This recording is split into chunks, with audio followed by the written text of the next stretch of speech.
Eyes Like the Sea by Mor Jokai, translated by R. Nisbet Bain. Recording by Marianne. Chapter 1. Never in my life have I seen such wonderful eyes. One might construct a whole astronomy out of them. Every changeful mood was there reflected, so I have called them Eyes Like the Sea. When I first met pretty Bessie, we were both children. She was 12 years old. I was a hobbledehoy of 16. We were learning dancing together. A Frenchman had taken up his quarters in our town, an itinerant dancing master, who set the whole place in a whirl. His name was Monsieur Galifard. He had an extraordinarily large head, a bronzed complexion, eyebrows running into each other, and short legs, and on the very tip of his large aquiline nose was a big wart. Yet for all that, he was really charming. Whenever he danced or spoke, he instantly became irresistible. All our womankind came thither on his account.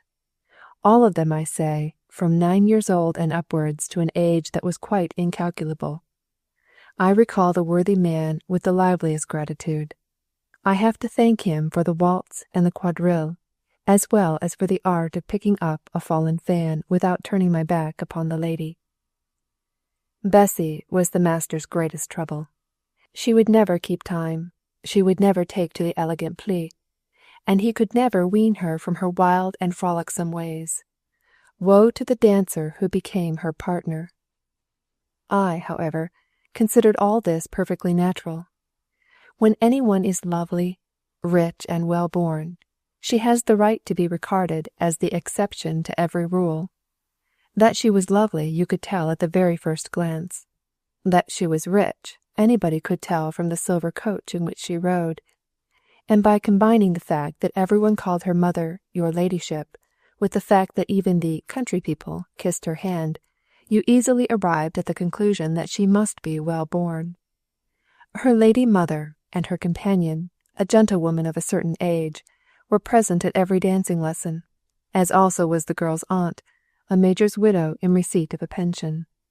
Thus Bessie was under a threefold inspection, the natural consequence of which was that she could do just as she liked, for every one of her guardians privately argued, why should I take the trouble of looking after this little girl when the other two are doing the same thing?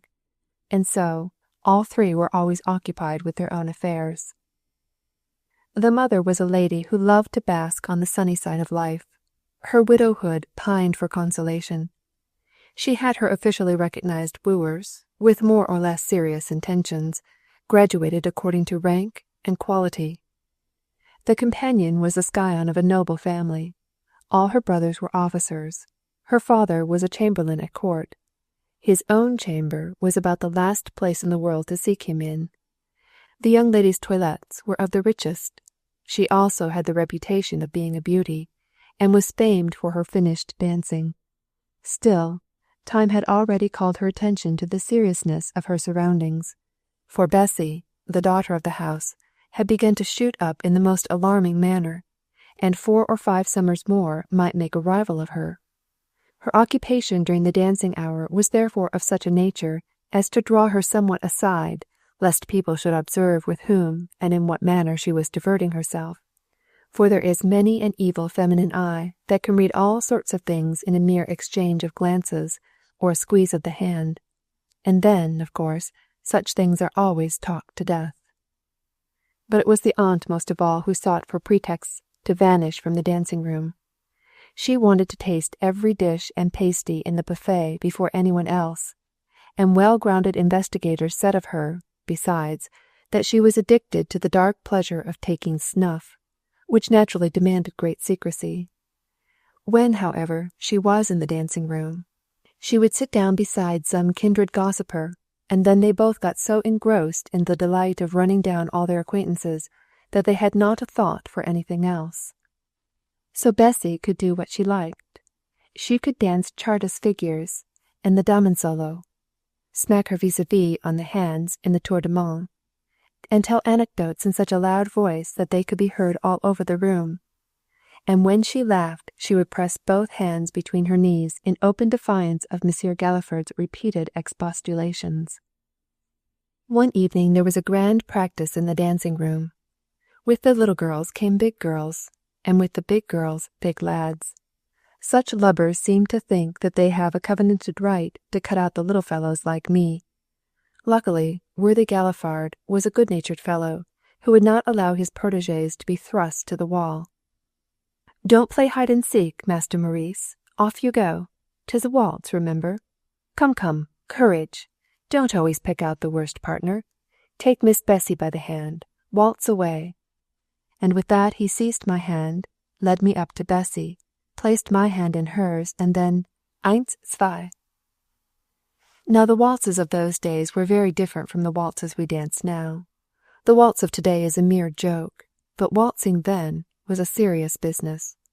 Both partners kept the upper parts of their bodies as far apart as possible, whilst their feet were planted close together. Then the upper parts went moving off to the same time, and the legs were obliged to slide as quickly as they could after the flying bodies. It was a dance worthy of the will-o'-wisps.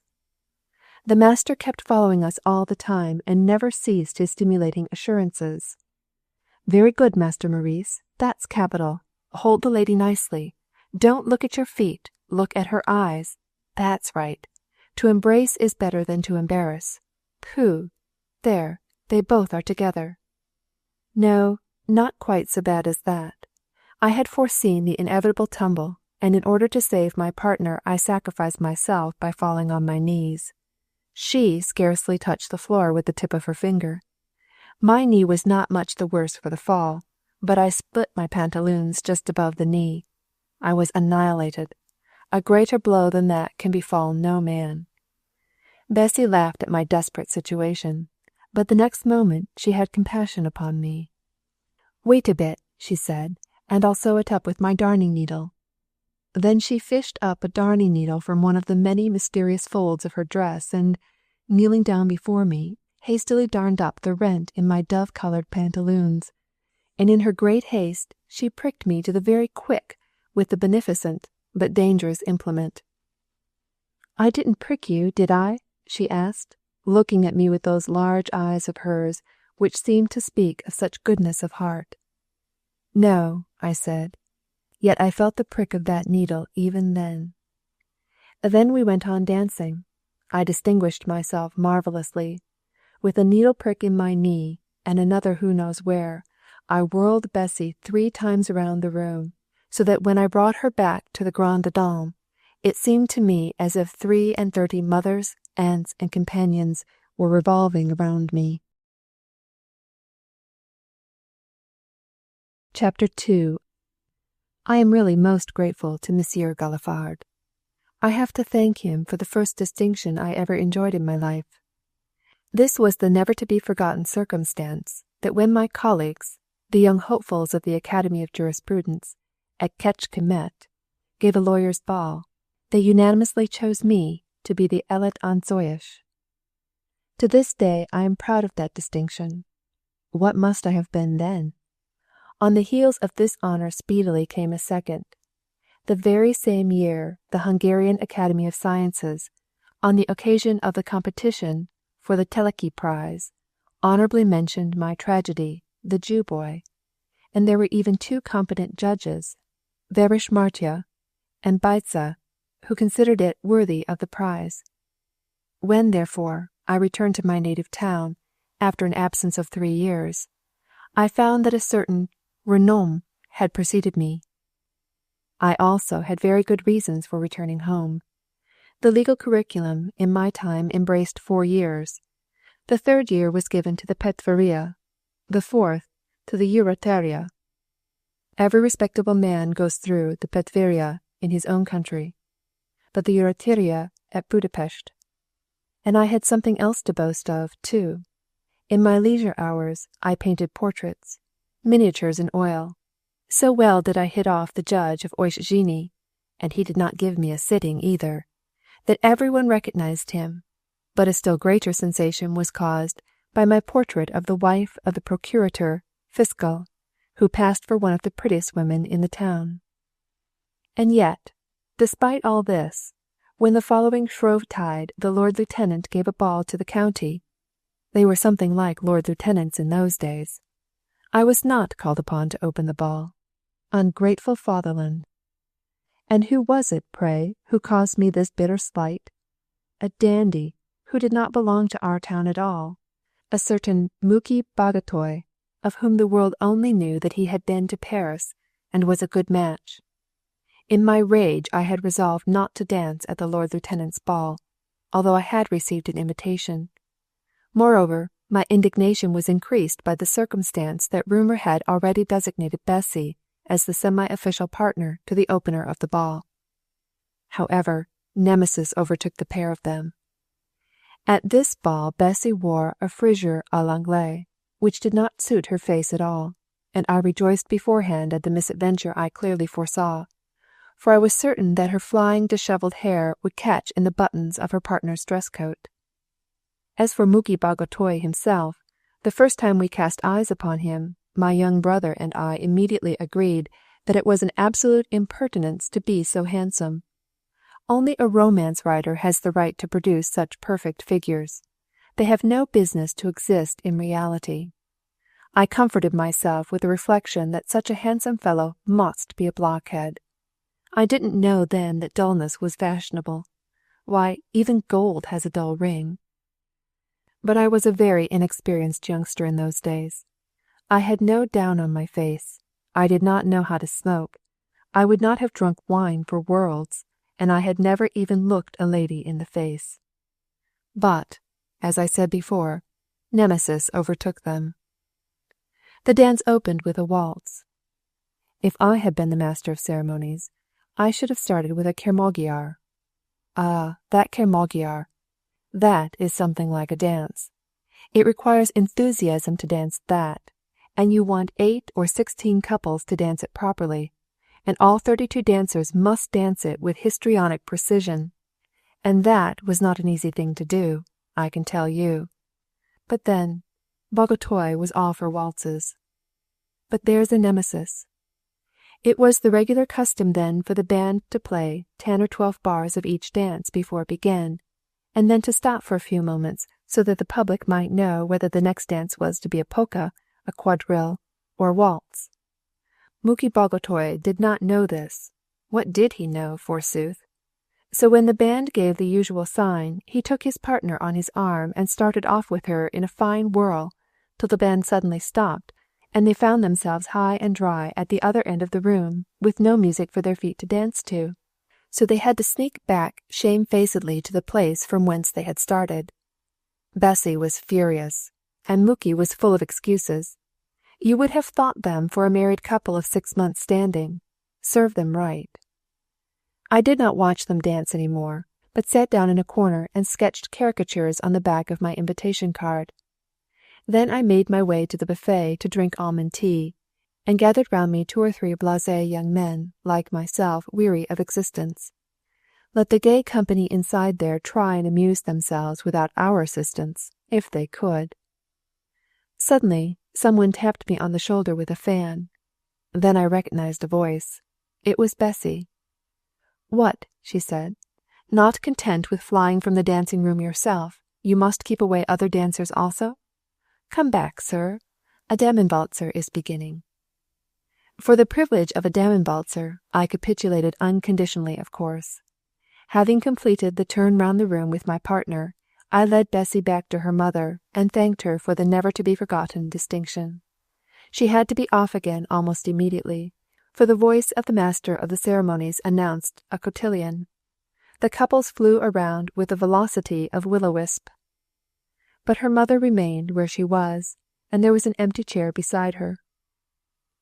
"You are quite forgetting your old acquaintances," she said, breathing heavily. She was stout and suffering from asthma. "You don't trouble your head about us now you have become a famous man." "A famous man? What? Then does she also know that the Academy of Sciences honourably mentioned my tragedy?"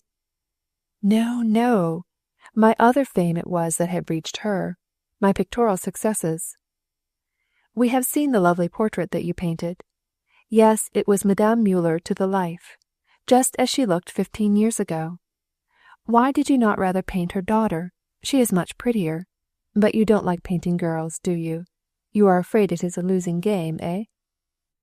The lady had certainly very peculiar expressions. Of course I could only reply that I was not a bit afraid, and that if they would let me, I should have the greatest pleasure in painting Miss Bessy. She was gracious enough to give her consent. The only thing was to fix when it should be. It should not be at once, as for some days after a ball young ladies do not look their best. Then they had to get ready for another dancing party, or were busy, and on Sundays they went to church.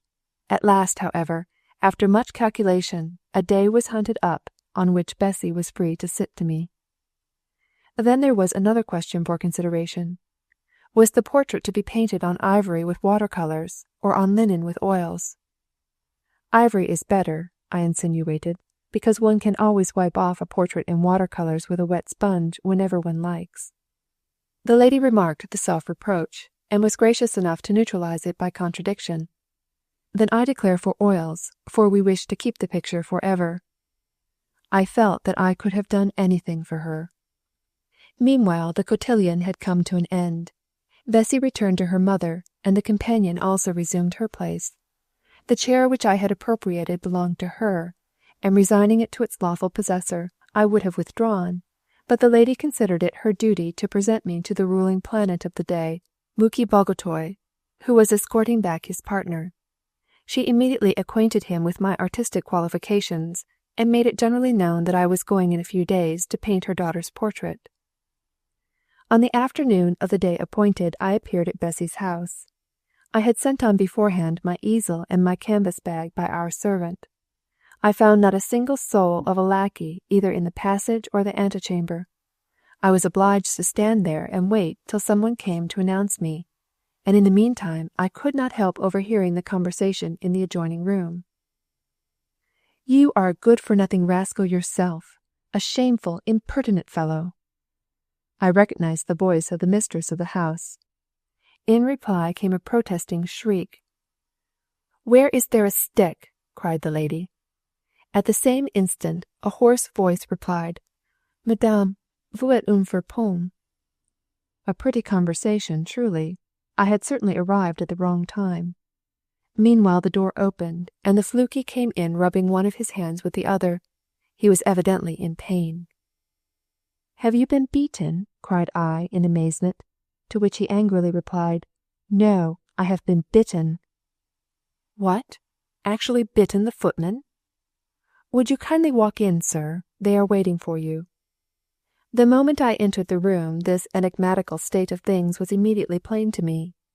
The personage to whom her ladyship was meting out these offensive epithets, and who was returning her such contemptuous replies, was a grey parrot who had just bitten the lackey in the finger, and been chastised for this misdeed. The whole company was in the utmost excitement. There was a large assembly both of ladies and gentlemen. Amongst the latter my eye immediately caught sight of Mór Jókai. But the chief personage was the parrot. He was a grey-liveried, red-tailed, big-billed monster, and he stood in the middle of the tea-table in a threatening attitude. Somehow or other he had contrived to open the door of his bronze cage, and in a twinkling he stood in the midst of the tea-things on the covered table.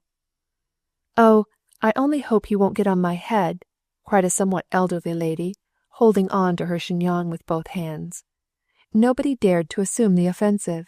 The footman who had attempted to seize the fugitive had already been laid hors de combat by the winged rebel, while the parlour-maid declared that she would not go near him if they gave her the whole house.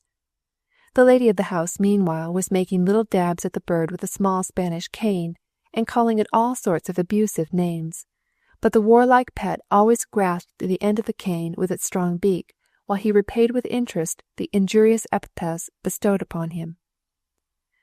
When I joined the company, I was scarcely noticed, and the lady of the house, in reply to my salutation, "I kiss your hand," said, "You infamous scoundrel," though she immediately added, "I did not mean you."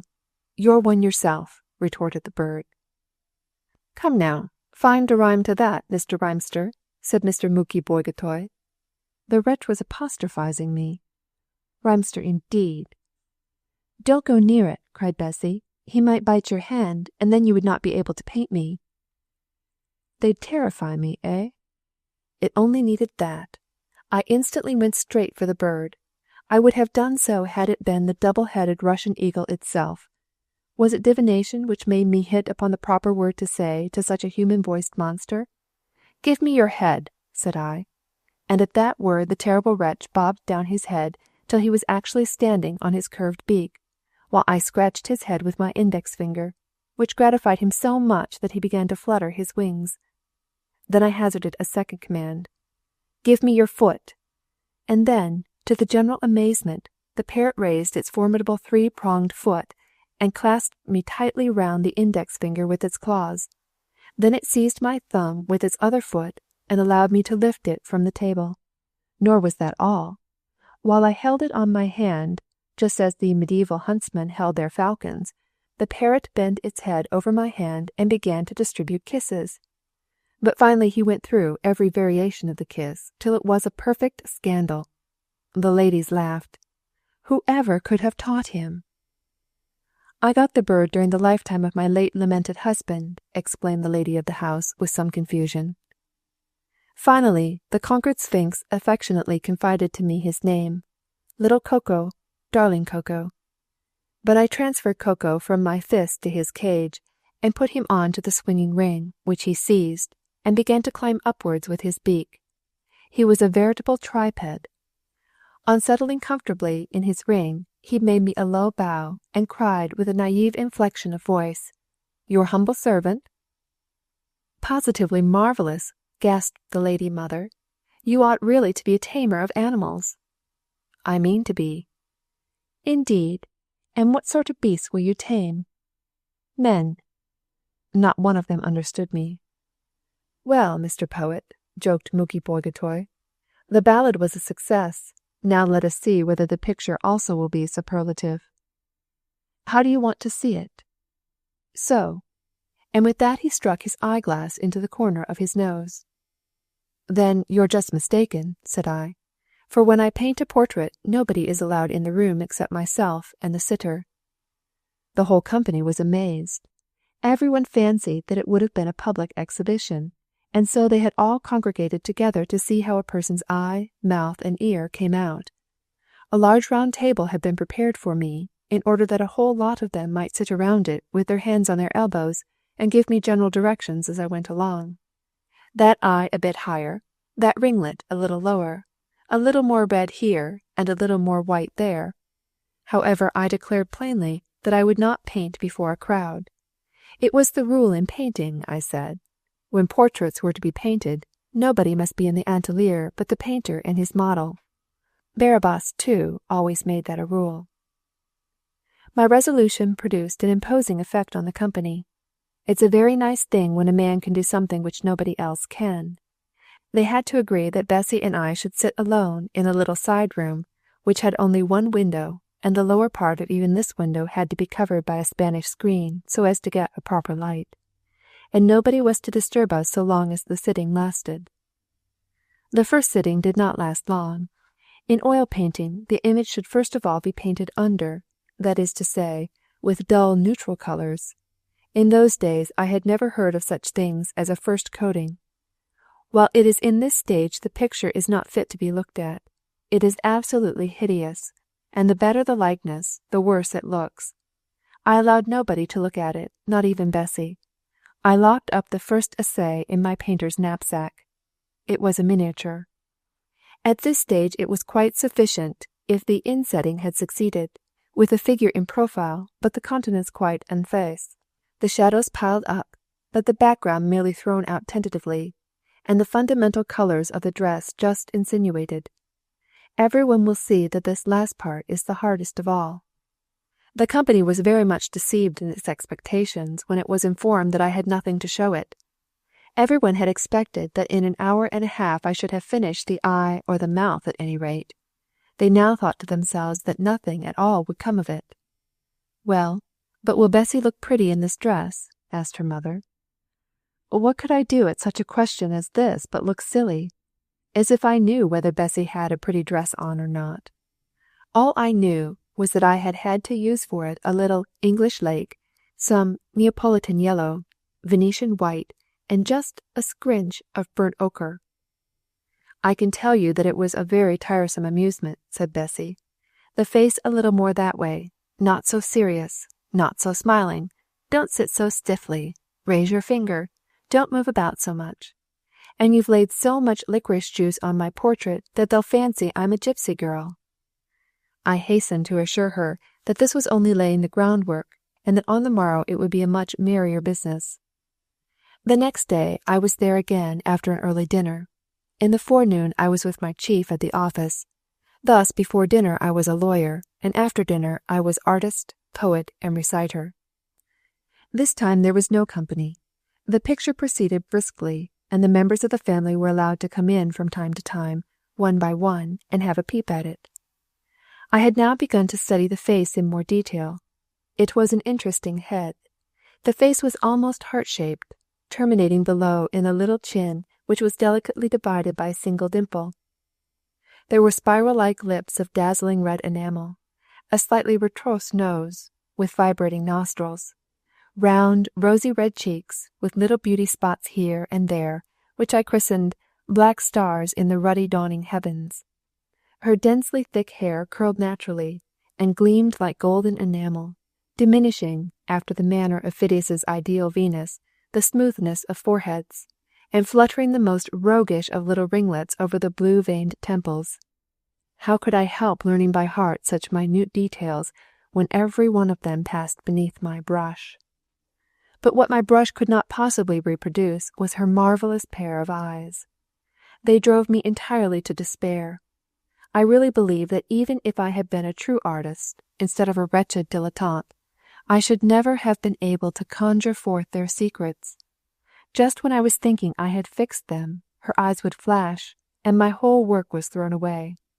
At last I had to be content with a dreamy expression, which pleased me, at any rate, best. The inspecting family trio said that they had never seen such an expression on Bessy's face. Nevertheless, they acknowledged, with one voice, that it was a speaking likeness. The head was now ready. The dress was to remain till tomorrow. On that day there was a preference party in town at the General's. Bessy's mother was an enthusiastic preference player. Consequently she was not at home. The aunt alone remained as the guardian of maidens, and she used generally to take a nap in the afternoons, or play patience. I don't know who presided over Bessy's toilette on this occasion, perhaps nobody. That clean-cut, pale pink bodice on other days had given full scope to her charming figure. But on this particular day it was more insinuating than ever. It seemed to me as if the frill of English tulle had crept considerably lower down the shoulder, nay, lower still. One cannot imagine a lovelier masterpiece of a creative hand than that bust. And it is a painter's right, nay, his duty, not merely to look, but to observe. A dangerous privilege. My hand trembled, I seemed to freeze, and yet beads of sweat stood out upon my forehead. She, too, seemed to remark my agitation. A roguish flame sparked in her eye. She was now not a bit like her yesterday's portrait. She seemed to be flouting me, and I was putting that treacherous frill of tulle to rights in the picture, putting it where it ought to have been. That is what I really call corriger la fortune. At this sitting the face was completely finished, and the dress also was painted. I thanked the fair, self-sacrificing victim, and told her that she might now look at the picture. It was ready. The girl rose from her chair and peeped over my shoulder. She looked at the picture and laughed in my face. "Why, you've readjusted the frill of my dress, haven't you?" said she. "So you wore it like that purposefully, eh?" "Then there was something you didn't want to see?" "There was something I didn't want other people to see." "Well, now, I've been looking at you for days and days, and I've observed something on you which is very nasty, and which I don't like at all. I had no idea you gave me so much of your attention. It's only a mere speck, no bigger than the eye of a bean." "What can it be?" "The wart on your right hand." And indeed, on my right hand, just below the thumb, was a not very ornamental excrescence, which everybody could see when I was writing or painting. "I cannot cut it out, because it is just above the artery. I showed it to a doctor, and he said it would be a rather dangerous operation. I'll destroy it for you. It won't hurt you. I learned it at school from my schoolfellows. I'll destroy it in a moment. By incantations, eh? Oh, dear, no. It will smart dreadfully, but if a girl can stand it, you can. I consented. She lit a candle forthwith and placed it on the table beside me. Then she produced a darning needle from somewhere. I thought of the other darning needle, took firm hold of it, shoved it right down to the very roots of the wart, held up my hand and placed the eye of the needle in the candle flame till it was heated to a white heat. And all the time her wondrous eyes were opened round and wide, and looked straight into my eyes with irises turned downwards. It is thus that the demons of hell must look upon those whom they are roasting. Does it hurt? She hissed between her teeth. She appeared to be in a state of ecstatic delight. It hurts, but it is not the needle. Well, now you can take your wart away with you. 2 days after, the calcinated wart fell from my hand, leaving behind it a little speck no bigger than a lentil, and that speck is there still, and is of a whiteness which contrasts strongly with the colour of the rest of my hand. And every day I set to work writing, I must needs look at this little white spot, and when I have looked at it long, it seems to me as if her face were appearing before me in the midst of this tiny circle, just as it looked then. And then that face runs through all its variations down to the last shape of all, which still startles me from my slumbers. Chapter 3. In the latter stages of the painting we could converse. Indeed, conversation is necessary for completing one's study of one subject, and prevents, besides, the constraint of sitting from becoming too tiresome. Have you read the poems of Betrayal? Oh, at our house we read nothing. Why not? Because those who come to see us bring no books with them. Then don't you get any newspaper? Oh, yes, the Journal des Demoiselles, but it's a frightful bore.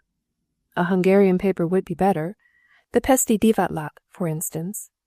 I'll tell my mother to order it. You write for it sometimes, don't you? Yes. What? The description of a desert island among the sedges. Have you ever been on this desert island? No, I only imagine it. What's the good of that? It's part of a romance I'm working at. Ah, so you write romances. Will you put us into them? Oh, no. Romance writing does not consist in merely copying down all one sees and hears about one. I should like to know how you set about it. First of all, I think out the end of the story. What? You begin at the end? Yes. Then I create the characters of the story. Then I deal out to those characters the parts they must play, the vicissitudes they must go through down to the very end of the story. Then, according to that, none of it is true? It's not real, perhaps, but it may be true, for all that. I don't understand. And how much time do you take to write a story? I suppose it will come out? Certainly. Ah, yes, 'tis an easy thing for you to do. You have a rich aunt at Ojwala, and you've only got to say the word to her, and she'll get your book printed for you. I suppose you've only got to ask her? I shall not tell my rich aunt a word about it. Then you'll get your book printed at Fanny Weinmüller's, I suppose. Now listen, that won't do at all.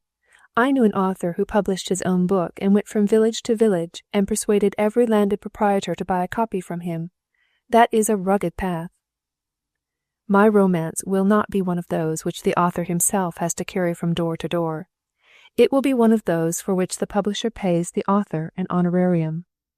She absolutely laughed in my face.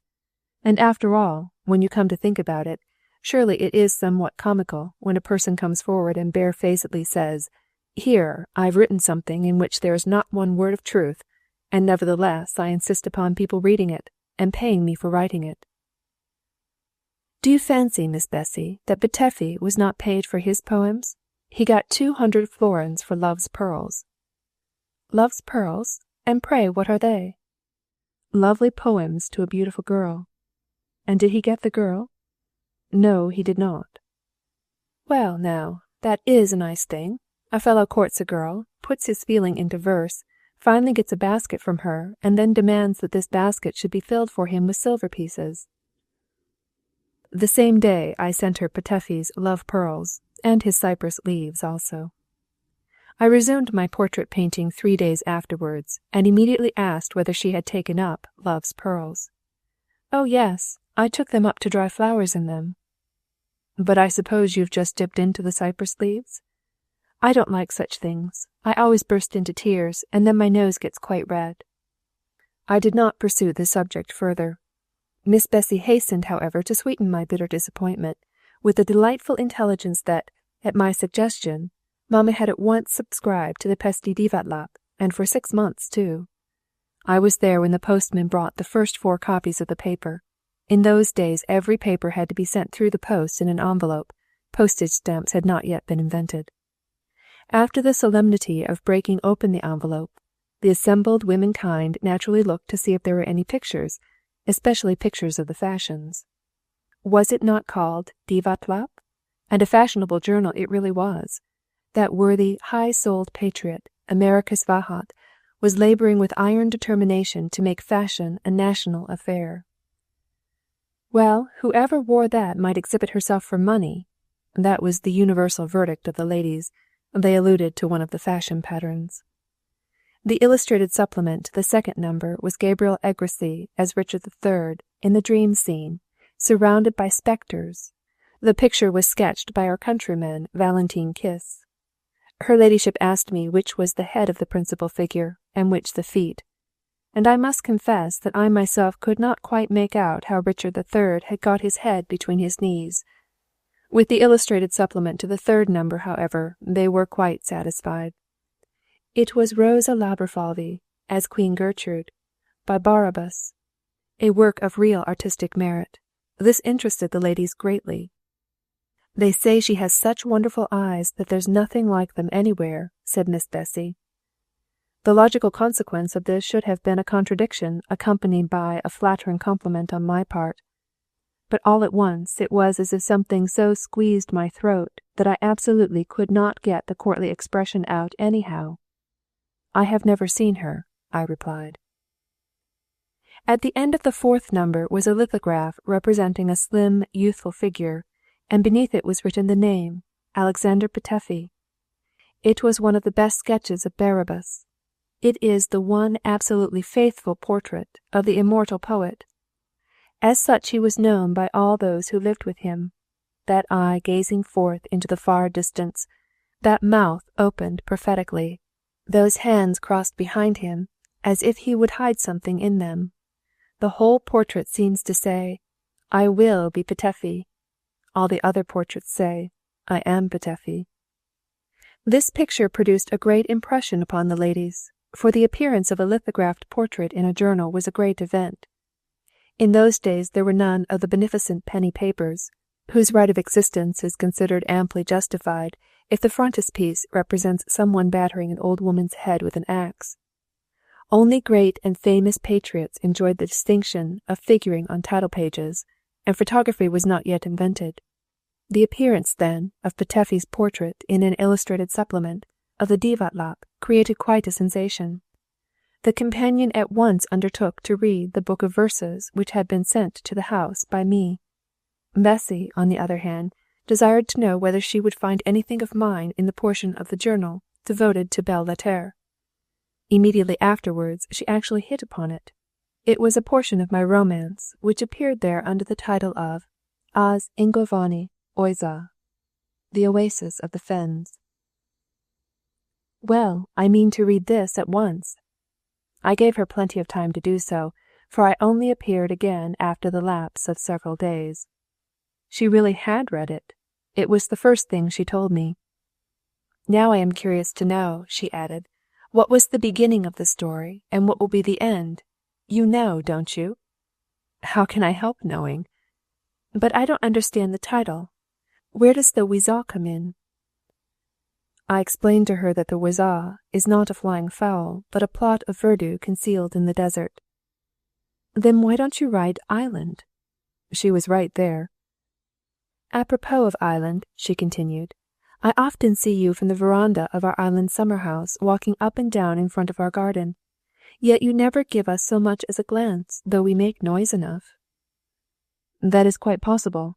At such times I am immersed." "Immersed in what?" "In working at my romance." "Working and walking at the same time?" "Such is my habit. I work out the whole scene in my head first of all, down to the smallest details, so that when I sit down it is a mere mechanical ABC sort of business." "Then, according to that, when you are marching with rapid strides up and down that long path, you neither hear nor see anything?" "Pardon me. I see grass, trees, flowers, birds, stumps of trees, and huts of reeds overgrown with brambles. Amongst all these I weave my thoughts like the meshes of a spider's web. And I hear, too. I hear the piping of the yellowhammer, the twittering of the titmouse, the notes of the horn from distant ships, the humming of the gnats, and they all have something to whisper to me, something to tell me. A buzzing wasp lends wings to my imagination, but if I meet a human face, the whole thing flies out of my thoughts, and a single 'your humble servant' will dissolve utterly my fata morgana, until I turn back and reconstruct the ends of my spider's web among the freshly discovered rebuilt huts, tree trunks, and trailing flowers. When the well-known voices of the dwellers in the wilderness bring back to me again my scattered ideas, then I retreat into the little wooden summer house in our garden, and there, disturbed by nobody, I transfer to paper the images which stand before my mind." And Bessy, contrary to my expectation, didn't laugh at this elucidation. On the contrary, she had grown quite serious. The expression of her eyes now resembled the expression which I had given them in her portrait. "And this gives you pleasure?" she whispered. "It is just as if a man were to set off dreaming after taking care beforehand that all his dreams should turn out beautiful." "Mr. Muki Bagwete," announced the footman. I took up my hat. I could not endure that fellow. He had already enjoyed everything in reality which existed for me only in imagination. The little wooden hut there in the orchard on the Danubian islet, whether it is still there I know not, was the most splendid palace in which I ever dwelt. 'Twas there I wrote my first romance. It is true that it had to put up with a lot of criticism, that first romance. What, indeed, did a young mind which knew nothing of men or of the world understand about romance writing? And yet I loved my first work just as much as a man loves his firstborn, though it may be deformed by all sorts of physical and spiritual defects. How plainly I still see before me those large, wide-spreading rhine-clouded trees, crammed with fruit ripe to bursting, which covered the little hut. A little farther off was an apple tree covered with blood-red fruit, and then a second with taffety white, and a third with velvety apples. From the open door of the hut one could see right along the overgrown path, which was bordered on both sides by bowery vines. When the warm, blood-red rays of summer pierced through the meshes of the foliage, it seemed as if every shadow was of green gold. Far away on the banks of the Danube could be heard the delusive echoes from the military band in the English garden, whilst closer at hand the yellowhammer piped, and a frog here and there croaked in the irrigating trenches. I was writing the hardest part of my romance, the love part, that most undiscoverable of all unknown worlds. One may write down a description of the marsh world from the imagination, but not the description of the world of love. If the heart has not already discovered it, the head can tell us nothing at all about it. All at once the green gold shadows were lit up by something bright. She was standing there in the door of my hut, dressed in a white frock, with a straw hat fastened to 2 blue ribbons hanging upon her arm, her dishevelled locks floating down her shoulders. For a moment I fancied that the dream shapes of my imagination had taken bodily form. Then her ringing peal of laughter assured me that a living person stood before me. "How did you come here?" "How? Why, by walking over the soft grass, of course." "Alone?" "Alone. Why not? Whom should I have brought with me, I should like to know? I suppose I may come to a neighbour's garden unattended?" It was quite true that our gardens were only about 100 feet apart, lying one on each side of the common path which ran right through the island. "You don't seem to give me a very hearty reception," pouted she, as she entered my hut. My head began to swim. "On the contrary, I am overjoyed at the honour you do me, and I'll gather for you at once some of our princely plums." Nobody else had such plums then, and it was a good excuse, besides, for quitting the hut.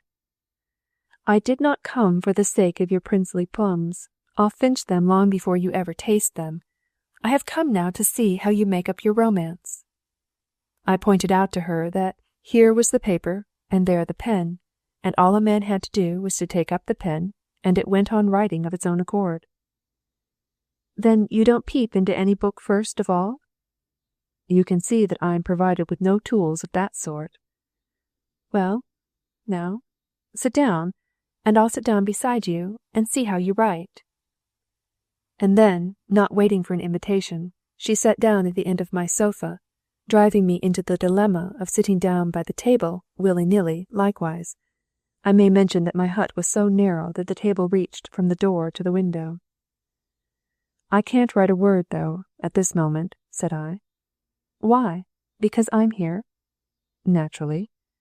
"Then read me what you have just written." "There's a lot of it." "So much the better. I can remain here all the longer." "Won't they miss you at home?" "They know that I am sure to turn up again." Vanity is the horn by one which may always catch hold of a man. It flattered me to read what I had written, whoever the listener might be. In other parts of the kingdom I had already gained applause with my recitations, but nobody in my own narrow little town had ever heard me speak. Nemo profeta in patria. And Bessy was a very appreciative audience. You could read from her face the effect I produced and the interest she took. She rested her face on her hand, smoothed down her hair, and fixed her attention that she might listen the better. She seemed quite frightened at the exciting scenes. Her eyes and lips opened wide. I dare not say this to praise myself, but simply as a justification of the fact that in those days I could recite with considerable emphasis. In one place, however, my voice began to falter. "Well, what is it? Can't you read your own writing?" "Yes. No, I mean, I think we had better leave off here." "Why? You've come to the most interesting part." "I don't want to read it to you." "Why? Do you mean to say you write such things as a girl ought not to know?" "No, no. Anybody may read it except myself, before you." The girl laughed, but there was something bitter in her laugh, too. "Oh, don't be anxious on my account, pray. We read, at school, things of which you have no idea. It is an old institution among us that every girl when she marries shall write a letter to her school friends on the very day after her wedding. We have a whole collection of such letters." "And do you mean to tell me that you have promised to increase this collection?" I cried, with all the indignation of my youthful mind. The girl must have guessed my anger from my face, for she cast down her eyes and said in a low voice, "It depends upon whose I shall be." Immediately after she laughed uproariously. "You may read your love scene before me." I answered more firmly than ever, "I will not read it before you." She understood and stared at me. "You fear, perhaps, that I shall take it for a declaration? You think, perhaps, that I shall laugh at you in consequence?" "No, you will not laugh at me." "Then what are you afraid of?" "I do not fear. I wait." "Wait? For what?" "I am waiting till I count for something in the world. At present I am a mere cipher." "One who is born a man can never be a mere cipher." "Look now, this wooden booth is at present the whole of my property, this little pile of paper my whole claim upon the world. But in my soul there is a vigorous flame to which I can give no name.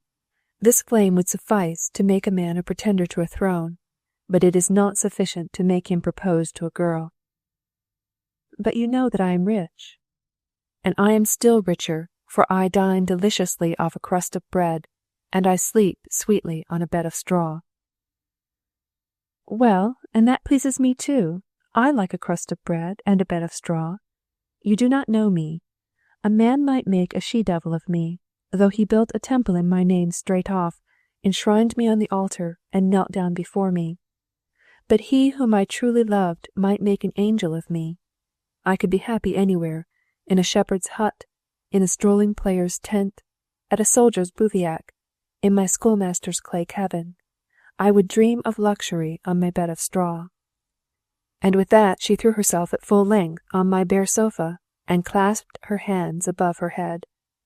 Oh, what distracting loveliness! Was it a blessing or chastisement on the part of guiding Providence that I was able, at that moment, to see with my soul as well as with my eyes? This girl had in a few words unfolded before me the whole of her coming destiny. I sat down at her feet by the side of the bare old sofa and looked into her eyes. Very softly I said to her, "She whom I love will not be my slave, but my queen. I will not filch my happiness, but win it. And she to whom I shall dedicate my heart shall be crowned by me with an aureola of glory, just as the rich of this world load their darlings with pearls and diamonds. The lady of my heart must be honored by all the world, but most of all by myself." At these words the half-closed eyelids opened. The girl began to sob violently, leaped to her feet, threw her arms round my neck, kissed me, and ran away. And I looked after her like one that dreams, while the shrubs and the vine leaves concealed her vanishing form. The yellowhammer cried in my ear, silly boy," and immediately there occurred to my mind the story of the young man whose confessor gave him a bundle of hay to eat as a penance for a sin unachieved. And now, too, when I stand before the big silly bookcase, which is filled with nothing but my own works, I often think, would it not have been better if they had none of them ever been thought out? And instead of writing so much for the whole world, would it not have been better if I had written for my own private use, just so much as would go within the inside cover of a family Bible?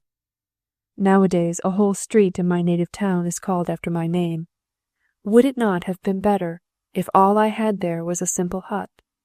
But no, I willed it so, and if it were possible for me to go back to the diverging crossroads of my opening life, I would tread once more in the same self-footprints that I have left so long behind me.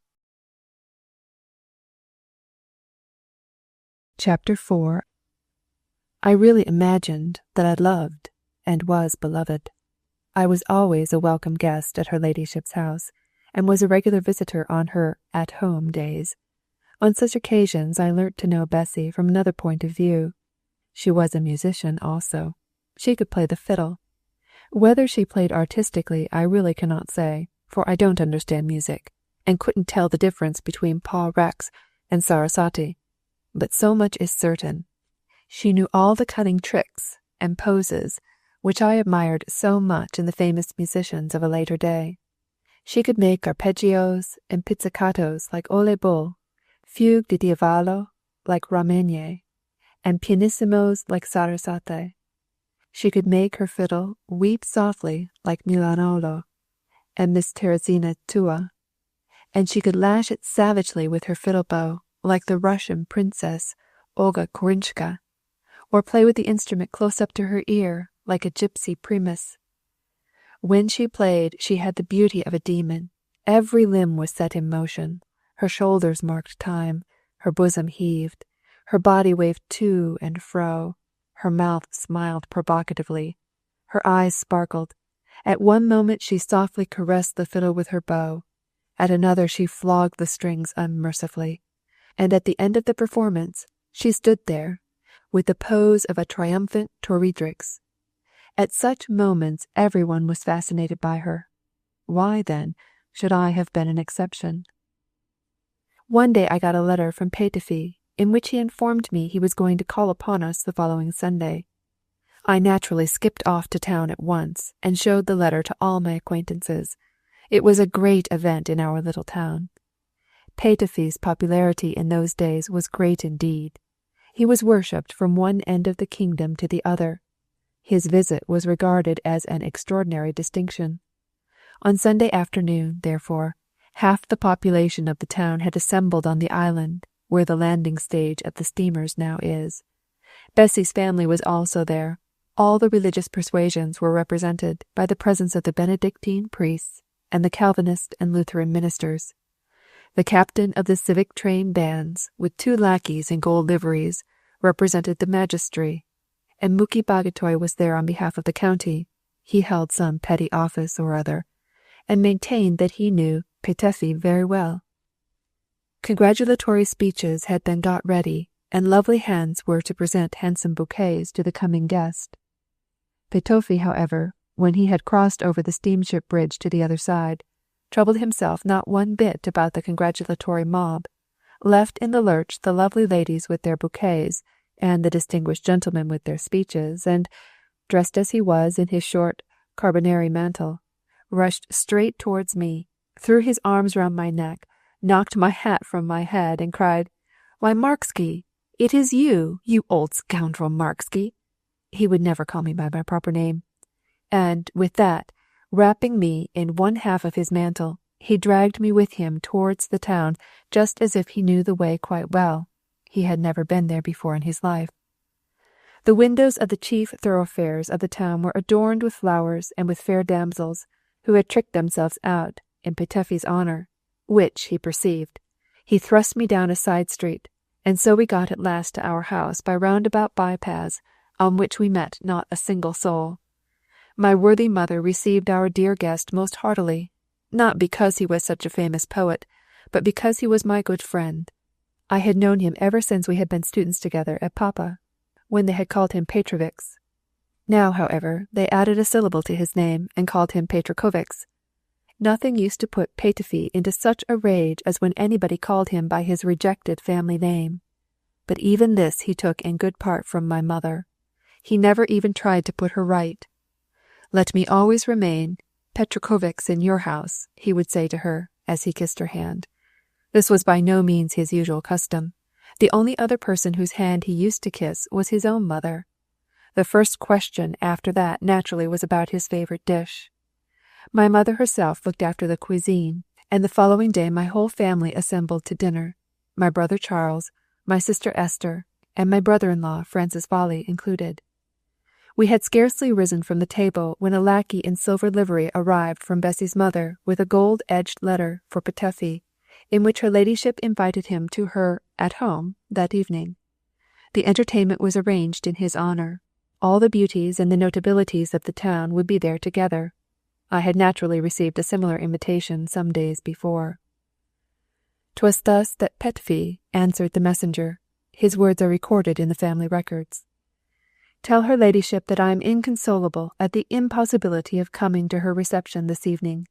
But this time I have come specially to visit my beloved Marksky, and will go nowhere else." The astonished lackey could scarcely grasp the meaning of this terrible reply, but my mother understood it right well, and said, "Noble young fellow." But I said nothing, for I candidly confessed that in those days I worshipped a pretty girl far, far more than any man however famous, or any friend however good. I tried, therefore, to explain the situation to my good friend. "I tell you what, though, that pretty girl is there, about whom I wrote to you." "Then give yourself up to that pretty girl, but don't sacrifice me to her likewise." "If you could only hear how splendidly she plays the fiddle." "Fiddle, do you say? Then don't give yourself up to her either. You know that there are 3 things in this world that I hate: horseradish with milk, the critics, and after that, music." He could never be persuaded to listen to an opera. "But Tony Verdi also plays the fiddle." I should explain that this young lawyer shared Petefi's room with him. "He fiddles, it is true, but it is useful to me." "How so?" "In our neighbourhood dwells a rascally card-player, who comes home every night between 2 and 3 and begins to sing. I immediately wake Tony and say to him, 'Rise, and fiddle away at that fellow there.' Then he begins to fiddle in a way that makes your hair stand on end, and your blood run cold, and in 10 minutes our neighbour, falling upon his knees, sobs for mercy, and declares that he will leave off singing. However, from to-day I no longer live with Tony." "Have you quarrelled?" "On the contrary, we are the best of friends, but I'll tell you about that later on. Let us now talk about serious things. What have you been doing since I last saw you?" I showed him the manuscript of etched. It was just ready. Why do you call it etched? In order that nobody may expect anything extraordinary in it. He turned over the leaves, but only read the headings of the chapters. Well, that was an original idea of yours, I must say, to choose mottos from popular ballads for your chapter headings. I'll take this with me to Pest and get it published. Nobody knows me. You're wrong. Baza and their smarty are inquiring about you. Your specimen composition has been much approved. I've squeezed 12 florins for it out of Americus Vahot. Frankenberg was more liberal. He sends you 15 for the Isle of Nepean. And Petöfi counted out the 27 silver florins onto the table. It was my first honorarium. I fancy myself a Rothschild. This romance now shall be published by Hartleben. Are you on good terms with him? I don't know the German fellow, but he's the publisher of Ignatius Nagy's romances. Nagy shall recommend it to him. But will Ignatius Nagy like to do it? What? When I bring him such a work as yours? He is a great enemy of mine, I know, but he is a man of honour. And with that he thrust my manuscript into his knapsack, but without locking it. And what else have you written? I produced another heap of papers. A play entitled 2 Guardians. And what do you want to do with it? To compete for the Academy Prize. Don't do that. I won't allow you. You competed once and they did not give you the prize, and yet 2 academians were on your side. Don't give them any more. Give your pieces to the theatre. I had nothing for it but to surrender. Now, I'll take your piece to Szigligeti. He will at once recognize in you a dangerous rival, and for that very reason will have your piece brought out instantly. That's the sort of man he is. I entrusted my piece to his care. And try to get up to Pest as soon as possible. Don't go loafing about all your days in a village. As soon as I have got through with my patvaria, I'll hasten to join you. Get ready to go away at once. Tomorrow I'll take you with me to Gran. I was greatly astonished. To Gran? Why? What business have we there? We go not to do business, but to rob. We must steal away Tony Verde's bride for him. That is why we no longer live together. But now the members of my family had also a word to say. Petöfi then related quite calmly that our common friend, the worthy lawyer, wished to take to wife the daughter of a landed proprietor at Gran. The girl's parents were Catholics. The bridegroom was a Calvinist. They therefore would not permit the marriage, but the young people really loved each other, so there was nothing for it but to steal the bride. The thing was quite clear. I could make no objection. When a man is poet and Protestant, girl-stealing in such a situation becomes a duty. Just then a great parliamentary strife was going on concerning mixed marriages. It was Guelph and Ghibelline over again. One had to choose one's party. So, on the following day, I really did set out with Petöfi to steal a girl for the benefit of a third friend. The affair succeeded beyond all expectation. We had no need of darkness of midnight and scaling ladders. The mere appearance of Petöfi and myself at the bride's house was sufficient. Parents gave way, and the priest united the 2 lovers. Yet, for all that, we always made much of our damsel-robbing affair. And indeed, it seemed likely to turn out a dangerous precedent. Example is contagious. But when I returned home with the guilty consciousness that I had absolutely spoiled the soirée, I expected that I should be pretty severely taken to task for it. How should I put things to rights again? I discovered how to make amends, but it was not without great artfulness that I succeeded. Our city was not only the capital of the country, but a fortress. Consequently, one might frequently come upon vessels in our streets, which consisted of little more than a round chest on 2 wheels, crammed full of water-butts from the Danube, ammunition, bread, and sacks of meal. And between the poles of those conveyances were fastened a couple of human beings in garments of grey blaze, with 20-pound chains fastened to their legs. The creatures were called, in plain Hungarian, slaves. You could hear the rattling of their fetters from afar. On certain days, while the selfsame creatures were suffering the flogging with sticks, which was part of their sentence, their woeful cries resounded through the whole town. Thus the rattling of chains and the howls of woe were a sort of specialty in our town. and the sight of those starved faces, too. From my childish years upwards, this slave life used to disturb my dreams. I got up in agitation among the more enthusiastic of the youths and maidens in our town on behalf of the poor slaves. If the affair had succeeded, I should of course never have bragged about it, but as I failed in it, I may as well make a clean breast of it. It was determined, at my suggestion, to invite Bessy's mother to be the president of our philanthropic society. A deputation set off at once to her house, and, naturally, I was its spokesman. The distinction thus conferred upon her quite wiped out my former offence, and I was again taken into favour. The first problem in any case was to establish our beneficent scheme on a sound financial basis, and the simplest way of getting funds was by means of an amateur entertainment. Of this, too, I was the manager. With very great difficulty the programme was finally settled. Overture, Beatrice de Tenda. What's the watchword? Death, torture, ruin to the betrayers of the fatherland, rendered by the glee club of the college. After that a flute duet from Lucia de Lammermoor, piped by the local musical society and a young lawyer. That was to be followed by a humorous recitation of my own, Gregory Sankoyi.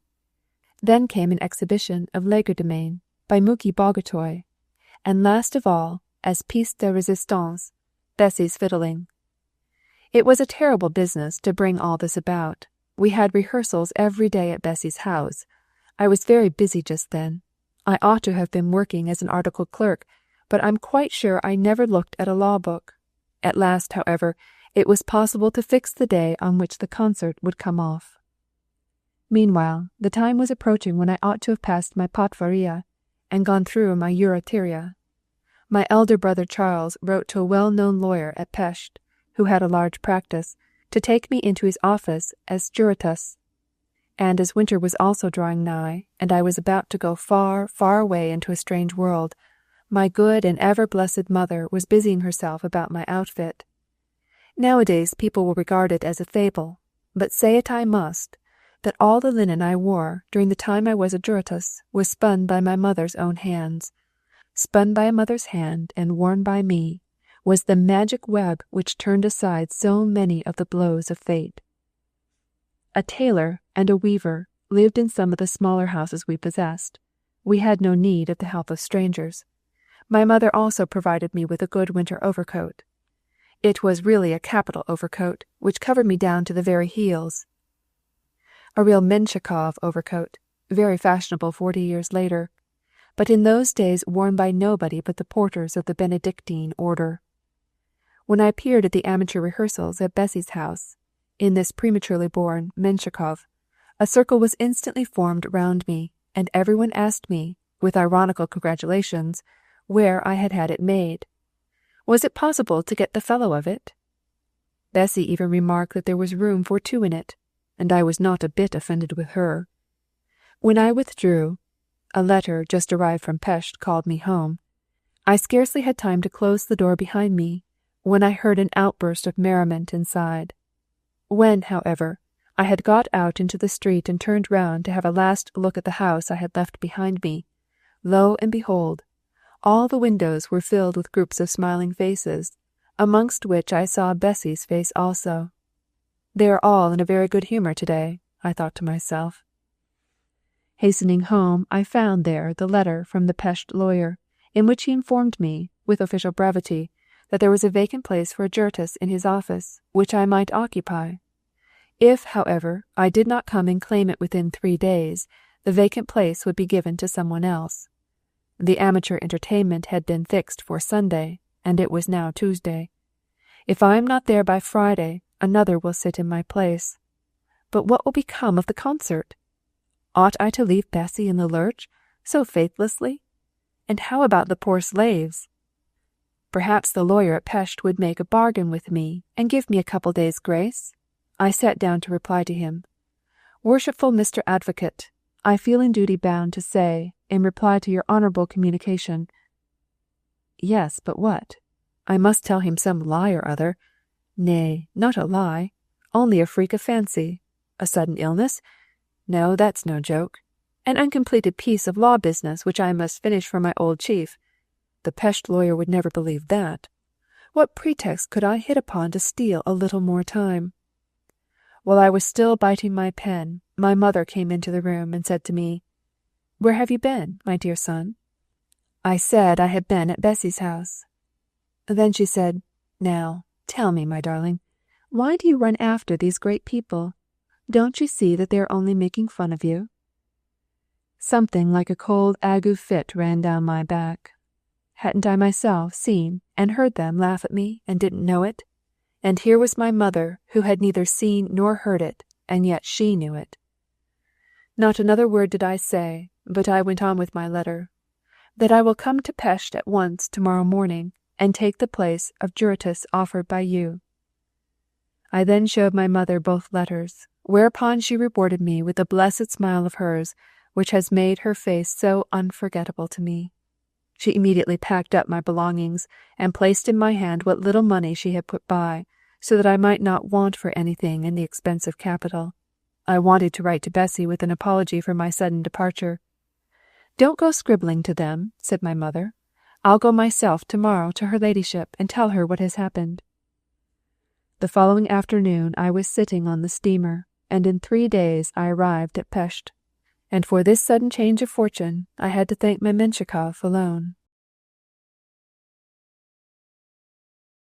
Chapter 5.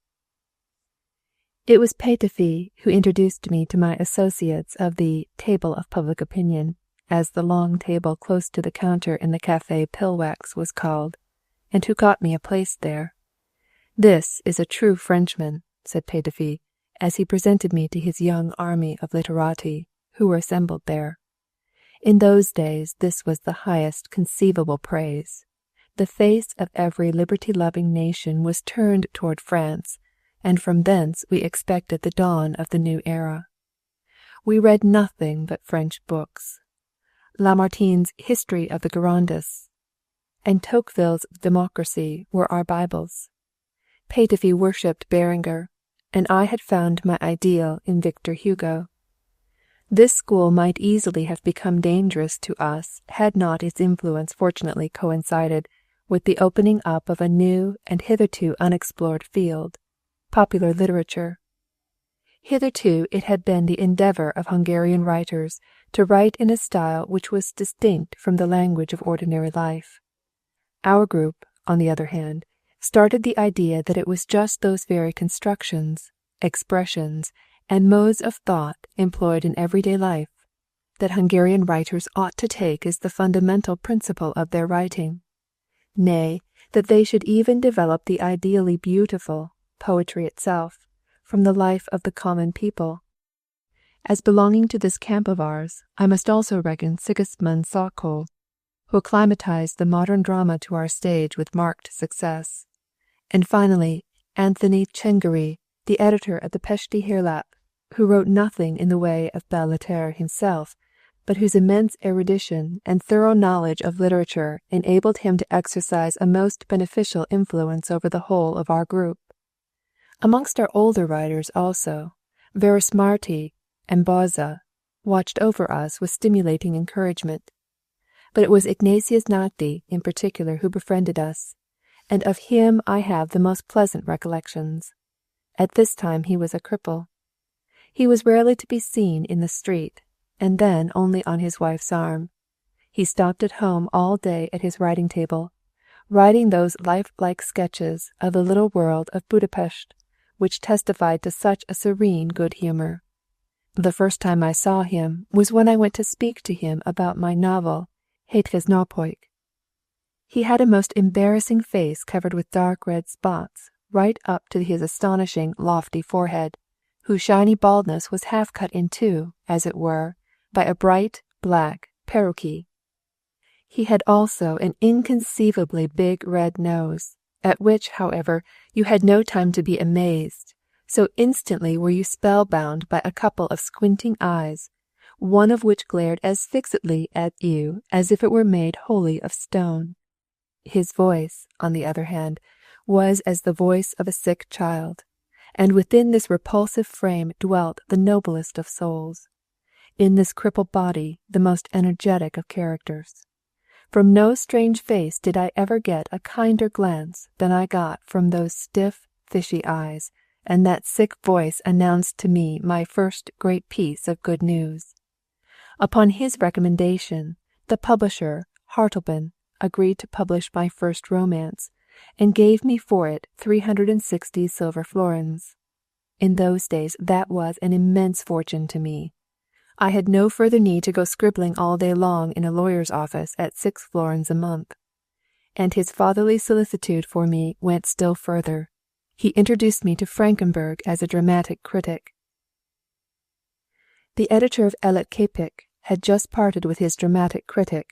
He had been a little too unmerciful to the artistes, and was looking out for a new colleague. By way of honorarium he offered me a free seat at the theatre and 10 florins a month. But my year of office came to an end the very first week. To make amends for the sins of my predecessor, I lauded every artist to the skies according to the dictates of my youthful enthusiasm. And I can honestly say that I wrote it all from my very heart. It was then that I saw a ballet for the first time in my life. It was my solemn conviction that I was bound by a debt of gratitude to the ex-celeste damsel who exhibited her natural charms to the public eye with such magnanimous frankness. And a pretty lecture Frankenberg read me for it, too.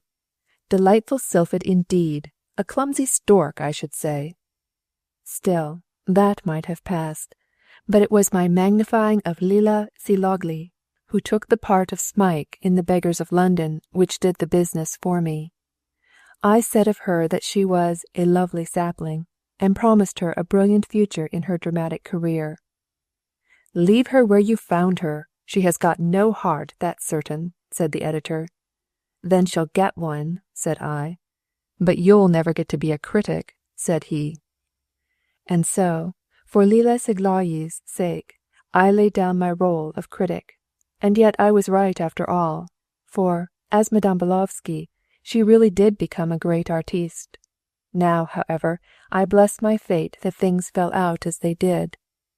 Terrible thought! Fancy if I now only had the reputation of a famous critic.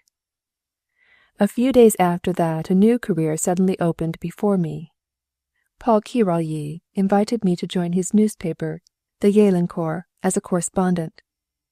He offered me a salary of 35 florins a month. Of course, I jumped at it. Newspaper writing was a very grateful task in those days. The newspaper appeared thrice a week. It was quite sufficient to give us all the news. It is different now. Nowadays, more murders, suicides, and burglaries occur in the 24 hours than occurred in a whole 12-month then. And a newspaper contributor was then a personage of some importance. Let me give an example. I lived with the dramatist, Szigligeti. In the summer we occupied a whole flat in a brand-new house in Pipe Street, and there I had a room of my own, with an exit opening on the staircase. The other flats were empty. The Szigligeti's flitted during the summer to the suburbs of Buda. Thus I had the whole of the first floor of the new house at my disposal, to my great satisfaction, for I could work away quite undisturbed. In the autumn, however, the Szigligeti's returned, and the adjoining flats at the same time got new tenants. The very next night I discovered, to my horror, with whom I was living under the same roof. It was the wife of the possessor of a flower garden, who also kept a dancing academy. What afternoons, what nights I passed! At last I could stand it no longer. I implored Szigligeti to appeal most energetically to the authorities against the nuisance. Szigligeti fully shared my indignation himself, so he posted off at once to the town captain to lay his complaint. "Sir," said he, "the proprietress of a flower garden has settled down in my immediate neighbourhood." "But flowers must bloom somewhere, I suppose." "But the people dance the livelong night." "That doesn't injure anyone, surely." "But after dancing they sit down to rest." "That's very natural." "But they take their rest and recreation very noisily." The town captain shrugged his shoulders. He could do nothing in the matter. It was a ticklish business to interfere in. It did not fall within his jurisdiction, etc., etc. But when, finally, Szigligeti said, "My lodger, the correspondent of Jelencourt, cannot sleep all night because of them," then, indeed, the town captain suddenly leaped from his chair, set all his myrmidons in motion, and by the next day the whole flower garden and dancing academy was transferred to another forcing bed. Such, in those days, was the authority of a newspaper correspondent. I was therefore no longer a mere cipher. I was a something now, and, more than that, I was a somebody also. For it was in those days that I passed my legal examination, and became a certificated lawyer in the ordinary and commercial courts. My diploma, indeed, was not proclarus, but at any rate it was laudabilis. The oral rigorosum I passed through brilliantly, but in the scripturistic, there's a fine dog Latin word for you, my Hungarian style was not considered satisfactory. The publication of my legal diploma in the county court was a sufficiently dignified excuse for a visit to my native town. With head erect I could now enter the presence of the fairy damsel with the sparkling eyes like the sea. Chapter 6. Americus Bahoit had discovered a youthful humorist whom he attached to the staff of his newspaper. Ultimately he became a most eminent writer, but at first he was quite a savage genius. He knew no languages but Hungarian and Latin. He was really, after all, a very worthy young fellow. He, too, took his place amongst us at the table of public opinion, and even brought a pair of friends with him. One of the friends was a wry-shouldered critic who judged the stage from a philological point of view, but the other was Muki Bagotay. He was not a writer, but a mere figurehead. As, however, he drank with us, he considered himself as one of us. One afternoon the humorist and Muki fell out. Muki had thought good to boast of a certain conquest of his. The humorist had made a joke of it. A squabble ensued, and from words they came to blows. I was not there, but I heard all about it from those who were. There could not be a doubt that the end of it would be a duel. Late in the evening, just as I was preparing to go to bed, the wry-shouldered critic rushed into my room. His face was even more portentous than usual. "I have come to communicate a secret to you, but you must give me your word as a gentleman not to let the matter go any further." "I give you my word upon it. Our friend is going to fight Muki Bagotay tomorrow. I am his second." "That's all right. Would you be so good as to lend us the weapons?" "My friend, I only possess one pistol, and that is a double-barreled one." "That will just do." "What the deuce!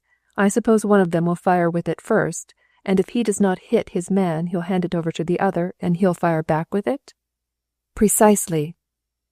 The crooked critic said this with such a solemn face that it was impossible not to believe him. This was quite a novel mode of duelling, and not a bad idea either. Early next morning, before I had got up, the second again appeared before me. He brought back the fatal pistol. "It's over," said he with mournful dignity. "What was the result?" "Our poor fellow was hit." "Dangerously?" "The bullet penetrated his arm, but it has been taken out now." This news excited all my sympathy. I threw on my clothes and made my way to the Pillwax coffee-house. I found my good friends already at the table of public opinion, and every one of them shared my compassion. The critic related the mournful details to us. All at once 2 of our comrades, De Grey and Lauka, rushed excitedly into the coffee-house. "The whole duel was a swindle," they cried. "There was no harm done to anyone. He was not even wounded. He is lying in bed with his arm tied up and a bloody shirt. They are giving him ice cataplasms. The whole thing is a pure farce." The second, however, solemnly maintained that his principal had been wounded. "We will convince ourselves of the fact."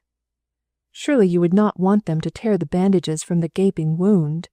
This I also resolutely opposed, and, taking the part of my colleague, devised another expedient. "Who was the doctor who bound up the wound?" The critic mentioned the doctor's name. "We'll go to the doctor, then." Dr. K. was a worthy, honest, high-spirited fellow who well deserved the public respect. We rushed upon him in a body. "Tell us now," we said, "is there a wound on the arm of the humorist?" "There is," replied the doctor. "Is it true that you took a bullet out of it?" "It is true." "On your professional reputation?" "On my professional reputation." With that my friends were bound to be satisfied. No further inquiries could be made. When, however, my two friends had withdrawn, I remained behind with the doctor, and I said to him, "My dear doctor, you have answered the question, did you take a bullet out of our friend's arm? But now answer me this question, who put that bullet in?" "Egad, egad," growled the doctor. "You imaginative people are really sad scamps." The fact was that our humorist and Muki Bogotoy had fought an American duel. Whoever drew the black ball had, well, not to die, but to get Dr. K. to make a wound in his arm. The doctor, with his lancet, made an incision about 2 centimeters in length and 4 millimeters in depth, in the epidermis just below the biceps. Into this wound he insinuated a bullet, then took it out, sewed up the wound, and so wounded honour was amply satisfied. And I'll not say a single word against this being the most correct mode of procedure imaginable. Then I went home to my native town, ostensibly to advertise my legal diploma, but really to look once more upon her from whom I had been so long absent. I was very well received in the bosom of my family. The whole clan came together for dinner at my mother's, and for supper at the house of my brother-in-law, Francis Bali. The 2 Calvinist ministers were also invited, and one of them toasted me as the ward of one guardian and the guardian of 2 wards, an allusion to my father's profession and my new drama, The 2 Wards. It was the first toast that made me blush. The next day was the meeting of the county board, at the end of which, with open doors, my diploma was promulgated. On that self-same day, my dear mother gave me my father's silver-mounted sword, and the cornelian signet ring, with the old family crest engraved upon it, which he used to wear. Democrat as I am, I frankly confess that to me there was a soul-stealing thought in the reflection that with this sword my worthy ancestors, who were much better men than myself, had defended their nation, country, laws, and constitution of yore, and that this signet ring had put the seal upon their covenanted rights for all time. According to ancient custom, the sword and signet ring of the father belonged of right to the younger son. My father had given my elder brother a ring and a sword of his own when he brought home his diploma. After that I had to pay visits of ceremony to the county and municipal authorities. I called upon my principal also, and a pretty little girl was there whose features I had perpetuated in a portrait. She still went to the convent school. This little girl, I may add, never had her romance. She died young, and thus found her true bliss. It was only in the afternoon that I was able to get to Bessy's. Among all earthly joys, is there one that can be compared with the heart-throbbing which a young man feels when he again approaches, after a long absence, the woman whom he idolizes, with the thought that she also has been dreaming of him all the time? It is true that our parting had been somewhat abrupt, and a hill of thorns had risen up between us, perhaps in consequence. But, on the other hand, my absence had had a definite, deliberate aim. I went to win for myself name and fame and a worldly position, and lo, but 6 months had passed and all this was already accomplished. I was an author. I had the right to speak of myself in the plural we, like a king. Nay, I had even a better right, for the king can only lay the peasantry under contribution, but I could make the gentry pay up as well. And that right was also de grata. I fancied the whole world was mine, and that triumphs would go before and follow me whithersoever I went. I was dressed according to the latest fashion. The famous firm of tailors, Martinek and Korsenek, had performed a masterpiece upon me. My feet were shod with varnished dress shoes. I had a whalebone cane with a gold-headed handle. I wore Yakimar gloves. I no longer singed my hair with heated hair tongs, as in the days when I was a patvarist, but a hairdresser had twisted it into ringlets, and now, too, I had a sprucely twisted moustache and a beard. I really must make the most of all these glories to emphasize the dramatic climax. I found Bessy's mother and her aunt in the well-known reception-room. The companion was on a visit to her relations. After the ceremonial kissing of hands, my first question was, "And Miss Bessy?" "She is in her own room yonder." "May I go there?" "Oh, by all means." It was that memorable room in which I had painted her portrait. The girl was alone, seated by her little table, and was bending over her embroidery frame. She really must have been very much absorbed in her work, as otherwise she must certainly have seen through the window that I was coming to her. It was a sort of pearl embroidery that she was busy over, meant apparently for the cover of a portfolio. On perceiving me enter, she hastily covered it with her handkerchief, but for all that my eyes caught a momentary glimpse of a large letter J on the embroidery. What else could it be but the initial of my surname? I was confirmed in this belief by the circumstance that on the same little table stood my portrait of her on a gorgeous stand. She greeted me kindly, but I could detect a certain hostile sentiment in her smile. It is only the eyes that can read such things, and practised swordsmen always can tell from the expression of their opponents' eyes how they are going to lunge. She questioned me about everything, and I replied with great precision. But these questions and answers were mere feints. The points of the swords were so far only twirling around each other. All at once she lunged straight at my head with her sword. "And pray, what is the amiable little sapling doing?" In my first amazement, I absolutely did not know what she was alluding to. "What sapling?" "Why, that darling little stage fairy, of course, who kindled you to such enthusiasm." So it turned up again now. Even here they cast it in my teeth. Was it not enough to have smarted once in my life for pretty Lila's sake? In vain did I assure her that never in my life had I seen the young artiste except on the stage, that there indeed she had earned my admiration, but that I had never felt any tender sentiment either for her or for any other mortal maiden in the whole of Budapest. "Let that go then," said Bessy mockingly. "We are well informed of everything that goes on. How about your landlord's 3 pretty daughters?"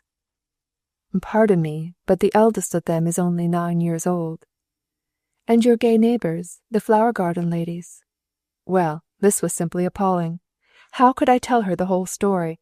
And yet I was the very person who had got them removed. "Whom the town captain was forced to interfere with. Oh, we know all about it. My little finger has whispered it to me." I was quite confused. Who could have been tittle-tattling about me so? And all the time her eyes were flashing sparks at me. But I was not to remain in doubt long. A new visitor arrived. His voice was already heard in the antechamber. It was Muki Bogotoy. It was plain to me now that it was he who had whispered all these things to Bessy. Into the room he rushed. He certainly was infamously handsome. My head of curls was quite dwarfed by his. His dress was much more fashionable than mine, and what a cocksure air he had. I dared not so much as press Bessy's hand, while he knelt down before her and laid his hat, together with his heart, at her feet. "Go away with you, don't be silly," said Bessy, by way of correction, pointing at me. "Your servant, comrade," cried Muki, becoming aware of my presence. Then he occupied himself with me no more, but turned towards Bessy and tried to remove the handkerchief from the embroidery, which attempt Bessy resisted with all her might. "It's mine, after all, you know," insisted Muki. "Then wait your turn, and you shall have it on your birthday." His birthday. A thought flashed through my brain. Muki's name was János. The initial letter was his, not mine. A dramatic climax. How instantly Muki became the sensible fellow and I the blockhead. At that moment I must have cut a somewhat queer figure in the very type of gaping confusion.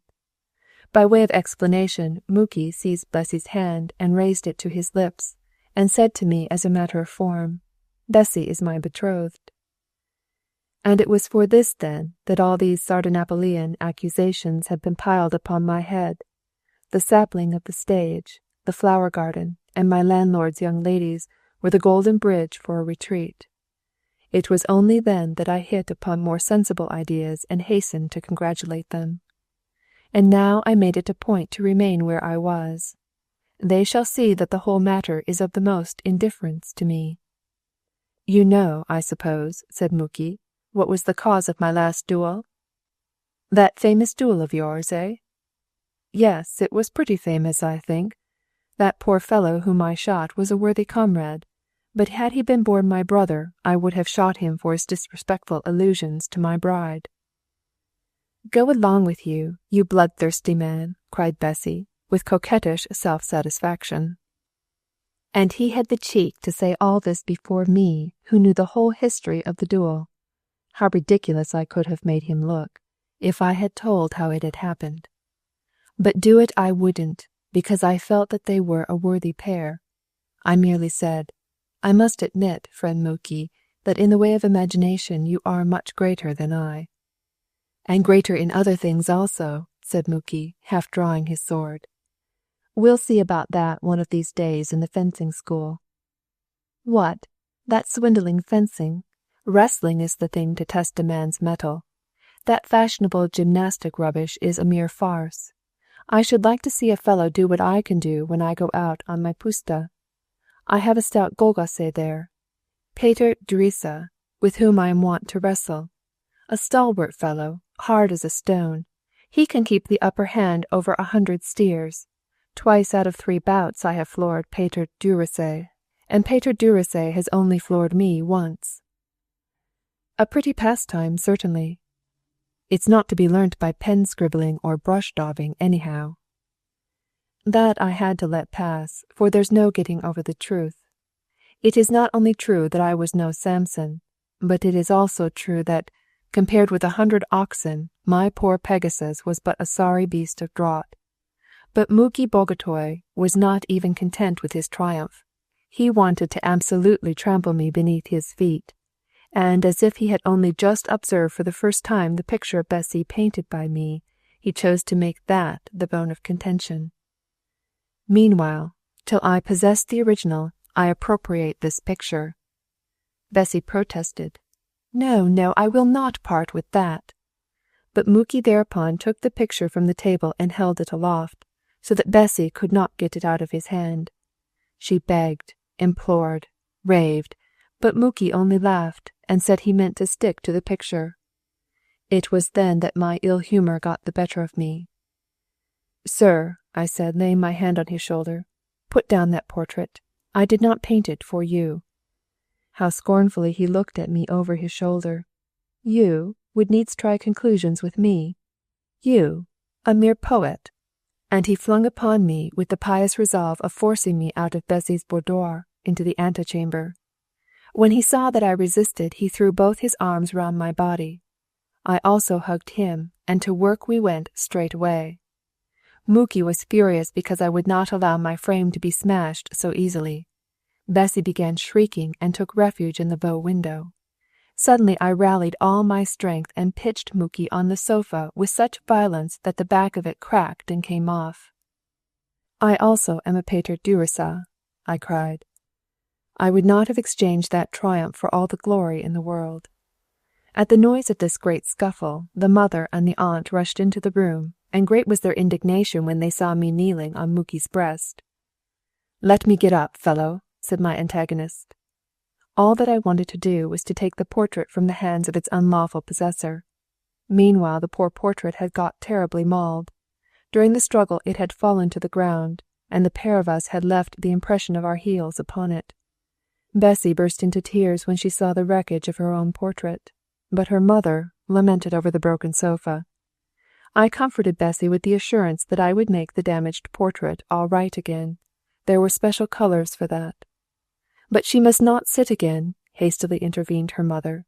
She was afraid I should begin coming to the house again and spoil the good match. "And I haven't got that dress either," said Bessy. It certainly was a pretty dress. Would that she had never had it. I assured them, however, that I would be able to put the picture to rights at home, all by myself, and with that I put it in my pocket. I never went back there again. The mother and the aunt ostentatiously occupied themselves with Muki, expressing all the time their regretful sympathy, at which he was beside himself for fury. I beat a retreat without any attempt to say good-bye, but Bessy ran after me, and overtaking me in the doorway, seized my hand and whispered in an ardent voice, "You'll put me to rights, won't you?" "The portrait? Oh, yes."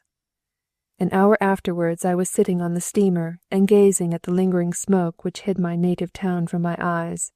It was just as if I were returning from a funeral. Chapter 7. When I got back to Pest, I found 2 letters awaiting me on my writing table. One from Tony Váradi, inviting me to stand godfather to his newborn son, and the other from Petöfi, informing me that he had just been married to Julia Szendry, and that they were having very happy days at Teleki's castle, Kolto. Both of these friends were poor fellows, like myself, and the ladies who had chosen to be their companions through life were girls belonging to wealthy, eminent families, accustomed to luxury and splendour, surrounded by obsequious wooers, and their mothers loved them as the apples of their eyes. Their families opposed the marriages, and the enamoured young ladies, handicapped as they were by the weight of their parents' refusal, followed their beloveds notwithstanding. Then true love is no dream after all, but pure gold. And yet when I seek this pure gold, they call me a crazy alchemist. And now Petöfi begged me by letter to seek out a convenient lodging for him, where they and I could live together. That a newly married bridegroom should invite his faithful bachelor comrade to be a fellow lodger with him is a fact which belongs to the realm of fairy tales. I immediately hunted up in Tobacco Street a nice first-floor apartment, consisting of 3 chambers and their domestic offices. The first room was for the Petöfis, the second for me, while the intermediate one was to be a common dining-room, and there were separate entrances for each of us. The young couple came in during the autumn. They kept 1 maid, and I had an old servant. We had both very primitive furniture. Mrs. Petöfi had left her father's house without a dowry. She had not so much as a fashionable hat to bless herself with. She had sewed together a sort of head-dress of her own invention, which she never wore. Her hair was cut short, so that she looked like a little boy. They had nothing, and yet they were very happy. Julia's sole amusement was to learn English from Petöfi, and afterwards at dinner, which was sent in from the Eagle, we spoke English and laughed at each other's blunders, and I had to be a witness of their bliss every day. It was just as if one were to season hell with piquant pepper. Just about this time there appeared in Élet Képek some very ordinary verse entitled Word Echoes, by one Ogtaleki, ostensibly addressed to a certain actress. I am now able to confess that I was the author of those verses. But for all that, though the verses were not so bad, I solemnly forbid anyone at any time to include these verses among my works, for even now, 40 years after the event, I am not such an old, decrepit, suicidally inclined fellow as Ogtaleki was. But indeed, every one of the works that I wrote at that period breathed the same bitter tone. The paroxysms of a crushed spirit, the dreamy phantoms of a diseased imagination, self-contempt, a moon-sick view of the world in general, characterize all my tales belonging to that period. And yet they pleased people then. I even had imitators. I turned Petöfi himself away from the right path. He himself confessed that his novel entitled Hóherkétele was written under the influence of my Nyomorek Naplója, a literary abortion. Who knows whither I should have got to with my Tower of Babel, had not a healthy earthquake brought it to the ground. One day Petöfi caught me in the act of touching up Bessy's portrait. He saw from my eyes that I had been weeping. I tried to hide it, for I was a bit ashamed. "It is well that it is so, my son," he said on that occasion. "It is men who are unhappy that the world wants now."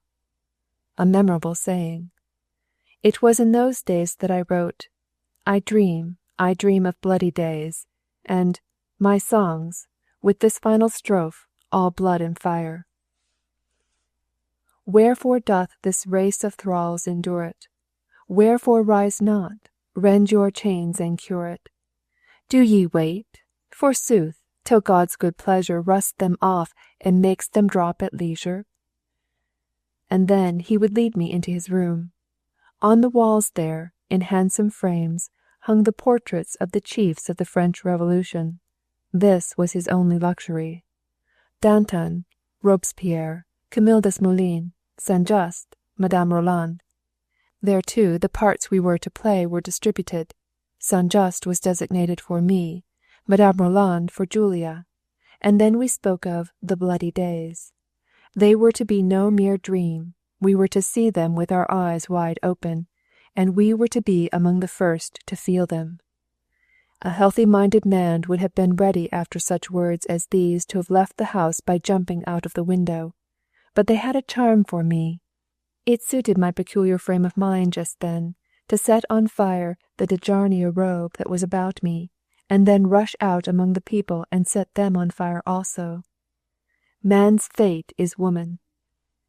Had that young lady the last time I held her hand in mine said, "Stay," I should certainly have remained. I should have crept into my little nook of bliss and never have gazed after the moonshine of fame. In that case I should now perhaps have been one of the judicial assessors at the royal courts, and have joined heartily in the laugh when one or the other of my colleagues at the end of a friendly banquet might take it into his head to quote some monstrous sentences out of my earliest romance, an imperfect copy of which turns up now and then as a literary curiosity among other antiquarian rubbish. This is what would have happened if the young lady had said, "Stay." But if that young lady had said, "Fly," then I should have flown like the rest of the falling stars. And indeed, of those who stood with me on the 11th of March before the mob on the balcony of the town hall to announce, "This is the day of national liberty," of those my youthful-visaged, warm-hearted comrades, 3 have perished in defence of that word, liberty, then pronounced.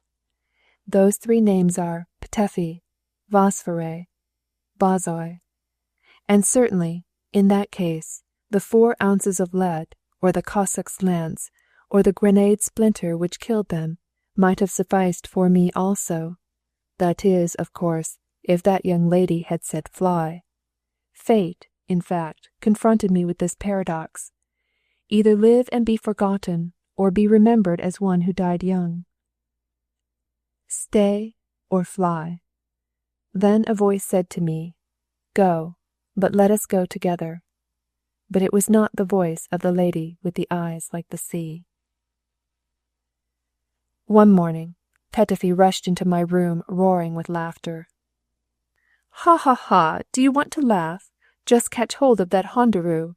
And into my hands he thrust the latest number of the opposition paper. I immediately caught sight of what had made him laugh so much. There was a magnificent description from my native town of the wedding which had taken place between Mr. Janos Nepomuk Bogotoy and the world-renowned beauty. I didn't trouble to look at the name. The happy pair will spend their honeymoon at Paris. Ha, ha, ha, ha! Chapter 8. After the March days, I quitted the Ptethis and went into another lodging.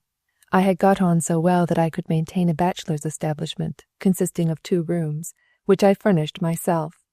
Properly speaking, it only became a bachelor's establishment when I entered, for before I took it, it was occupied by a little old woman who kept a registry office for providing respectable families with servants.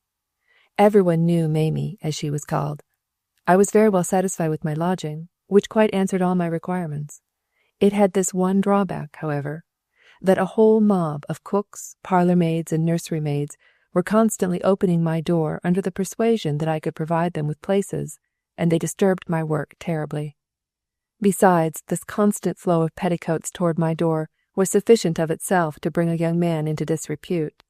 From the apartments at the opposite end of the corridor it was possible to catch a glimpse of my door, and it was just in these very apartments that Rosa Laborflavy lived. I was afraid that some one might think ill of me. It was no longer the Weltschmerz, but a Privatschmerz that afflicted me.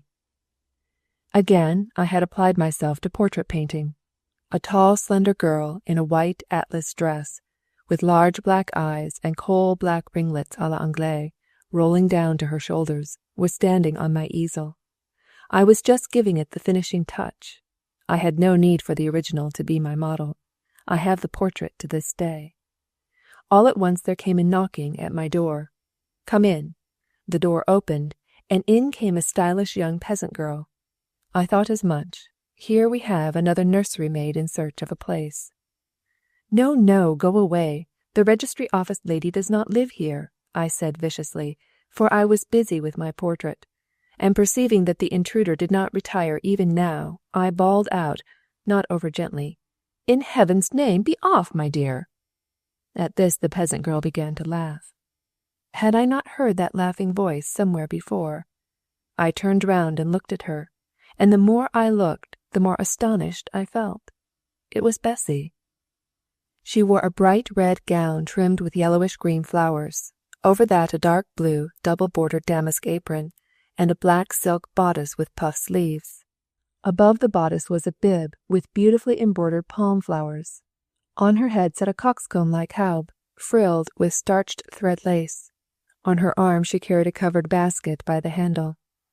Her face was ruddy and bronzed from exposure to the sun, and a sort of waggish little imp was nestling provocatively in her smiling features. I couldn't believe my own eyes. "What, don't you know me?" she cried with a merry laugh. "I'm Bessy." I saw that, but for the life of me I could not conceive what her object was in coming masquerading like this through the streets of Buda in broad daylight, and to hit upon my lodgings of all places in the world. "Madame de Bogatay?" I stammered in my confusion. "Oh, I am no longer Madame Bogatay, but Madame Peter Dürsa." "What on earth do you mean? Mrs. Dürsa, the wife of a herdsman?" My amazement was so genuine that Bessy clapped her hands together with glee. "Then you actually don't know about it? They haven't written to you from home?" "It is a long time since I received a letter from home." "But this was a scandal which set 7 counties in an uproar.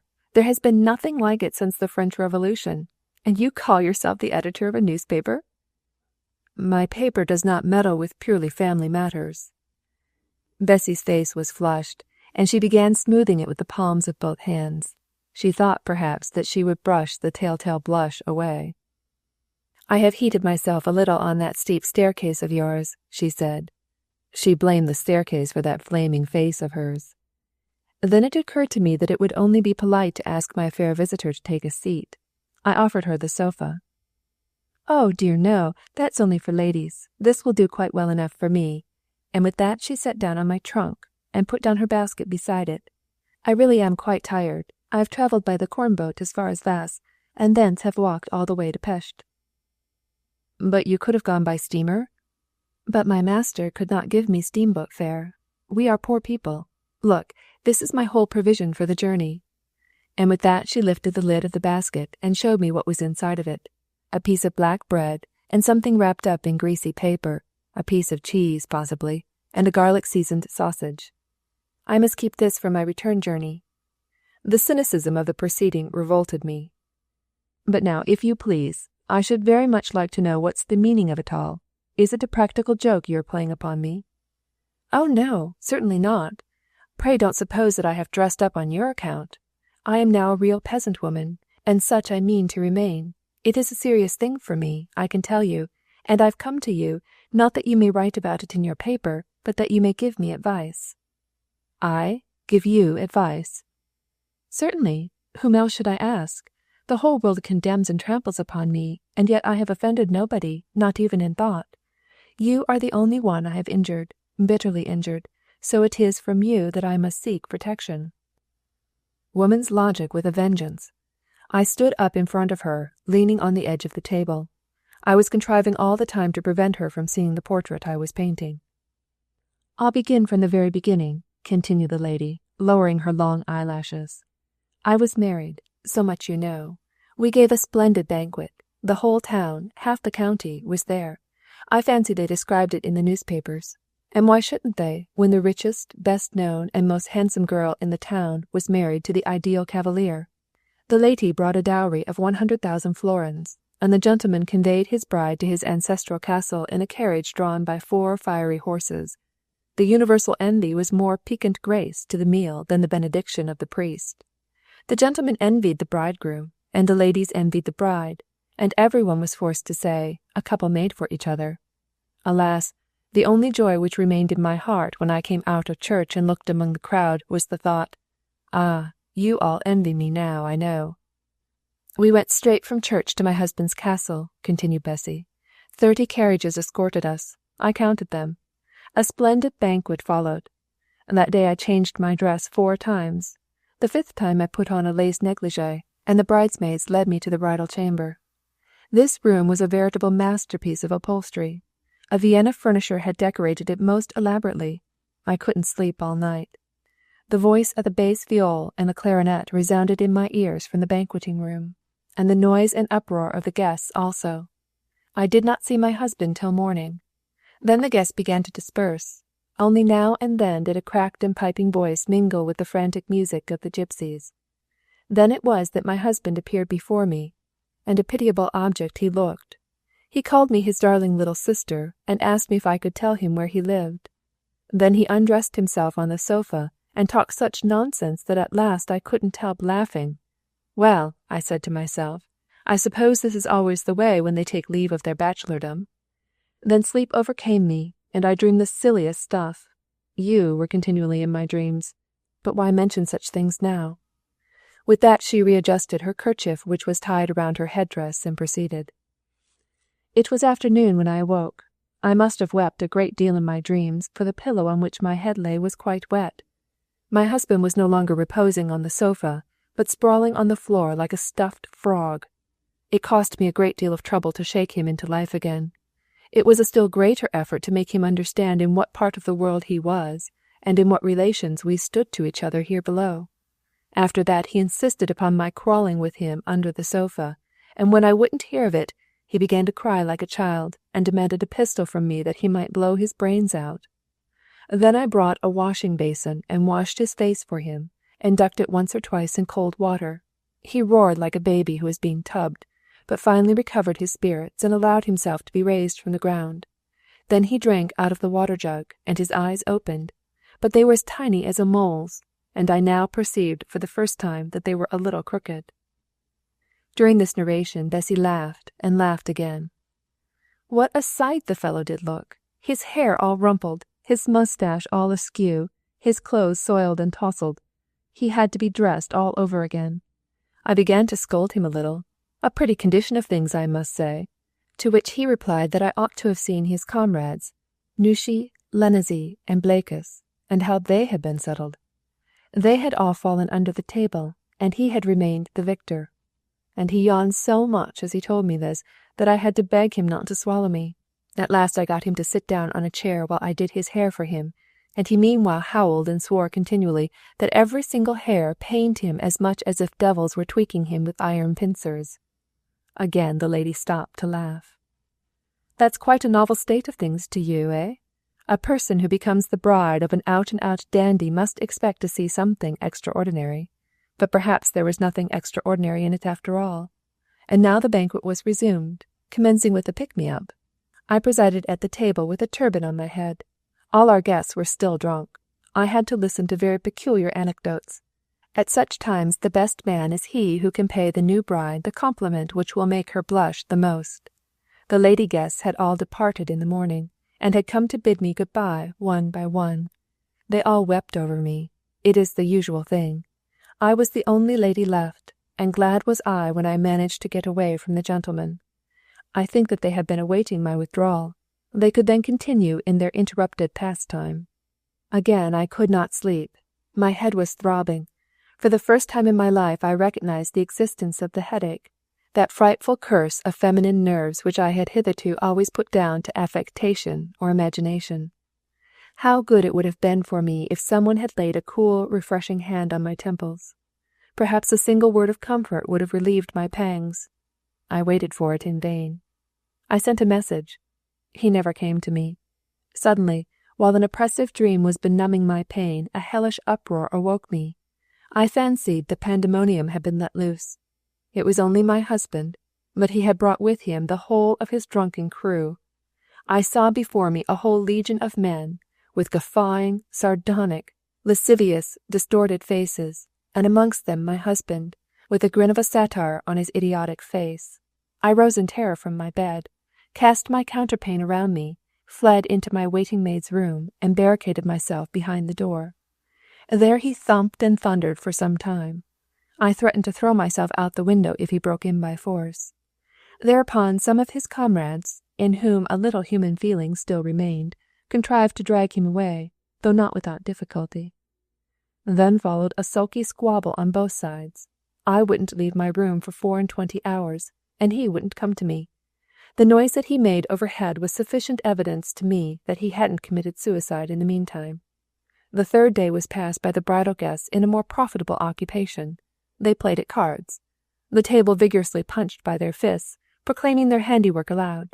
It was like blacksmiths' apprentices pounding iron on the anvil with sledgehammers. Only in the morning did my lord and master turn up while I was still only half dressed. He was sober then, and, what is more, ill-tempered. His loss at cards was mirrored in his face like a guilty conscience. He frankly told me all about it. He had been peppered finely, and his comrades were vile curs. Such was my wedding. Bessie covered her face with both her hands. Was she laughing? Was she weeping? I cannot say. All at once she asked me, "Did you ever play at cards?" "Yes, but only for copper coins." "It's all one. You ought not to waste your time with it." "Well, really, I only spend that time on it which I do not know how to employ otherwise, the time when I am tired of work and want a rest from thinking. Cards are very good things at such times." "Then what a pity girls also do not learn the science of card-playing at school, just as they learn to find out towns on maps, or gather the properties of exotic plants and animals from zoological albums. Then at least a newly married bride would understand why it is necessary to subtract so much from her heritage, to sacrifice it to such mythological deities as Skiz and Paget." Meanwhile, I didn't interrupt her, but remained standing and looking at her with my hands resting on the table. This seemed to put her out. "Why don't you smoke a cigar? Don't mind me." "I would only remind you that you used always to make fun of me because I didn't smoke." "True, smoking becomes a man. A cigar or a pipe makes his face so cosy-looking. Just look at any man who hasn't a pipe stuck in his mouth, and tell me if he doesn't look like a judge pronouncing judgment, or a priest shriving a penitent. Believe me, that's one of the reasons why I was faithless to you, that you didn't smoke. Well, at any rate, I have got my reward for it. Now, Mookie used to suck Havanas all day." "Yes, nothing but Havanas. But Durasol smokes the coarsest tobacco, and even chews pigtail." I burst out laughing. I couldn't help it. In what ways are a woman's graces gained? No, I wouldn't chew pigtail if the favour of the goddess Melpomene herself depended upon it. "I will not weary you out with our diversions at Paris. There, I perceived, it is the common practice for husband and wife to take their pleasures apart. My husband did no more than what other husbands do. It is not good form to ask a husband who returns home at dawn where he has been. Besides, Mookie, with perfect candour, informed me all about these places of public entertainment, and the joys of les petits soupers. Once he took me with him to these delights. I didn't ask to go again. I was very glad when the season was over and we returned to our village. And after all the bustling diversions, flirtations, visitings, and boredom, I could once more be alone and fill my straw hat with forget-me-nots on the bank of the river, as of old on the island. You remember my visit to your rustic hut, don't you? You remember the golden thrushes who used to speak to you. To you they said, 'Silly boy, silly boy.' To me they cried, 'What's the good? What's the good?' On returning to his estates, my husband became quite another man. You would have said that he was a changeling. The dainty dandy became an enthusiastic agriculturalist. He was up early, on horseback all day, went from one puszta to another, and brought home ears of barley in his hat. The only thing he talked about at home were sheep shearing and the diseases of horned cattle. He had a stud and a neat herd, and of the latter he appeared to be particularly proud. Sometimes he drove me all over his demesne in a light gig. A fine demesne it was. You might drive about it the whole day and not see the whole of it. He showed me his herds. He told me that herds like them were not to be had in the whole kingdom. I didn't understand it. All that I could see was that the oxen had very large horns. But the form of the herdsman really did surprise me. He was a veritable ancient hero sort of man, such as we imagine the primeval Magyars to be who wandered hither out of Asia. His bronzed face beamed with health, his thick black hair whipped his shoulders with greasy curls, and add to that his sun-defying glance, his stately bearing, his long mantle embroidered with tulips and cast lightly across his shoulder. His white linen garment fluttered in the breeze, and when he raised his arm to take off his cap, the loose fluttering short sleeves fell right back and revealed an arm like the arm of a figure of an athlete cast in bronze. "Why, Pater," said I, "is it you that your master is wont to wrestle?" The Hercules, thus addressed, timidly cast down his eyes and said, "Yes. But how on earth is your master ever able to throw you?" At this question, Pater Durazzo shifted his mantle from one shoulder to the other, and twisting his moustache, replied, "As often as His Excellency throws me, I get 5 florins." So that was the secret of Muki's acrobatic triumphs. After that, the herdsman conducted us to the great summer farm, which was a good distance from the hut where the calves are put to rest at midday. There, a savoury luncheon prepared by the wife of the herdsman awaited us. She was a buxom, smart young woman, with roguish eyes and radiating eyebrows, all life and freshness, a true blossom of the puszta. I caught myself looking repeatedly in the mirror and making comparisons between her face and my own. After luncheon, we went all round the farm, and the herdsman's wife guided us from stable to stable.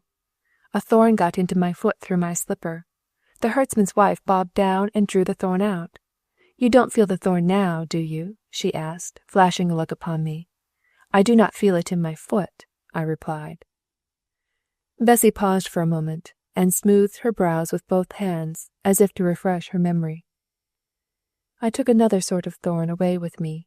I began to be suspicious of the grand economical zeal of my husband. Such assiduity was not natural.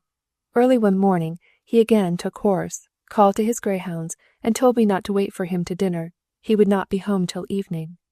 A certain instinct would not let me rest. I went out into the garden, right to the boundary fence, and into the stubble beyond. And then I went on foot to the puszta, through the turnip fields and the Indian corn. Nobody saw me. The vesper bell was ringing in the village when I entered the courtyard of the herdsman. In the stubble I saw the 2 dogs hunting a hare on their own account. Truly, a Cockney sportsman who allows his dog to win their own meat like that. I whistled to them. They recognized me and came leaping around me. "Where's your master?" The dogs understood me. They began yelping and barking, and darted on before me helter-skelter, with their heads between their legs, as if to give me to understand that they would lead me to the spot if I followed them. They made straight for the hut. No doubt they fancied they were doing something very knowing. When I marched in at the door, the little servant exclaimed, "Good gracious!" and let fall the wooden trencher in which she was kneading some dough with a large pot-ladle. And when I advanced toward the dwelling-room door, she stood in my way and said, "Please don't go in now." I boxed her ears for her, first on the right side and then on the left, pushed her into a cupboard, and locked the door upon her. Then I opened the door of the dwelling-room. There was nobody there, but the door of a little side-room, which in peasants' houses is, as a rule, always open, was closed. On the table, however, I perceived my lord's hat and his riding-whip. I made no disturbance. The clothes of the herdsman's wife lay in a heap on the bench. I took off my clothes and put on hers carefully, one by one. I was just as you see me now. She stood up before me and turned herself round that I might have a better look at her. Then I went into the outer hut again, and picked the ladle from the floor which the maid had let fall in her terror. It was a mess of bacon dumplings that she had been engaged upon. I kneaded the dough for the dumplings. I made 12 beautiful little round ones out of it, boiled them, beat up a nice garlic sauce with them, and poured the whole lot of it into a varnished jug, first tasting to see that it was not over-salted. Then I tied up the jar in my kerchief, and set off with it towards the pasturage. But another idea also occurred to me. I concealed behind my apron my husband's riding-whip that was then reposing on the table, and took it away with me. The pasturage is pretty far from the hut. It was somewhat late when I arrived there. The herdsman was quite impatient, and had climbed up a lookout tree, and when he saw my striped dress and bright red kerchief, he began to bawl out, "Hillo! Come along, can't you? I'll give you what for. I'll teach you something, you cursed blockhead. What would you have done with my dinner? A pretty time, when they're already ringing vespers in the village. I suppose you've been carrying on with his honour again? Let me catch you at it, that's all, and I'll tickle your hide for you with my whip." When I got up to him and lifted the kerchief from my head, he stopped short with his mouth open. "Well, I never, if it isn't her ladyship." "True, Pater," said I. "I've cooked your dinner for you, and now you see I've brought it to you. Your wife cannot come. She's learning French from my husband. I've also brought with me my husband's whip. I found it on your table. You may flog with it whomever you like, either me or your wife." Here she stopped short. She evidently meant me to find out the rest of the story for myself. "Poor woman," I murmured. I was sorry and embarrassed. She burst out laughing. "Don't pity me, pray. I'm perfectly happy. Drissa did not strike me with his whip. I am now mistress in the herdsman's hut." And she seemed quite proud of it all. Then she began to tell me of her new hero with real enthusiasm. He was what man was meant to be when first created, all strength and truth. There was nothing artificial, nothing false, nothing effeminate about him. When he comes home at night, he goes to the fireplace to smoke his pipe. Then he empties a can of buttermilk to the very dregs. Wine is only put upon the table on Sundays. Then he asks, "Have you any good dumpling soup, sweetheart?" "Of course I have, and cured bacon and groat pottage as well." As soon as it is ready, we turn it out and sit down to it. We eat with tin spoons out of a large common dish. No invitation is needed there. The lady herself fetches the water from the spring. The master drinks one half of it and offers the other half to his wife. "You drink too." And after that they don't go in for much stargazing, nor do they care a fig for the world and all its 1,000 troubles. They sleep with open doors, and the 4 sheepdogs guard the house. At 3 o'clock in the morning, Bessie gets up and goes to the stable to milk the cows. By dawn it must all be done. The little milking stool is now her throne. She pours the fresh foaming milk into the pails and takes them into the cellar with the help of the serving-maid. When the boy sounds his horn, the cows must be driven out. They must be pastured apart from the brood cows. All this time the master is eating his breakfast, pepper bacon and green leeks, with good papra morgo, and then he follows his herds out into the pastures. The reason why he cracks his whip so loudly is because he knows that someone is standing there in the little door and looking after him. Then she has to skim the cream from the standing milk, churn the milk, and take the butter to market. Then she has to buckle to bread baking. The maid is sent to heat the oven. Meanwhile she herself is kneading the dough. Then she shovels out the burning embers with the oven scoop, and wipes down the inside of the oven with a wet kitchen clout. Then the loaves are shot in by means of the long baking shovel. First of all, however, are baked the fire cakes which my soul loves so much. Finally, the lock-up stone is smeared with clay and placed in front of the oven, and one must be ready to an instant to pull the stone from the mouth of the oven again and take out the loaves. Meanwhile, she has had time to prepare upon the hearth a pottage of millet and smoked bacon, and carries it very quickly, pot and all, to the pasturage, so that when the midday bell rings, the master may have his victuals ready laid on his outspread fur pelisse. After dinner, beneath the shadow of the big wild nut tree, she may take a nap with an apron thrown over her face. On returning home, she gets out her bruised flax and heckles it, so that when the husband returns home he finds wife and family sitting by the distaff and singing together the spinning songs of the country folk, till the pigs come running home with a great grunting and demand their slush. Oh, such a life as that is pure enjoyment. I shook my head dubiously. It will bore you one day. Bore me? Do you recollect when I was in your lath hut, I painted this very life for you as my ideal? A hut of rushes and a bed of straw. You spoke to me of fame and glory. The lowing of kine, the tinkling of sheep bells, the cracking of whips is my delight. It was so even then. Since that time I have learnt to know the great world, but it hasn't altered me. I am full of disgust with everything that is to be found in palaces. Those demi-men, those Sunday husbands, those refined and exquisitely polite she-sinners, those model sticklers for virtue who sin through the whole 10 Commandments day after day, and vie even with the ladies of the ballet, with this difference, however, that the ballet dancers are much more modest in private than these great ladies are in public. I am sick and weary of the whole lot of them. I would rather have a man who never washes his mouth after he has eaten garlic, than a man who returns home from an orgy and pretends he has been to a political conference. The famous Hamilton bed, which costs you 100 ducats if you sleep in it for a single night, is wretchedness itself compared to the bed of fresh straw on which I sleep. Believe me when I tell you that I am perfectly happy. I'll believe anything you like, but there's one circumstance I cannot understand. How is it that nobody disturbs this sweet idol of yours? Is the one man who is so confoundedly nearly interested in your happiness, is that man still alive? Does Muki Bagotay still exist anywhere in the wide world? I fancy so. Well, if he does, I'll only say that what flows through his veins is milk, not blood. Is he content to carry the horns of his 100 oxen? A rich and powerful landlord, a country magnate, and the master of your ideal peasant. 1,000 lightnings, if I were only in his place. Bessie, with a sarcastic smile, folded her hands together above her knees. Well, come now, if you were in dear Muki's place, what would you do? I'll tell you.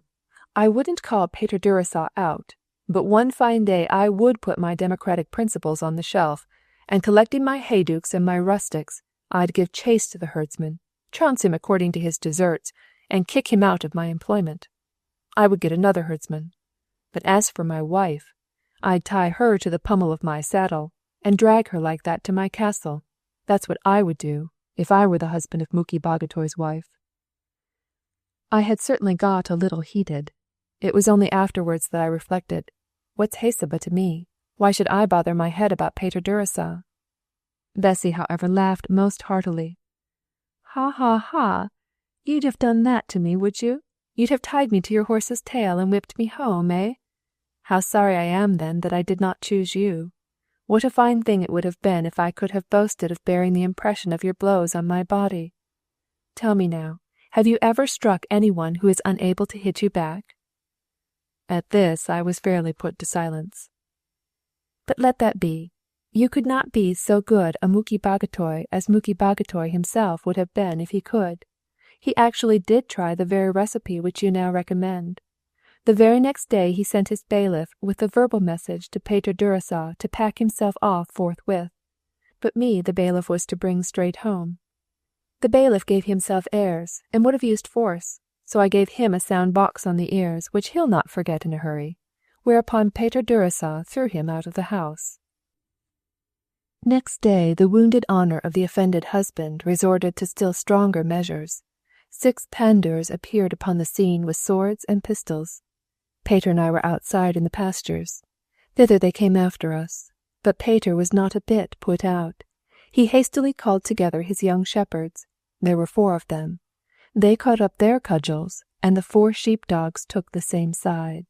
The 6 pandurs never dreamt we should tackle them. The corporal of the pandurs threatened to fire if we offered the least resistance. I immediately rushed forward in front of Pater and said to them, "Very well, there you are, fire." There was a pretty rumpus. The dogs began to bark, and at last even the stolid steers got mad, and the big old bull rushed out of the herd and charged straight at the pandurs, who were thronging round the herdsman. They took to their heels straight away, and those who did not leave their shakos behind them might think themselves lucky. Why, that was quite an epic poem. Wasn't it? But you haven't heard the end of it yet. After the repulse of the second assault, Muki began to carry on the war in grim earnest. One evening, our maid, who had been sent out as a spy, came back with the terrifying news that his honour had sent out orders that on the following day all his tenants were to assemble in the courtyard of the castle armed with cudgels, flails, and pitchforks. To his huntsmen and haydukes also he had distributed guns and ammunition. The whole of this host was to advance upon us in battle array on the morrow. It would have been well, perhaps, to have fled before them while there was yet time, but we did not fly. Then what was the end of it all? A very droll ending indeed. When the danger was greatest, good luck sent a deliverer, a good friend, just as usually happens in happily constructed dramas, who intervened with a mighty hand and diverted the stroke from our heads. And who was this good friend? Why, who else but the bearer of this fine blonde beard, cried she, with an ironical smile, caressing my chin. I? Why, I was not in that part of the country at all. Ah, but poets have long arms, you know. At the very moment when Muki was placing firearms in the hands of his peasants, freedom was proclaimed at Pest. The rumour spread throughout the kingdom like wildfire. The revolution had broken out. They say in Pressburg that Petefi and you were on the Rockoish at the head of 40,000 peasants, and that a new Doza war had begun. The retainers of Muki also thronged up to his castle, not to carry me off by force, but to demand their liberties. We'll work no more, they cried. We'll pay no more tithes and no more hearth money. Freedom had broken out with a vengeance. Muki was thereupon so terrified that he fled incontinently through the back door in the clothes of his lackey, and never stopped till he was safely out of the kingdom. I have heard nothing of him since. So, you see, your mighty hand turned aside the danger that was hovering over our heads. We drank to your health afterwards, in big bumpers. I certainly had never calculated upon success of this sort. Well, said I, you have certainly deposed of Mr. János Nepomuk Bagatoy for a time, though I will call your attention to the fact that he will not be very long in perceiving that there is no Doza war in Hungary, and will then return with reinforcements. But may I ask what her ladyship, your mother, says to all of this? I should have come to that, even if you had not asked me. In fact, this is the very thing which brings me to you. One fine evening, when I was returning home from the maize fields, with my kerchief full of pods, I found an official notification nailed on the door of our hut. The lawyer's clerk who brought it, delighted to find nobody at home, had fastened the document to the doorpost and decamped. It gave me to understand that Muki was bringing an action against me for adultery. A term was fixed, however, within which, according to custom, we might appear before the priest at any place we liked and be reconciled, if possible. After the lapse of 6 weeks, the priest would make another attempt to bring about a reconciliation. If this did not succeed, he would bid us go to the... and we should have to appear before the judge instead. I now began to see to what I was indebted for the pleasure of her visit. I should very much have liked to have banged the door in her face with the words, I am not a lawyer, though I have served my terms, but I let her go on. I immediately took down the notification from the door, she resumed, and sent my little maid with it to town, to my mother's. By way of explanation, I wrote her a letter, a task not unattended with difficulty, as Peter Durza's hut was singularly ill provided with writing materials. First of all, I had to manufacture ink from wild juniper berries. Then I carved a pen from a goose quill. In place of paper, I made use of beautifully smooth maize leaves. Just as the Egyptians used papyrus? Yes, and if papyrus was good enough for the daughters of the pharaohs, why shouldn't maize membranes be good enough for me? I wrote and told her everything that had happened. I entirely justified my proceedings. If there was but one drop of justice in her composition, she would be bound to acknowledge that my line of action was as clear as the day. Muki had made off with the herdsman's wife. I, following the lex talionis, an eye for an eye, had made off with Durza. He had brought an action against me. Durza would bring an action against his own wife. The pair of us stood on exactly the same legal footing. If the 2 divorces were carried out, I meant to make the man of my choice my lawful husband, and would become in name, what I already was in fact, the wife of Peter Durza. I referred to you also in my letter. To me? Yes. I argued that there was now no difference between peasants and gentlemen, and pointed out that since the 15th March you had omitted the privileged E from the end of your name, and had substituted for it a simple I, and that you were a glorious patriot, as everyone knew. Nobody therefore had any reason to be ashamed of Peter Durza. Besides, I did not mean that he should remain a herdsman any longer, but as soon as my mother handed over to me my patrimony, or as much of it as Muki had not already squandered away, I meant to purchase a farm, and Durza and I would settle down upon it as independent proprietors. The matter now really began to amuse me. I could imagine to myself the Hogarthian group when the trio of ladies began spelling out syllable by syllable the letter that had been written on a maize leaf. "Well, and what answer did you get?" "The answer you may easily have anticipated. My mother replied that she repudiated me entirely, that I should not get a farthing from her, and that I was never again to presume to show my face in a family which I had so utterly disgraced." "And did Pater know all about this?" "I was obliged to tell him, for my mother had nearly frightened to death the bearer of my letter, our little serving maid. She told her that if she ever dared to come to town again she would have her seized and tied to the pillory, though there wasn't one, and well flogged into the bargain, so that neither by cuffs nor entreaties was the wench to be persuaded to go to town again. She said as much to Pater. She said she would rather lose her place, and yet she ought to have gone every market day to the town with cheese and butter, for these wares were Peter's chief means of livelihood. What was I to do now? I did this. I resolved to take the butter and cheese to market myself." "You? But how?" "Not in a glass carriage, you may be sure. The market is a good 2 hours' journey from our hut, and the direction is marked by the church tower. The peasant women, when they pack with wares the baskets which they put on their heads, make, first of all, a sort of wreath of rags, which they place below the baskets to lighten the pressure and maintain the equilibrium." "And you did the same?" "Naturally. It is no greater hardship for me, surely, than for the other poor girls who do it. And remember, besides, that this marketing is just as great an amusement to the peasant women as a promenade court is to the fine ladies. There was only one little nuance connected with it. Just at this time all the irrigation waters had overflowed, and all the fields and meadows between our hut and the market town were turned into a lake, through which we had to wade." "What? You waded through the flooded fields?" "Oh, the water did not really come above my knees. It was only here and there, by the side of the streams, that we had to truss up our petticoats high, and then we took off our boots and carried them tied to the handles of our baskets. That is how all the women go." "And you picked your way along like that too?" "Again and again. I might indeed have gone along by the dikes, but then I should have had to turn into the village and make a circuit of 4 miles with the mud up to my knees. Along the even marshes, on the other hand, it is pleasant going. The soft soil does not hurt your heels, and there are no leeches." "But did no one see you?" "What did I care? I quite enjoyed my aquatic promenade. It was every bit as good as bathing at Trouville, and there I had by no means so ample a toilette. On arriving in town, I at once readjusted my clothes, put on my boots, and went to sell butter and cheese right in front of my mother's house. It was really a capital position that I chose, a corner house between 2 thoroughfares, opening out upon the market-place." "And nobody recognized you?" "Oh, why shouldn't they? Everyone recognized me, even the money-collector who hires out the standing-rooms. He allowed me my standing-room gratis because I belonged to the place. I was surrounded by quite a crowd of my former cavaliers, who bought up all my butter, and I sold my cheese by the ounce at fancy prices. There was quite a run upon it.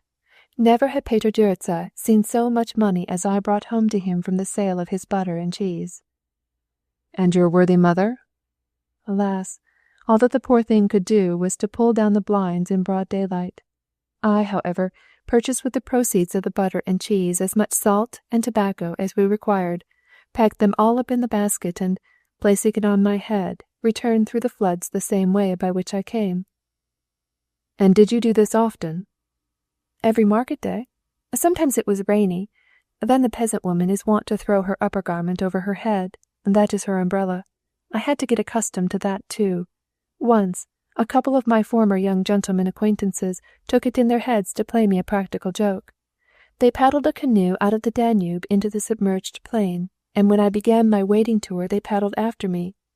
That did me no harm, but it turned out badly for them. For the peasant girls who went with me charged upon them like the host of Sisera, wrested the paddles from their hands, and left them rocking helplessly to and fro in the midst of the waters." "But hasn't the water all dried up now?" I asked impatiently. "Oh, how he snaps at me! Of course, now we can go dry-shod. Only when we come to a ditch do we take off our shoes. But, dear heart, how I do go on gabbing without ever coming to the point. I must explain why I have come all the way hither to you, my dear Mr. Advocate. As I will not appear before the priest to further the reconciliation project, and my husband, my first, I mean, will do so neither, I must, of course, appear before the judge.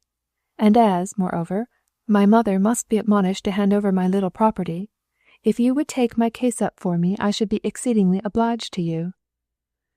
I told her that I did not practice as an advocate, and that I had no experience whatever of divorce proceedings, not having been taught the subject in the schools. Then she began to speak in a very solemn voice. She said she had never expected me to take up her case, but had sought me out because she had been informed that the advocates with whom I had served my articles were very eminent practitioners. She would like to entrust her double suit to them. As, however, she feared that they would neither receive her nor believe her if she appeared before them in her present costume, she earnestly begged that I would give her a letter of introduction to the firm of Molnar and Vertovsky for friendship's sake, or for any other price. Well, I can do that for you, for nothing. To write this letter I had to sit down at my writing table. "May I peep and see what you write about me?" "If you like." I could not take offence at her curiosity. "I'll help you," said she, with naive archness, and went and stood behind my back. I must say that she had a very odd notion of helping me. She leant right over me so that I could feel her burning breath on my face, and the throbbing of her heart against my shoulder. I spoiled the first sheet of paper by writing last year's date at the top of it. Then I could not call to mind the name of my client, and I thought one thing and wrote another, and to that I made a mess of the simplest sentences, and wrote in a style worthy of a pedantic grammarian. Finally I got hopelessly involved in the maze of a long-winded phrase which I began but could not finish. That's what happens to a man when he has to listen to the beating of two hearts. It was on this same self-table that the picture stood which I have already mentioned. I had no time to conceal it in my drawer, and why should I have tried to hide it? Was I bound to make a mystery of it before her? Right opposite to my writing-table was a mirror on the wall. On one occasion, when I was pursuing an elusive word, I raised my head from my writing-desk and saw in the mirror the figure of the woman who was standing behind my back. Oh, what a face that was! She was not looking into my letter, but at the portrait. The eyes were turned sideways, so that the upper parts of the whites were visible. The lips were drawn aside, and the teeth clenched. I saw this from the mirror, and this mirror, too, had the property of making things look green. Viewed in this magic light, the fair lady standing behind me appeared like the Iblis of the 1001 Nights, who sucks the blood of her lovers and leads the dances of the dead. I finished my letter to my two old chiefs. Then I dried it with a piece of blotting paper. Sand I have always hated. I also felt in this respect like Stephen Scacchigny, who, whenever he received a sanded letter, used to give it first of all to his lackey to be taken out in the hall and dusted. Before enclosing the letter, however, I turned round and handed it to her. "Would you read it, please?" The menacing spectre was no longer there. Iblis had changed into a smiling young bride. "And how do you know that I haven't read the letter?" she asked in her astonishment. My little finger whispered it to me. At this she burst out laughing and pushed the letter away. "I don't mean to read it. I know that you have written no end of good things about me."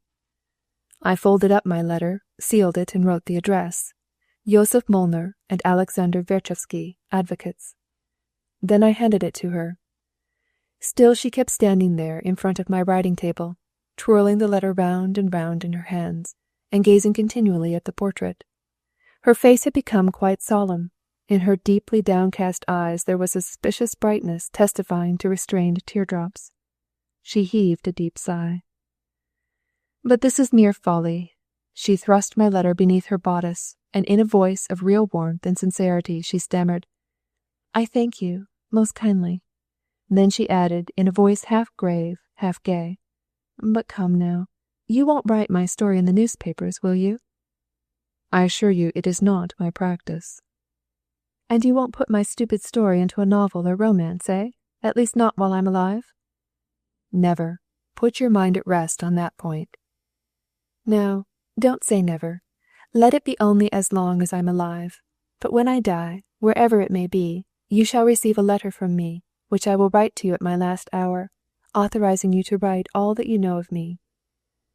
"My dear friend, death is written much more plainly on my brow than on yours." She shuddered. Twice she shuddered. Then she threw her basket over her arm and took her leave. I would have escorted her to the door of the antechamber, but she held me back. "Stay where you are. I do not wish anyone to see you paying attention to a country wench."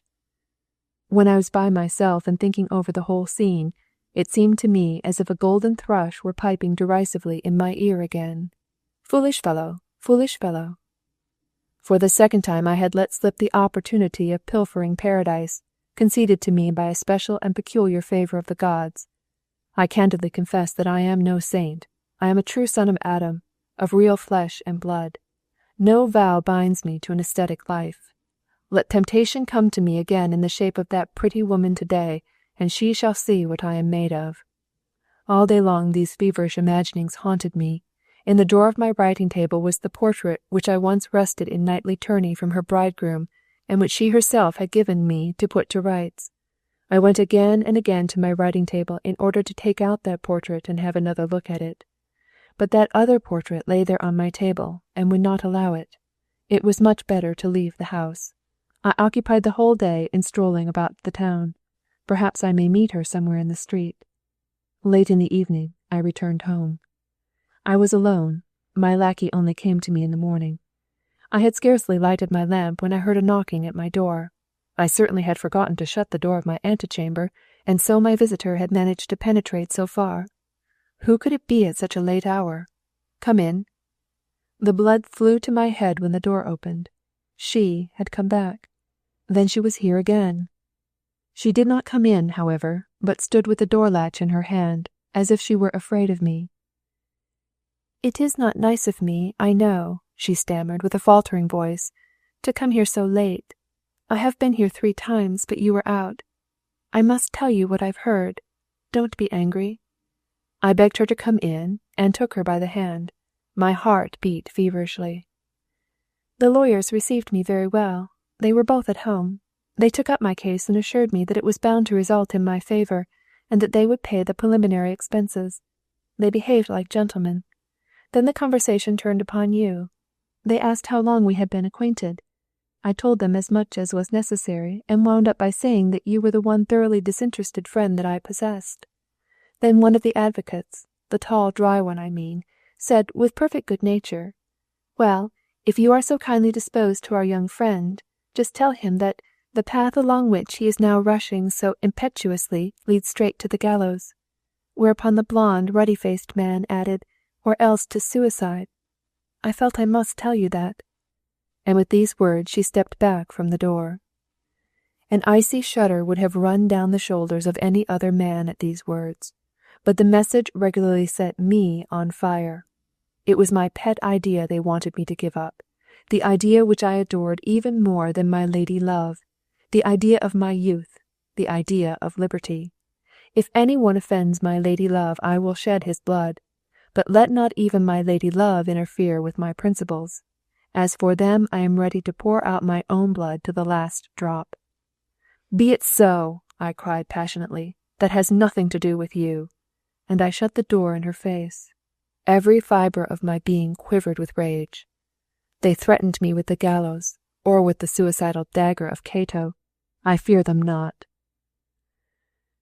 My poor chiefs. Half a year later they were rushing along the self-same path, at the end of which so many monsters were lurking. I only lost my hair in the hands of these monsters, but they lost their heads. Their own prophecy was fulfilled on them both. From that day forth I was very wroth with my lady with the eyes like the sea.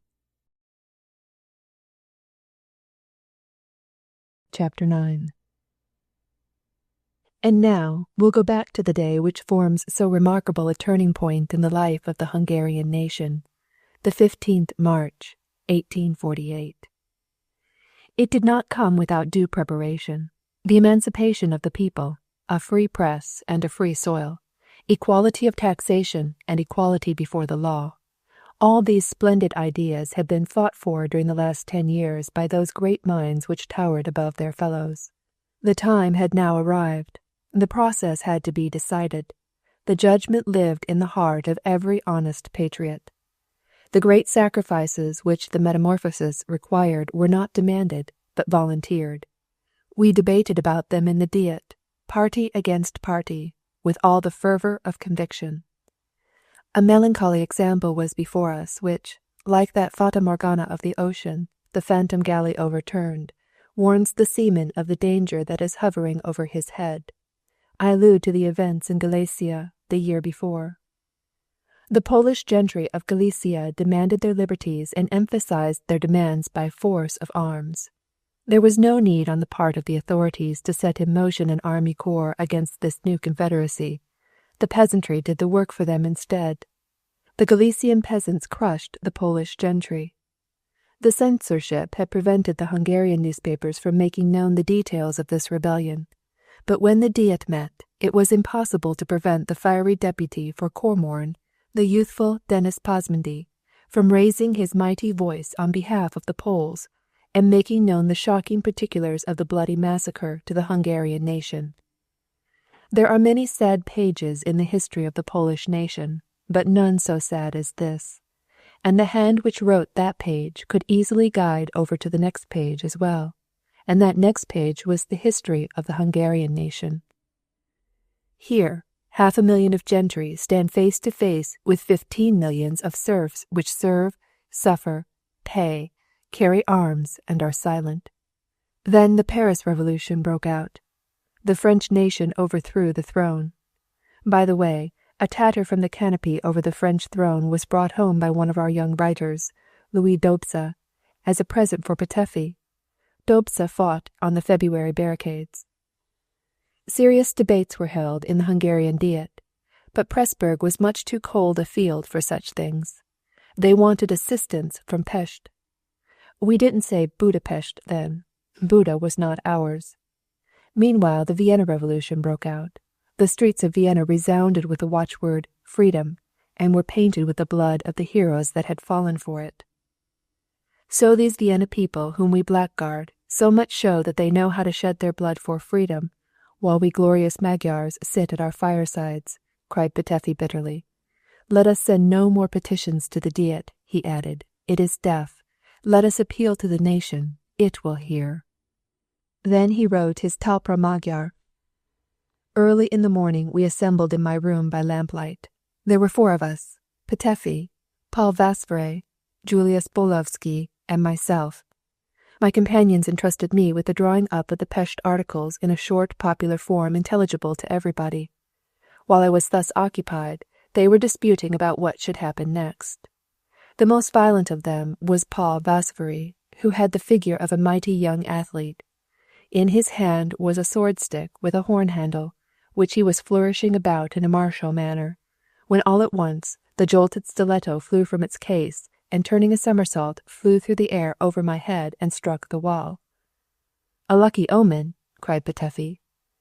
The proclamation was ready. We hastened into the street. We said nothing to Madame Petefi. Every one of us had arms of some sort. I pocketed the famous duplex pistol already mentioned. Every one knows ad nauseam what followed, how the human avalanche began to move, how it grew, and what speeches we made in the great square. But speech-making was not sufficient. We wanted to do something. The first thing to be done was to give practical application to the doctrine of a free press. We resolved to print the 12 articles of Pest, the proclamation, and the Talpra Magyar without the consent of the censor. The printing press of Landerer and Heckenast was honoured with this compulsory distinction. The printers were naturally not justified in printing anything without permission from the authorities, so we turned up our sleeves and worked away at the hand-presses ourselves. The name of the typesetter, who set up the first word of freedom, was Potemkin. While Irinyi and the other young authors were working away at the press, it was my duty to harangue the mob that thronged the whole length of Hatvany Street. I had no idea how to set about it, but it came of its own accord. My worthy and loyal contemporary, Paul Skontag, occasionally quotes to me, even now, some of the heaven-storming phrases which he heard me say on that occasion, e.g., No, fellow citizens, he is not the true hero who can die for his country. He who can slay for his country, he is the true hero. That was the sort of oratory I used to practice in those days. Meanwhile the rain began to fall, and rain is the most reactionary opponent of every revolution. But my people were not to be dispersed by the rain, and all at once the whole street was filled with expanded umbrellas. "What, gentlemen," thundered I from the corner of the street, "if you stick up your umbrellas now against mere raindrops, what will you stick up against the bullets which will presently begin to fall?" It was only then that I noticed there were not only gentlemen around me, but ladies also. A pair of them had insinuated themselves close to my side. In one of them I recognized Queen Gertrude. On her head she wore a plumed cap, and was wrapped up in a Persian shawl embroidered with palm tree flowers. Both cap and shawl were dripping with rain. I had met the lady once or twice at the Szigligeti's. I exhorted the ladies to go home. Here they would get dripping wet, I said, and some other accident might befall them. "We are no worse off here than you are," was the reply. They were determined to wait till the printed broadsides were ready. Not very long afterwards, Irini appeared at the window of the printing office, for to get out of the door was sheer impossibility. He held in his hands the first printed sheets from the free press. Ah, that scene, when the very first free sheets were distributed from hand to hand. I cannot describe it. Freedom, freedom. It was the first ray of a new and better era, a free press, the first fruit of the universal tree of knowledge of paradise. What a tumult arose when they actually clutched that forbidden fruit in their hands. Hail to thee, O freedom of the press! Thou seven-headed dragon, how many times hast thou not bitten me since then? Yet I blessed the hour when I first saw thee creep out of thy egg, and gave thee what little help I could. Young authors, clerks, advocates, all hot-headed young people, crowded around the invisible banner. A young county official was now seen forcing his way through the dense crowd right to the very door of the printing office, and from thence he addressed me. The influential vice-lieutenant of the county, Paul Nyari, sent word to me that I was to go to him to the town hall. "Why should I go?" I cried from my point of vantage. "I'll be shot down with cannonballs rather. If the vice-lieutenant of the county wants to speak to us, let him come here. We are the mountain now." And Mohammed really did come to the mountain, and with him came a group of grave-faced men, the veteran leaders of the camp of freedom. Against them was a dwarfish little oddity of a man, the assistant editor of the Eled Kepek, the gallant little Suki, who, despite a chronic asthma, fought through the whole campaign, musket in hand. Besides being a cripple, he was a really extraordinary stammerer. When he saw the grave-visaged men making their way to us through the crowd, he scrambled along beside them, and with all the force of his lungs bellowed out this notable declaration. "Don't listen to those wiseacres." But the wiseacres hadn't come to convert us to wisdom. On the contrary, Nyari had come to approve of what we had done hitherto, and then to go together with us to the town hall, that they might there, together with the town councillors, ratify the articles of the liberal programme. It was a fine scene. The town hall was crammed to suffocation. Those who were called upon to speak stood upon the green table, and remained there afterwards, so at last the whole magistracy of the county, and I and all my colleagues were standing on top of the table. The flames spread. The burgomaster, the worthy Rotterbiller, announced from the balcony of the town hall that the town of Pest had adopted the 12 articles as its own, and with that the avalanche carried the whole of the burgesses along with them. But the matter did not end even there. In the evening crowds of workmen inundated the streets. They had got from somewhere or other a banner, inscribed with the 3 sacred words, Liberty, Equality, Fraternity. Such a great day must needs have a brilliant close, so the town was illuminated in the evening, and a free performance was given at the theatre, Bank Ban being the piece selected. But the mob, which by this time was in a state of ecstasy, had no longer the patience to listen to the pious declamations of Ban Peter. It called for Talpra Magyar. What was to be done? The brilliant court of King Andrew II, with the Queen and Bank Ban to boot, had to stand aside and form a group round Gabriel Egressy, who, in a simple Attila, with a sword by his side, stood in the middle of the stage and declaimed with magnificent emphasis Petefi's inspiring poem. That was all very well, but it was not enough. Then the whole company sang the scorzato, and the people in the pit and the galleries joined in. That also was soon over. What shall we give next? The band struck up the Récollets march. That kindled the excitement instead of extinguishing it, and it was high time that something should be done to quench it, for the excited populace was drunk with triumph. Then a voice from the gallery cried, "Long live Tanchus!" And with that the whole populace suddenly roared with one voice, "Let us see Tanchus!" A frightful tumult arose. Tanchus was not at hand. He lived some way out in the suburb of Ferencváros. But even had he been near, it would have been a cruel thing to have dragged on the stage a worn-out invalid, that he might merely bow to the public like a celebrated musician. But what was to be done? "Well, my sons," said Nyari, with whom I was standing in the same box, "you have awakened this great monster. Now see if you can put him to sleep again." My young friends attempted to address the people one after the other. Petefi from the Academy box, Irini from the balcony of the Casino Club, but their voices were drowned by the howling of the mob. The curtain was let down, but then the tumult was worse than ever. The gallery stamped like mad. It was a perfect pandemonium. Then a thought occurred to me. I could get on the stage from Nyari's box. I rushed in through the side wings. I cut a pretty figure, I must say. I was splashed up to the knees with mud from scouring the streets all day. I wore huge, dirty overshoes. My tall hat was drenched so that I could easily have made a crush hat of it and carried it under my arm. I looked around me and perceived Egressy. I told him to drop the curtain. I wanted to harangue the people from the stage. Then Queen Gertrude came towards me. She smiled upon me with truly majestic grace, greeted me, and pressed my hand. No sign of fear was to be seen in her face.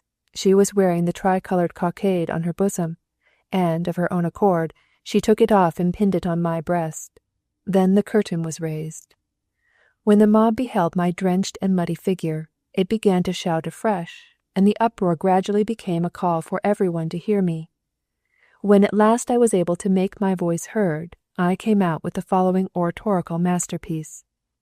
Brother citizens, our friend Tanchus is not here. He is at home in the bosom of his family. Allow the poor blind man to taste the joy of seeing his family once more. It was only then that I felt I was talking nonsense. How could a blind man see his family? If the mob began to laugh, I should be done for. It was the tricolored ribbon that saved me. "Do you see," I cried, "this tricolored cockade on my breast? Let it be the badge of this glorious day. Let every man who is freedom's warrior wear it. It will distinguish us from the hireling host of slavery. These three colors represent the three sacred words, liberty, equality, fraternity. Let every one in whom Hungarian blood and a free spirit burns wear them on his breast." And so the thing was done. The tricolored cockade preserved orders. Whoever wished to pin on the tricolored cockade had to hurry home first. 10 minutes later the theatre was empty, and the next day the tricolored cockade was to be seen on every breast, from the paletots of the members of the casino to the buckram of the populace, and those who went about with mantles on wore cockades on their hats. In the intoxication of my triumph, I hastened after Rosa Laborfalvi as soon as this scene was over, and pressed her hand. With that pressure of our hands our engagement began. I have recorded the whole of this episode in order to explain how it was that that portrait found its way to my table, which was able to convert in an instant the smiling face of the lady with the eyes like the sea into the hideous features of Iblis.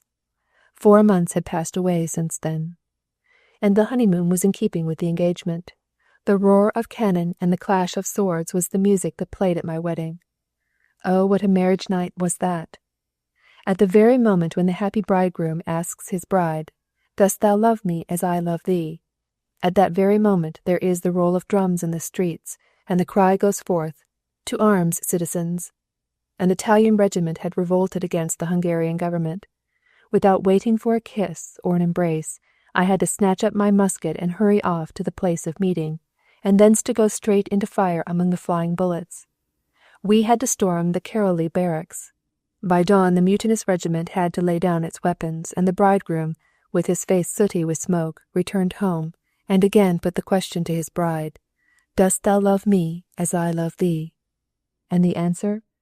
Ah, the heart alone can feel it, the lips cannot express it. That was our honeymoon. With the shame of lost battles in our hearts, and despairing even of divine justice, those who can love under such circumstances must love dearly indeed. And then out into the desolate world, into the midst of a Siberian winter, with everything crackling with cold in a night lit only by the blaze of artillery, forcing one's way along through the snowy deserts of the Alfold with the retreating Honved army, passing the night in an inhospitable hut where the closed door had frozen to the ground by morning, and the roll of drums and the blare of trumpets aroused us to toil on still farther. Those who can love under such circumstances must love indeed. My wife went everywhere with me. She quitted a comfortable home, sacrificed a fortune, a brilliant career, to endure hunger, cold, and hardship with me, and I never heard her utter one word of complaint. When I was downhearted, she comforted me, and when all my hopes were stifled, she shared her hopes with me. At the new seat of the Hungarian government, Debrecen, we were huddled together in a tiny little room, compared with which the hut of Peter Gyuricza was a palace from the 1001 Nights. And my queen worked like a slave, like the wife of a Siberian convict. She worked not for a joke, not in sheer defiance. She did not play the part of a peasant girl. She was a serving woman in grim earnest. The hazard of the die of war changed. We advanced. We marched in triumph from one battlefield to another. I was present at the storming of the citadel of Buda. Even in those awful days she never left me, when every night the sky seemed about to plunge down upon our heads. The brilliant days of triumph were again succeeded by misfortune. The northern ogre threw all his legions upon us. Again we had to fly, to leave our happy hut and continue our marriage tour through desolate wildernesses, where savage hordes had devastated whole villages. Our night's lodging was 4 bare sooty walls, our couch a bundle of charred straw. Hated by strangers, feared by acquaintances, we were a terror to the people from whom we begged a shelter. The chaos of war finally parted us. I insisted that she should remain away from me. I could not endure to see her suffering any longer. It was not right that I should accept such sacrifices. I bade her to leave me to meet my fate alone. After the catastrophe of Vilagos, my life was ended. That mighty giant, the famous Hungary of our dreams, collapsed into atoms. Her great men became grains of dust. I also became a nameless, weightless, aimless grain of dust. The end of all things had arrived. The prophecy of the lady with the eyes like the sea lay literally fulfilled before me. Either the gibbet or suicide was to be my fate. I was 24 years of age and a dead man. My former chief, the brave Catonian, Joseph Molnar, the president of the National Court-Martial, had set me the example. He lay before me on the sward of Vilagos, slain by his own hand. The last hussar breaking his sword was a spectacle he could not bear to survive. Then it was that a burning hand seized my hand. It was hers, the hand of the woman who loved me. When all was lost, her love was not lost. She came after me. She took me with her. She set me free. When all Hungary was already subdued, there was still one corner in our native land where the hand of authority never came. She discovered that corner and led me thither with her through every hostile camp. That was the woman who went along with me. Chapter 10. It required quite a strategical combination to transport me from the town of Vilagos to where the world is boarded up. This place was selected for me by my wife while she was already in Pest, whence on the approach of the catastrophe she set out from home on a peasant's car to seek me up and down the kingdom. For a time she travelled with the wife of Alexander Korosi, who set her on my track. After the storming of Szegedin, we were all within an ace of being blown into the air by the explosion of a powder magazine. It was a little village called Tordona, deep in the beech forests of Borisort, the name of which was not even to be found on the chart of Francis Carax. Here the celebrated comedian and scene painter of the National Theatre, Telepi, had built a house with the intention of seeking an asylum there with his family in troublous times. When the Russians came, he sent thither his wife and his son Charles, who was then a young artist student. Telepi gave my wife this sage piece of advice: when the bottom of the world falls out, take your husband where nobody will find him. Tordana had taken no part in the revolution. The journey was quite an odyssey. In a small covered peasant's car a lady conveys watermelons to market. The coachman and the footman sit in front together. The footman is myself, the coachman János Rákóczi, who only the day before was Kossuth's secretary. The price of watermelons was a silver tizes apiece. Our heads were not worth so much as that. The way from Vilagos to Békés Gyula is long, and the whole way we were going straight towards the advancing Russian host. Cossacks, lancers, infantry, artillery, gun carriages met us at every step, and yet nobody asked us the price of those melons or the price of those heads. It was only the two splendid horses in front of our car which might have raised suspicions that we were not itinerant market gardeners, although Rákóczi wore the genuine blue livery of a coachman. When we got into the domain of swamp and rushes, a mounted betyar took us under his protection and guarded us along paths where a carriage had never yet gone, where our horses repeatedly waded up to their breasts in water, till we fought our way through into the endless plain. He would take nothing from us but a "God bless you." Our dear friend, János Rákóczi, as an old country gentleman, was a capital coachman so long as he had only to guide the horses, but that part of the stableman's science which deals with harnessing and unharnessing he had never learnt. So when we came to a place in the sweltering heat of the dog days after a long drive through the vast plain, the very first thing he did was to let the unharnessed horses immediately drink their fill at the spring, and then tie them up in the stable, in consequence of which the shaft horse caught inflammation of the lungs and expired an hour afterwards. The saddle horse survived as by a miracle. Instead of the deceased horse, therefore, we had to harness another nag, which we picked up on the road for 100 florins. This new horse was a hand and a half smaller than the steed that still remained with us. With this slapdash team, nobody would have taken us any longer for gentry. We still had to pass through Miskolc, where the Russians were encamping. Here dwelt my wife's father, the wise and worthy Professor Benki Laborfalve. He pointed out to us the road which led to Tordana. 5 hours long we penetrated through dense forests. Not a human dwelling place, not a beaten tract was to be seen. A stream cut through the winding valley, and along its bank, shifting now to the right hand and now to the left, a sort of path wound its way naturally, without anything like a bridge. For the convenience of foot passengers, huge stones at irregular intervals had been cast into the bed of the racing stream. There, in a deeply hidden, delightful valley, lay the spot which was walled off from the world. My wife and I descended at the Telepi's house and were heartily welcomed by our worthy hostess. Rákóczi, with his equipage, had to be lodged in another house.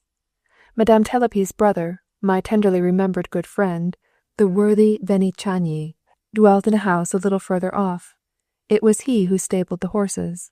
Later on I joined him.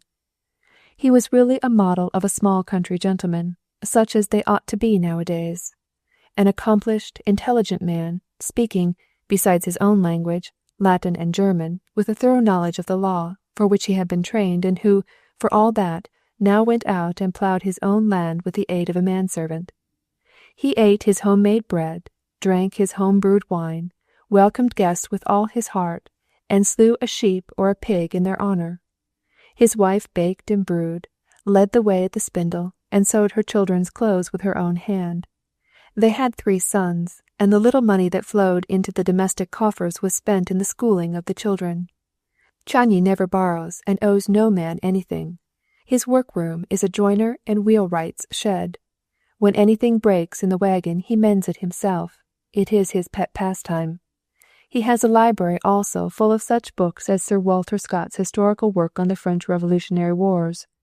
Newspapers he never reads. If, again, a poem pleases him, he learns it by heart and passes it on further by word of mouth. He never goes to law with his neighbour, and when two fall out he makes peace between them. But when the cry goes forth, "The fatherland is in danger, let us make sacrifices for the common weal," Then he cuts the large silver buttons off his mantle and lays them on the altar of his country. I owe it for the most part to this worthy man that I did not lose my reason altogether in these hard times. Thus we arrived hither. I was saved. I was no longer a dead man. I lived. But what sort of life was it? It was the sort of life which belongs to a newborn babe, absolute inability to help oneself.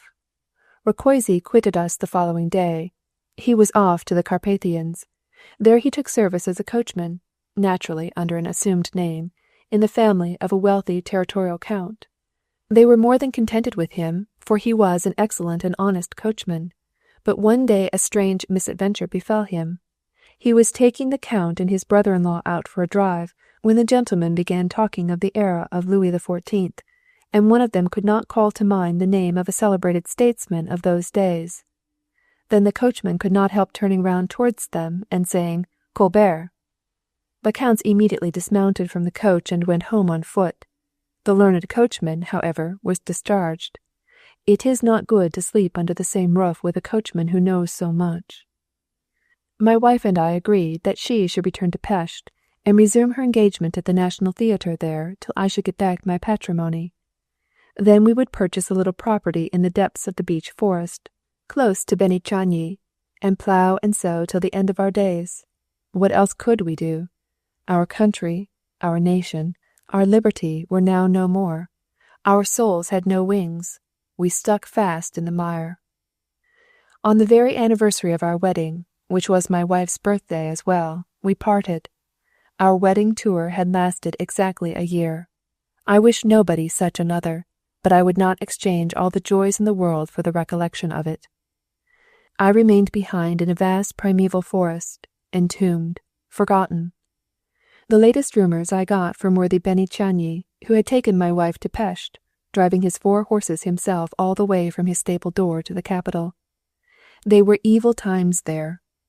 Haynau had appropriated even the National Theatre for the German players, but the director, worthy János Simoncsich, formerly a conservative celebrity, protested against the proceedings of the high-handed tyrant, and when Haynau began to haggle with the stiff-necked old magistrate as to how many days a week he would allow the German players to act in the Hungarian National Theatre, brave old Simoncsich replied in his own peculiar Buda German, "Wenn I reden muss, so sag I, amol. Wenn I reden darf, so sag I, Koimol."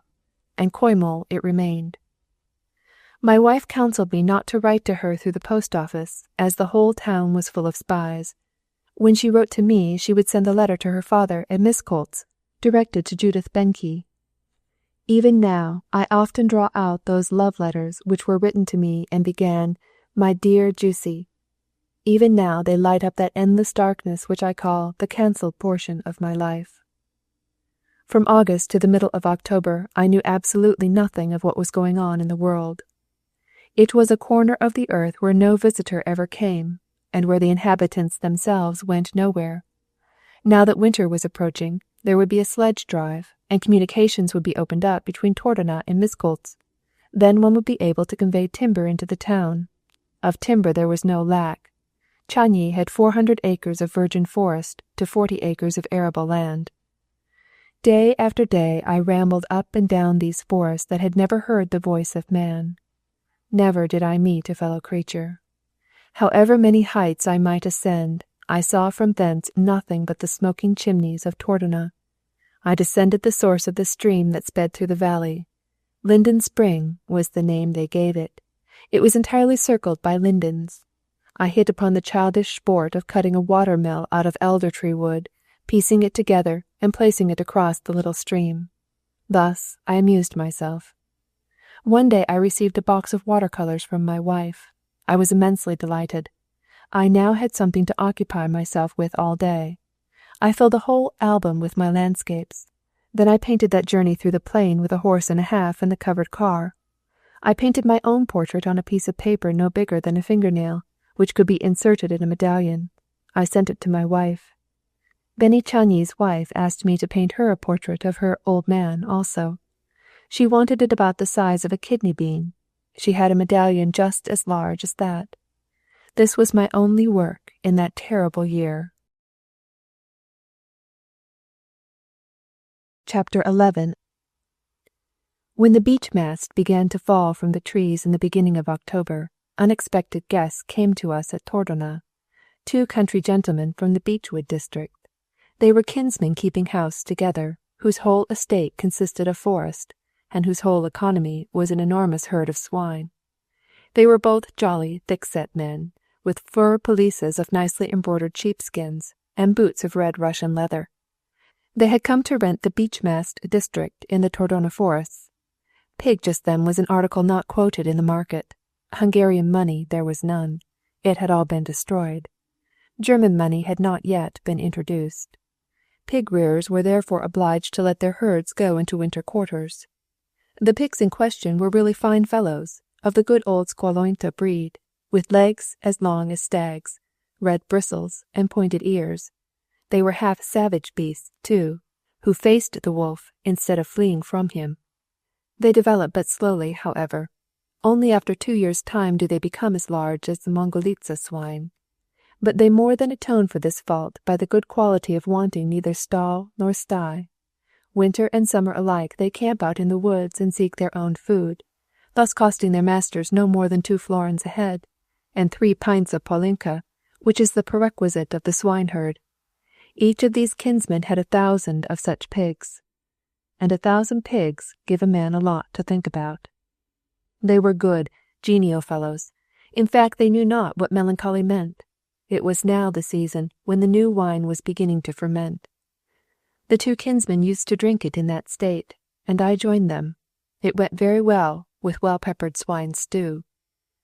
They brought a new song with them also, and I learnt it. The milk pail stood behind the door. The gendarme came, flopped in, and swore. Darum, madarum, darum, madarum. From this song I gathered that there was now a being in the world called gendarme, and also that the Magyars had no great affection for him. It was only after supper that the guests began to give me to understand that they did not yet know whom they had the honour of addressing. My worthy host constrained his honest features, and introduced me under the pseudonym by which I was known in the village, Mr. Albert Benke. Surely not the actress, Rosa Laberfalvy's younger brother, Babus? Yes, Babus, the very same. That might pass very well. Poor Babus, he had perished in some out-of-the-way corner during the war. Why, I knew him quite well. I have a lively recollection of his features. Why, 'tis Babus, of course.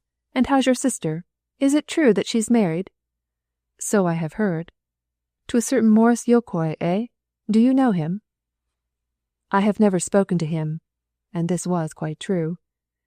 You were one of those theatre fellows, too, I understand? Yes, I was an actor, certainly.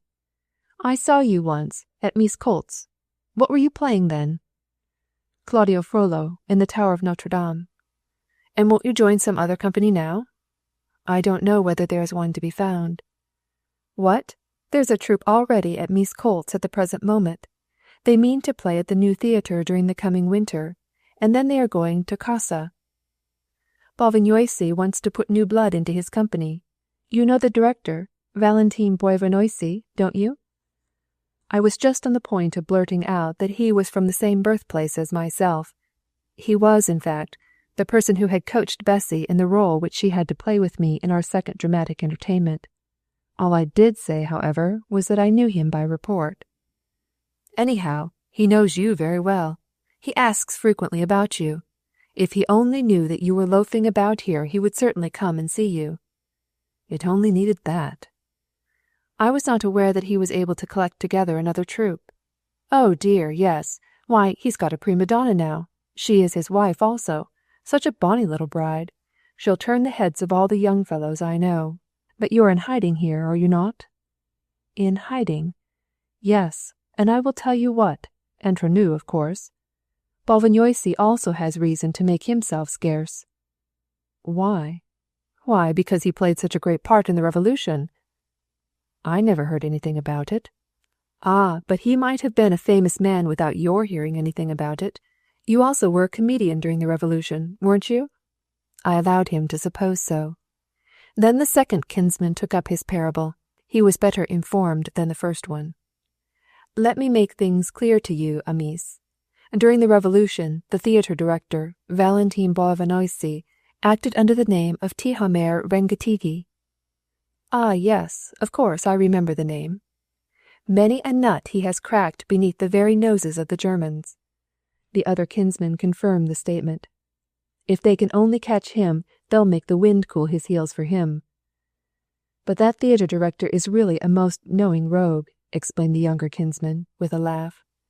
During the Revolution, he entered the service of the Hungarian government and rose to be major. They say he performed prodigies, but at the same time he took the precaution to completely alter his personal appearance. During the Revolution he dyed his beautiful fair hair a deep black, and carefully fostered a gigantic moustache with whiskers to correspond. In that guise he looked exactly like Don Cesar de Bazan. When, however, things began to go wrong, he speedily had his hair shaved off, and his beard also, and is now waiting in retirement till his original fair hair has grown again. Then he will once more come before the world as Valentin Bovanoisi, and who will dare to say that there was ever such a person as Tihamér Rengetegi? One really must admit that it was a stroke of genius to serve the Revolution with a black-dyed head of hair. When he hears that you are strolling about here, he will most certainly come and engage you. It was necessary to put a stop to this forthwith. I regret that I shall not remain here very long, I said. I, too, have to go up to Pest. And what is your business at Pest? I want to look out for some appointment. At this, both the pig Crossosis pulled a very wry face. Whoever went to Pest in those days to seek an appointment was looked upon with suspicion. It was well to have as little as possible to do with such a person. Henceforth the pair of them treated me very superciliously. I, however, continued to go about and paint landscapes in the vast beech forests. I have those pictures by me still. What splendid motives I had, if only the hand of a true artist had been there to seize them. In the midst of the gloomy virgin forest lay the ruin of a Paulinian cloister, gigantic Gothic walls of grey granite. On the friezes of the pillars winged angel heads. The pointed arches terminated in flowers, and these stone flowers were supplemented by the living stone rose, which grew luxuriantly between the mouldings. Behind the vast blue-shadowed ruin lay the dark beech forest. In front was a spring which, in wondrous wise, bubbled forth from the roots of a huge prostrate linden. From the summit of the ruin depended a large and ample hazelnut tree, the foliage of which was now reddish-brown from the autumn frost, while from the windows the dark green chaplets of the wild rose-tree hung down in the midst of cornel shrubs and spindle plants variegated with scarlet, pink, and vermilion berries. And the floor of the ruin is covered with a tangled carpet of brownish-green angelica. And there is but one single living figure in this vast and silent tableau. From the gloom of the ancient church porch, a timidly glancing stag peeks forth like the mythical guiding star of the Hunnic Magyar pagan legends. Alas, thou white-antlered hind of our ancient leader Almos, whither hast thou led us? Would that thou hadst left us in Asia. There, at any rate, we should not have been obliged to learn German. And then that other picture, the mighty stone of the Holy Ghost. This was a rock as large as a tower, which rose from the edge of the tableland. Close beside it were two gigantic beech trees, whose summits just reached up to the middle of this rock, and Autumn, that great decorative artist, had touched the leaves of one with reddish-brown, and the other with golden yellow. On the very top of this rock are 3 trees rich with verdure. How did they ever get up there? It is possible to scramble up at the risk of one's neck, and from thence one can see fresh pictures to paint. From the dizzy height of the rock a view into a deep valley opens out. The 2 lines of hill opposite are closed up by a curved and undulating range of other hills. The setting sun lights up the hillside and bathes the whole scene in transparent lilac mist, while the forest fringe of the summits projects in sharply defined golden lines. Down below, the valley winds along like a dark green ribbon, and on the spot where it is lost in the evening mist is to be seen a little hut whose kitchen fire twinkles from the depths like a blood-red star. Can any human creature be living there? But the most magnificent landscape motive, in which I was happily immersed, was the panorama which presented itself from the precipice stone, This precipice stone was the highest point of the Beech Mountain district. Viewed from Tordona, it was like a projecting mountain spar, but one could get to the top of it by making a long circuit. This rock was generally the goal of my wanderings. It took half a day to get there and half a day to get back, and at midday I used to kindle a fire of twigs and make a princely banquet of toasted bread and bacon. And then, sitting down on the dizzy edge of the rock, I would tackle the impossible artistic problem. At least it was impossible to me.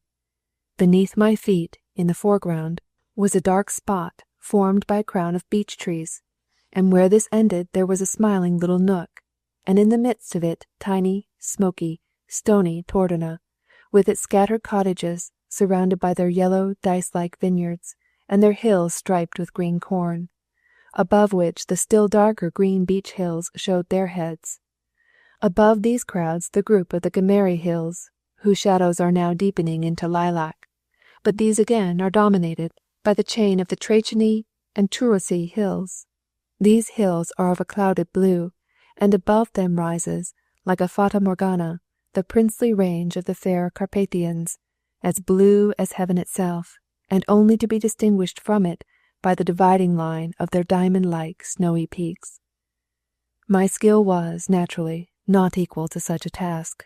If I succumbed when I struggled with it, that was not my fault. With a mighty lead-loaded oaken staff in my hand and a sharp kitchen knife in my roomy jack-boots, I deemed myself sufficient to cope with any wolf I might meet on the way. As for a musket, those who had them took good care to keep them well hidden. Rumour said that to be found with a musket was as much as a man's life was worth. The middle of October had come. Another guest now arrived at Tordona. This time it was a heartily welcome guest, the merry-minded Telepi. He had come to fetch his little Charlie that he might take him abroad for his education. He was the favourite comic actor of the National Theatre. He had a round face, a round figure, and was all vivacity, with sparkling eyes, pointed eyebrows, and tiny pointed moustache. It was just as if he had 4 eyebrows and 4 moustaches. He was Hungarian humour personified. 'Twas he who brought me my first news from the outside world, the horrible events of the October days, the inconceivable deeds of horror done by a madman who was not even sufficiently punished by being burned alive twice. Fortunately, I heard these things from a joking, smiling, devil-may-care, comic mouth. For Telepi knew how to season the tidings with so many happy anecdotes and comforting assurances that he quite turned the edge off the murderous knife. And then he was so full of optimism. "Our time is coming," he would say. "England and France are hastening to our assistance. The Turks are arming. The Americans are showing their fists." And when I shook my head at all this, he comforted me with the assurance that an amnesty was at hand. But when we were quite alone, and nobody else was listening, then he told me everything frankly and without embellishment. My wife would have come herself, but she had been ailing. In fact, she had been very ill. She was better now. As soon as she could leave her bed, she would hasten to me at Tordona. I might expect her this very month. My wife had a plan whereby she hoped to free me completely, so that I should not be exposed to persecution any more. What it was, however, she could not tell me. She only begged one thing of me, but that she begged most earnestly, and it was this. Until she came to me, I was to show myself nowhere, hold no communication with anybody, let nothing be known of my whereabouts. I was not even to write a letter, for they might recognize my handwriting, and then all would be over. So I had to solemnly promise that I would go nowhere, speak to nobody whatever but the good and honest man of Tordona. I gave my word upon it. My wife sent me at the same time a warm winter overcoat, a large fur cap, and a pair of double-soled Russia leather boots. Winter was approaching, and I should have to spend it here among the forests. Telepi also brought me a little silver money from my wife, for banknotes were of no use here. She also sent me some coffee. That, too, was not to be had here, and I am fond of it in the morning. In the course of the conversation, Telepi inadvertently let out that my wife had sold her emeralds, had gone into poking lodgings, and was living very sparingly. "But what's the good of fretting?" he added. "The god of the Magyars is still alive."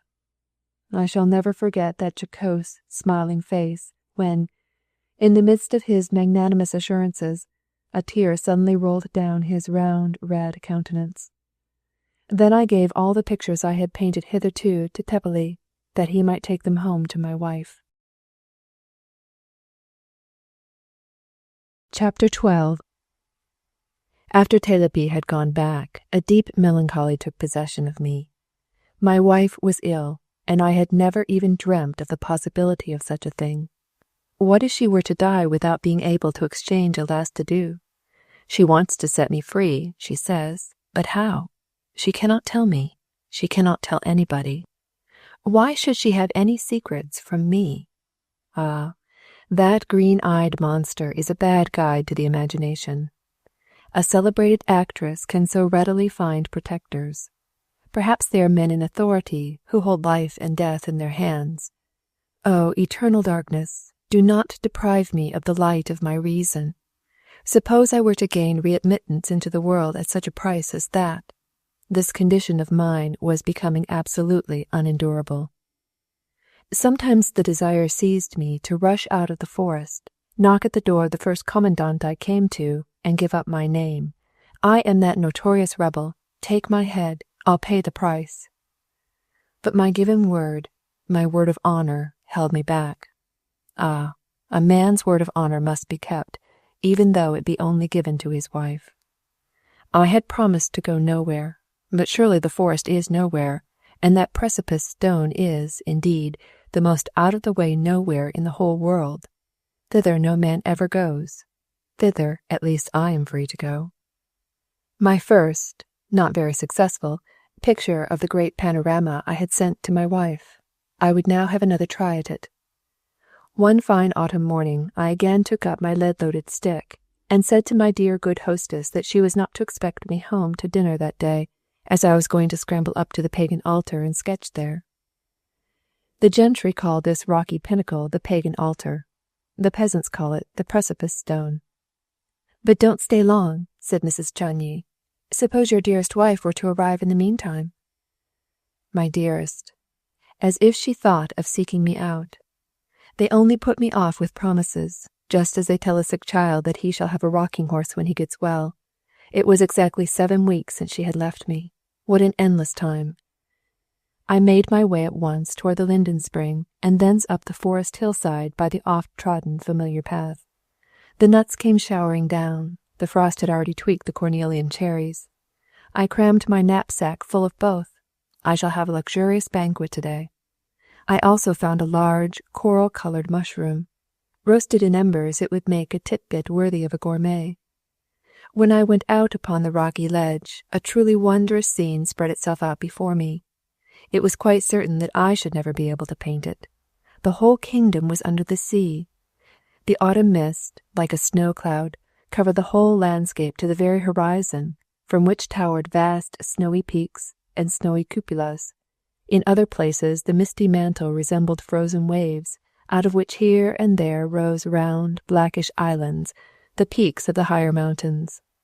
It was a faithful image of reality, nothingness. There was nothing left now.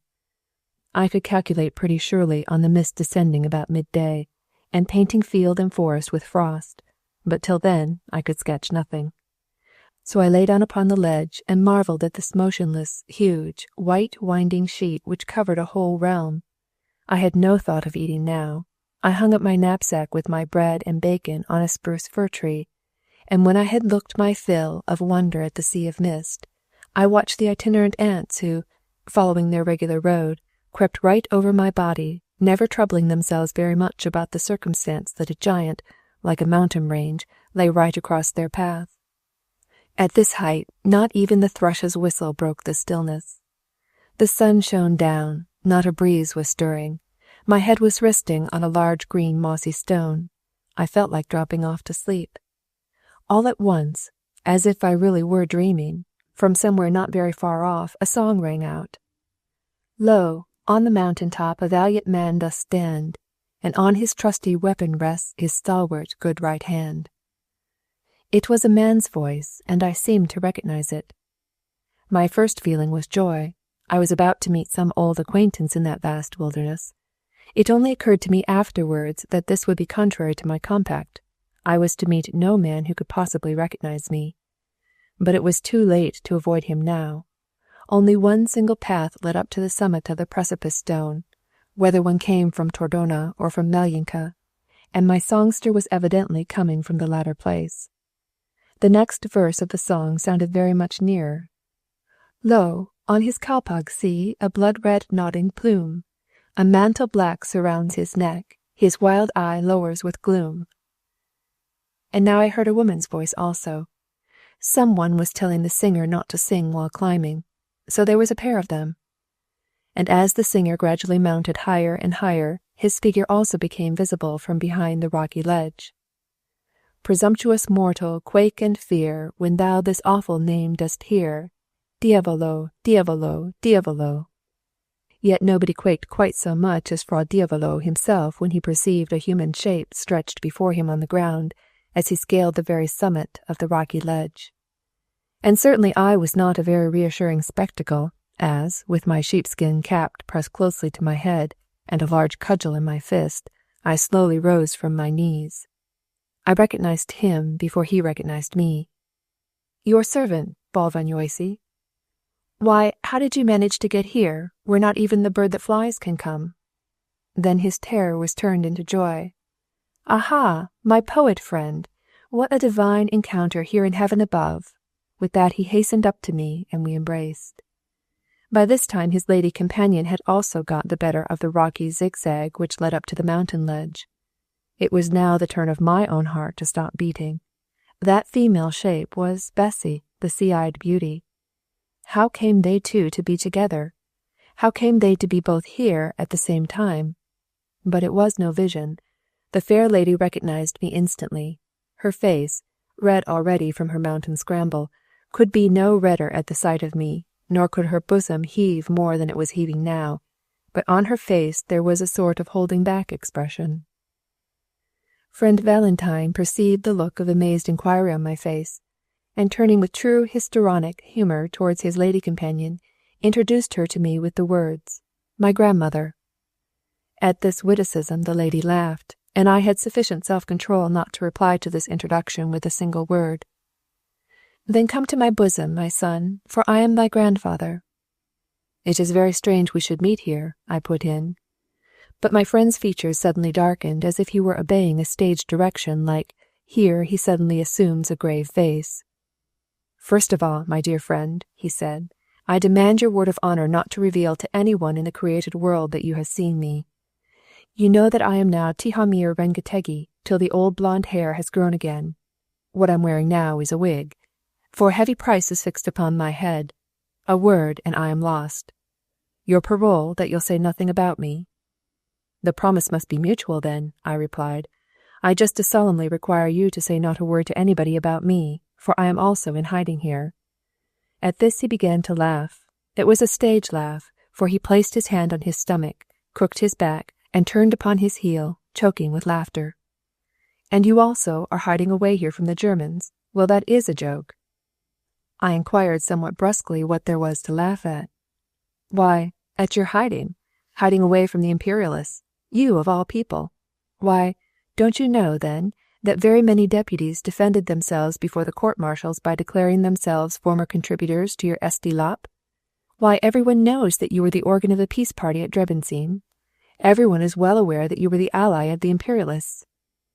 At this I at once flew into a rage. "Have you ever seen the Esti Lap?" "No, I've actually not seen it, but it was the general opinion among us soldiers that you were higgling with the imperialists." At this Bessie intervened by giving a good tug at her friend's collar.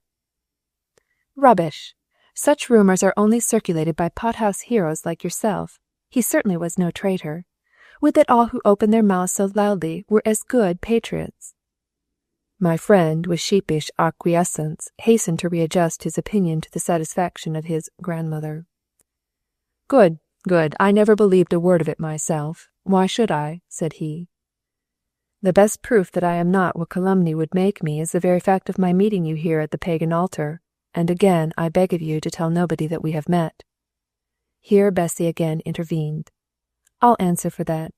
I shall now be constantly at the side of this honest gentleman, and if his tongue begins to wag, my hand will be ready to stop it for him."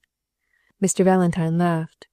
"What a woman it is! She really has a most rapid hand. Not a day passes but she lets me feel the weight of her palm." At this I made a very critical face. My good friend could read very well from it that I wished to know by what right his cheeks were allowed to feel the force of Bessy's rosy palms day by day. "We met together in camp, and the field chaplain blessed our union to the roaring of guns and the beating of drums." That was right enough, surely. Bessy's eyes were raised towards me as if she could add a great deal to this short history. Friend Valentine thought it was good to become loudly enthusiastic. "What a woman! My perfect friend! A heroine! A perfect Jeanne d'Arc! We were bound together by a whole chain of wonders and exploits. She was not my consort, nay, she was much more, my companion in arms. I'll tell you the whole thing one of these days." "That will do." "What? That will do? Are you, then, so poor-spirited? I am ready to meet the spectres of the darkness face to face. I'll set in motion the avalanche which shall wrench the world from its hinges." I left him to set his avalanche in motion while I went to gather dry twigs and leaves and make a heap of them. Meanwhile Valentine declaimed the clouds.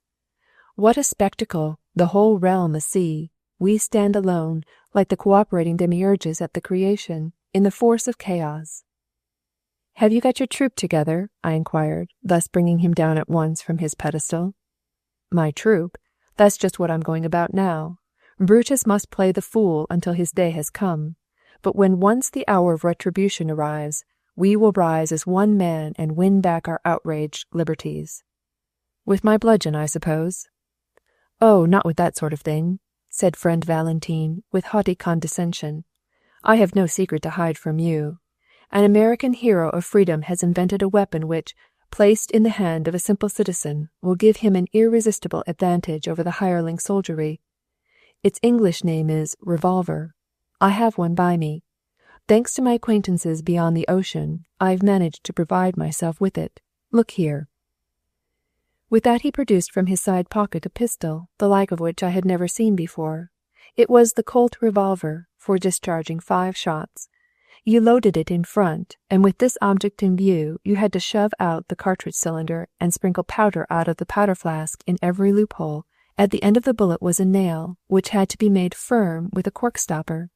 Then the bullet had to be driven into the barrel by means of a hammer and ramrod. Then the cartridge cylinder had to be fastened down again into its place, and pyramids of priming powder piled on the top of it, while the enemy was supposed to be looking on all the time and watching good-naturedly to see what would come of it all. Friend Valentine had immense confidence in his wondrous firearm. "You can see that I am prepared for every conceivable emergency. My faith, I will sell my life dearly. I may tell you, for you will not betray me. Beneath this pagan altar is a cave, the existence of which is known only to the initiated. I have selected it for my hiding-place. When the chase against me begins, and a whole brigade of gendarmes marches out to seize me, I will creep into this cave. Victuals and brandy for a whole week are already there for me. Let them riot round me then as they like." I could not help laughing at these wise precautions, but friend Valentine's explanations became still more fiery. "My friend, a single narrow path leads to this cave. The bears used possibly to resort thither in the days when bears camped in the beach districts. If they attempt to storm me there, I can defend myself with this revolver against a whole host." All this time I had been employed in piling up a nice little heap of dry twigs and leaves, which I now set on fire with my flint and steel. Friend Valentine caught me nervously by the hand. "What are you doing, my friend?" "Lighting a fire, my friend." "Why, my friend?" "To cook bacon with, my friend." "They will see the blaze of our fire from below." "How can they see when the mist is so thick there?" He admitted that I was right and allowed me to ignite my heap, which immediately began to crackle merrily. Meanwhile, friend Valentine went and stood on the edge of Precipice Stone to watch the mist, and from time to time he informed me of the changes of scene which were going on. Now the mists were beginning to break, now they were rising. The houses would be visible almost immediately. And all the time I was toasting slices of bread by the fire, and after that slices of bacon, allowing the bacon fat to drip gradually down and soak through the toast with a deftness that would have done honor to a professional cook. Bessie took it in her hand to follow my example. "Give me the bread and bacon out of the knapsack," she said to Valentine. "But what necessity for it is there now?" "I must have it at once." And with that she went up to him and began rummaging in the knapsack. "Why, what a prosaic nature is yours," said Valentine reproachfully to the lady. "After such a sublime moment, too, in the presence of such a glorious spectacle. Just look at that magnificent scene. The whole of the cloud of mist is rising like a stage curtain. The gigantic theatre appears like magic from behind the hanging cloudy tapestries. Behold the sunlit heights, the white shimmering houses, and now a fresh mountain chain emerges, crowned with dim forests, just as if they were of massive gold. Give me the bacon, I say." "My heart, my blood is thine, but ask me not for bacon. Look how the earth rises up before us. Nothing but mountains, mountains, mountains. Still nothing to be seen of the dome of heaven. And that deep divine calm all around us. Only from the distant forge resounds the measuring thud of the sledge-hammer, as though one heard the throbbing of the heart of the universe. And does not thine own heart beat faster in this sublime place?" It throbs, right sorely does it throb. But we'll look at the august spectacle a little later." "What? Not when an instant like this is worth a world?" The natural phenomenon before us really was very fine, as the whole misty cloud rose swiftly from the mountains, covering with a deep shadow the sky that up to that moment had been shining bright and blue before us, and at the same time unfolding before us the muffled panorama of hill behind hill beneath our feet. The solar rays, like the broad diverging spokes of a huge wheel, shot down from the cloudy rifts with a milky sort of glare. It really would have been a majestic scene but for the false, disturbing pathos of my friend Valentine. "Nay, nay, I cannot view it standing on my feet. Here one should go down upon one's knees. Here the gods themselves walk abroad." Valentine plumped down upon his knees, and because Bessie would not follow his example, he wound his arm around her and clasped her to his breast. She, however, was impatient at his insipid vapourings. "You are just like that professor," she said, "who held up his oil lamp against the moon that his guests might see it better." "Elizabeth," sighed the Celadon bitterly. Bessie was a name which could not be emphasized with sighs so well as Elizabeth. "Dost thou not remember that solemn moment when we said to one another, how sweet it would be to die together this instant? Has not our common friend said," here he looked at me, "a good death is better than a bad life? Come, let us verify that saying, wrapped in each other's embrace, heart throbbing responsive to heart, a dizziness, a plunge forward from this rock, and then a delicious flight whose goal will be the stars." "Go away with you. Don't make a fool of yourself. I have no wish to plunge into heaven." "But I'll bear thee thither with me like the Valkyrian, and thou, my friend, wilt immortalize our final catastrophe in a heroic ballad." And with this he seized the lady by the arm, and rushed with her upon the steep rocky ledge. "Hast thou said thy prayers today, Desdemona?" Bessie looked towards me with a timid look. I pretended to observe nothing. What had I to do with these amorous passages? I was frizzling bacon. "Dost thou doubt me capable of dying with thee at this moment?" cried Valentine Bálványossi, with his wig awry over his eyes. Then the lady cried with a supplicating voice, "Nay, but help me, dear Maurice." Very well, I will help you, I thought. I did it once before, so you say. Poets have long arms. "Friend Valentine," said I, without rising from my squatting position beside the frizzling bacon, "don't you see those two men with muskets coming up this way along the mountain path?" "What? Two men with muskets?" said the hero, his rumbling bass voice suddenly dwindling to a piping treble. "Where are they?" All his longing for death had instantly vanished, and he immediately released his victim from his embrace. I indicated the approaching strangers with my toasting fork. "There." Then he also saw them. "Brother, those are gendarmes." "Possibly they are gendarmes, for there are two of them." "Put out the fire at once." "I would if I could, but I can't now, and if I did, what good would that do? They have seen it already." I told you not to make a fire here." But now Bessy turned furiously upon him. "It is your stagey spouting that has saddled us with them. What business had you to go declaiming on the mountain tops? The people fancy you are murdering someone." "They are coming straight towards us," gasped friend Valentine. "If they get hold of me, I am lost." I tried to reassure him. "Come, come, recollect there are two of us. With my loaded cudgel and your revolver, we shall offer a stubborn resistance." "Brother, they have guns which hit at 400 yards, while my revolver has only a range of 30, and it doesn't always hit the mark even then. We cannot risk so much. It is quite another thing when I am in a dark cave, and they are out in the light, for then I can see them, but they can't see me." "Then you'll hide away in your cave, I suppose?" "Oh, not for my own life's sake, but for the sake of my country, whose fate I carry in my bosom. The heels of my boots are full of secret dispatches from England and Turkey. I am not free to stake everything so lightly." "Well, go and hide yourself by all means." But then Bessy put in a word. "'Tis all very well, but what's to become of me? I cannot crawl on all fours into your big bear garden." "Nor would I allow it. Is not our common friend here? He will remain here. You will not run away, will you? I am sure they don't know you. Your portrait has appeared nowhere, but mine has gone from hand to hand. A full description of my personal appearance flutters at every street corner. If they come, say that it was you who kicked up that row. Say that she is your wife." "I won't say that." "Then do what you like. I rely upon you, mind."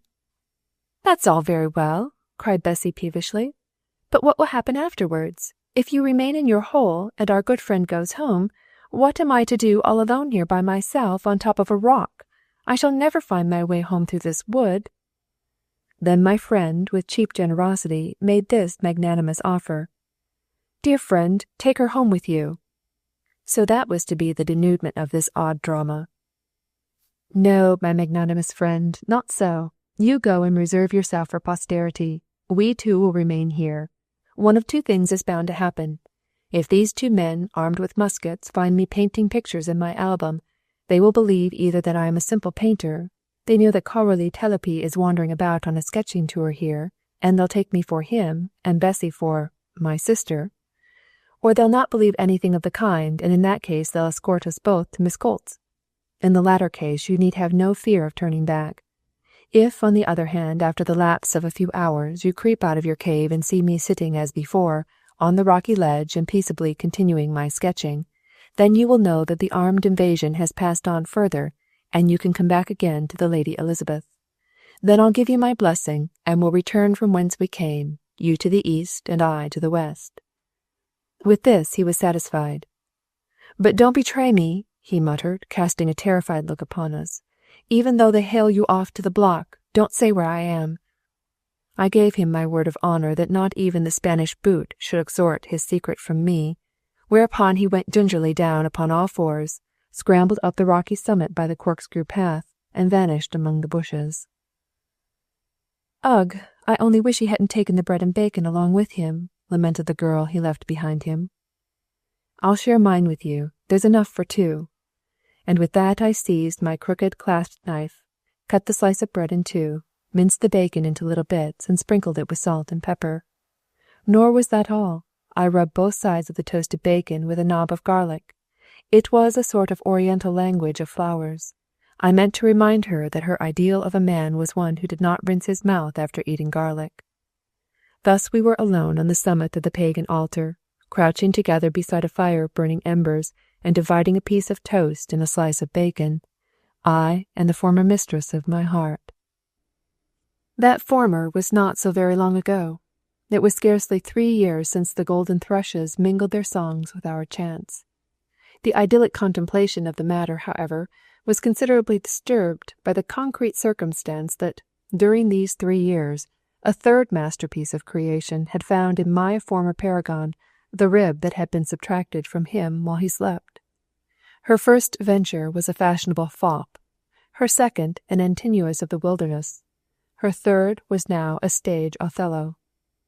And our feelings were still further subdued by the disagreeable tension occasioned by the approach towards us of the 2 armed men, who kept on popping up before us in the clearings of the forest, now here, now there, but continually drawing nearer to the pagan altar. There could not now be a doubt that they were making towards us. "It would be as well if I set to work and sketch something in my album while they are approaching," said I, "in case they inquire what I am doing here." With that I sat down on the steep rocky ledge, placed my sketch-book on my knee, and designed the contours of my picture on a grand scale. The lady sat down close beside me, and observed how I looked now on the hills and now on my paper, but never into her fine eyes. We did not exchange a word with each other, not a single word. At last, however, I grew impatient of the silence, and without looking up from my sketch, I said to her, "I really thought that by this time you and Pater Durasol had filled the whole world full of butter and cheese." But then, with both her hands, she seized my sketching hand, so that I had to leave off my work, and said, with a mournful voice, "You have the most sovereign contempt for me now, eh? But if I were to tell you what frightful calamities I have gone through since last we met, then I am sure you would have compassion on me." I told her that if she liked to speak, I could now listen, as I had plenty of time. "You remember when we last met, don't you? When you banged the door in my face. I mean, though, God knows, I only meant to do you good then.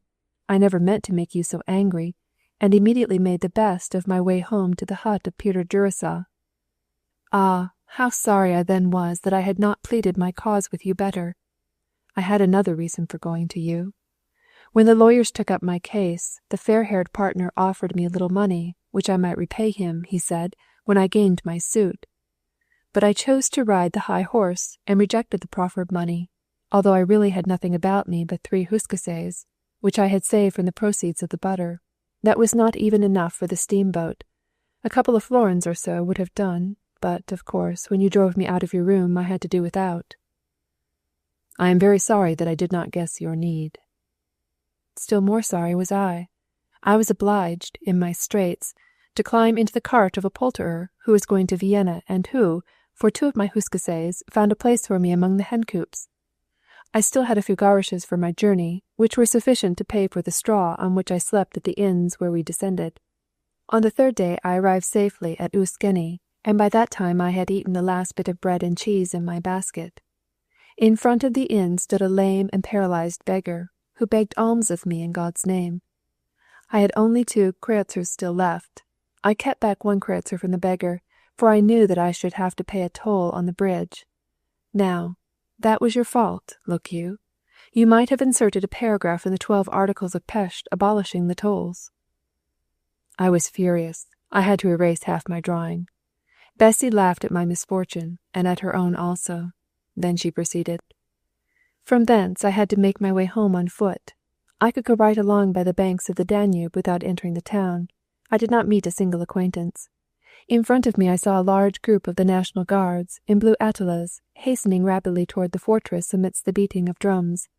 It must have been a serious business which prevented them from looking at a pretty woman. Then I went nicely and quietly along the well-known way. Like the egg-selling woman in the fairy tale, I began to consider what I would do when I got back my patrimony. I would go with my Dursa right away into Transylvania. There I would buy him a property where he might rear as many cattle as he liked. I myself would learn to spin like the Policar women. My husband should wear clothes of my own weaving. I would adorn my bedchamber with embroidered napkins, hang varnished vases all around, and there should be rows of pewter dishes on every shelf. We should have our own plum orchard too, and from the plums I would make polinka.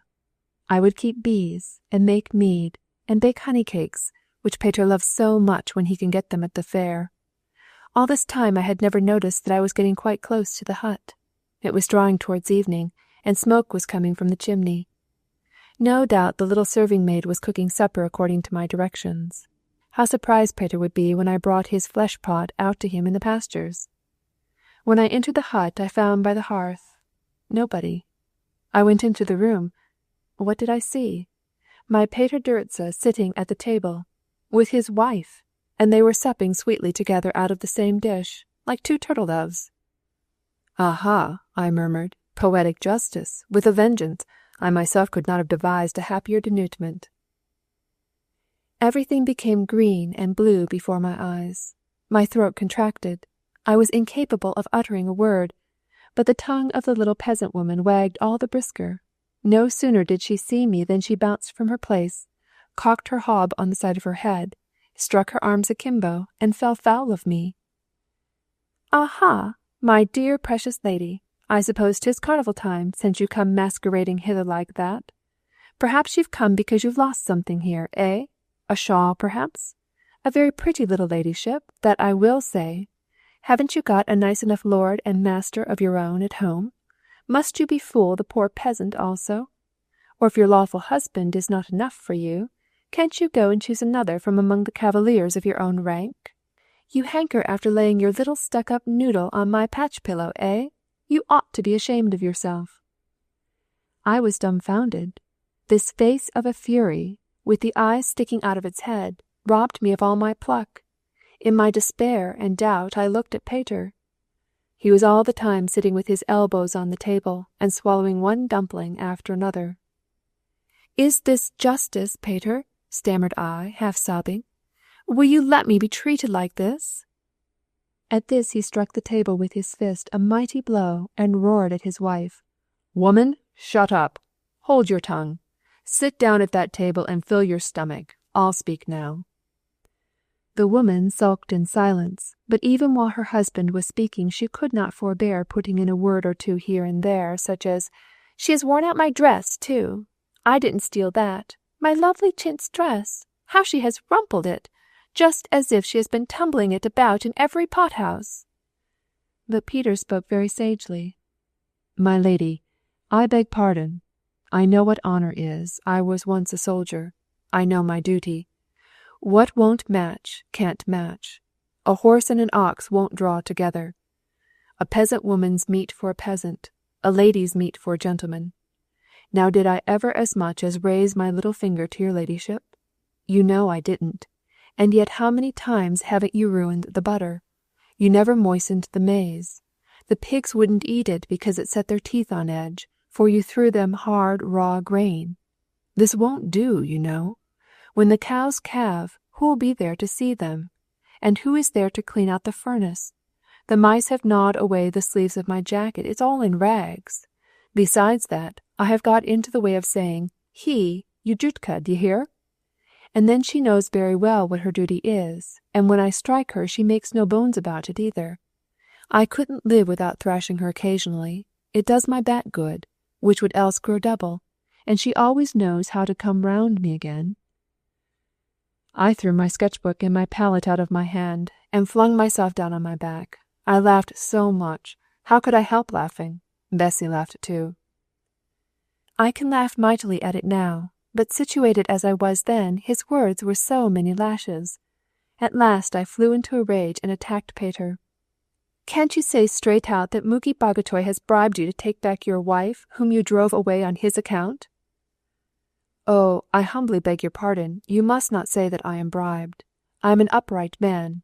His honour, my Lord Bagate, gave me 10 head of oxen as a gift, but he didn't bribe me." My heart was ready to break at these words. 10 head of oxen, indeed! For the sake of this peasant I had sacrificed my whole existence, the world in which I had hitherto lived, the respect of my acquaintances, my ease and comfort. I had made the earnest resolve to become a peasant woman for his sake, to work, to do without things, suffer penury, and when once I had recovered my property, to give it all to him, make him a gentleman according to his notion of a gentleman, and the wretched creature had bartered me for 10 oxen. I hastened to explain to Bessie that this was really the legally appointed fine for adultery in case the affair came to be settled. Verbitsi says, "Raptor solvat decem juventos." The seducer must pay 10 oxen. Bessie then proceeded. Peter next began to give me counsels worthy of a patriarch. "My lady, I've only one thing to say. Go back to his lordship. God's my witness that nothing will befall you. Say now, Yutka, come, on your soul be honest. Have I so much as touched you with my little finger since you came back? His lordship, too, knows all about it. He will close one eye. Let's look upon the matter as if he and I had been wrestling together, and first one had had a fall and then the other. One box on the ears deserves another. So it is among men of honour." "Oh, don't make me laugh so, or I cannot go on sketching," said I to Bessy, with tears in my eyes. "I don't know what you can find to laugh at. I could cry for vexation even now." "Why, that of itself is enough to make one laugh," Bessy continued. But then the woman began talking nicely to me, which was ever so much worse. "Come, come, my dear, good, pretty lady, have respect for your nice, handsome, lawful lord. Why, what a fine gentleman it is! Why, if I hadn't my pater—" "You manage to forget that, though, pretty often," intervened Pater. The long and short of it all was that I had to resume the clothes I had left behind me, and restore to Yutka the draggle-tail rags which she had charged me with spoiling. But what objection could I make? What belongs to another is his, so I began to strip off my frock and neckerchief before the pair of them straight away. The other woman then got a bit ashamed on my account. "Let us go into the inner room," said she, and drew me into the little chamber, and took out of her wardrobe the lordly raiment I had left there, and then helped me to dress. And all the time she was so mild, so friendly, and quite lost herself in rustic caresses and flatteries. "Why, what a nice slim waist! What a shame that a mere clown should clasp round it! What lovely white shoulders! What a sin to ruin them by carrying about heavy loads! And how swollen the little feet are from much walking! Why, they'll scarcely go into the old dress boot, I do declare! Why fly into such tantrums about such trifles? Good gracious me! Suppose every lady who caught her lord with a little milkmaid were to carry on with the first clown that fell in her way. Things like that should not be taken so seriously. A man is but a man, especially if he is a gentleman. Why, I've seen countesses even, whose husbands went on the loose. You expect too much, my dear. Chocolate is the nicest dish in the whole world, but if one were to give one's husband nothing but chocolate every day, he would soon loathe the very sight of it. Come, come, go home, dear heart, my darling ladykin, to your dear good lord and master, and you'll see how heartily he'll receive you." I replied that I would never go back to him again. I wept for shame. The woman guessed the cause of my tears. "Come, come, good heart. Why, my lady, will all of us agree to deny that this little holiday ever happened? We were talking about it just now. We'll lie the thing away, and say that your ladyship only wanted to frighten the good gentleman, and that you were hiding the whole time at the house of the local magistrate." "And how about the flower selling in the market-place and the promenade through the waters?" "We'll say that was only done out of spite. How should a dirty clown like my husband presume to cast his eyes on such a precious treasure as your ladyship? Why, anybody who could believe such a thing would be called a downright fool.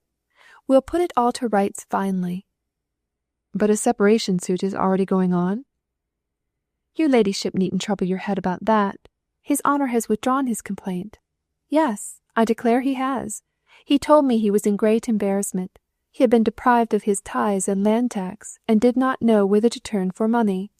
The gentleman up at Pesth had reintroduced the morgatorium, or whatever the plaguey thing is called, which as good as said that all the old debts were not to be paid, but that no new debts were to be made. Now, if he is divorced from your ladyship, he will have to pay you back your 100,000 florins, and then he'll be ruined. That's a fact." A light began to dawn upon me. The scurrilous little peasant woman had let out the secret why my idyll had terminated so abruptly.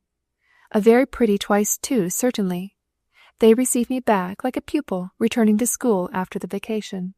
For that very reason I resolved I would not go back. When I was dressed again in my old clothes, she opened the little door and readmitted me into the larger apartment. Pater was now tricked out in his grandest array. He had donned his Sunday mantle, drawn on his new boots, and stood before me hat in hand. He was as humble as a lackey.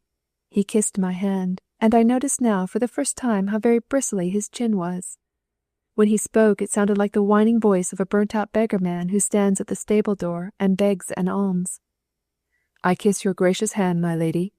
I humbly beg pardon if I have offended you in any way. I didn't mean to do it. Forgive me my fault, and I'll never do it again." At this I knew not whether to laugh or cry. Then he got quite touched, and wiped his eyes with the flapping sleeves of his shirt. Behind the door stood a stout willow-wood stick, which he laid hold of. I wondered what he was going to do with it. Would he give it to me as a staff for my pilgrimage? Permit me, your ladyship, to accompany you as far as the castle. Some evil might befall you on the way. There are bad men about. The dogs might bark at you, and the bull is quite savage." "But I am not going to the castle," I said. He gaped at me. "Whither away, then?" "That's my business.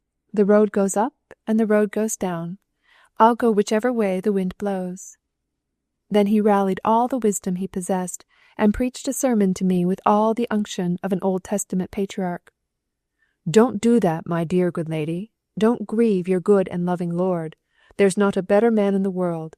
Allow me to accompany you home. I'll keep well behind, 20 yards if you like." I stamped my foot impatiently, and bawled at him to come away from the door and let me go my way. It was then that Peter showed his true colours. "My lady, this cannot be. The good and worthy squire, when he gave me the 10 oxen to take back my wife, said this to me: 'Well, Peter Duritzaw, if you bring my wife home also, 10 young calves shan't stand between us.'" The rocks and woods re-echoed with my laughter. I couldn't keep it back. Then my fury boiled over.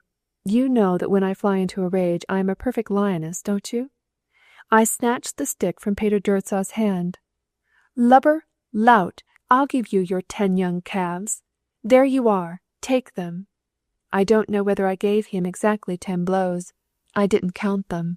And the big lot of a man turned tail, rushed into the room, dodged round the table, and roared like a hippopotamus, while I broke the stick over his shoulders. His consort thought it best not to interfere, but leaped upon the bench and looked on. It was a real luxury for her to meet with someone who could thoroughly trounce her tyrant. I only wish my previous journey had not fatigued me so much. I began to recover a little when I found myself out in the fields, and the breeze blew the heat out of my head. My ideal had come to a pretty end. What was I to do now? One thing was certain. I could not return to Mukhi-Baghatay. But whither was I to go then? Before me lay the beautiful Danube. The road by the dam ran all the way along it. From time to time I leaned against an old willow tree and looked at the great living water. Now and then a fish would leap up in the air with a loud splash. I was not afraid of the water, but of the fishes I was afraid. I could not kill myself. I should have rejoiced, if that had been true with which they used to frighten us in our childish days when we leaned over the bank and looked into the water.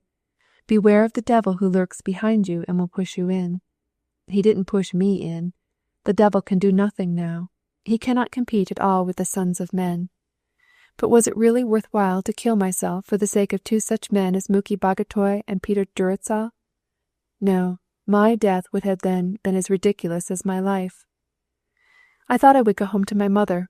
She couldn't exactly turn me out of doors. Let her punish me as she will. I'll humble myself. I'll bow down before her. I'll endure her wrath.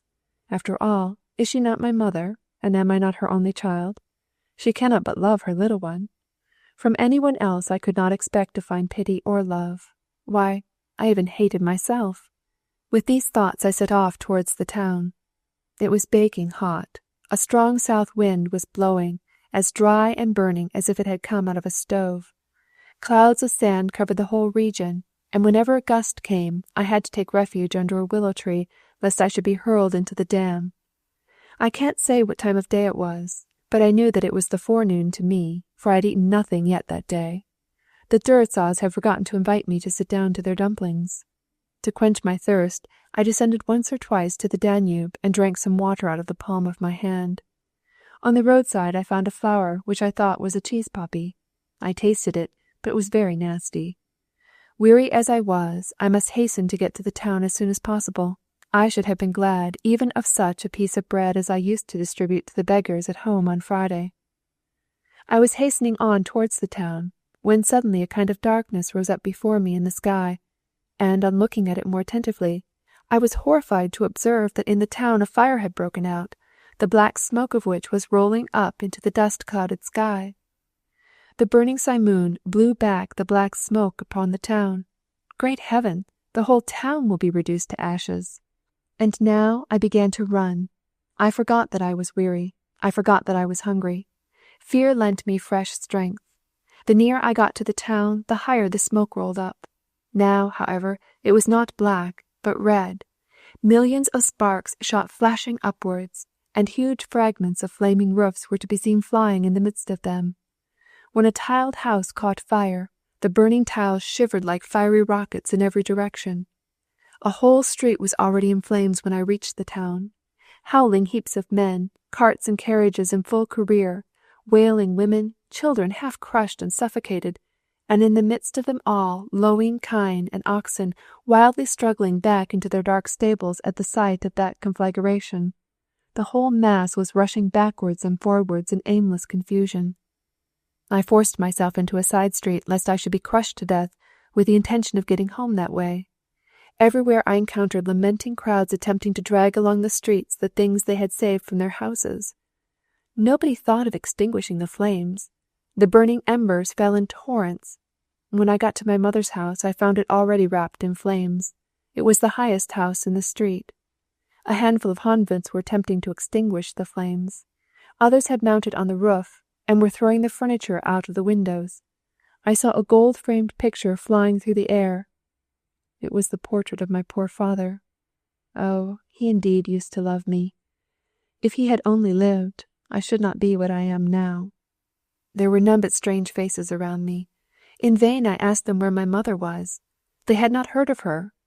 All at once a white-collared officer, some major or other I suppose, came up and cried to the fire-extinguishing convents, "Why are you putting out that fire? It doesn't deserve it. It was there that the colonel lodged who set the town on fire. Let the cursed hole alone, and go to protect the hospital."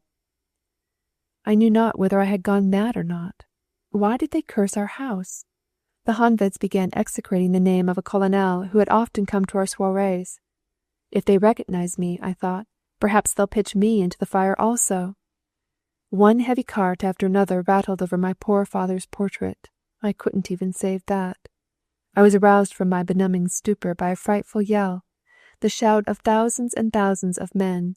"St. Andrew's Church is burning!"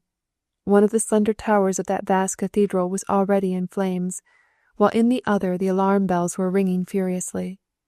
The mob carried me with it. Everyone hastened along to save the church, but it was already too late. The other tower had also caught fire. The bells were silenced. The roof of the church was also ablaze. The beautiful church banners, which the guildsmen used to carry all around the town with great pomp on Corpus Christi Day, were dragged out half charred amidst the falling firebrands. The heat was so terrible that one could not remain in the market-place. "The whole town's done for," cried the men. "Let us fly to the island." And with that the human flood poured through the narrow streets toward the Danube. The thought occurred to me that there was a little villa which belonged to us. Happy thought! Perhaps I might find my mother there. She might have fled there for refuge. So I went along with the human torrent. By the time we got to the island drawbridge, it was impossible to get any further through the densely packed crowd. Why were they coming back? Because the drawbridge was also burning. It was a terrible spectacle. The whole Danube shore was in flames, and the drawbridge leading to the island carried the conflagration still farther. The Danube was hissing with falling red-hot beams. Corn ships, windmills, swam blazing along and dashed against the icebreakers. A band of armed honveds posted by the custom-house kept the people back from rushing upon the burning bridge. They told us what had happened. There was a greater danger even than fire. An imperial regiment had tried to creep quietly into the town. They were already at Tata. The citizens, however, had found it out and raised the drawbridge against them. The troops, enraged at the failure of their stratagem, had set the town on fire. What a cursing there was! I heard one particular name branded again and again, the name of the colonel who was to have married my mother if the revolution had not intervened. I could not go on with my drawing. The mist no longer lay upon the landscape, but upon my eyes. The young lady continued circumstantially the history of these horrors. Then 3 cannon shots thundered from the fortress. No doubt it was only a signal which the troops often give in times of fire. But at this roaring of guns the fear of the people became still greater. "The enemy is storming the town." At this the whole crowd, which had hitherto entirely covered the Danube's bank, immediately rushed back again into the burning town, through the flaming streets and the burning rafters. "To the Waag, to the Waag," everybody cried. In that direction there was hope of deliverance. I am only amazed that I was not crushed to death. In my terror I seized hold of a boatman's arm, and the worthy man, whom I had never seen before, allowed me to cling on to him like grim death, assured me he would take care I was not left behind, and dragged me along with him over the backs of the struggling mob. Here she had to pause. The recollections of these horrors stopped her breath. Pearls of sweat stood upon her forehead. It was only after a very long pause that she was able to resume. I shall never forget that day. The alarm bells were still pealing from a single tower, the tower of the Calvinist church. All the other church towers were in ashes. This one alone remained. The wind was blowing in a contrary direction. The fire had not yet extended to that part of the town. Everyone hastened in the direction of the Calvinist church tower. The streets in the vicinity of the fortress were barred against the flying crowd by the Honved regiments. The only street by which it was possible to get to the Waag was Sunday Street.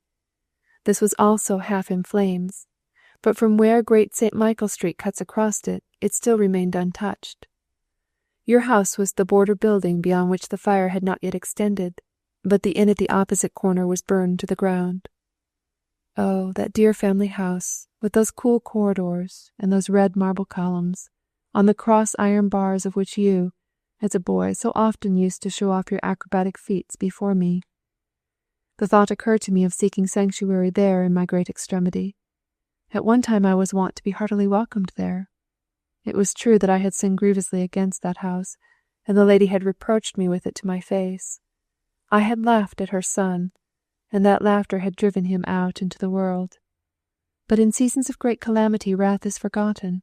I would seek a refuge there with your mother. Such were my thoughts when I saw your mother's house. That sight I shall never forget. There stood the great old lady on the threshold of her house, in that very brown dress, that very frilled turban in which you painted her portrait. Whenever she recognized anybody among the flying crowd, she stopped him and asked, "Have you seen my son?" And when he replied, "I have not," she would wring her hands and sob bitterly. "Oh, Holy Father, why is my son not here?" Alas, what was the matter with my eyes? They suddenly filled with something. The young lady continued her story. When I heard your mother saying these words, I was possessed with fresh horror. It never occurred to me that you had an elder brother who was the guardian of the orphan wards of the town, and that his proper place was then in the town hall, with the roof blazing over his head, trying to save the property of the orphans. I dared not go along that side of the street. I crossed over to the other side. Suppose she were to seize me also and ask, "What have you done with my son?" But for those accursed colour-shifting eyes of yours, he would now be beside me. He would never have left me all alone. I dared not.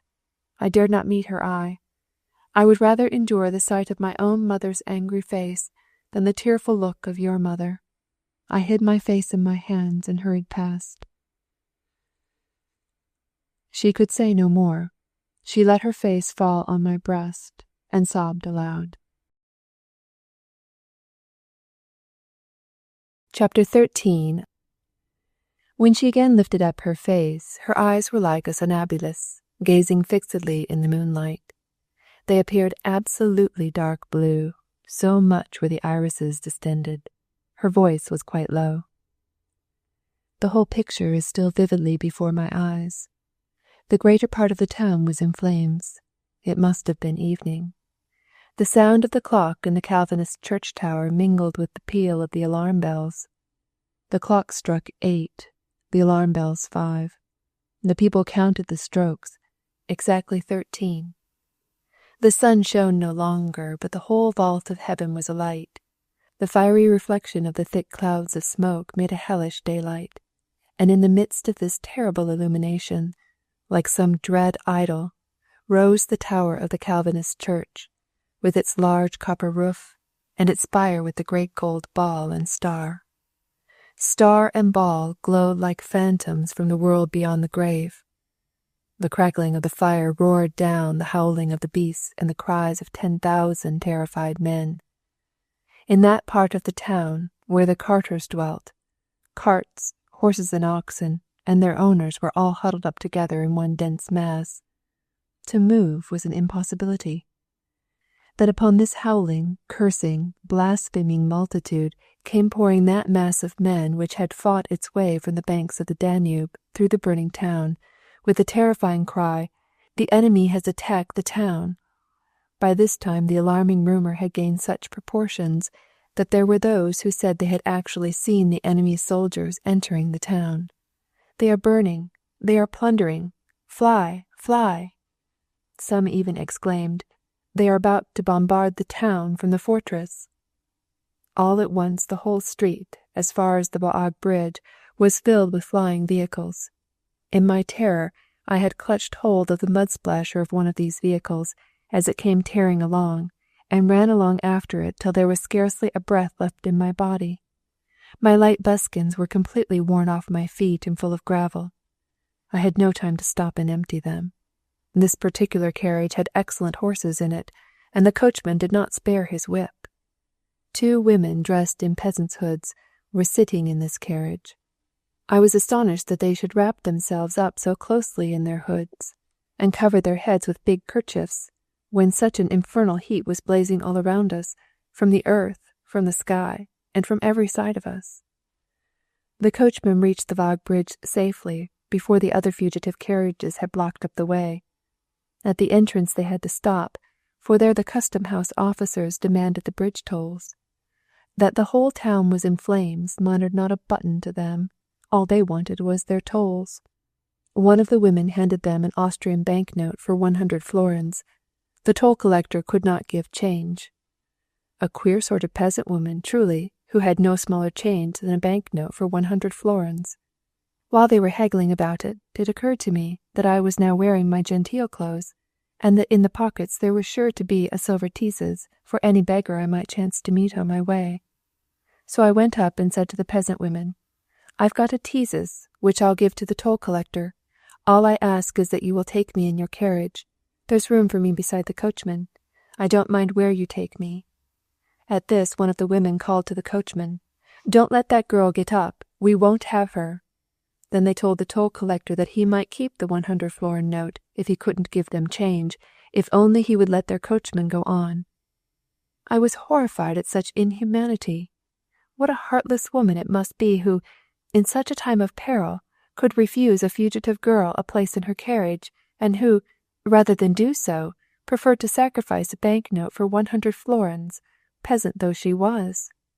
In my indignation I tore the big muffling clout from the head of the peasant woman and discovered her face. And now my blood froze to ice. I recognized my own mother. "Mother, dear mother," I cried, "don't you know me? I'm your own little girl, Bessie." Then my mother, pulling up the collar of her mantle over her face, said, in a simulated peasant voice, "Be off, don't bother us. I don't know the girl. I'm not your mother. Let go my kerchief." I thought I was going mad. My own mother wouldn't know me. She wouldn't let me get into her carriage. Like lightning the thought flashed through my mind that it was she whom the people were cursing so. No doubt they were cursing her unjustly, but in such times as these that mattered little. Whomsoever the popular fury points out is condemned already. I could not betray my own mother. I hastily threw my silver coin to the toll-collector that they might let the carriage go on. I thought that if once we got beyond the bridge, and my mother had no further fear of pursuit, she would take me into the carriage.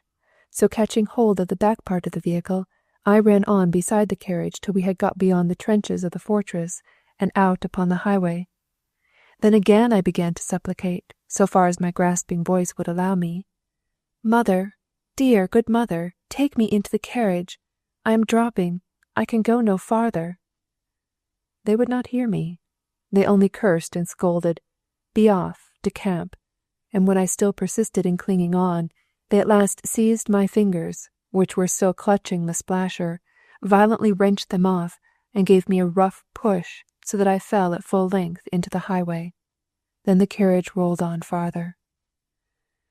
I had held out till then, but now my strength failed me. I trembled so that I could no longer stand upon my legs. Utterly crushed in mind and body by the sufferings of that terrible day, I dragged myself on my knees to the edge of the wayside ditch. My instinctive fear of death told me that I must avoid the middle of the road if I didn't want to be trampled to death. There then I lay, clinging to a roadside poplar, gazing apathetically at the dreadful scene. The fugitive vehicles dashed madly along the highway in 3s and 4s, colliding every moment. The cursing and swearing were something awful. Every now and then one conveyance overturned another into the ditch, and the women who were sitting in them screamed and cried most piteously. One coachman hit upon the foolhardy idea of forcing his way through the ditch into the open field, and others followed his example. They came so close to me as to all but run over me, and I had not sufficient strength to draw up my legs out of reach of their revolving wheels. Then a blast of trumpets mingled with a hurly-burly. A regiment of hussars was trying to cut its way through the fugitive carriers with a convoy of hay wagons which, as was explained to me later on, the commandant of the fortress was transferring from the burning town to the village of Izsa across the Vog. The commanding officer was cursing and swearing and striking all the coachmen he met with the flat of his sword for stopping his soldiers' way. "Damned rascals! Instead of putting out the fire, you all take to your heels.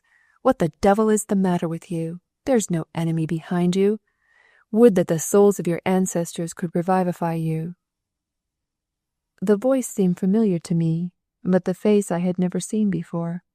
A spiral moustache, a French beard, a hussar uniform, and a plumed hat. I had never seen that figure before.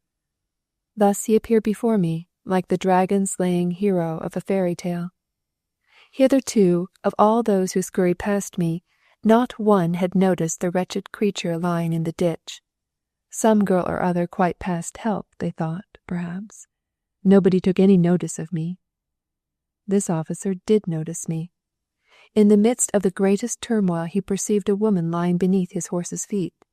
He hastily reined in his charger and called me by my name. "My Lady Elizabeth, however did you come here? In heaven's name, what has befallen you?" I recognized him by his mode of addressing me. There was only one man who used to address me in this way, the man who taught me my rôle at those famous amateur theatricals that you remember. "Mr. Bolognoisi, my director," I stammered in my joy. No, Captain Rengetegi is my name. Why, where is your mother? Run away? She did well. Get up, my lady, into my carriage, and I'll take you now to a place of safety." "I cannot get up."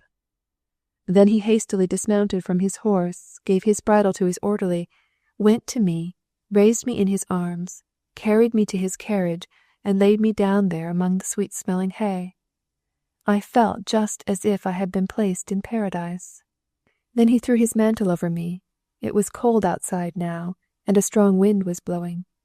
But his care for me went even further than that. "There is food in my knapsack, Lady Elizabeth. I suppose you have had no supper today? Take whatever you find there. There's some drink, too, in my flask. It will do you good. You have nothing more to fear. The finger-pointing Virgin still stands there on the bastions of our fortress." Then he mounted his horse again and continued commanding his men loudly and authoritatively to force their way through the crush of carts and carriages with their convoy of hay. I fancied that I saw before me an archangel. I didn't wait to be asked twice. As soon as I was able to get hold of the knapsack of victuals, I stuffed myself indiscriminately with all it contained. Ham, cake, rolls. I gorged like a wild beast broken loose from a menagerie. I verily believe that if my bliss in heaven had depended upon it, I would have renounced it for that couch of soft straw and those greedy devoured delicacies. When I had satisfied my appetite as I had never done before, I unscrewed the top of the flask and put it to my mouth. I didn't taste what was in it, but I gulped and gulped so long as I had any breath in my body, as much as my thirst craved. I fancy it must have been brandy. When I couldn't drink any more, I looked all about me. The burning town was a grand illumination. In the midst of it was the Calvinist church tower. Only it was now not one tower, but 3. The silly thing was dancing a passerelle and wagging its head now to the right and now to the left, and all the people, and the horses, and the coachmen, and the hay carts were leaping and dancing, like wedding guests considerably the worse for liquor. When next day I awoke out of a 20 hours' sleep, I found myself in the room of a peasant's house. 2 men were holding a consultation over me, the camp surgeon and he. How do you find yourself, Lady Elizabeth? You are in my little room. So ever since then I have been the Lady Elizabeth.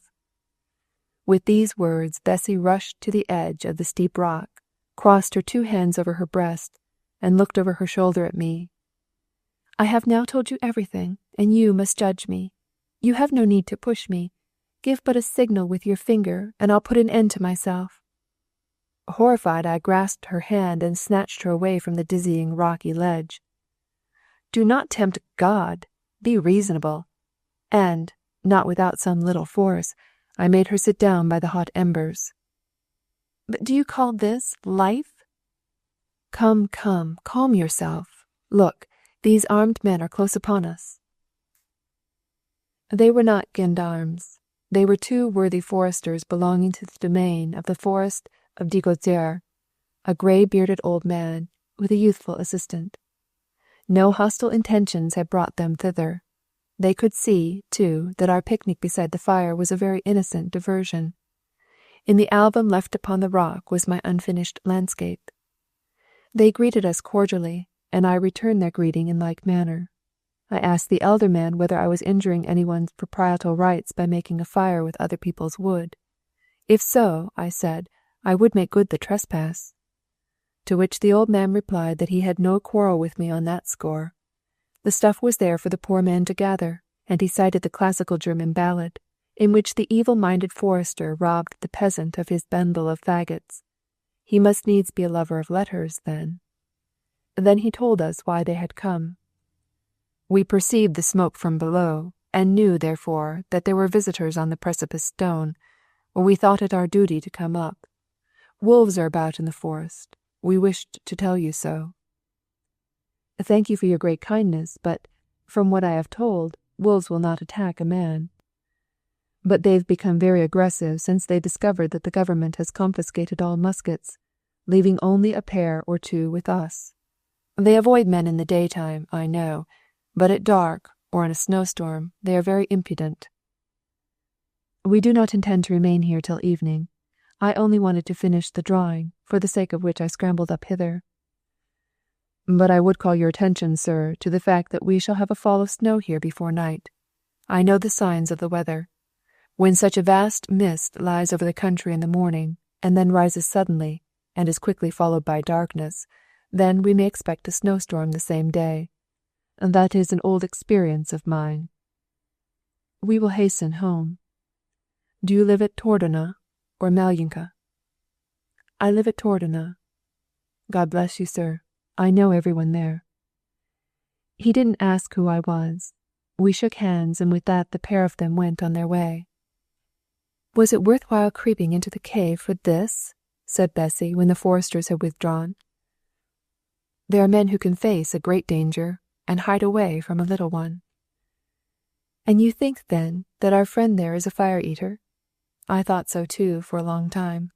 It was no unexampled thing in those extraordinary times for men to become suddenly transformed. Those who were looked upon as mere carpet knights became veritable heroes. Lawyers became colonels. War has an ennobling influence on so many types of character.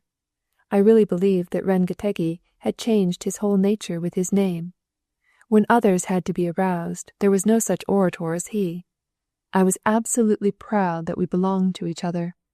When the Austrian troops invested the fortress and hurled the first bomb into the marketplace, the whole of our social life was suddenly turned upside down. There was now no such thing as etiquette.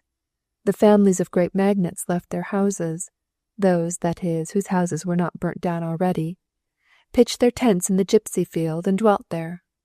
The guns of the Monastir batteries did not carry so far as that. In the barracks, moral law disappeared.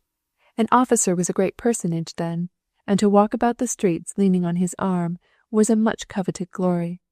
Whether the lady on his arm was his wife was not the question. He was a fine fellow, a gallant fellow. That was the main thing. And if I met an acquaintance, I introduced Rengetegi as my future husband. Everyone knew that I had begun a suit against Muki Bagatoy. But where were the courts? the advocates, the judges. Everyone was either wearing a sword or serving a gun. When people asked me where I lived, I said, in the fortress. To dwell in the fortress was an enviable position. The rooms there were fireproof. I really think that there were more who envied me than pitied my fate. I also got familiar with the ways of a soldier's life. They gave concerts, and I fiddled while Rengetegi declaimed. When the enemy was hurling away his bombs at the fortress, we took our band out on the ramparts, and there, with a great flourish of trumpets, we danced czardases. How that did aggravate the Germans! I had a great reputation as a rockatus dancer. I must frankly admit that I was not much edified by this turn in the conversation. Bessie perceived that I was not well pleased with her doings in camp.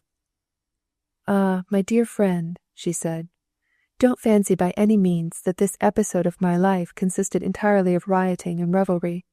There was a little intermezzo in it also. You know, of course, that during the winter things at Comorn were very bad indeed. The commandant had not the capacity for the problem before him, which included the defence of such an important fortress. The garrison was lazy and mutinous. Whispers of treachery arose, and the chief of the artillery was deprived of his post. It was necessary to inform the Hungarian government at Debrecen of the dangerous state of things at Comorn, and to beg for a new commandant who should be a distinguished officer. But how was it possible to carry a message from Comorn to Debrecen? Who could undertake the risky enterprise of carrying the dispatch from Comorn through so many hostile armies, and bringing back the reply to it again? They had sent one messenger already, but he had been unable to get back. It was a joke which might cost a man his head. One evening, Rengetegi came to my little room in the barracks and said, "Elizabeth, the hour has come for us to part." I immediately thought that he was tipsy. "You haven't played me away at cards, I hope?" "It is not you, but my own head that I have lost. I have accepted the mission to Debrecen. I run my head against a wall, I know. It's neck or nothing now, and they've pressed 1,000 florins into my hand to make the way before me quite secure." "And you have lost it all at cards this evening?" "How did you find that out?" "I have made it my study. I know well these Hippocratic countenances. Well, and what are you going to do now?" "Save my honour. I'll go on my way without money." "Listen to me. I believe that you will be very glad to get out of this bombarded fortress, but I've no very ardent belief that you'll ever come back again. I tell you what, give me the official dispatch which has to be taken, and I'll take care that it reaches the hands of the government." "But how?" inquired Rengetegi, immensely delighted. "That I shall not tell you. I've been turning the matter over for some time. You have only a passive part to play here. You hide yourself in the village of Izsa, which the enemy has not yet occupied, because it lies within the range of the guns of the fortress, and wait for me there till I return from Debrecen with the answer of the government." "And Rengetegi actually accepted the proposal?" I inquired. I now began to admire this woman. "He jumped at it. He gave me soul-stirring examples of the heroic women of history who had gone to wars along with their husbands. He vowed that if I ever returned in safety from my mission, he would henceforth call me Queen Zenobia." By the evening of the same day I was ready for the enterprise. I made Rengetegi dye his hair, moustache, and beard black, so that it was almost impossible to recognize him. "So that was your idea?" I cried. Then I stowed him away in a peasant's hut at Hettany, with strict instructions not to emerge from his prison till I tapped at the door. Next I set to work to thoroughly disguise my own person. I was to be the leader of a gypsy band. Ah, if you could only have painted my portrait! Then, indeed, I really was lovely. I smeared my face with the juice of green walnut shells, till it was so black that I could pass for a gypsy among the gypsies themselves. I clipped my hair till it only reached down to my shoulders. I put on a jacket which some gentleman or other had worn threadbare before giving it away, hose that certainly were never intended for me, and a shirt that had never been washed, and so I transformed myself into as filthy a shape as ever led a wandering gypsy band. Here I could not forbear from pressing her hand. What sacrifices will not a woman make for her country and for her lover? But all this was a mere joke to what followed. Now I had to get together a band. If they catch a gypsy alone, they arrest him as a spy. But if he be one of a quartet, he may go on his way rejoicing. I provided myself with a violoncellist, a clarinet player, and a contrabass. It was easy to persuade them to quit the bombarded town, into which gentry who had robbed them of their poor hovels had forced them to go. Bread and meat were getting dearer and dearer, and there was nothing to be earned. Who had the heart to pay for music amidst such a frightful carnival? Thus, with my little band of 3, I set out upon my long and uncertain journey on foot. Gypsies only ride in sledges when a magistrate sends for them, and there was no such magistrate in the whole district. If on our way we fell in with a cart laden with dried reeds taken out of the swamps for firewood, we would ask for a lift in it. But our legs nearly froze there, and we were glad to get down and walk again. In the very first village we came to, Oidwala, we fell in with a division of the Austrian investing army, German cuirassiers. The patrol brought us to the major in command. He was indeed a merciless personage. He roared at us, and asked us how we dared to leave the town. We naturally did not understand a word of German, and all 4 of us, in true gypsy fashion, began to raise objections at the same time. We could not remain in the town. The Honveds posted us right in front of the bombs, and made us play music at the top of the bastions. All the cannons had fired at us, and that was a thing that gypsies couldn't stand. "Was sagen die Spitzbuben?" inquired the major of his auditor. The auditor understood Hungarian, and expounded unto him. "Nix da, you rascals! You are spies, and must be searched. Come, you must undress." I was not a little alarmed, I can tell you. Not on account of the dispatches I had with me. I had put them in a place where they couldn't be found, but they would discover that I was a woman, and that while my face and hands were gypsy, the rest of me was European, and then I should be lost. I hastily said something to the gypsies, and in an instant they out with their instruments, and rattled off Confucio the fine hymn, Gott erhalte. At this the frosty face of the old martinet thawed somewhat. "Well, well, you rascals," said he, "as you know what's proper and decent, I won't have you flogged this time, but be off at once and don't remain in the village here. You mustn't play here for anybody. Whoever has an itch for dancing, just let him tell me, and I'll give him dancing enough. There's the whipping post." Now the clarinet player was a merry wag, and could not hide his light. "Devil bless your honour," said he, "you pay with big banknotes." "Was sagt der Karl?" asked the major.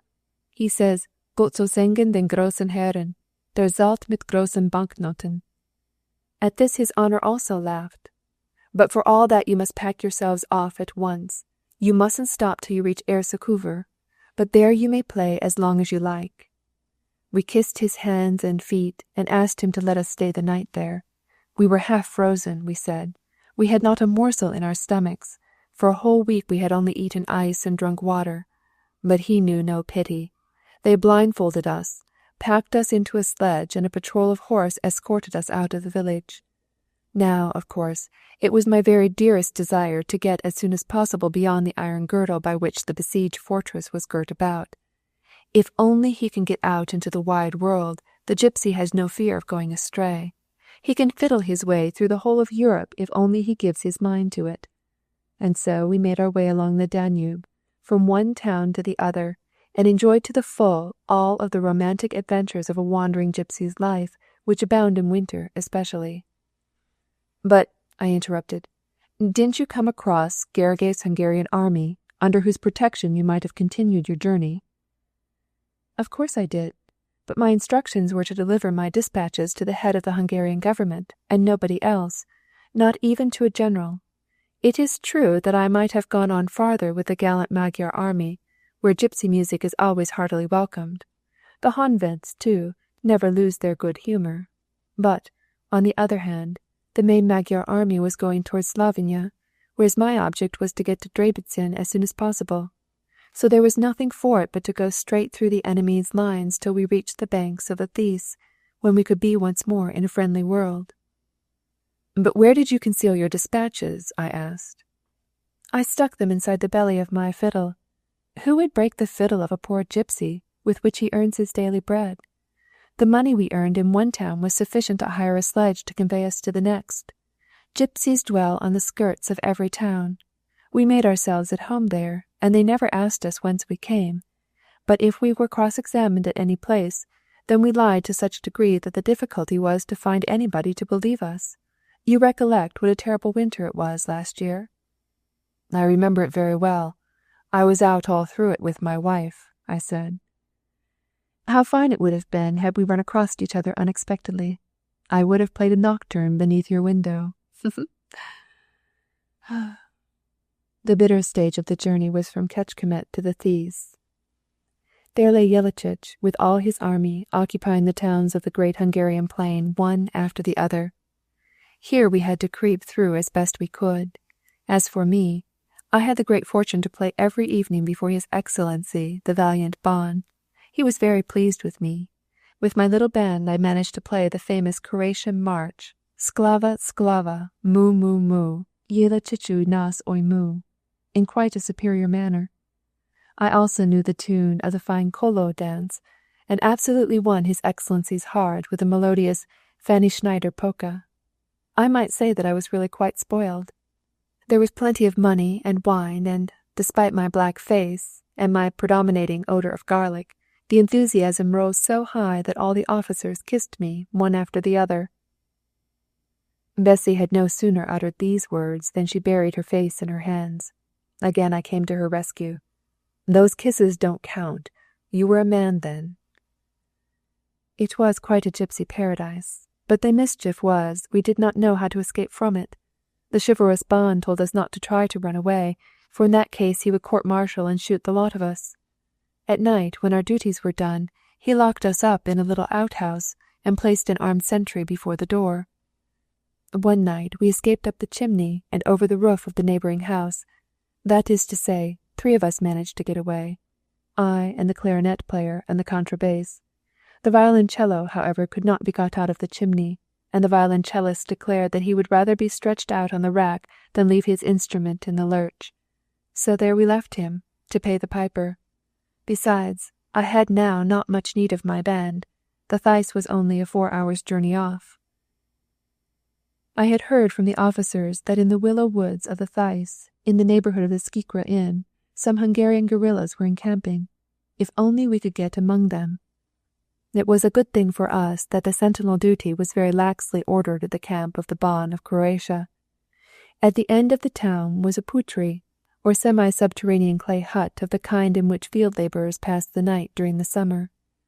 The soldiers who had been sent out on forepost duty were sitting in this hut, and their muskets were all leaning against the door. One of the gypsies said, "Let us steal the muskets." The other said, "Steal your grandfather. I play with clarinets, not with muskets." I urged them to press forward. We were near to the sand hills. Before us lay a savage, rugged plain, where one sand hill followed hard upon another. Some of these hills were half hollowed out by the wind, and the hollows between them sparsely dotted with dwarf fir trees. A ghostly region.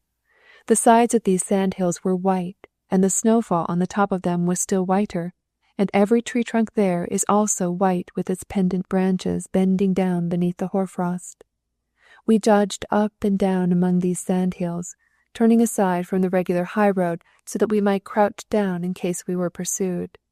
Along the whole length of the plain the broom of the wind swept our footprints over with snow.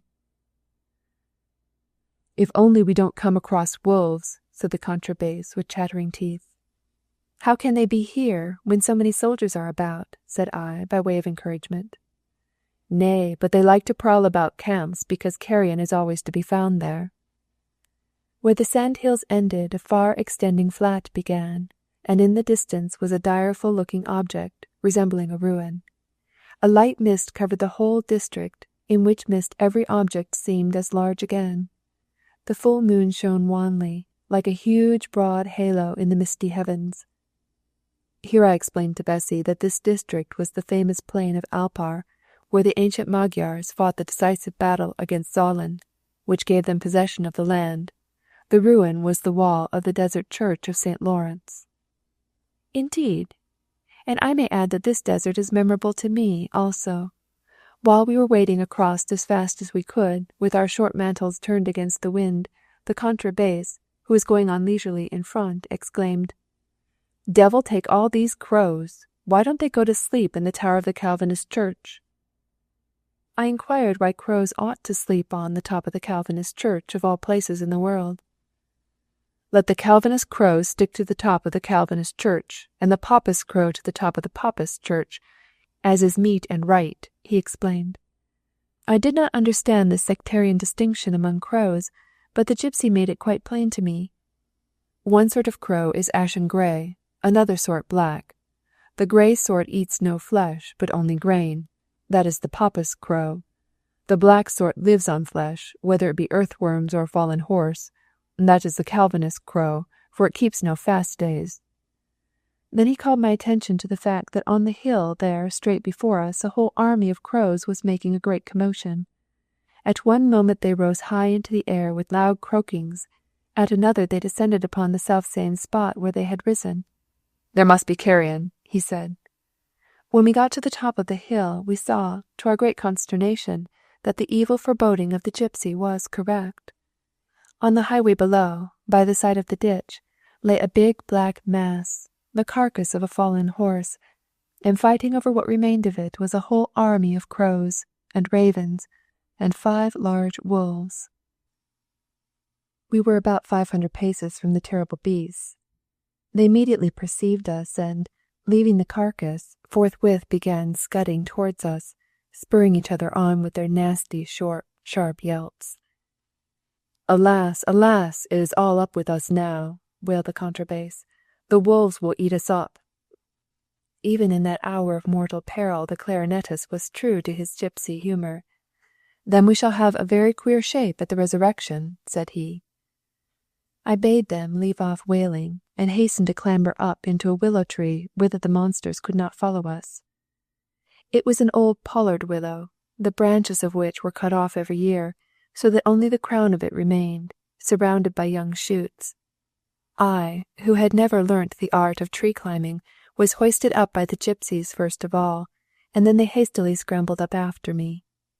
When we had got to the top of the tree, we discovered that in the middle of it was a large hole. The whole inside of the tree was hollow, and could contain a man. "Leader," said the contrabass, "your loss would be most serious. Creep down into that hole." I took him at his word, and glided down from the crown of the tree into the deep hollow trunk. First of all, however, I tied my long cotton neckerchief to a little branch that I might be able to hoist myself up again in case of need, for the hole in the willow went right down to its very roots. At the side of the tree, too, close to an old branch, there was an orifice as large as one's fist, through which one could look as through an attic window. The 5 wolves were not long in arriving. They did not come quite near at first, but reconnoitred. Whenever one of them sneaked up a little nearer, the clarinet player aimed at it with his instrument, which the wolf took for a musket. Then the beast would back a little, and scratch up the snow with his hind legs. They say the creature is wont to do this when he sees a man stand on the defensive. He tries to blind him with snow. When, however, the wolves at last discovered that we had no firearms, they sent up the ugliest howls, and began the siege of the willow. They took tremendous leaps in the air to reach the crown of the tree, but it was too high for them. And then it occurred to the gypsies that they had often heard that wolves had a strong penchant for music, and they began to give them a clarinet and fiddle concert. It is true that the nasty beasts left off the siege, sat round the willow, and began to howl in concert with the music, at the same time raising their horrid jaws toward the moon, and lashing their sides with their waggish brush-like tails, and for a short time I was quite amused at the scene. But suddenly our double danger occurred to my mind. "Hey, gypsies, stop, I say! Is the devil in you? Your music will bring the pickets of the Croats upon us, and they will flay us alive." At this they stopped their music. This appeared to make the wolves still more savage, and now they tried a fresh stratagem. They had found out that the willow leaned a little to one side, and rushing at it from a little distance, they attempted to scale the sloping side of the tree. This maneuver was likely to have succeeded. It was then that I saw what a powerful beast the wolf really is, and how much more cunning than any species of dog. Scrambling up at full tilt, they managed to reach the crown of the willow, but there the brave contra-bass was awaiting them, and gave them such a kick on the snout with his iron-heeled boots that the attacking beasts fell head over heels backwards. This they repeated 10 or 12 times. And there was a remarkable circumstance about it, that every time an attacking wolf was prostrated by a kick from the gypsy, the others rushed upon him as he fell, and worried him as if to punish him for his failure. Suddenly they left off and went and sat down in a heap just in front of my window. Their tongues lolled out of their panting mouths. Their hot, bestial breath rose into the cold air before me. They appeared to be taking counsel together. The biggest of them seemed to be their leader. If one of the younger ones yelped too much, he would snap at his neck as if to say, "Shut up." At last they appeared to have hatched their stratagem. The whole lot of them got up and shuffled further off, squinting over their shoulders all the time towards the willow tree. My gypsies fancied they were saved. "You shall have no roast gypsy this time," bawled the clarinet player after them derisively from his shore stronghold, as he fancied it. All at once the wolves returned and stormed onwards like racehorses, each one being about a wolf's tail ahead of the other. The first of them rushed straight up the tree, and while the contra-bass was kicking him in the head, the second wolf leaped across the first wolf's back and seized the man's leg. Then I heard a despairing shriek. "Don't let me go, comrade!" The second musician tried to free his down-falling friend from the jaws of the wild beast, and in doing so lost his balance, and the pair of them fell down from the tree. What happened after that is more than I can tell you. It is enough that I should have had to live through that mortal struggle of the two luckless victims with those filthy brutes. How many times have I not dreamt it all over again? I believe that even if I had committed all the 7 deadly sins, I should have more than expected them all in that awful hour. I hid my face in the crumbling rottenness of the hollow tree, that I might hear and see nothing. It seemed an eternity to me, while the bestial howling lasted which the wolves made as they shared together their accursed banquet in my very presence. I dared not stir, lest they find out that I also was there. Great heaven, what horrors I had to endure! Suddenly a sort of growling and snarling began close beside me. The old wolf was running, sniffing round the hollow tree. He had discovered that there was still booty inside it. He began to scrape the earth at the root of the tree. He evidently meant to dig a hole beneath the tree through which he might get at me. Fortunately for me, it was not sandy soil, but stony, hard-frozen turf. He could not succeed that way. Then he caught sight of the hole in the side of the tree.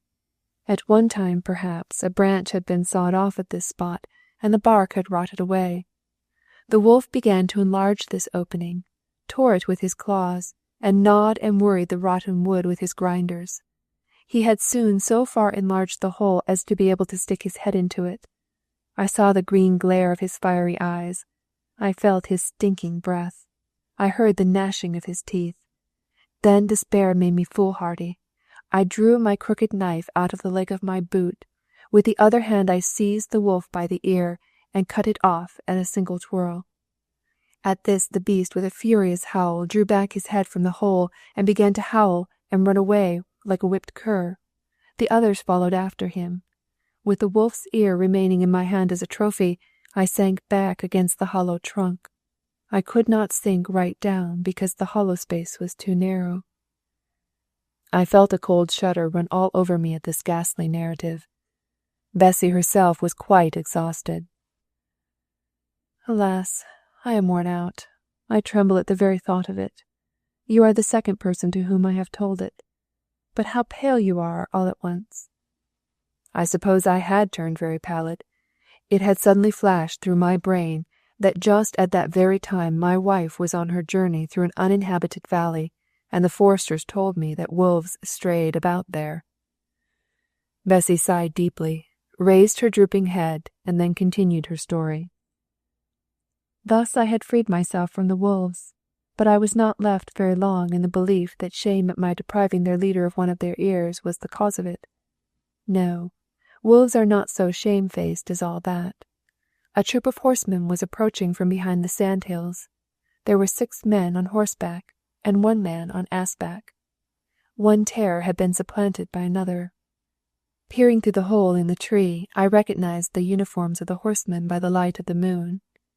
They were Jeličić's hussars, and that there might be no doubt about their coming after us, I recognized as they came near the face of the ass rider. It was my bass viol player, whom I had left behind me. It was very easy to see what had happened. The gypsy, to save his own skin, or perhaps at the flogging post itself, had confessed that the band had come from Comorn and was hired by me to go as far as Debrecen. Hence it was not very difficult to conclude that I was only a false gypsy, who was carrying dispatches from the beleaguered fortress to the Hungarian government. The horsemen had brought the gypsy with them that he might put them on my track. Once discovered, I was lost. On the snowfield, lit up by the moonlight, the scene of the hideous struggle was plain to the newcomers. The long lines of blood, fragments of torn garments, a foot sticking out of a boot in the snow. Ugh, may I never see such a sight again. The horsemen galloped quickly up over the crackling snow. The violoncellist had to dismount from his ass. The good creature howled and groaned from the bottom of his throat, bewailing his comrades in the gypsy tongue, and cursing the monsters who had devoured them. The leader of the patrol was a sergeant. He ordered the gypsy about in Croatian, and the gypsy has the peculiar virtue of understanding what is said to him in a language of which he is perfectly ignorant. He replied in Hungarian, "Oh, woe, woe, those accursed wolves have devoured our leader. There is his boot. They've only left his boot. I recognize it well. He bought it only last week at Szeged. He gave 6 florins for it. A brand new boot. And this is his foot." It was plain to me that the gypsy had guessed that I was hidden somewhere, and there was enough of the gypsy in him, even amidst the greatest horrors, to induce him to make fools of my pursuers. He betrayed me first of all because he couldn't help it. He saved me finally because he could. He knew very well that I had given my new boots to the contrabass. My boots were of Russian leather. "Look there!" cried the sergeant, and pointed with his finger. "Jeden dwa, jak skatri." The gypsy swore by all that was holy that was the 3rd. "Then where's the 1st?" "That's the 1st, of course." There was no dinning into his head the arithmetical truism that if you take 2 from 3, 1 remains. The sergeant thereupon ordered one of the hussars to dismount from his horse, at the same time pointing at the willow tree with his sword, whence I concluded that he was about to examine the tree to see if anybody was hidden in its hollow trunk. I now veritably believed that the time had come for me to turn my crooked knife against my own throat. All at once a crackle of musketry resounded from the brushwood, and a company of guerrilla horse dashed out, crying, "Forward, Magyars!" The Jeličić hussars didn't see the joke of this at all, hastily turned their horses' heads and galloped off in the direction of the town. The violoncellist also mounted his long-eared beast, and ambled gently off in a 3rd direction, midway between the 2 belligerents. He had no desire to take part in the struggle. The guerrillas, who were numerous, sent a few volleys after the enemy, but from such a distance that the bullets couldn't possibly hit the fugitives, and then returned in triumph. Then I, hearing them speak Hungarian, quickly hoisted myself up out of the hole into the top of the tree, and began, so far as my hoarse voice would allow me, to give them indications of my existence. The gallant warriors immediately hastened to the willow tree and helped me down from my dangerous perch. Their leader, a handsome, chivalrous-looking young man with a true Hungarian face, began to cross-question me and asked me whence I came and whither I was going. Perceiving that I was among Hungarian soldiers, I frankly told them that I had come from Comorn and had been sent to Debrecen with dispatches for the Hungarian government. The guerrilla captain was a suspicious man. "Oh-ho, I dare say. That's easily said, but difficult to believe. What, confide such a mission to a gypsy? A likely tale." I told him that I was no gypsy, though my face was painted so, but that I lived at Comorn and belonged to the place. "Then, if you are an inhabitant, tell me if you know one Mór Jókai there, and what you know of him." I was very pleased to answer such a question. I know him very well, I said, and I can tell you this much about him, that he went to the high school at Kecskemét, where he completed his legal studies, or rather learnt how to paint in oils from a worthy comrade of his there. Without more ado he clapped his hand in mine. That worthy comrade of his was no other than myself. So you see, she said, turning towards me, you are of assistance to me, even here. Wasn't that old schoolfellow of mine called Yansky? I asked. Yes, that's what they called him. With him was another young man, with quite a girlish face. They called him Yotzi. He inquired about you most particularly. When you gave your artistic representations at Kecskemét, he used to play the girls' parts.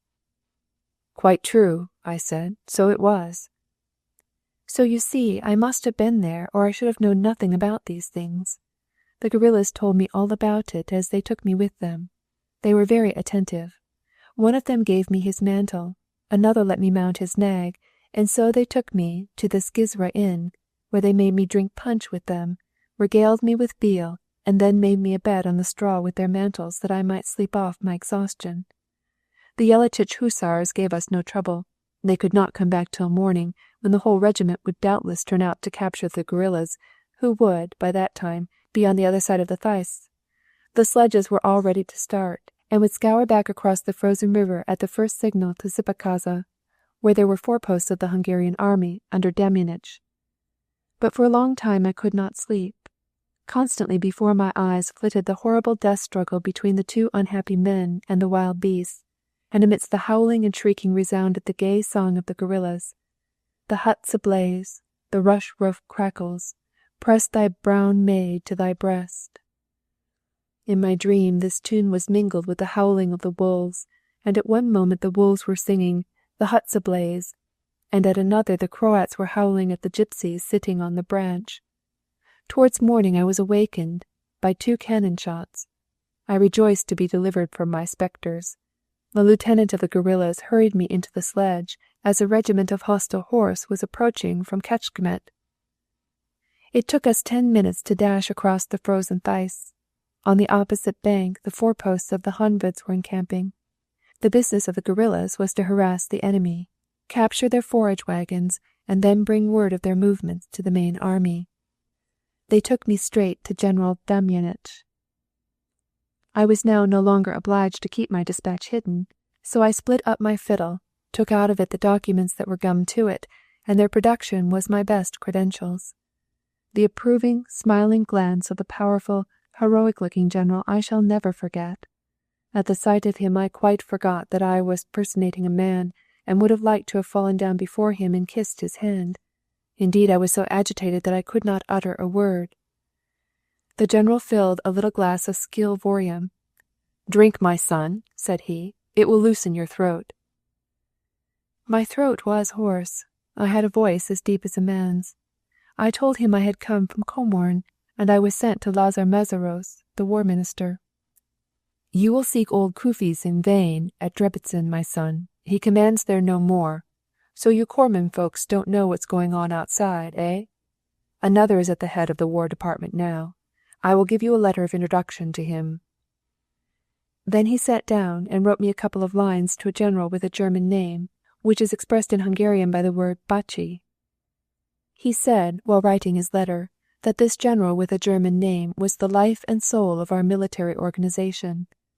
Then, by the general's command, I received a nice clean Honved uniform. I had to retain my brown countenance for some time longer, and beside that I had an open passport, enjoining upon all to give me every facility to reach Debrecen as quickly as possible. On the evening of the following day I arrived at Debrecen, and on descending from my sledge proceeded at once to the general's. He was a mild, soft-featured gentleman, with a close-clipped beard and moustache. He didn't even wear a general's uniform. Nobody would have guessed his rank from the look of him. After reading through my letter of introduction, he looked me straight and sharply in the face. "You are Captain Thimahir Rengetegi, eh?" If I had only been intent on my own interest, I might have told him quite frankly that I had no right either to the name or the uniform of a soldier. But how could I betray my faithful consort, who was smuggled away in the hovel at Haitany? Yes, General, I am. Who made you captain? The War Minister. For deeds of valor? During the siege of Vienna, I twice carried dispatches through the besieging camp from the Hungarian government to General Bem. Here I intervened. That is not true. I know very well through whom the Hungarian government got those dispatches. Anyhow, my friend boasted of it as his own deed, said Bessie, after which she resumed her narration. Good, said the General. Now give me the dispatch. The information was written in a secret cipher. I must decipher this first. There will be a meeting tonight of the Committee of National Defense. Early tomorrow morning you will appear before me. Now go to the White Horse. Speak to nobody. Keep to your room. Nevertheless, an hour afterwards he sent for me. He led me into his inner room, for he allowed himself the luxury of a double-roomed apartment at Debrecen.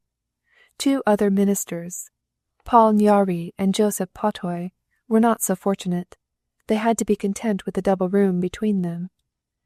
The General was now very gentle with me. He made me sit down at table, and poured me out some tea. He offered me a cigar, too, and although I ought not to have done so, I lighted it. It nipped my tongue a good deal, but I had to show them that I was a man. Then he made me tell them how I had got out of the fortress, and how I had forced my way through the hostile camp. My relation made a good impression. When I was dismissed, they pressed my hand and assured me that my good and boldly executed service should be rewarded. They further commanded me to come to them early the next day. I appeared the next day at his headquarters in full parade, and they admitted me before anyone else. Again they made me sit down in the inner apartment, and drew the bolt before the door of the outer room. Stretched out on the table was a large military map which embraced Upper Hungary and Galicia. You have brought very important information with you from Comorn, said he in a low voice. Considering the time when you set out, you have arrived here with astonishing rapidity. You must now take the reply back, which will contain the directions of the Council of War and the appointment of the new commandant, who will be gazetted tonight. Can you make your way back to the fortress with this dispatch? I'll try. You must get back without fail. What's your plan? To go back by the same road, in the same manner, and in the same disguise is impossible. The wolves tore 2 of my comrades to pieces. The Croats captured the 3rd, and as he may have confessed everything, they would recognize me at once if I appeared before their eyes as I am now.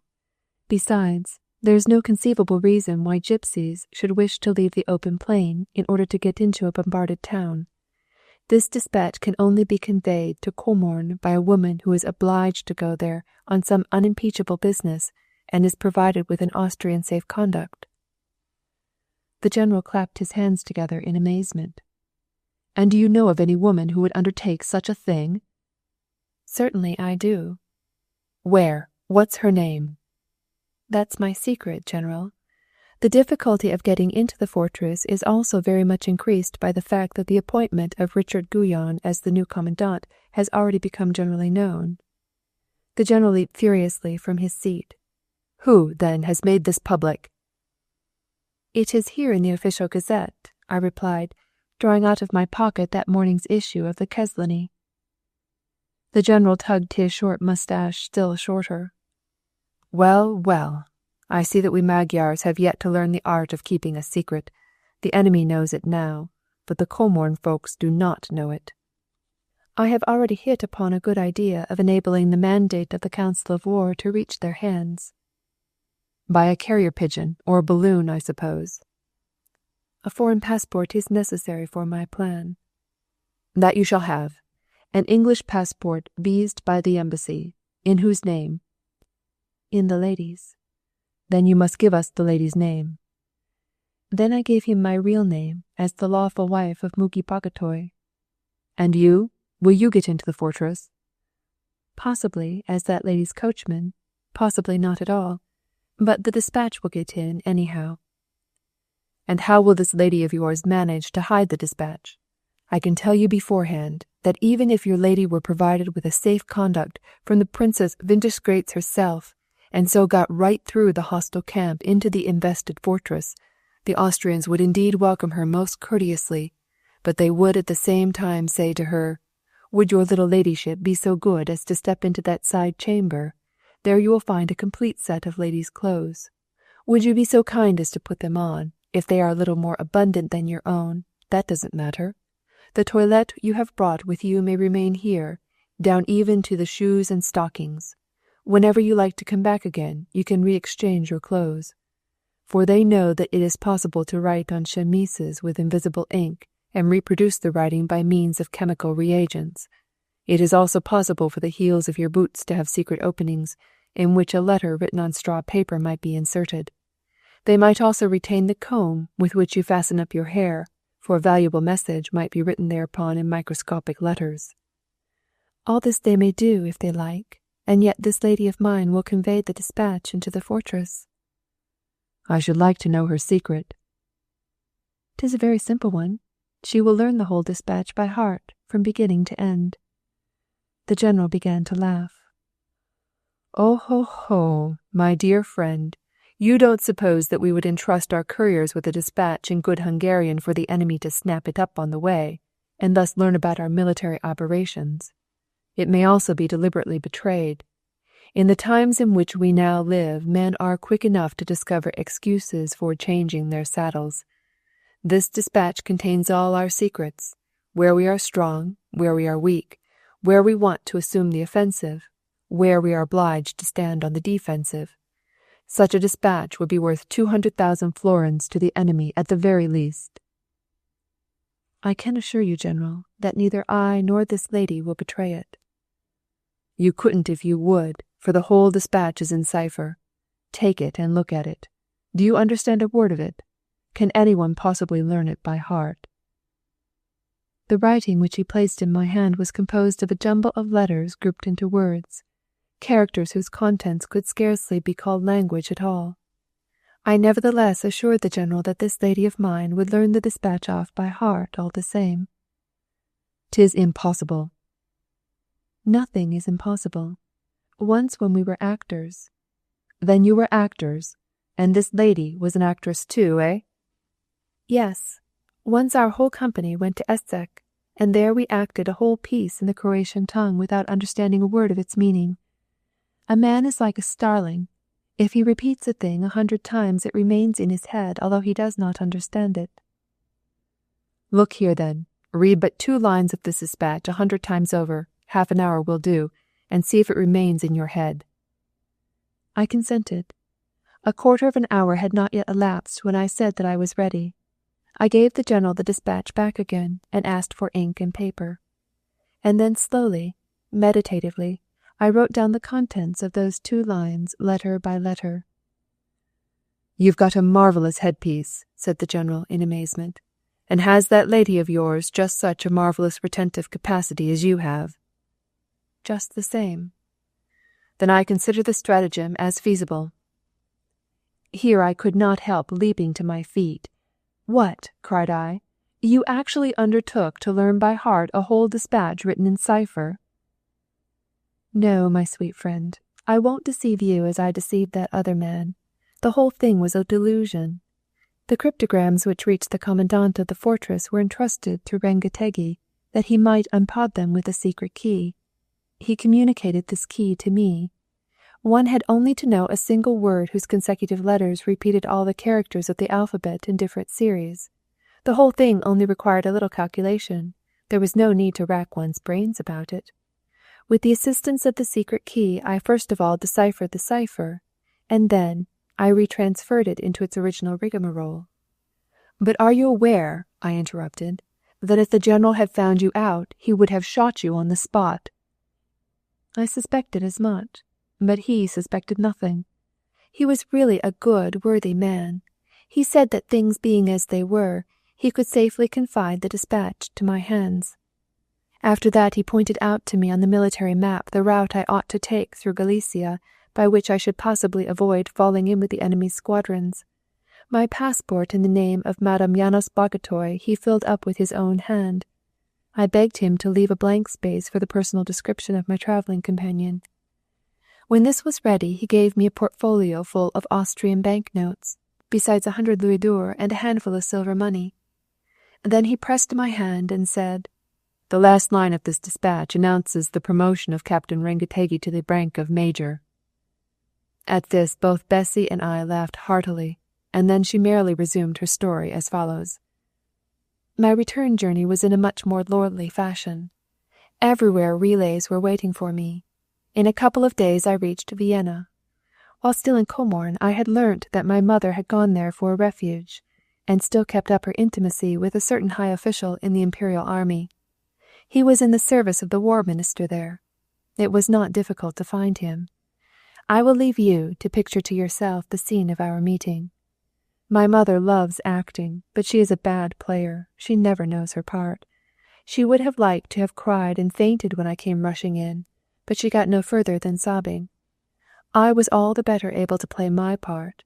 I hastened to excuse her for her bad behaviour at our last meeting. I took all the blame on myself. I ought to have remembered, I said, that it was not the proper thing to cling on to my mother's carriage when the infuriated populace was seeking her life. Then I went on to the motive of my coming there. The Hungarian Governmental Commission at Comorn had ordered that every Austrian banknote which could be laid hands upon was to be burnt in the middle of the market-place. My mother had 40,000 florins in banknotes, which the orphanage fund had retained from my patrimony. This amount had been lent out to various persons at interest. These persons, as soon as they heard of the order of the Governmental Commission, had hastened to deposit their German banknotes, not in the fortress, but in the town bank, that they might at least get back their securities, and thus it was our money that would be burnt. That was why I had come at such a breakneck pace, I said. If my mother would give me a power of attorney for the purpose, I would immediately return, and, as I had great influence with the commandant, I would so manage that our money, instead of being burnt, should be handed over to me. After that I would settle it with my mother. She also had money locked up there, which I would get handed over to me. The proposition made an impression. I had already informed my mother by letter of all this when communications were freer than now, but she, as all nervous people do with their letters, the moment she recognized my handwriting in the address, put it away without opening it. She fancied it was full of maudlin penitence. Now, however, when I called her attention to this letter, she took it out and opened it, and almost fainted with terror when she saw the annexed official communication of the Governmental Commission, and learnt therefrom that the term fixed for the bonfire of the Austrian banknotes would be reached in 3 days. Then there was such a scampering to her good friend the high official, and to all sorts of high commanding officers, in order to procure for me a safe conduct. Then she got me a power of attorney neatly written out, by means of which I could reclaim her money, and then she said, "Now, don't wait a moment, my darling girl, but jump into a fiacre and gallop off to Comorn." I found my journey back much freer from obstacles than my coming away. The self-same major of cuirassiers, who would have had me flogged as a gypsy leader, was now full of courtesy towards me. After reading my letter of introduction, in which the object of my journey was mentioned, he could not have the slightest doubt that I was about purely private business, which was very pressing. He did not even have me searched. I could have smuggled into the fortress anything I liked. When I had passed through the besieging lines, I turned off from the highway in the direction of Hétany, that I might seek out my captive. After the first delights of meeting each other again were over, I told him the whole story which I have just been telling you. I must say that I had a much more appreciative audience than you are. At the sensational scenes he flung himself on the ground, and with folded, uplifted hands implored the wolves not to devour me. He swore that if he caught the Ban of Croatia, he would dance the life out of him for making me fiddle so unmercifully. When I dictated to him the dispatch I had learnt by heart, by means of the secret key, the last lines of which contained his promotion to the rank of major, he exclaimed, with an irresistible burst of grateful emotion, "My queen, my Zenobia!" I had made him a major. He made me a queen. We were quits. "And now let us hasten to the fortress," said I, "for I have urgent business there. I want to save my property. Our house has burnt already. If our money is burnt too, we shall be beggars." This made him hasten. "I must, however," he said, "devise something to round off my expedition, something of the quality of a heroic deed." And by the time we had reached the fortress he had devised something. The return of the courier with the dispatch of the Hungarian commander-in-chief created an extraordinary sensation in the fortress and spread even to the town. The commandant immediately proclaimed that Captain Theomer Rengetegi had been promoted to the rank of major by the Hungarian war minister for extraordinary services. A banquet in honor of the returning hero followed. All the officers were present. The ladies also took part in it. I was there too. Never had I seen Valvagnoisi, I beg his pardon, Rengetegi, play his part in so masterly a manner as on that evening. He was the gypsy leader who, with 3 others, fiddled his way right through every hostile camp. And what amusing adventures befell him on the road! I believe he laid under contribution every book of gypsy anecdote that was ever published. And when he came to that ghastly scene with the wolves, that was indeed a drastic description. The reality was nothing like so horrible as his account of it. The ladies swooned, the men were horror-stricken. Only I was inclined to laugh. And when the guerrillas turned up, how valiant my Rengetegi became all at once.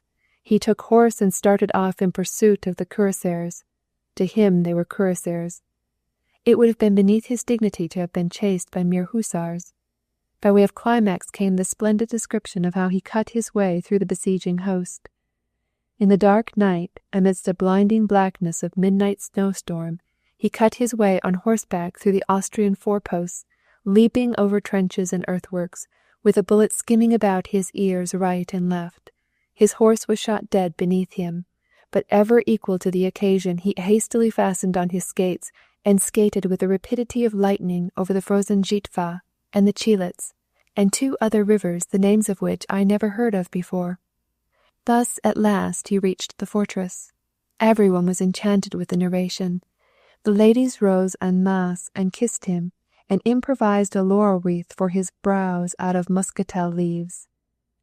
To save appearances, I also went up to him, that I might condole with and congratulate him upon all the exploits and sufferings he had gone through, when all at once my friend turned quite stiff and rigid, gave me a cold bow, pursed his lips, and turned up the whites of his eyes.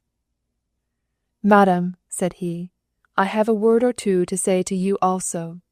Where were you, may I ask, while I was jeopardizing my life 100 times every day for my country? Can you tell me how you were occupying your days all this while?" I was confounded. Language died away on my lips. The blood rushed to my face. I felt that everyone was now looking at me. Naturally, nobody in Comorn had seen me all this time.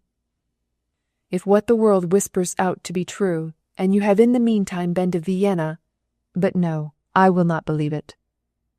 His magnanimity offended me even more than his indictment. "What is it to you whence I come or whither I go?" I replied, turning my back upon him and beginning to talk to the young officers, like one who has nothing to be ashamed of. Shortly afterwards I quitted the banqueting room. I hadn't reached the end of the long pavilion corridor in the fortress when Rengetegi came running after me. "What on earth possessed you to calumniate and accuse me before the whole company?" I said to him, just as if I were a traitor, or I don't know what. "Tisk, Zenobia, my queen, let us understand each other. It was in your own interest that I had to feign jealousy and rage. Let us go into my room and I'll explain everything." When we were alone together, he locked the door and then explained things nicely. "It concerns your money." "Aha." Amidst all this laudation, appreciation, and ovation, and all the other flummery, I did not lose sight of the main chance. I told the governor privately that if he wished to reward me in any way, he might do me the favour not to give to the flames the property deposited in the bank to the credit of the damsel who was so near to my heart, but allow me to bring it back to her. The austere patriot was as inexorable as Brutus. "Never," said he. "We will burn what we have laid hands upon, even though it were the property of my own father. We can make no exception. What would those poor devils say whose paltry 10 or 20 florins we surrendered to the flames of the auto da fe if we allowed the 40 or 50,000 florins of the rich to fly away? Burn they shall." This he said with a very wrathful voice. Then he added in a milder tone, "However, I'll confide the burning of them to you." Now I began to understand. "A quarrel between us therefore has become an absolute necessity. We must fly into a rage with each other. The auto da fe will take place in a couple of days.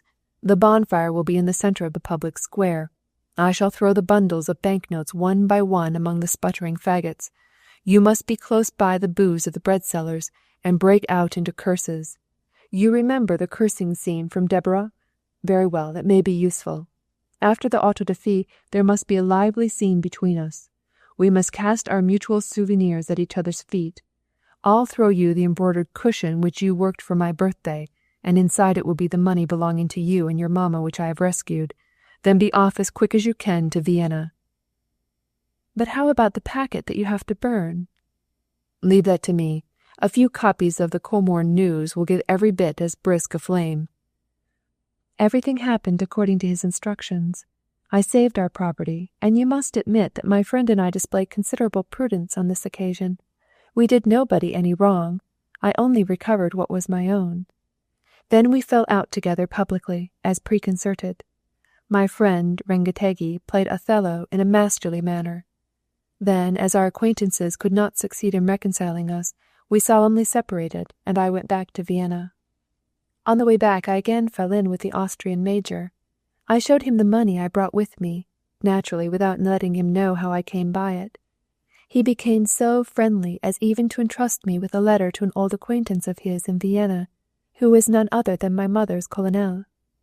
You may imagine the friendly reception which awaited me when I returned to Vienna and gave my mother her money.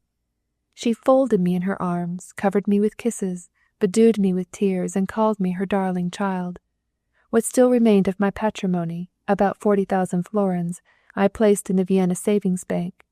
The rest of my dower was in the hands of Muki Bagatoy, with the exception of what we spent while we lived together. This also I contrived to get back again. But how? In the spring, when the fortune of war changed, Comorn was relieved, and I hastened off home again. I told my mother that I was urgently bent upon building up again our burnt house.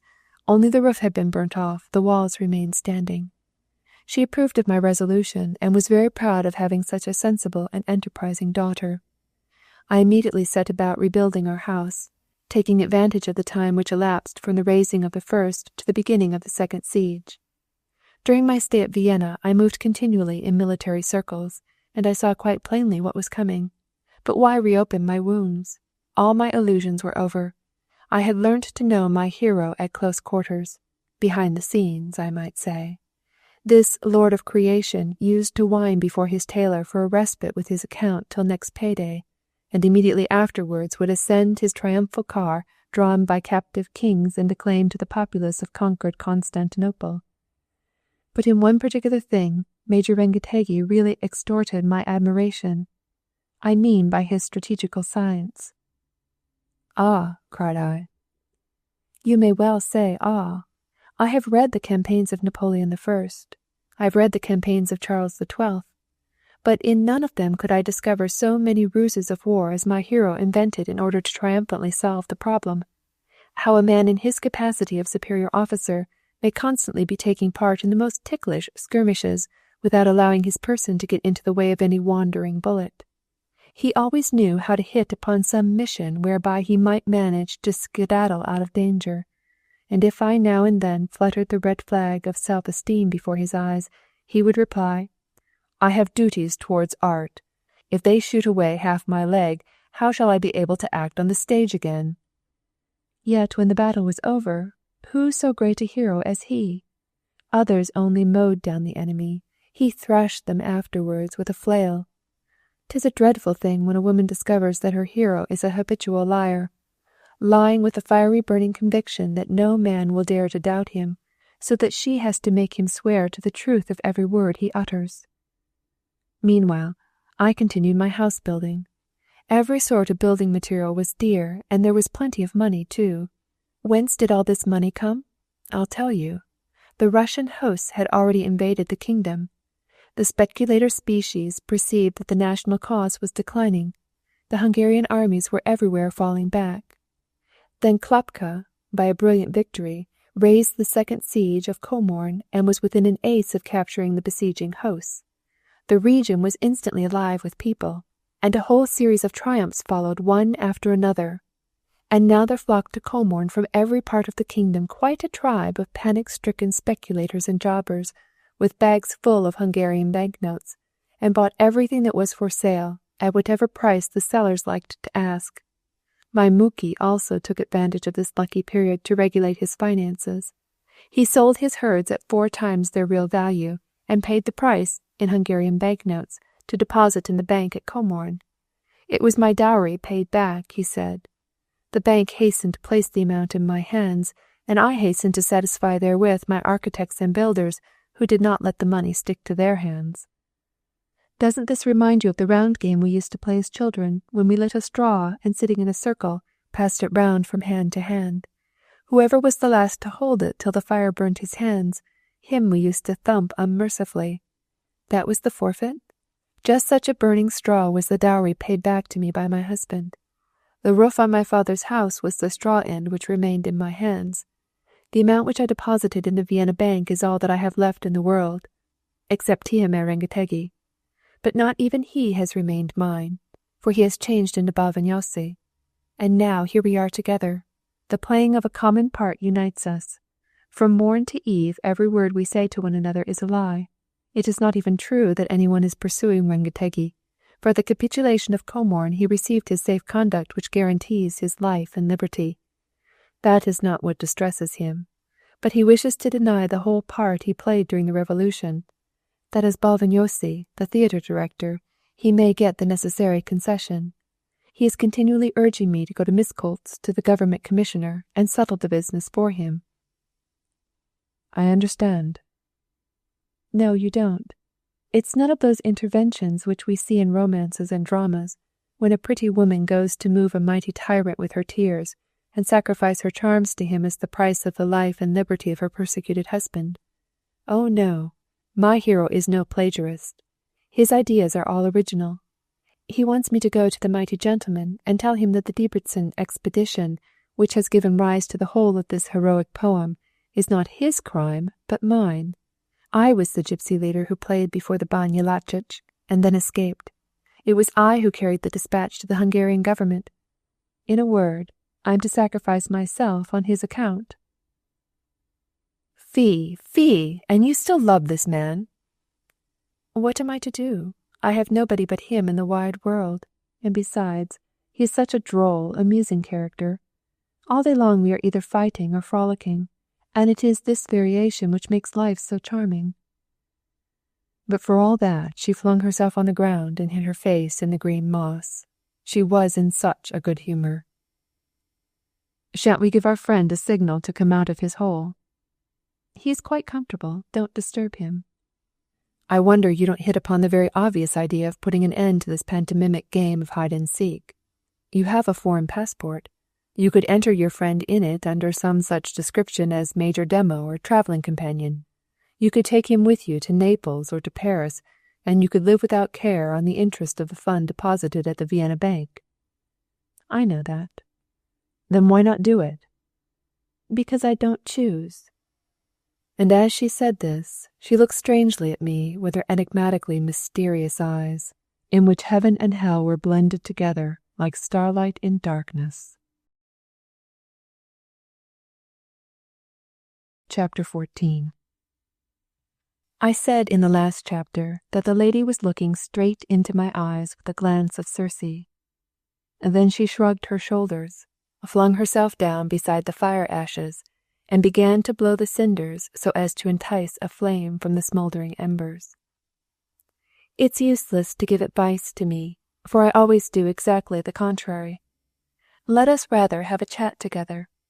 What is your fate now? The fate of the grub, when it is in its chrysalis.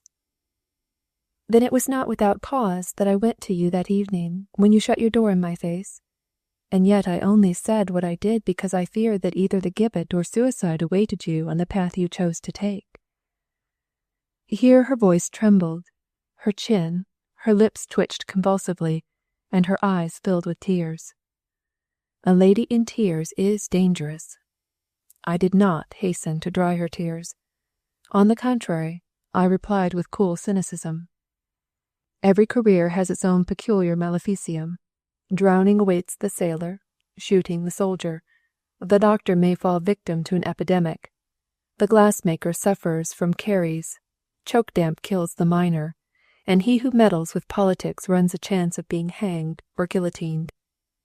"No, no, they shall not do it," she cried hoarsely, seizing my hand in both her own. "I do not want them to do it," I said, "and that is why I am hiding myself here at the back of beyond." "But how long is this to go on? What future do you see before you?" "For the present I am like the convalescent beggar whose promenading does not go beyond the house door. I thought of beginning a little farming in this valley and forgetting all my dreams of glory. I shall become an agriculturalist." "Very nice. And your wife?" "She will join me." "And you seriously think so? You think she'll come and settle down with you in a hut with a clay floor and a straw roof like the one you are living in now?" "It's a palace compared with what we lived in our Drapetzin days. When my wife did the cooking, for we had no servant, we loved each other better than ever. In a little house, loving hearts are nearer to each other than in a large palace." "It was possible then, no doubt. I've experienced the same thing. But this is quite different. When a man has such brilliant hopes, want is no affliction. It will soon be over, he thinks.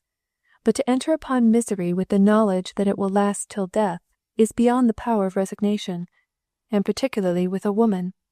Believe me, I know my own sex. Your wife, who now stands at the summit of her artistic fame, cannot quit her brilliant career. No, if you were an angel, she could not." I could not defend my point of view against her. Stern reality was on her side. On my side were only faith and imagination. I believe in my wife's promise to deliver me out of my difficult position. "I can't imagine how. She cannot do what I do for Balvagnosi, in other words, accuse herself and say, 'It was not he who proclaimed freedom on March 15th. It was not he who wrote those heart-stirring articles to the nation. It was not he who edited those newspapers. Not he who went to battle with the armies. Not he who inspired the Honveds at the siege of Buda, but I. Your wife cannot take your fault on her shoulders." I couldn't help laughing. I would not let her. "But let us suppose that a great artiste, a renowned beauty, might perhaps manage by some means or other to procure an amnesty for her hidden husband." And as she said this, she discharged murderous, envenomed darts at me from the corners of her eyes. "What will be your subsequent lot when you return to Pest as a rebel amnestied at the intercession of his wife? The earth and the sky which you used to adore have vanished. No poet, no newspaper, no publisher. What will you do? Will you enter a lawyer's office again to copy deeds, issue summonses, and serve writs at so much a day? Or will you translate comedies, under official protection, at 50 florins each for the National Theatre? Or paint fashionable portraits of butchers' wives at 5 florins apiece? Or, perhaps, you'll do nothing at all, but live simply under the wing of your wife as the actress's husband, and see a woman bending beneath the load of sustaining a household, accomplishing the most exhausting work, coming home after her day's acting is over, tired to death, excited, unstrung. See her, poorly though she be, hurry from one provincial town to another, acting uncongenial parts, so as to scrape together a little money wherewith to satisfy the Jews with whom she has had to haggle for the material for her costumes. And the husband must look on at all this with his arms folded, or, if he does anything at all, may perhaps paint the flowers for her costumes, which she herself will then sew on with her own hands. It will not last forever. Other times will come." "Other times? You think other times will come, eh? Now, that is what I fear most of all. I know you well. You are not the sort of man who can content himself with the thought, what is past is over. You will never forget what you used to be, still less what you meant to be. The glory of fame is not forgotten as easily as a pawned jewel. You will again fall into those straits from which you have been set free." And the woman saw right into my soul. My face is so maladroit that it could never keep a secret. You can read my features like an open book. When I am frightened, it is vain for me to pretend that I am plucky. When I'm in a rage, it is useless for me to affect calmness. Nobody is taken in by it. I cannot even haggle over a bargain properly. People can read from my face what I have to give. This woman could see where my soul was wandering in secret, far, far away in a gloriously arisen Hungary of the future, and she regarded this talk of turning farmer as little more than the incoherent delirium of a fevered visionary. "Let it be as you say," I said. "If I live, I will build a tower out of the ruins of my country's glory. If I die, my grave will become an altar. Vainly does this coward flesh of mine tremble in every nerve. I am neither a hero nor a giant. The report of a gun makes me tremble. I grow pale in the presence of death. Grief draws tears from me, but I will not depart from my set path. If I cannot write under my own name, I will write under the name of my landlord's dog. I will be Sawyo, will bark if we can't speak, but will not be silent." The lady, in terror, seized me by both arms. "For heaven's sake, take care! A step backwards and you'll fall over the rock." "But I don't mean to take a step backwards." "Listen to me quietly. Don't fly into a rage. Sit down beside me. You need have no great fear of me. I'm not a luring demon. I have not a word to say against what you've done. Do whatever your soul bids you. I ask for nothing more. Don't you believe that I've a good heart also?" "I believe that you've a little too much heart." Perhaps all that my heart led me to do was sinful. I was mad. I was blind. Passion got hold of me. But the feeling I had for you would not have been out of place in heaven itself. When I am alone, I am always with you, and when I think of anything, I think of you. I wish you to go onwards and upwards along the rugged path that you have entered upon.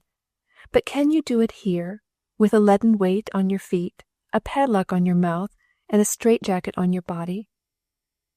"'Tis because it is heavy that I must needs carry my burden."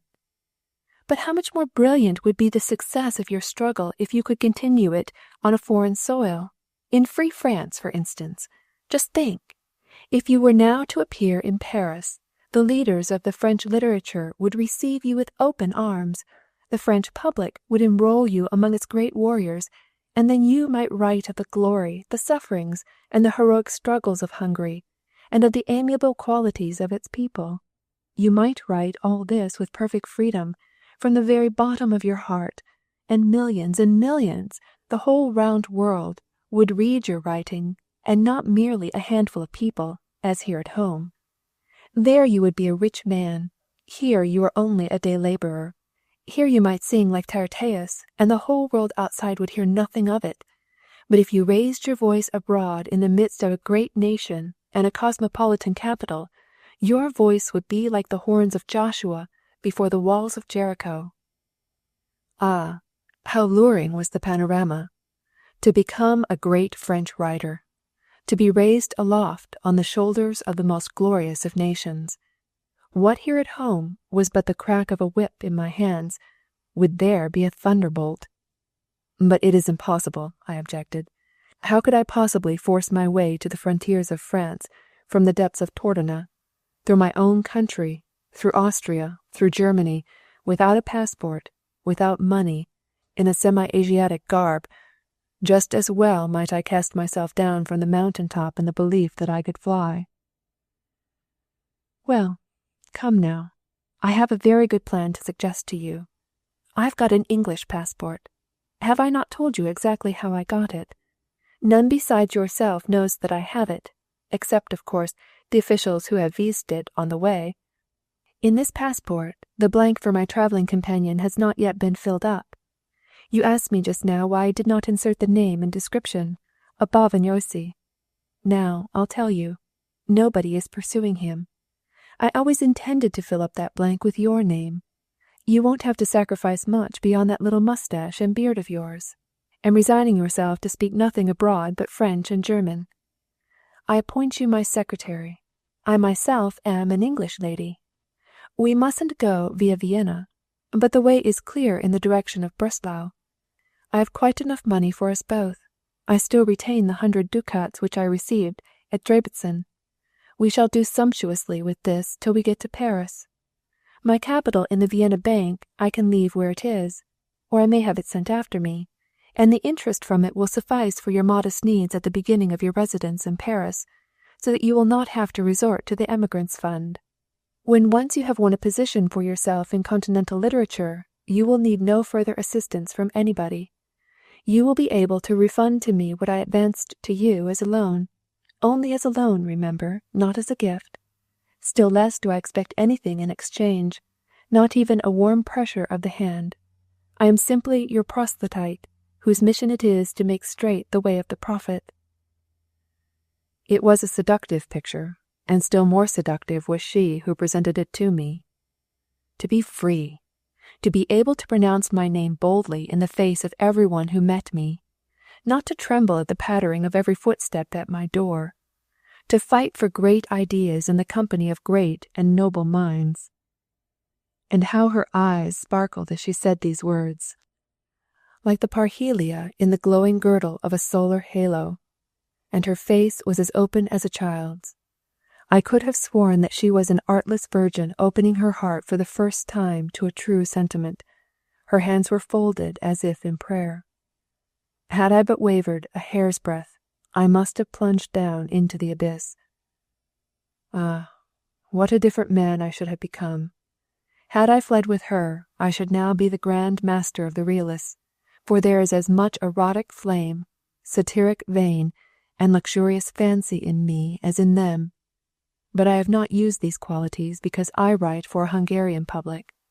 Had I flown with her, millions would have read my works, and fathers and mothers would have cursed me as the corrupter of their children, and I should have laughed at them, and tapped the fat paunch, which as an idealistic writer I have never been able to acquire.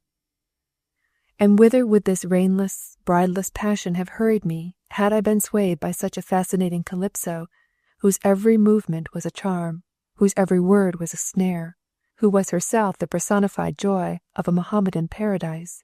For, remember, I was then only 24. Fortunately, a sober thought still remained in my head.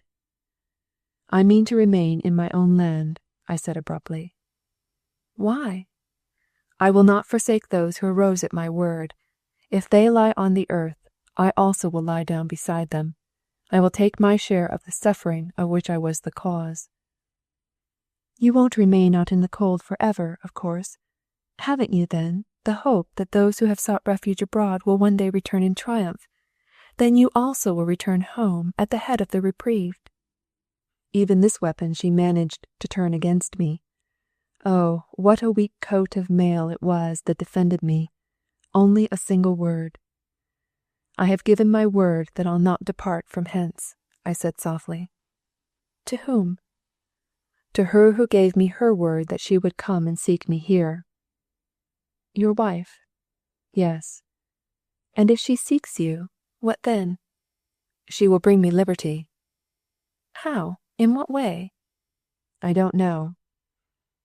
"You don't know, and yet you believe?" "I believe with my whole heart." "And you never think what may be the price of such freedom?" "I spurn such a thought as often as it arises." "You believe in a woman's loyalty, a woman's virtue?" "I do." "Then you are a very happy man."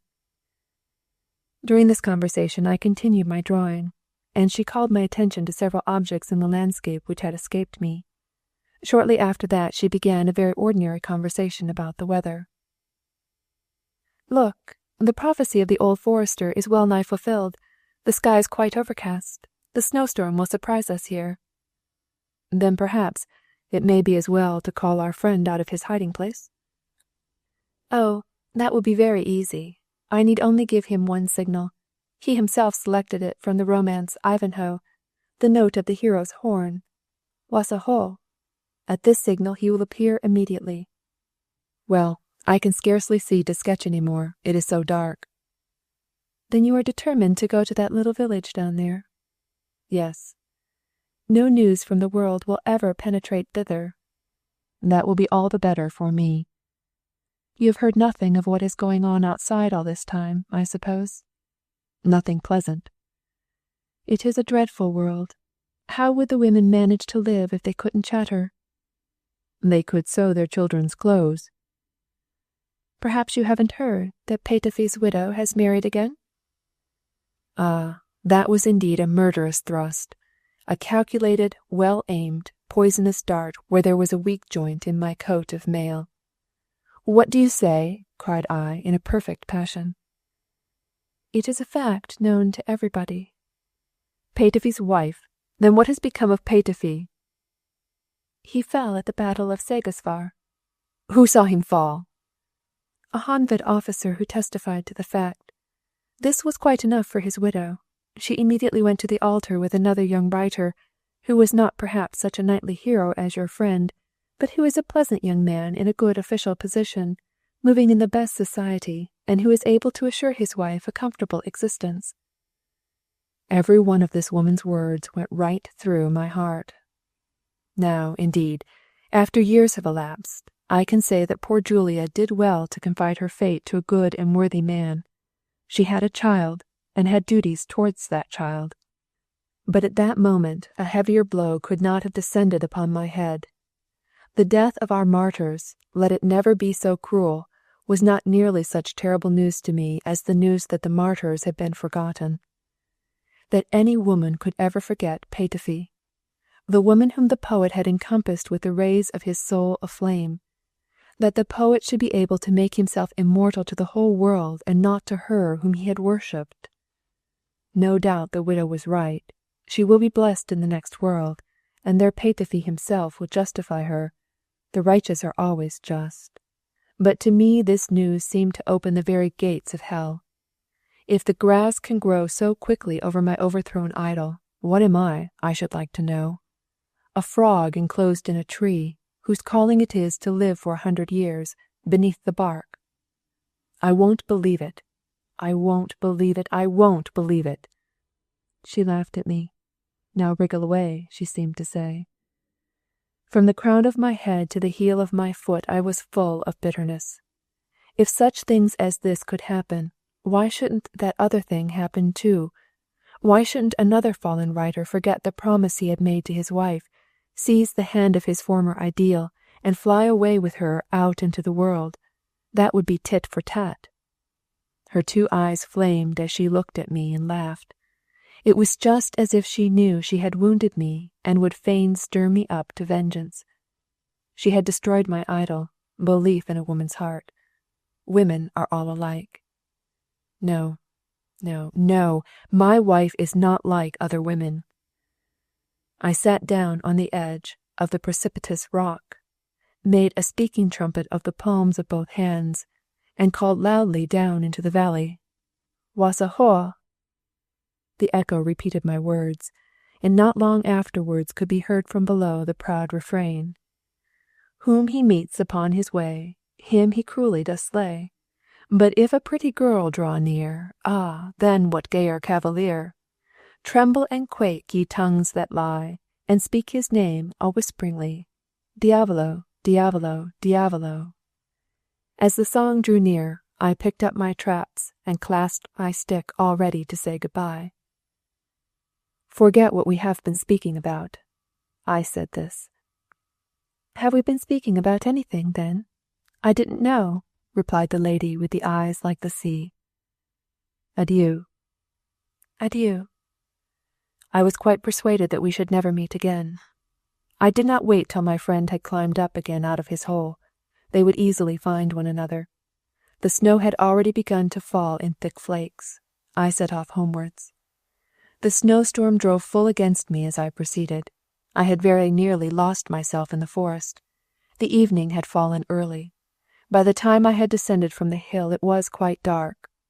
But still darker was what I carried with me in my brain, the black thought that there was now no such thing as love or loving remembrance in the world. Where we fall, there we lie, and none cares.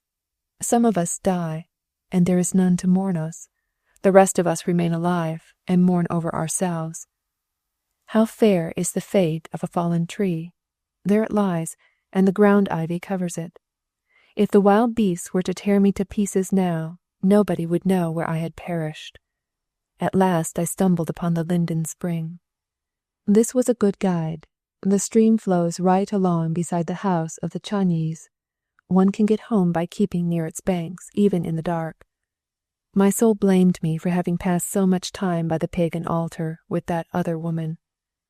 The snow now completely covered the fields, and through it in serpentine flight darted the threefold stream. The autumn leaves were still on the trees, their crowns bent down beneath loads of snow. The whole landscape was somber, but it was not more somber than my soul. Suddenly, like a ray of hope, the window light of the little house in which I was lodged flashed out before me. It stood at the end of the village and was the last house of all. I was utterly wearied both in body and soul when I arrived at last at the little dwelling. It had neither courtyard nor enclosure. It stood right out upon the road. The carts and ploughs stood there beneath the shed. There are no thieves here. The door of the house is never bolted, and it opens out upon a little passage. On the right-hand side of this passage lie kitchen and storeroom. On the left the living rooms and a side chamber, which served me as a bedroom, and the rest of the family as a sort of withdrawing room. It is the only room in the house which has a deal floor. All the other floors are of clay.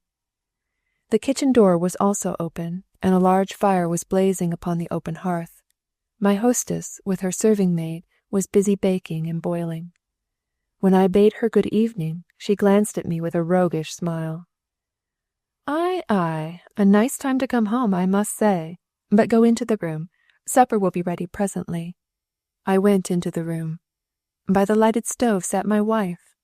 Rapturous joy drove every other thought out of my soul. I don't know what I said. I wouldn't believe she was there till I had caught her in my arms and embraced her tightly. 'Tis true, 'tis true, 'tis true. Loyalty, love, sweet remembrance still belong to this world. She told me afterwards, very briefly, how ill she had been. She had wanted to come before, but couldn't. As it was, she had left Pest by stealth, and had come with a passport made out under a false name. She had suffered much on the way. She had gone astray in the snowstorm in the beech woods, and it had been as much as she could do to find her way again. She had been terrified by the wolves, whose howls even now resounded from the woods. And all the while I suffered the mental torture of a man who hears the person who is talking to him and the person who has been talking to him at the same time. I saw the one figure, and I saw the other also. Our good host, worthy Benyoy Chani, as he sat by the table, kept on mumbling in his beard, "That's something like a woman. That is a wife, if you like." Well, now that we are both together again, what does it all matter? Yes, but how long shall we be together again? My wife must go back the day after tomorrow. Only grudgingly had the director of the theatre allowed her a 4 days' leave. On the 5th day she must play, but my captivity was soon to draw to a close. My wife took a carefully concealed piece of paper from her breast. It was a tiny little grey schedule, but that schedule was in those days a great treasure. It was the guarantee of my liberation, a Comorn passport. It was a very simple method of deliverance, as simple as the egg of Columbus. When the fortress of Comorn capitulated, each of the officers of the garrison there received a passport which guaranteed his life and liberty, and also dispensed him from enrollment in the Austrian army. My wife managed to procure me such a passport in the simplest way in the world.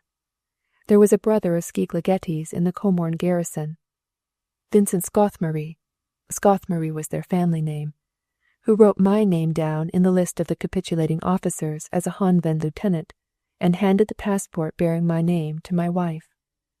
This was the reason why I was obliged to remain in concealment in the meantime. Thus my dove had brought me 2 leaves of the olive branch, namely, life and liberty. But how about the 3rd? I still had to wait for that. I was not free to come forth till I got it. I should have to wait till she came back for me a 2nd time. I no longer ran any risk of being condemned, but I might still run the risk of being interned at my native place, Comorn, and that would have been a fresh torment for me. Then my wife asked me, Have you been thinking of me also all this time?" And if I had not been able to answer, "Always of thee," and if, while saying this, I had not been able to look her honestly in the face, she would have been amply justified in tearing the passport to pieces and flinging the fragments in my face. Chapter 15. It was now 4 years since I had made friends with the beech woods. For 2 years I was Salyo, but after that I was again able to practice the art of letters in my own name. My wife and I saw nobody, and nobody came to see us. We had both of us quite enough to do without paying visits. My wife was an actress, and I an author, and let nobody suppose that actresses and authors live in the land of Coggoin. Both have very hard work to do, and rest is their dearest recreation.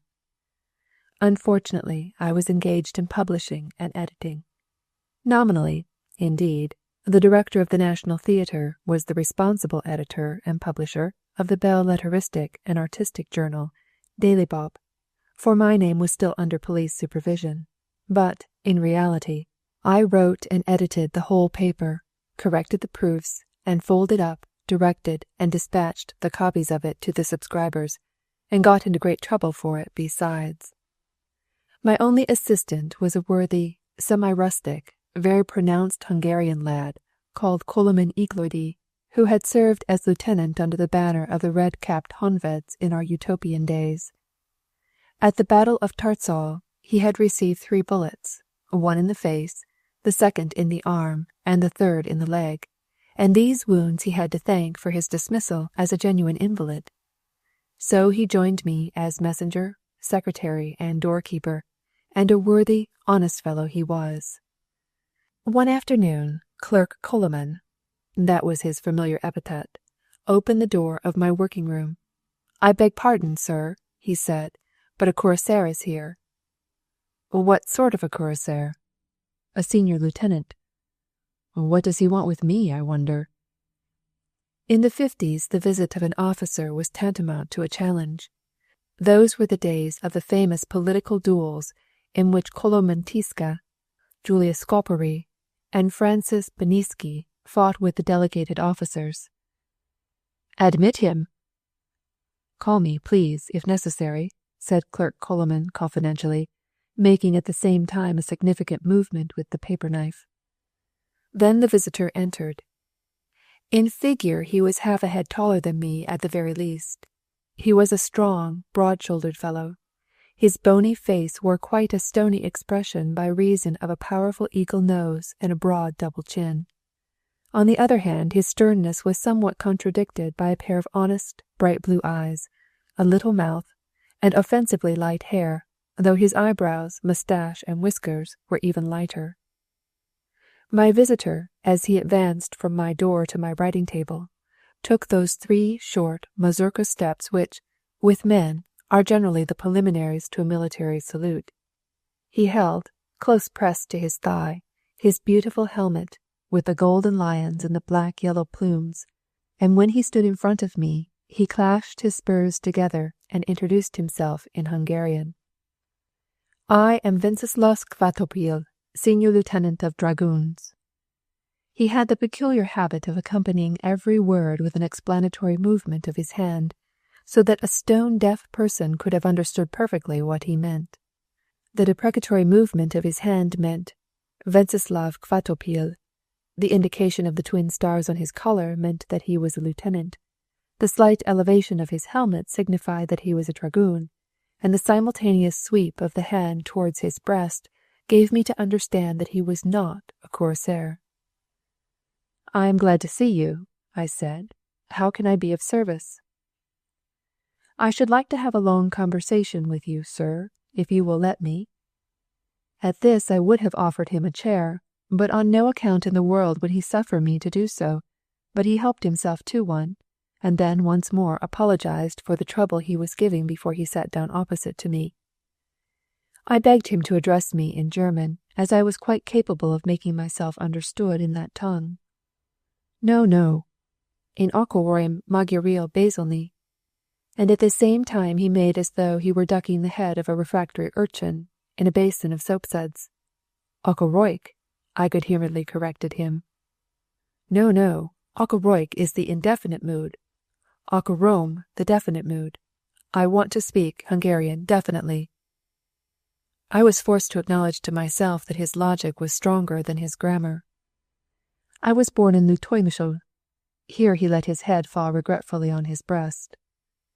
I, with corresponding pantomime, replied that need not make any difference between us. My father was... Here, with both hands, he took aim with an imaginary gun. It now occurred to me why he had made all these gestures. Such is often the way with those who have taught themselves a foreign language without a master, and cannot find quickly enough the word they want. I hastened to his assistance. A forester? Yes, a forester. He had sons. He lifted up both hands and then one finger. 11? Yes, 11. I myself was. He held the palm of his hand quite low down towards the floor. The youngest? Yes, the youngest. My father gave me... Here followed a very suggestive gesture. Yes, a very rigorous education. But it was all... He tapped the hollow of his hand, as much as to say, no good. He wanted me to be... He laid the palms of his hands together, as if in prayer. A priest? Quite right. I wouldn't. A snap of the fingers, and then a lizard-like dart into the palm of the hand. You mean to say you took French leave of the seminary? At this we both laughed. The gesture next following, a smack on the palm of the hand illustrated by a little equitation on the back of a chair, gave me to understand that my visitor had then become a soldier. At 24 I was a lieutenant. I lay at Krakow for 2 years. I served in the Hungarian War from beginning to end. I am now 34 years old, and still I am only a lieutenant. Curious, isn't it? I agreed with him that it was certainly most surprising. My other comrades... No, not comrades. That's a French word. Boitarsoi, I suggested. Yes, of course. My other boitarsoi all became captains and majors, and have got decorations. I've nothing, I tell you. And I'm pretty plucky, too. I'm a good horseman. I've never given offence. I understand my duties. What do you think the cause is? I was really curious myself to know the cause of this misadventure. All through the war I was interned at Temesvar with my squadron. No occasion for displaying valour. Cavalry behind trenches. My comrades? All on the battlefield. He made a swift motion with his hand. And fought bravely, said I, completing the sentence. Yes, they fought bravely, whilst we horsemen besieged in the fortress might... Here he put the tips of his thumbs between his teeth and puffed out his cheeks. Smoke your pipes? I suggested. Yes, we smoked our pipes. Here we both gave way to merriment once more. Again I urged my visitor to speak in German, and we could then perhaps get along more easily, but he only replied, Muski. Well, if he knows even that Hungarian word, I thought, he must have his own way, that's all. Yes, I must speak Hungarian, by command of the highest authority. The highest? With that he seized the lappets of my coat with both hands. Come now, do you know who is the greatest tyrant in the whole world? Dionysius of Syracuse. Ha, young blood, 'tis this, and with his index finger he tapped himself between his 4th and 5th ribs on the left side. The heart, eh? You're right, the heart. 'Tis the greatest tyrant. It commands me to speak Hungarian. Then you are in love, eh? A gesture with the palm of his hand right up to the chin was the answer. Up to the neck, eh? No, over head and ears. With a lovely Hungarian damsel? He raised his 3 fingers closely pressed together to his lips, which were pointed as if to receive a kiss, thereby explaining that she was very lovely. Then he passed his extended palms softly over his face, then, joining them together beneath his chin, affirmed, so far as I understood him, that she was also young and charming. Then he pressed his waist with both hands, which meant, slim as a lily stalk. After that he cracked his fingers right in front of his eyes, which meant, "What eyes!" Finally he crossed his arms, and immediately afterwards disengaged them again. "In a word, a ravishing beauty," I said. "I congratulate you." "I think you may." "Your tender sentiment is naturally reciprocated?" "Oho!" and he caught hold of the flat of his sword. "I did not mean to insinuate the contrary," I said. "Naturally." Then he was silent and began to fumble about his stiff cravat. I saw that he wanted me to ask him some more questions. "A maiden lady?" "Oh, no." "Then a widow lady?" "Ah, no." "Then it can't be a lady at all?" "No, no, what are you thinking of?" "Then what is she?" "A lady who has a husband, but yet is not a married lady." "Aha, a divorcée?" "Yes." "Then the relations between you are quite legitimate." At this, my lieutenant of the dragoons rose from his chair and stood before me in quite a magisterial position. I also stood up. "The lady desires you to be her—" Here the word he wanted would not occur to him. He raised the 3 first fingers of his right hand above his head, like one who is taking an oath. I guessed his meaning. "A witness to her marriage?" "No, not that. She used another word." "Oh, she meant I was to give her away? Yes, that is it. How I do forget." "Then is the chosen of your heart an acquaintance of mine?" "Naturally. If I were only to mention her name, you would remember at once. Bessy." "Ah, Bessy. How red you've got. You were in love with her once yourself. I know. She told me. Well, will you give her away?" "With pleasure." "Really?" "With all my heart." Then he caught hold of my hand with both his hands, squeezed my hand violently, and his eyes grew quite tiny with sheer rapture. I believed he would have liked to kiss me, but he had a big nose, and I had a big nose too, so we could not very well have managed it. "Then you will allow me to bring in my bride?" "Whence?" "She is waiting outside."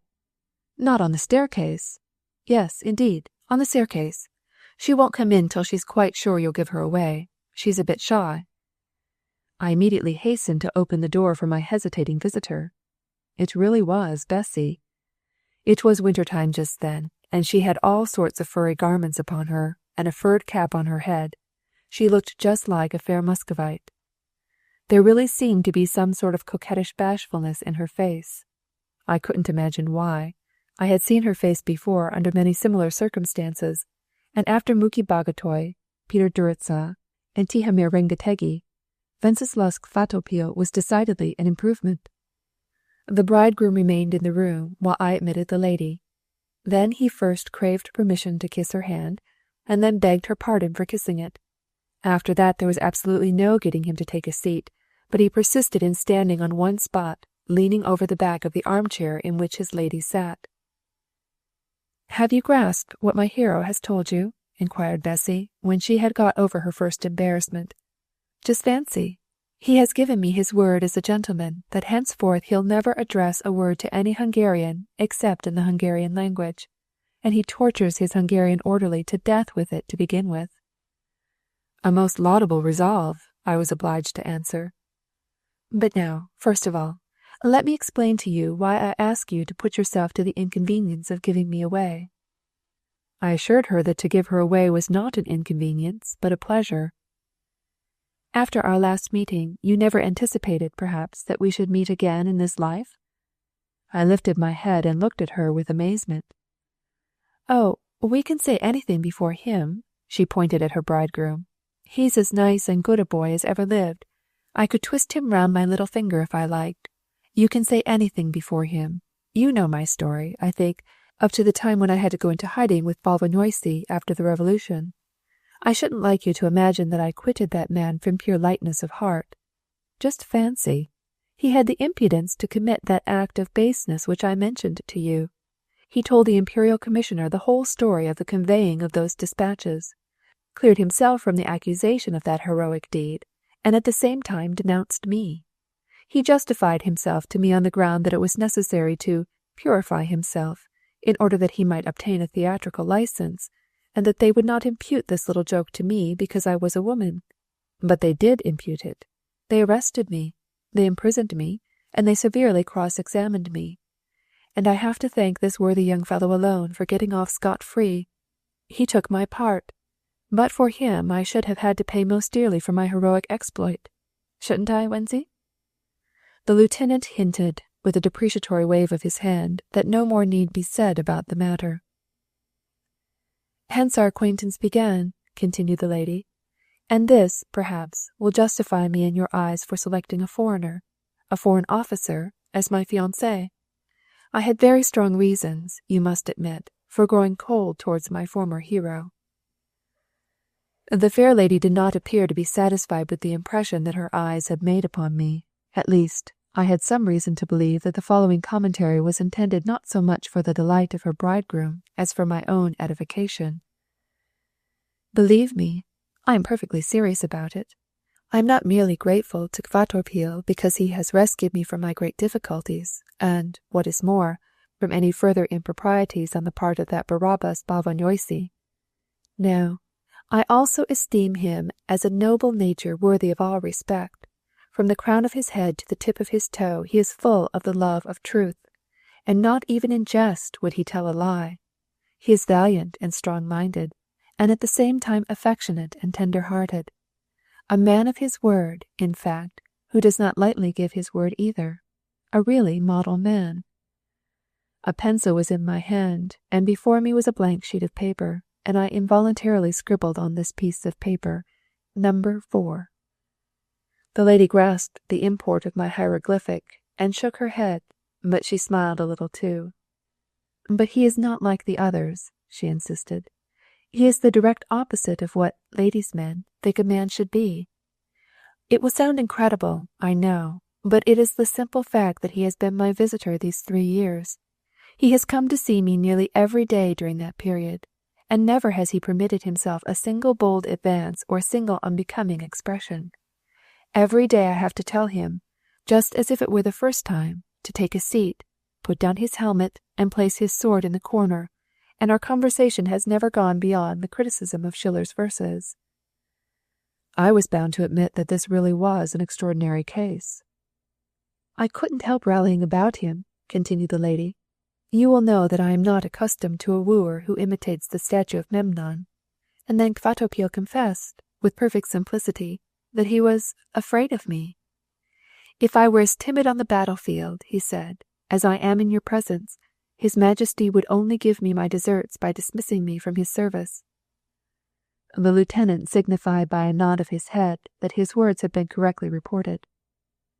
"Finally," continued Bessy, "I had to ask him for his hand, hadn't I, my friend?" The bridegroom replied that such had indeed been the case. Even then he was quite coy. He pleaded his humble rank. He begged time for consideration. "Now didn't you?" "Yes, I did." I had to remove his scruples one by one, till at last I brought him to a definite declaration, and he said he would take me to wife. Never have I met with such an officer before.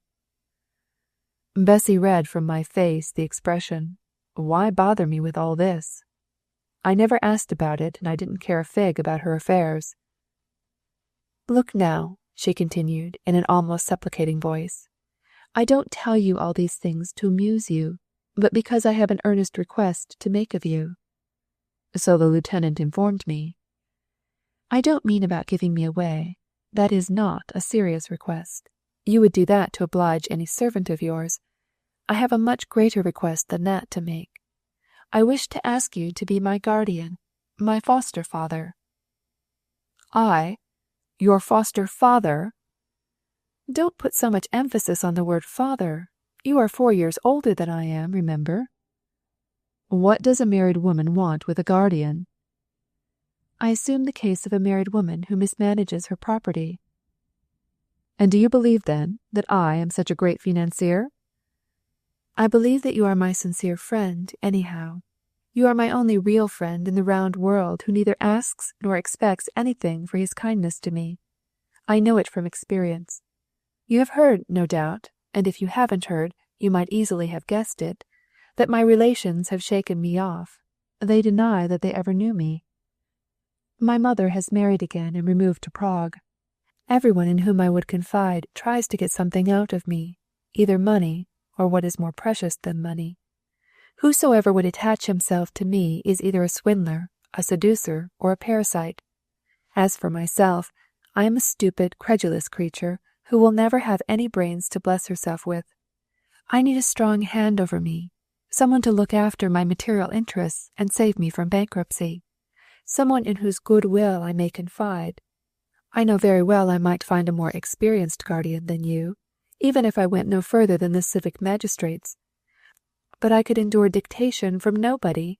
But your dictation I could put up with. For heaven's sake, do not let me perish. I could not help being sorry for her. I perceived also that she forbore to take my hand. Still, it is a rather ticklish position to become the guardian of a pretty woman, especially a pretty woman of this kind. Very well, I don't mind, but let us consider the whole business seriously. I suppose the lieutenant agrees to it? Wenceslas Kvatopil assured me that he had no will of his own in the matter. Well now, let us consider the merits of the case. Have you still got the money which you deposited in the Vienna Savings Bank? Yes, and as soon as you are my guardian, I mean to draw it out and deposit it at the bank at Pest. So much the better. It will be more convenient for the quarterly payments of interest. And then, too, you will have to pay out of this amount the usual caution money required of every officer about to marry. Yes, I know, 6,000 florins. Of course, you might also mortgage your father's house to this amount. Whichever you think is best. I think the latter way will be best, for I foresee that you will get very little profit from your houses, and I want to save as much of your ready money as possible. Save, do you say? Cried Bessie, opening her eyes very wide at this word. I scratched my head all over. I had lots of hair to scratch in those days. It was my duty as guardian to express my views with perfect candour. At last I found the requisite formula. Look now, my sweet ward Bessie, and you also, respected lieutenant. I have seen all sorts of wonders in my lifetime. I have seen a one-legged ballet dancer who could turn the most difficult pirouettes. I have seen a painter without hands who painted masterly pictures with his feet. I have seen a blind actor who played Hamlet right to the very end. But what I never have seen yet is a cavalry officer without debts. At this the pair of them burst into a loud ha-ha-ha. No, no, cried the bridegroom, I am not such a wonder as that. Now I begged him, since we had become so confidential, to be so good as to draw his chair close to the table and put down his beautiful helmet with the black and yellow plumes and go into figures. How much do your debts amount to? And a very pretty little amount he made of it. The bridegroom could read from my face that I thought the amount a trifle extravagant for a lieutenant. For that amount Bessie could have got a major at least. He hastened to explain matters. I did not incur this large debt myself. The culprit was another lieutenant, a friend of mine, a rich and distinguished young fellow. He got me to write my name to a bill as guarantor of the amount. He was still a minor. I wrote my name, of course. What did I know about it? Suddenly, when my young friend got over his head and ears in difficulties, he blew his brains out. His father refused to pay the bill, and so I inherited it from his creditors. Since then I have been paying and paying, but the debt, instead of diminishing, increases, and the terrible boa conscriptor winds itself tighter and tighter round my body. A boa conscriptor indeed was this gigantic conscriptor serpent. At this we all three laughed again, which was rather odd, for there was nothing at all to laugh at. The long and the short of it all was that after discharging her lover's debts and depositing the caution money, my ward Bessie still had 25,000 florins left. All right, said she, and that's just why I asked you to be my guardian, for if the money remains in my hands, every bit of it will vanish by the end of the year. I wonder you've kept it so long. The wonder is owing to the fact that my mother inhibited the payment of the amount to me, and this embargo can only be removed when I am married to a man of rank and honour. You'll have to be very economical in your housekeeping. I said, not to exceed your income. There's Kvatopil's pay, too, and as a cavalry officer he's entitled to free unfurnished quarters. And you'll be able to put up with an officer's free quarters, I said. You know very well that to such things, I saw she meant to say, I am used to such things, and I pulled a wry face. She rightly understood from my pantomime that it would be scarcely proper to mention the events of Anno Ringatengi in the presence of her royal and imperial bridegroom. So, with theatrical savoir-faire, she passed in an instant from the impudent nonchalance of a vivandière to the tender cooing of a turtle-dove. True love is always ready to sacrifice itself. And with an enchanting smile she extended her hand to her bridegroom, who raised it with tender enthusiasm to his lips. They were just like turtle-doves. Eh, Wenzy? Yes, Eliza. I felt no particular pleasure in this version of Romeo and Juliet. Indeed, I was half inclined to hiss the performers. Before giving you my parental blessing, my dear children, said I have one question to ask you. Most honored Mr. Lieutenant, as I understand that you were originally intended for a priest, I presume that you are a Catholic? A Roman Catholic, yes. During the time you spent in seminary, then, have you not so much as learnt that a Catholic is not free to marry a Calvinist woman whom the civil tribunals have divorced from her husband? For, according to Catholic dogma, marriage is a sacrament which the secular power cannot dissolve? At this, the bridegroom looked very much amazed. Neither of us thought of this, certainly. Bessie suddenly cast a basilisk look at me. Huh! What lightning flashes flashed in those sea-like eyes! Then how are we to get over that? Inquired the bridegroom of me, with childlike helplessness. Why, by your becoming a Calvinist, I suppose. A He was already outside the door when he said the nist. He caught up his helmet and bolted without saying good-bye to anyone. Clerk Coloman told me afterwards he had never seen a dragoon in such a hurry. Bessie he left behind on my hands. The young lady was in a terrible rage. It was pure malice on your part, cried she, to do me out of my bridegroom like that. What do you mean by it? To serve me such a nasty trick as that? I justified myself as best I could. He would have had to know it sooner or later, and the priest would have refused to unite you. You should have left that to me. If once I had paid his debts, his honour as a gentleman would have bound him to make this sacrifice for me. He could not have got out of it then. I was forced to admit that I had acted very clumsily. I humbly begged her pardon. I would never do it again. Her next bridegroom might be a Mohammedan for all that I cared. You never could speak sensibly to me. No matter. I'll bring Venceslas Kvatopil back here one of these days. And off she went in a huff. This interruption had annoyed me. I had lots to do. I had to write the addresses of our subscribers on the covers of the neatly folded newspapers.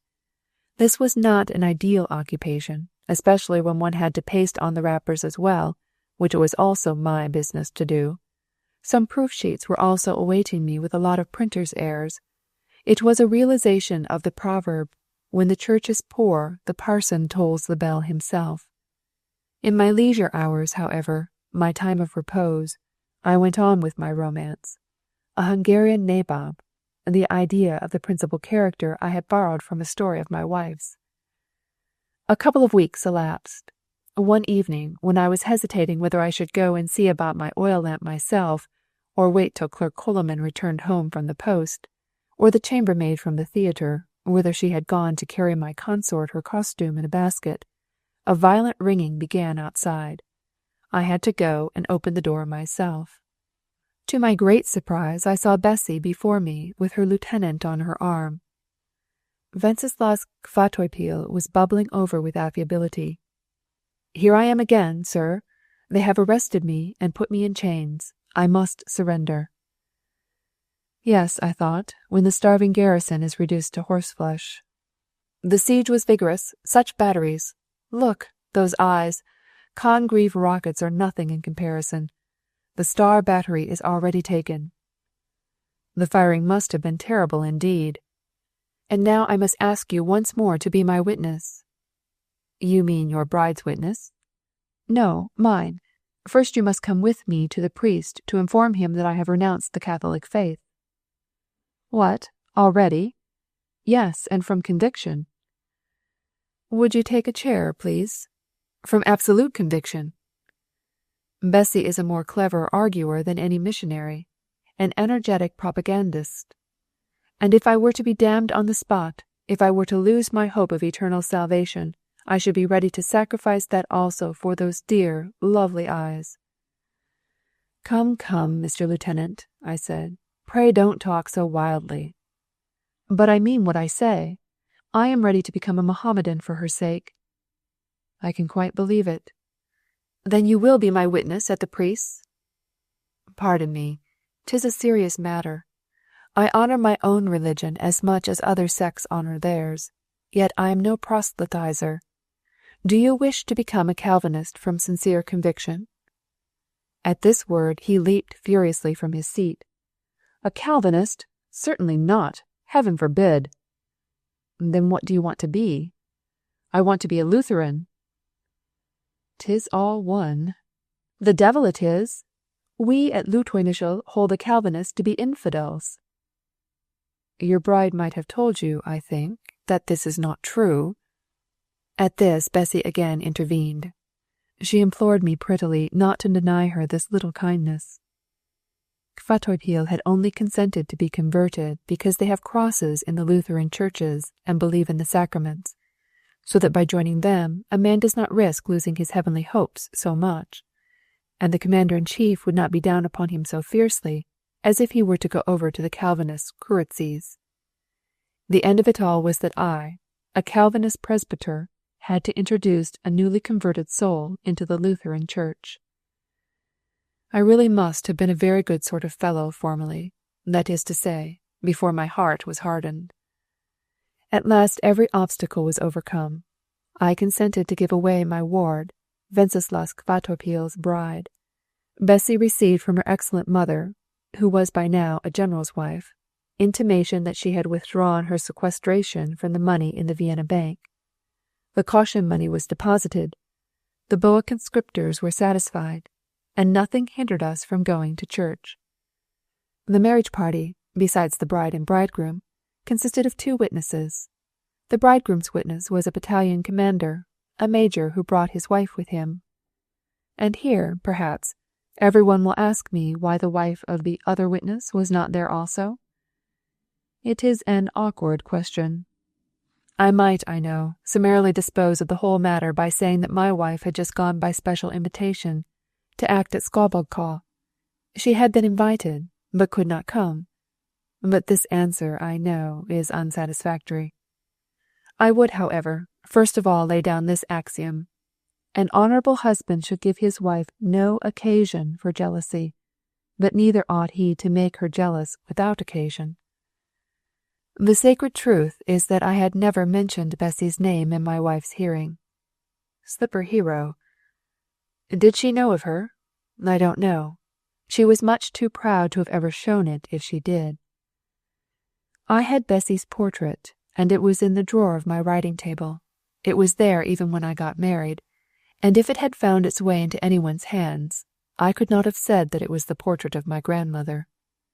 But this is what did happen.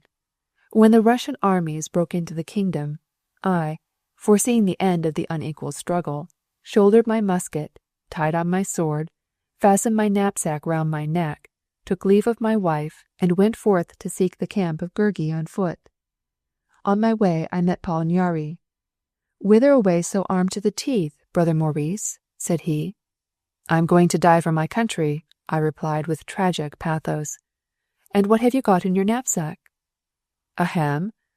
"Well, before dying for your country, let us have a bit at that ham of yours together." With that he helped me up into his car, and in the car beside him was already sitting Joseph Potoy, 2 members of the Hungarian government, at Debrecen, in fact. I was curious enough to inquire whither we were going, whereupon Nyari replied, "The dog that bolts to Szeged town, towards Buda lets his tail hang down." Even with the danger of instant death hanging over his head, his bitter irony never forsook him. So I went on with Nyari to Szeged. A week afterwards my wife followed me. Our house she had entrusted to poor old Dame Kovacs. The clever comic actress had no need to fear the Cossacks.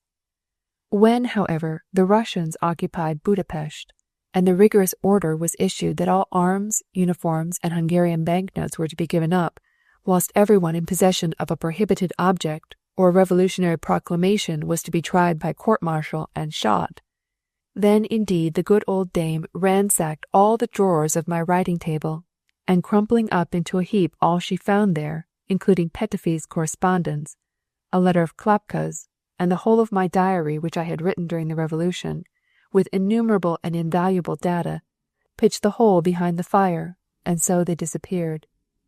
In this great auto-da-fé, Bessy's portrait was also reduced to ashes. I therefore have my suspicions that something was known about it, but nothing was ever said to me on the subject. So that, you see, was why only I was present at Bessy's wedding. The rendezvous took place in her apartments.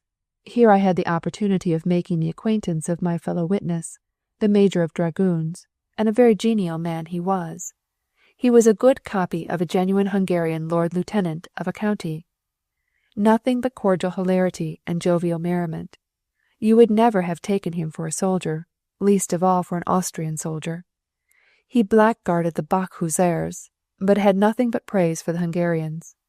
He had not been shut up in Temesvar like the lieutenant, but had been fighting in Italy, and had only just come hither. He had the habit of seasoning his discourse with Hungarian proverbs and pithy aphorisms. He introduced his wife to me also. My domestic dragon, he said. He could not dispense with his jesting even then. The lady, however, clearly did not belong to the dragon species. On the contrary, she was a remarkably pleasant woman, in the prime of life, with really handsome features. One thing I will say of her, when once she began to talk she never knew when to leave off. Her conversation knew neither rest nor pause. In my eyes, however, this is an advantage, for it is my invariable practice to entertain my lady friends by letting them talk to their heart's content, while I listen. When the bride was still in her boudoir, the Major's lady made me thoroughly acquainted with the family affairs of all the officers' wives in the regiment. When the bride appeared in all her bridal glory, accompanied by the bridegroom, who held his helmet in one hand and a gigantic bouquet of camellias in the other, the exchange of notes between the witness of the bridegroom and the witness of the bride took place with all the usual formalities. Towards me the Major acted with the studied courtesy of a high government official, but towards the lieutenant he acted the part of a senior officer from beginning to end. He ordered him about as if he were sitting on horseback and on the point of setting out for scout duty, and the lieutenant obeyed him like a machine. In fact, the bridegroom quite gave me the impression of a man sitting in his saddle at the head of his squadron. The small arms were beginning to fire, the musket balls were piping about his ears, the hissing grenades strike the ground in front of him, and he cannot so much as move his head aside till the liberating command sounds, "Forward! March! Draw your swords! On 'em! Cut! Slash!" Stop, what am I saying? Here was no question of cutting and slashing. No, press her to your breast, rather. Is she not your bride? Finally, at the word of command, we reached the altar. It was all over. I had given Bessy away. She was married. She bore up very gallantly, but then, of course, she had had a deal of practice. But as for the bridegroom, every one of his movements had to be by order. He was accustomed to have it so. He was so moved, indeed, that he could scarcely draw off his glove, and would have forced the bride to stand on the right hand, whereas the priest wished her to pass to the left, and when the ceremony was over, he turned towards his own witness with the expression of a delinquent condemned to death, who now has no hope left save in the mercy of the court appeal. "We have been married with our left hands," he stammered. His best man reassured him. "Have no fear of that, my son. 'Tis the usual thing. The bride always stands on the left, but your right hands were duly placed within each other." "Impossible!" Worthy Kvatopil did not seem to know which was his right hand and which was his left. On the way home, the happy bride and bridegroom sat together in a little coach. A splendid banquet awaited the guests in Bessy's lodgings. The table was already spread. When the happy husband had conducted his darling yoke-fellow into the midst of us, he, without much ado, flung himself on the sofa and, hiding his face in the palms of both hands, began to weep bitterly.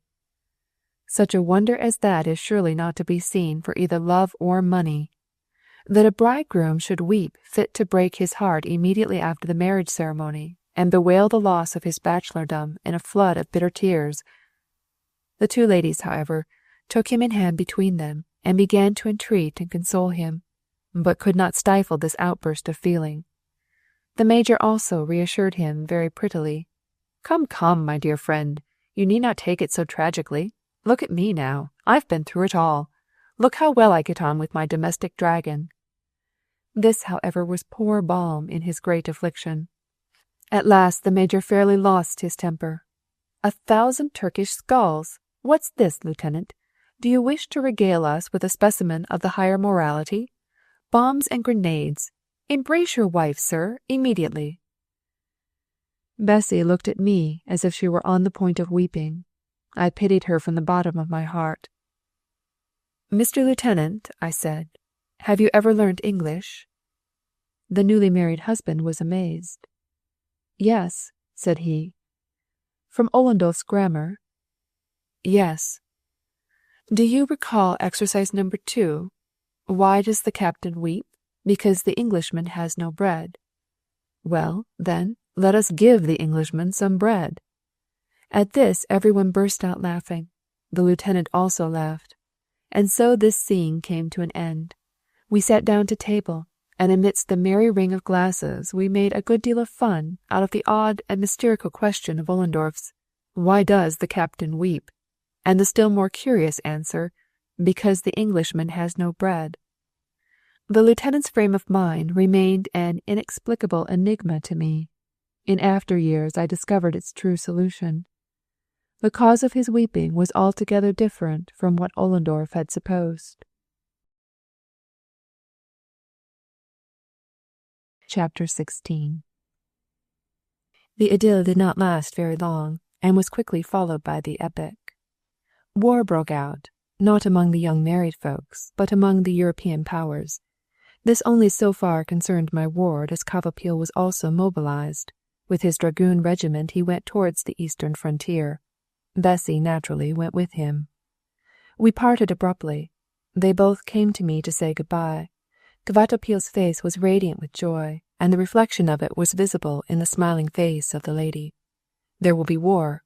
The soldier's harvest will now ripen. For the purpose of sending her her quarterly allowance, it was absolutely indispensable that I should know their place of sojourning. Our title for the present will be An ihre Hochwohlgeboren Frau Oberleutnantin Elisabeth von Kvatopil. For the present, I say. Later on we shall no doubt advance farther and higher. "Farther towards the frontier, and higher in the scale of rank, I suppose," said I, by way of solving the rebus. My ward, she was 4 years younger than I, was very pleased with my polite elucidation, and the pair of them parted from me in the best humour in the world. After that I received a letter from my ward every week. There's absolutely nothing in the most intricately combined knight's moves of the severest chess problems which can be compared with their peripatetic zigzaggings. Now towards the south, a week afterwards towards the west, then up again towards the north, retreating, advancing, then back again, knocking about in such utterly unknown hamlets that one could only discover them on the best charts by means of microscopes. Finally the war took a flying leap into Wallachia and Moldavia, skipped around Jassy and Bucharest, and then leaped across and all along the Pruth, and at last settled down in Czernowice, till it had to move on further to Przemysl, when once again it happily doubled back by way of Stry, Munkach, Toykoj, Miskolc, Kecskemét, and through Kolocsa again to Budapest. Bessie accompanied her husband everywhere. All the vicissitudes of the seasons, which naturally abounded in such a martial pleasure trip, she patiently endured with him. The letters which she sent me during this period would make a very interesting chapter in a history of camp life. Opportunist reasons restrained me from making them public.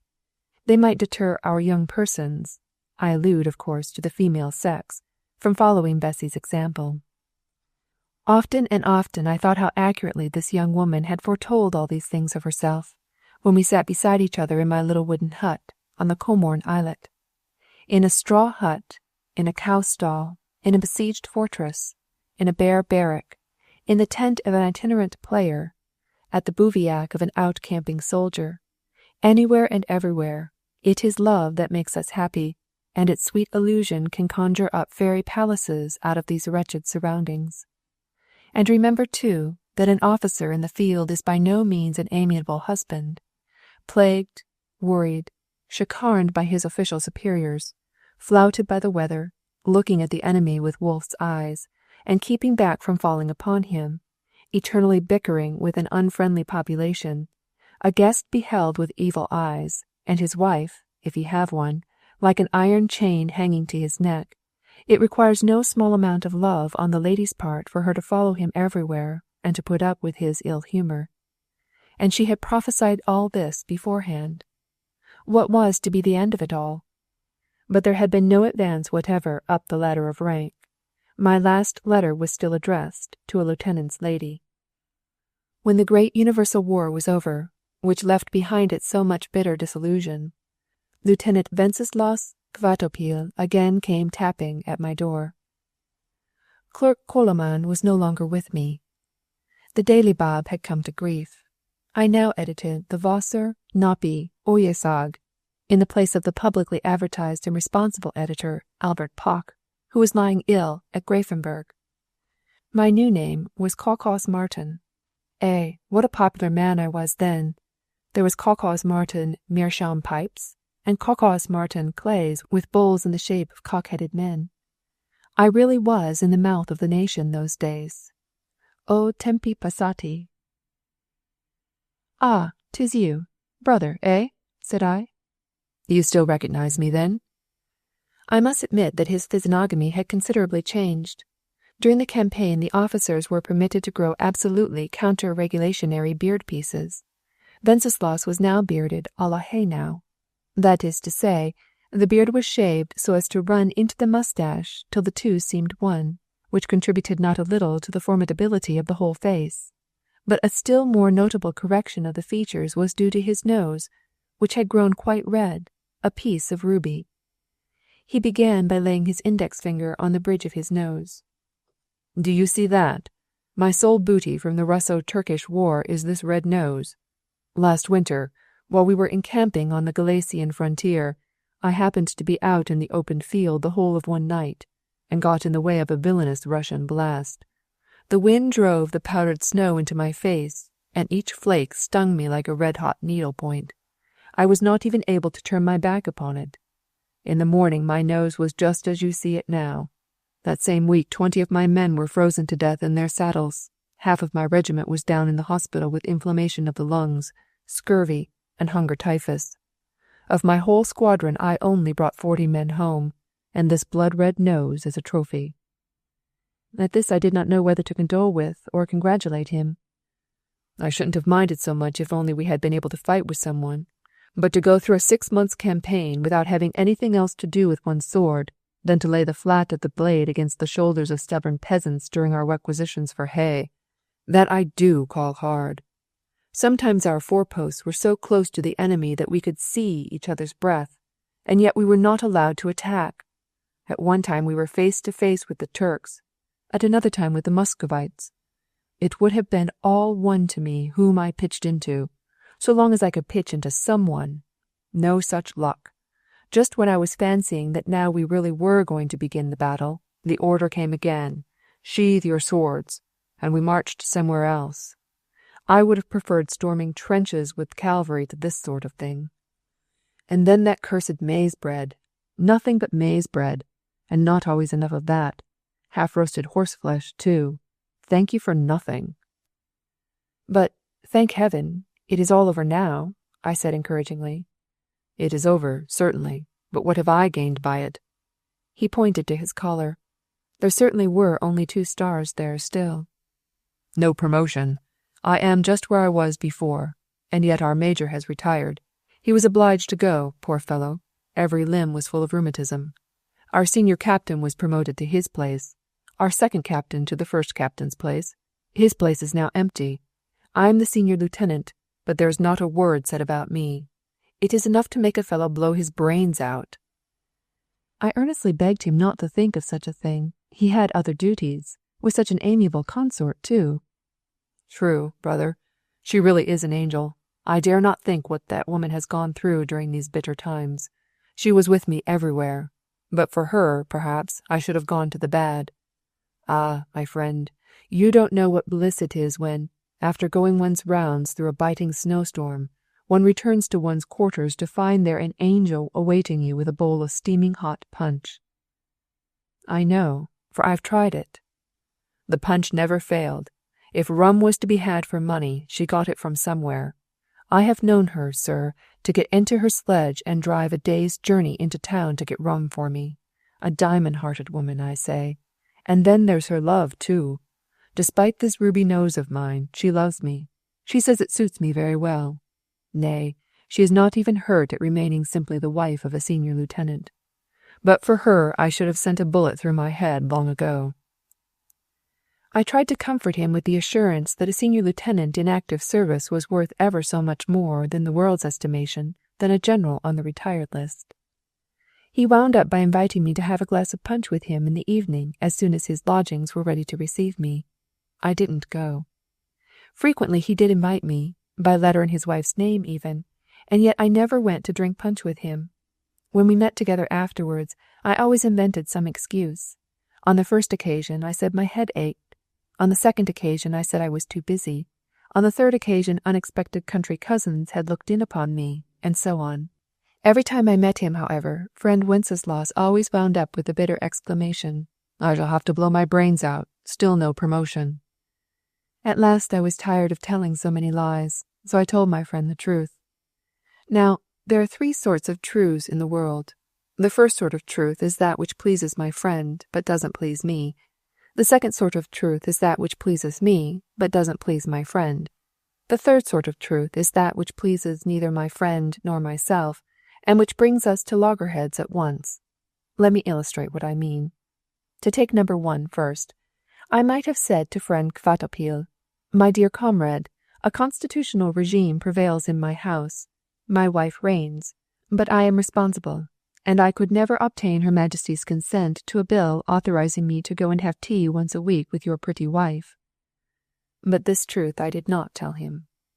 But supposing I had said to him, "My dear lieutenant, I move in a completely different sphere to you. I should be infinitely honored by your society, but I should not know what to talk to your colleagues about." That would have been the second sort of truth, but I did not tell him that. I told him the third sort of truth. I said, "My dear Kvatopil, if you want to know the reason why you don't get promotion, I'll tell you. It's because you are so friendly with me. I am persona ingrata in the eyes of the authority. Only yesterday the police paid me a visit, packed up every scrap of paper they could lay their hands on, and carried it off. They even took my pictures out of the frames. Then Police Inspector Protman came and worried me for half a day by asking me what I knew about Kossuth's proclamation and the dollar notes. If you keep on visiting me and writing to me, and if I were to go and amuse myself among your brother officers, they would think it gospel truth that you were also concerned in the conspiracy. Fortunately, I always burn your letters of invitation, or Protman would now be engaged in docketing them." My friend was startled. "I only invited you to a glass of punch," he cried. Punch here and punch there. The police would be sure to read it as pushed. And look ye, comrade, to be perfectly candid with you, I think it would be better for you if you left off all this punch-drinking, for 'tis that which makes your nose so red." Now, that was the truth which pleased neither of us. "You think so, eh? By Jove, you're right. It has often seemed to me when I swallowed down a glass of punch as if my nose were assuming enormous dimensions and diffusing a radiance all about me. From this day forth I'll drink no more punch. My word upon it. What's today? January 23rd? Note it in your diary. On January 23rd, Lieutenant Wenceslas Kvatopil gave me his word of honor as a gentleman, that he would never drink punch again. And he left me no peace till I had entered it in my diary. Nay, more than that, no kind of brandy, or schnapps, or wine, or beer. In a word, no sort of spirituous liquor whatever. All this I had to make a note of. And now for a whole year and a day we'll watch the result. Nothing else now but pure water. For a whole year after that I saw nothing of Kvatopil, nor did I hear anything of Bessie.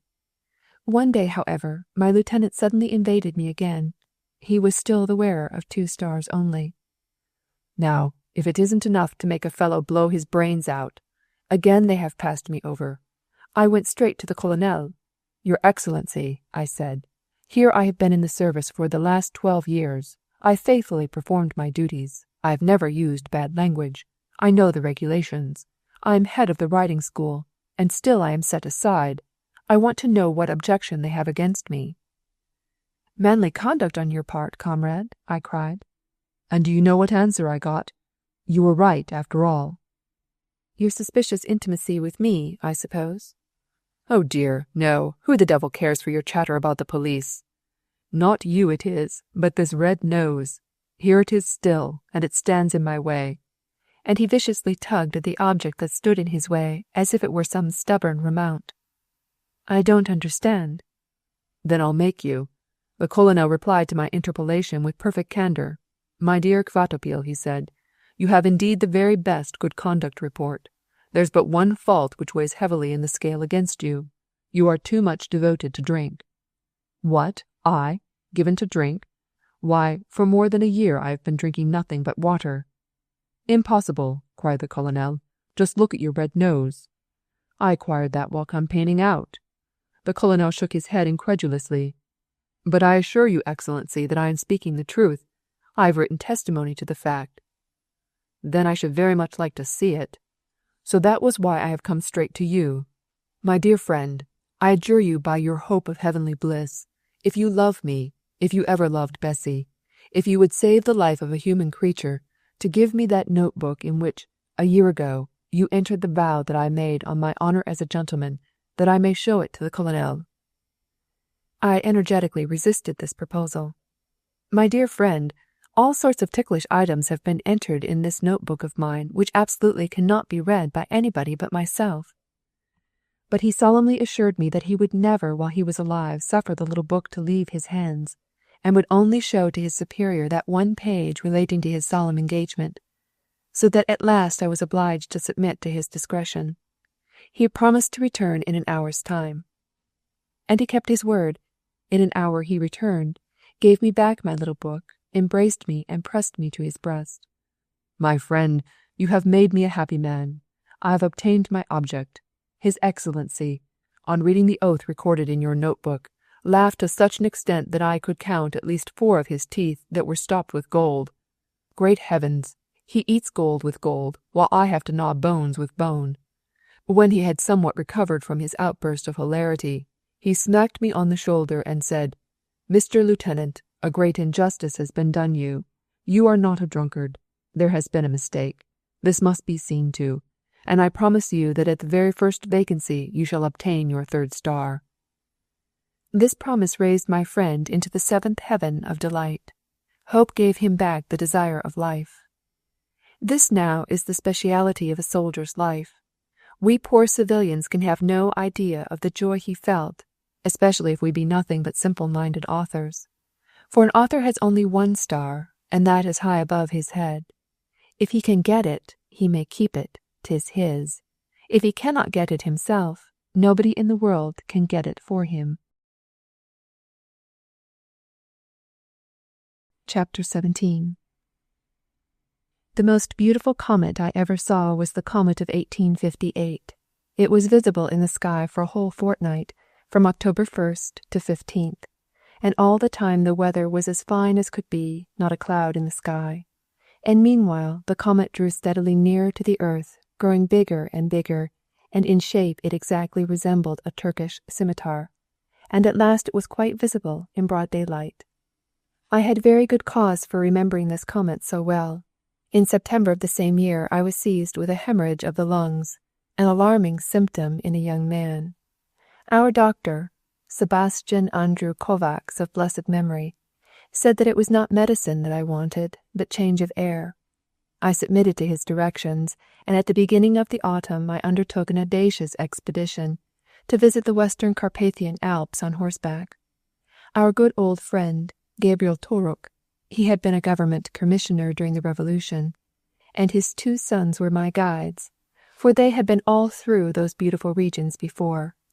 5 to 6 hours in the saddle every day for a fortnight, through pathless forests, up and down steep rocky precipices, wading through streams and mountain torrents, dancing of an evening at the balls frequently given in our honor, in the big-heeled boots that we had worn on horseback during the day, gobbling bacon as we stopped to rest on the fresh grass, and washing it down with a gurgling drink out of our brandy flasks. That is what I call a radical cure for inflammation of the lungs. It cured me, anyhow. With my suite, which gradually swelled to 10 strong, I visited Bihar and found out the rocky grave beneath which reposes my good friend, Paul Vosbury, who died such a heroic death. I also saw the Hungarian California, the gold diggings of Abrudbanya and Verespetek. I painted that marvelous basalt hill, Detonata, than which it is impossible to imagine a more interesting formation. I was in Cetatier Mare, that overwhelming relic of the Roman power, a gigantic gold-producing hill entirely hollowed out by the slavish hands of a subjugated race. When they would have dug still deeper, the top of the scooped-out mountain fell in and buried beneath it both slaves and slaveholders.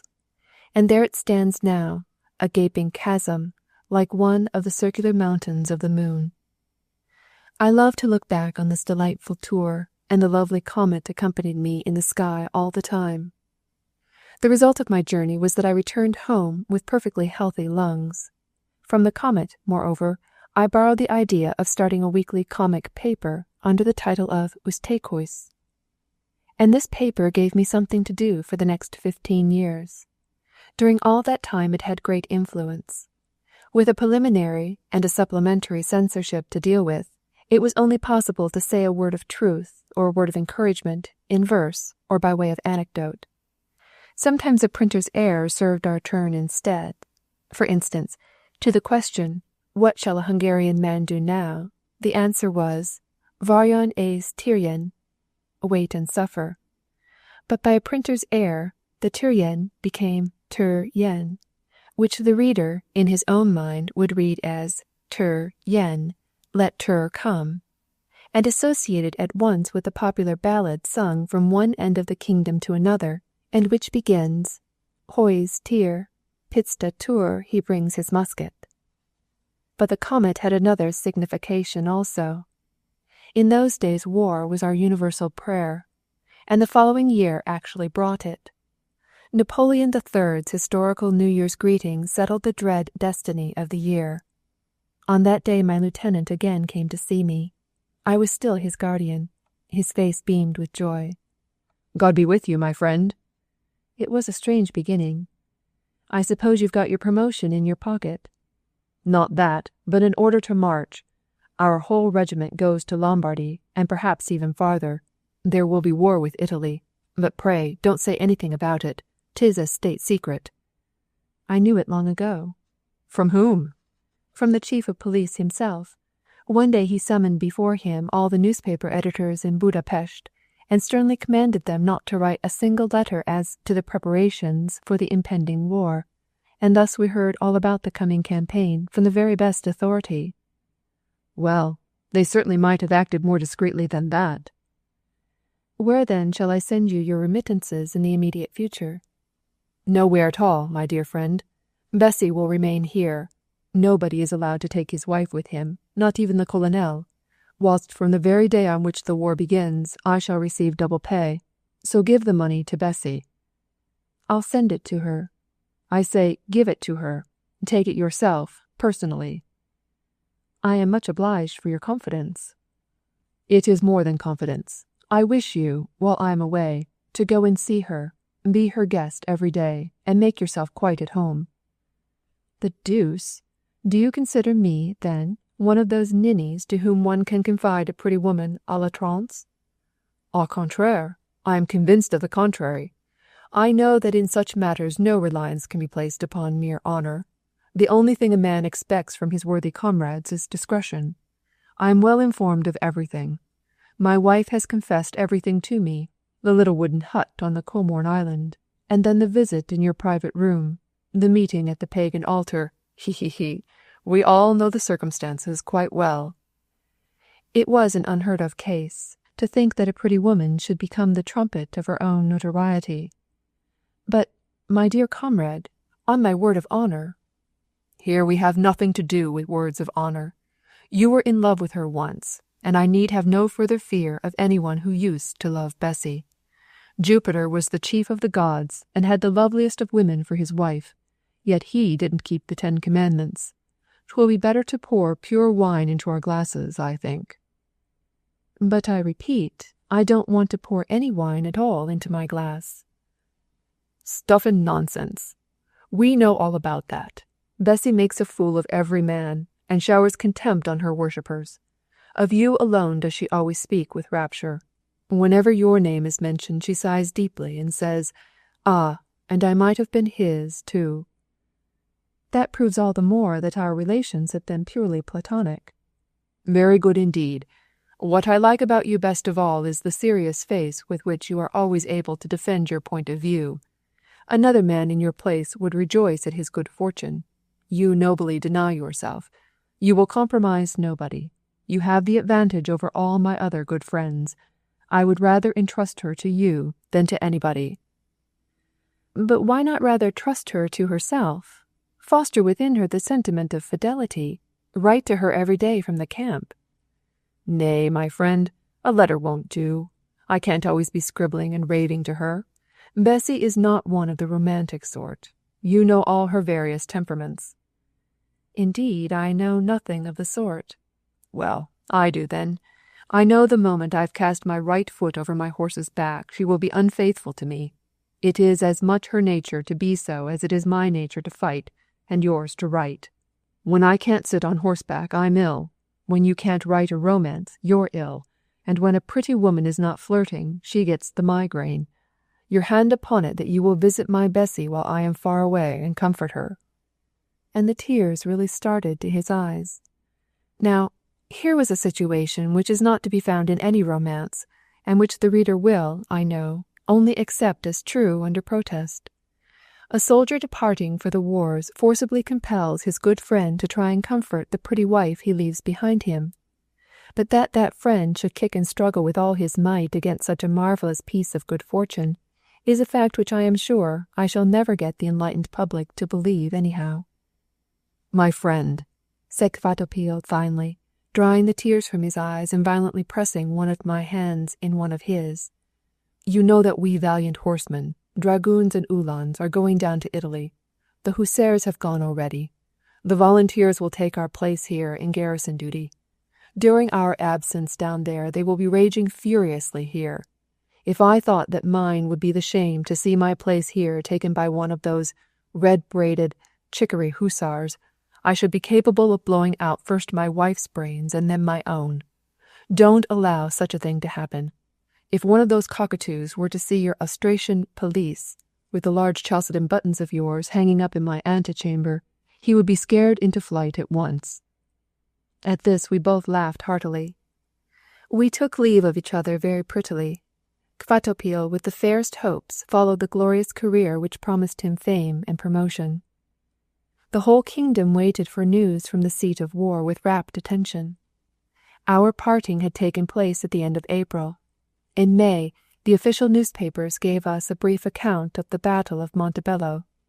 It was not a regular pitched battle, but a forced reconnaissance by the Austrian general, with a jumble of some 12,000 men of all arms. But the Austrians and the French fought bravely. The official communiqué did not give further details. I, however, through the kind offices of a courier sent from the seat of war to the commandant of Buda, also received a private letter from the field of battle. Kvatopil wrote thus: My dear friend, I hasten to write you after the battle. The whole of our regiment was under fire, repulsed the French chasseurs, and pursued them into Montebello. I received a slight wound in the forehead, which did not, however, prevent my further fighting. The commander-in-chief immediately promoted me to the rank of captain, and praised my valor in front of the regiment. Make known the joyous news to my dear wife. I am not able to write to her. 1,000 kisses to the pair of you.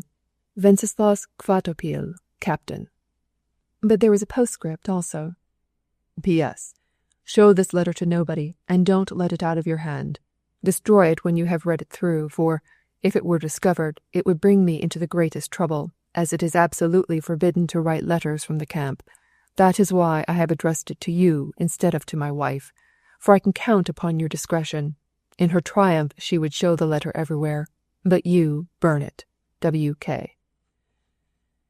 Now, this letter made it my positive duty to visit Bessy, for I could only tell her about it by word of mouth. I might indeed have destroyed Kvatopil's letter, then written its entire purport to his wife in a letter of my own, but in that case she would certainly have carried my letter from pillar to post, and the mischief would have been the same. If I went to her in broad daylight, everyone would see me. I could not go incognito, for I was as well known as a bit of bad money. Besides that, the Hungarian national costume was in fashion just then. Everyone who wore it might expect to have his name bawled after him in the street for a week afterwards at the very least. If, on the other hand, I were to go to Bessy when it was dark, and they were lighting the gas lamps, that would only make matters worse. And again, it would be an inconceivable absurdity not to suppose that one or other of Bessy's fair neighbours would not be looking out the windows of the house opposite, with the most persistent curiosity, to see who was going in at the gate. And if but one of them saw me, the whole theatre would know all about it on the morrow. A husband with a conscience, and there are such husbands, ought in such cases to stand before his wife with a demure countenance, and say to her honestly and openly, "My dear angel, I am obliged to pay a disagreeable visit to this or that lady, and I don't half like it. I wish you would come too." Whereupon the wife will naturally be quite magnanimous and say, "Go along by yourself, my dear. You know that I am not a bit jealous." But my wife happened, just then, to be away acting at Szeged, and would not be back for a week. That would be an aggravating circumstance in case of a visit. While I was thus debating with myself, a smart little maidservant came to my door. She had a covered market-basket on her arm, and she drew out of it a neatly folded little billet doux, which she placed in my hand. The note smelt of celery, under which it had been put. I recognized the handwriting of the address. It was Bessy's. I opened and read it. The maid stood there and waited. At last she grew impatient of the long delay and said, "I am waiting for an answer." "Oh, so you're still there? Stop a bit." I read the letter once more. "My dear guardian, very serious business makes me send to you. Come and see me. As your honoured wife is now engaged on a provincial tour, can't you come and dine with me today? We shall be all by ourselves. Bessy." Was there ever an odder reason, as your honoured wife is now engaged on a provincial tour? No doubt she found that out in the Fevarossi Lawpoik. But the conclusion, "Therefore, you can come and dine with me today," and finally, "We shall be all by ourselves," if that wasn't a temptation, I don't know what is. I began to walk up and down. The maid waited to see if I was going to count how many paces it was from the window to the door. At last she grew importunate. "Is there any answer, please? I have to go home and cook the dinner." "Ah, yes, of course. Greet your mistress from me, and tell her that I'll come see her in the forenoon tomorrow." "But I want to know whether you are coming to dinner, that I may arrange my cooking accordingly." "True. Then say I'll come to dinner." In Bessy's house the custom seemed to prevail for the mistress to dine 6 days of the week with Duke Humphrey, and then on the 7th, her at-home day, to make a great parade before her guests. I was now running into the very centre of danger. I could not possibly back out of this engagement. A serious business, eh? I know it was serious enough to me. An ideal of my youth, and lovelier now than ever, with a husband of her own, too, and that husband a fine manly fellow. So far from being jealous, he had openly entrusted me with the consolation of his sorrowing spouse, and I am the last person in the world to be enrolled in the order of anchorites.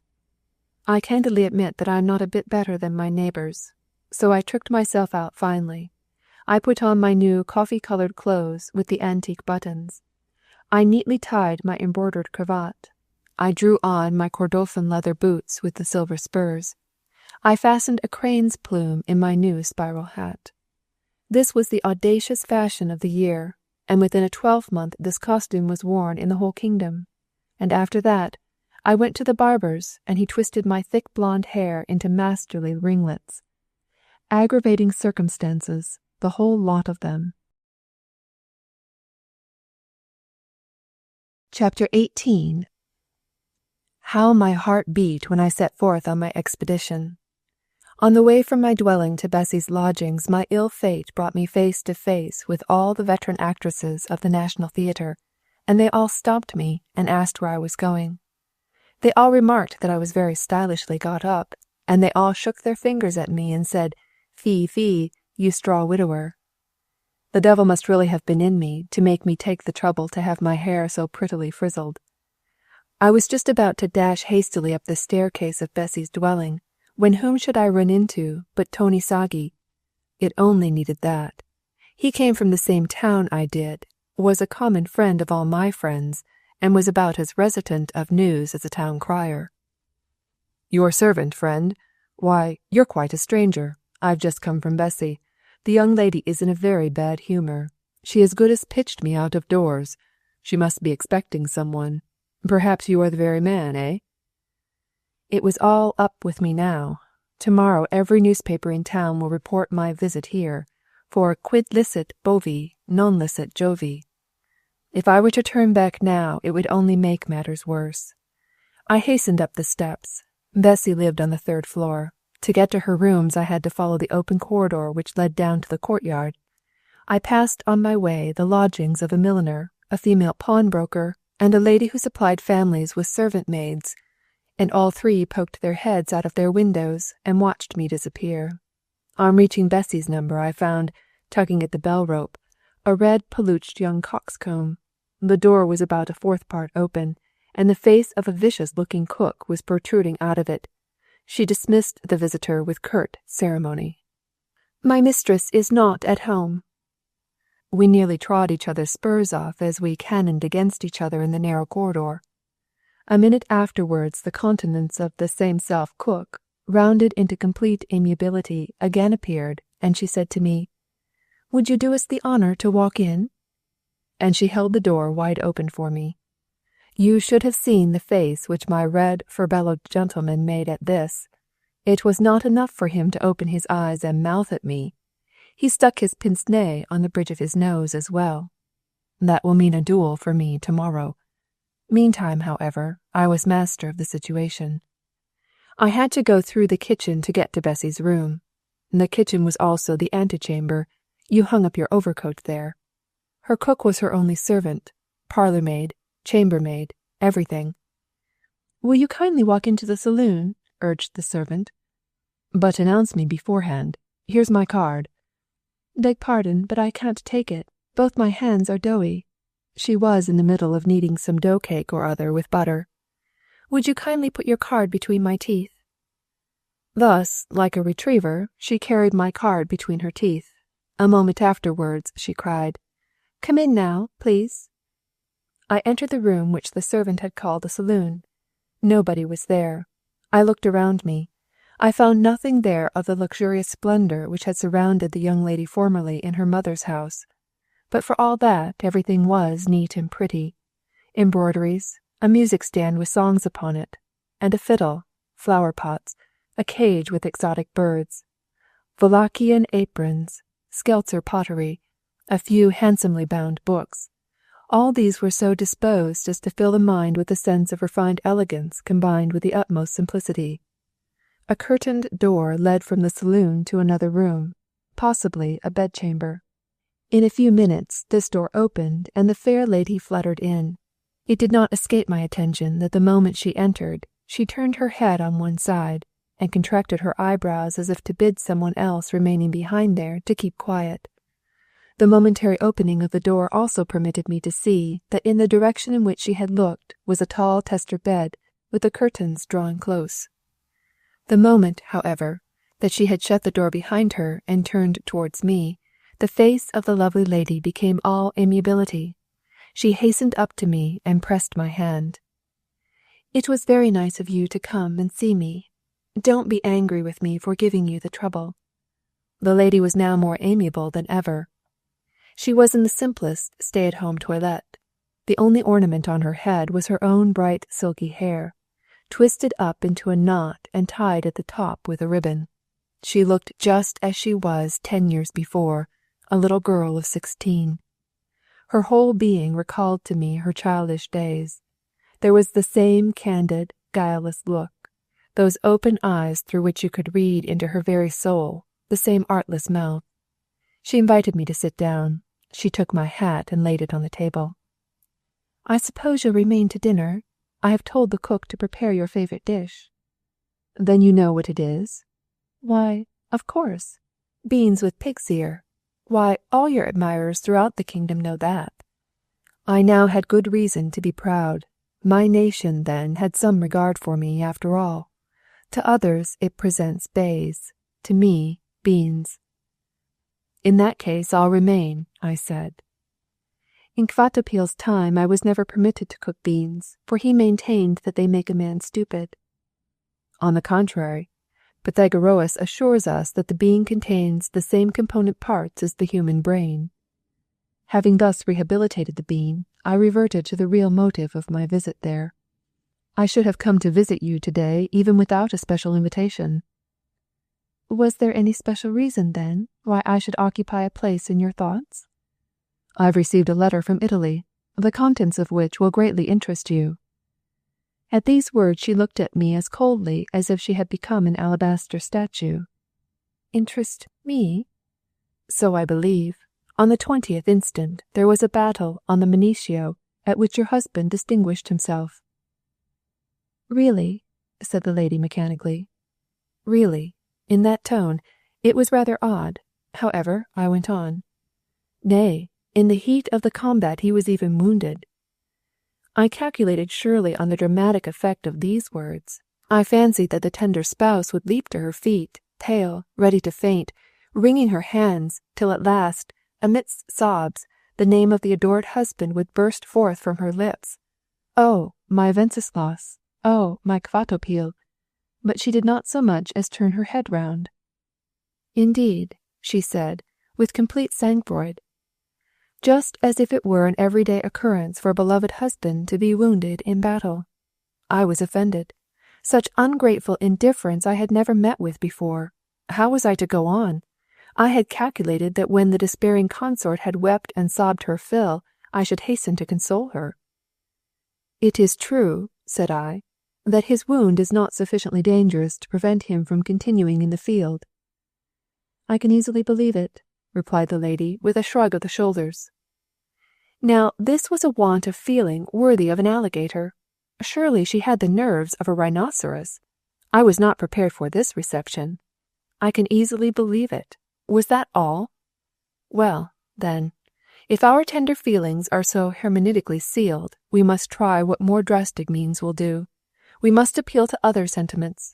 Vanity, for instance, is a sentiment which can never be blunted. So I moved forward my heavy artillery. "Lieutenant Kvatopil," I said, "was called to the front and made a captain straight off for heroic valor in the field." But even at this the lovely lady did not fling herself on my neck. She did not even utter a sound, but contracted the corners of her mouth. What did that mean? When you tell a lieutenant's wife that from today she has the right to the title Mrs. Captain, that everyone who meets her in the street and congratulates her will address her as Frau Ritzmeisterin, while the other lieutenants' wives naturally burn with secret envy, that she may now print her corresponding rank on her visiting cards. When you tell her all this, and even then no impression is produced, and the cherry lips do not expand with joy, revealing the sparkling, pearly teeth and the dimples on the sun-bright face, when, instead of that, She purses up her mouth so nastily and gives herself a double chin. What are you to think? There is nothing so hideous as a pretty woman with a double chin. A double chin makes a woman look absolutely old. I was quite confused. What am I to do to amuse her now? Should I talk about the weather? May I congratulate you? I said, seizing her hand. But not only did she not press my hand in return, as she ought to have done, on the contrary, she irritably drew it back and turned aside her head. Suddenly a light flashed through my brain, a light kindled by my immeasurable self-conceit. Why go on praising the distant husband, I said to myself, when you yourself are present? Do you think she invited you to a dinner to sing the praises of Wenceslas Kvatopil? I drew my chair nearer to the sofa on which Bessie was sitting, and airily passed my hand through my frizzled locks. Bessie observed the movement, and quickly turned her face towards me. A mocking smile suddenly lighted up her face, a smile from which a man can read a whole chapter in a moment. That is something like stenography. Ha, sir, then we have come thither with that thought, have we? We have had our hair frizzled, eh? We have decked ourselves out to be irresistible, I know. 1,000 mocking fish-tailed nixies were wriggling about in those sea-like eyes. It was a murderous sort of smile. I was conscious of having been taken down pretty considerably. Here was I, quite contrary to my usual custom, tricked and furbished up like a petit maître, while she, the lady, received me in her simplest barracan house dress, without any finery, and with a smile she discharged at me the saying of the great poet, "O vanity, thy name is woman." But why then had she sent for me? Why had she driven away one visitor and denied herself to another, if not for my sake? Perhaps for the sake of a third party who had already arrived? When she came out of her boudoir, she seemed to me to be signalling with her eyebrows at someone. I quickly pulled myself together. I fancy I must have been very red in the face, and I certainly had good reason to be ashamed of myself. I saw that I had not been able to reap laurels in the role of Don Juan, so I began to take up the part of Tartuffe. Let us play the righteous judge. Perhaps I have not come at a very convenient time. On the contrary, I asked you to come at this time. On a serious business, eh? A serious business for me. But isn't what I've just been saying to you serious? Apparently. Yet you received it with a very queer face. I listened seriously enough. But the affair had its cheerful aspect also, surely. The fair dame made a contemptuous clicking with her tongue. Don't you feel any interest, then, in Kvatopil's heroism, wounds, distinction, and promotion? No, she replied resolutely, almost snapping my sentence in two. Her eyes sparkled like burning naphtha lakes. No, I replied in amazement. You take no interest in your husband's fate, whether it be bad or good? You feel neither hot nor cold on the subject? No. No, again. But you parted in the greatest affection when he went to the wars? True. And it is scarcely a month since then. Only 29 days. I've counted them. And meanwhile winter has come? It has.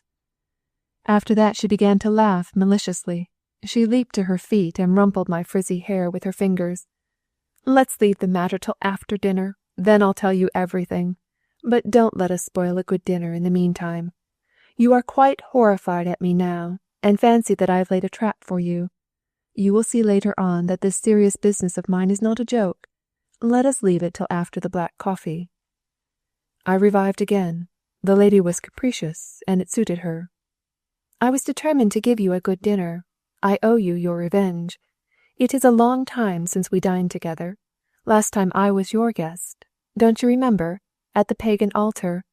I never ate so heartily. What splendid toast you had! And the bacon, too, broiled on a stick. Why, I've got the taste of that good red pepper of yours in my mouth to this day. And now I mean to give you hospitality that you will remember for a long time. This again was delightfully reassuring. She was of the true cat species. She purrs and fondles, but one must be continually on one's guard against her claws. Come now, help me to lay the table. My cook has enough to do without that. So I had to help her lay the table, for the saloon was the dining room also. One had only to remove the books, porcelain vases, and china knickknacks from the table in front of the sofa, and then cover it with a tablecloth. I was curious to see how many she would lay for. Only for two. 2 plates, 2 knives, forks and spoons, and 2 glasses. But how about that third person, that person in the bedroom yonder? Or had I rightly interpreted that peculiar expression of hers? I was beginning to think the whole thing was pure hallucination on my part. Suddenly the scraping of a cautiously moved chair sounded from the boudoir. I saw the lady was considerably put out, and felt decidedly uncomfortable. She wrathfully pressed her lips together. "Have you anyone in the next room?" I inquired in a stern, judicial voice. "I have," she replied defiantly. "Madam," I exclaimed in virtuous high dudgeon. "Would you like to know who is inside?" she cried in an offended tone. "Oh, dear, no, I'm not a bit curious," said I, and began looking about for my hat and stick. "But I wish you to know," she cried indignantly, barring my way, and, seizing my hand, she led me to the door of the bedroom and hastily flung it open. In the room a blonde young lady stood before me, gazing at me with wondering large blue eyes. Bessie introduced this lady to me. "Madame Wenceslas Kvatopil, from Cracow." Then she pulled aside the bed curtains, and on the bed was lying a little girl about 11 years of age. "This is Wenceslas Kvatopil's daughter. Poor things, let us leave them alone." For at least a minute I felt as if some magic power were whirling me round and round the globe with it from the North Pole to the equator and back again. How I got out of that room into the other I really cannot say. Before me continually were the faces of that large-eyed, timid-looking woman and the little girl. I heard the sound of weeping behind me. It was Bessie. She had hidden her face in her hands and was sobbing. "Oh, how I loved that man! How good, how perfect I thought him! I fancied him a model man. Even now I cannot accuse him. It was not his fault, but mine alone. His sin is my crime. Oh, what folly! Let us speak of the situation seriously. You know now, I suppose, why I wanted to see you. I wished to ask your advice." I sat down beside her. Bessie dried her eyes and then began to speak quite soberly. "The whole world judges me wrongly. They fancy I am full of levity, but if anything pains me, the pain lasts a long, long time. Since he went away, I have been nowhere and seen nobody. If any of my old acquaintances came to see me, I told them that the whole place was topsy-turvy, and there was not even a chair to sit down upon. My servant had orders to say to everyone who called, with one exception, that I was not visible. Who was this exception? Yourself. She could easily guess whom I meant, and if she didn't guess it, it didn't much matter. When he had to go away so suddenly, he was in a very tender mood. He wanted me to swear that I would not be faithless while he was away. He even brought me a crucifix for the purpose, and when he saw that I laughed at him, he besought me, if I really must deceive him, at least not to bestow my favours upon the first ragamuffin that turned up. Nay, he even took the trouble to indicate a worthy man to me, of whom he could not be jealous, whereupon I told him, very seriously, that the man he meant was capable of killing anybody who stood in the way of his love, but was altogether incapable of flinching love from anybody else. At this my face grew very red indeed. Then he suddenly assumed a mystic mood. He knew my weak side. He said, "If you deceive me for the sake of any other man, at that same moment I shall die. Day and night I stand where death is meted out every instant, and the moment a kiss from your lips touches the lips of another man, at that self-same moment, I say, the bullet which is lying in wait for me will fly straight to my heart." A horrible saying. It would not let me sleep, and rose up before me in my dreams. When one or other of my lady friends came to visit me, and we fell a-chatting and began to laugh and joke, a sort of cold shiver would suddenly run all down my body. While I am smiling, I thought, perhaps he is dying a death of torments beneath the horse's hoofs. Every savoury morsel sticks in my throat when I think, Perhaps he is now suffering hunger and thirst. And when the blast shakes my windows, I think, now he is standing defenseless amidst the tempest and freezing, and I unable to protect him. In short, this threat of his made me quite a somnambulist. At last I denied myself even to my lady friends. I became quite morbid. I fancied I had no right to be gay. 10 times a day I went to the crucifix, by which he had wished me to swear, and knelt down before it to pray. I made all sorts of vows, provided he were preserved and brought back safely to me. And yet I am a Calvinist. But that crucifix was his. He remained faithful to it through all his change of faith. In fact, I was in a fair way of becoming a pietist. I began to think a life of virtue very beautiful. I should very much have liked to see you now and again, if only to show you that I could be just as moral as you. I would have praised your wife to you, and you would have returned the compliment by praising my husband. This would have been my ambition." It was the cook who interrupted this burst of feeling. "Shall I bring in the stew, madam?" "Yes, bring it in if it is ready." Then she turned to me to explain the circumstances of the case. "I have to let these ladies have their food cooked separately, for Magyar dishes would make them mortally ill. That is why I don't lay the table for 3. Your favourite dishes would be death to these Germans." The cook now brought in the stewed chicken. Bessie tasted it first with a little spoon to see if it were salted enough, and also to see whether the cook had put parsley in it by mistake, for the doctor who was attending the little girl had forbidden every sort of seasoning ingredients in her food.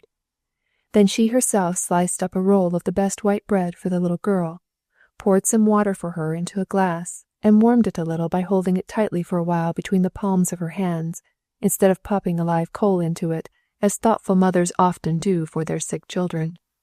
For the mother of the child, however, she had a bottle of Pilsener beer uncorked and sent to her. Only when they had dined was our dinner served. Meanwhile we did not resume our interrupted conversation. The servant was constantly passing in and out, and we could not speak before her.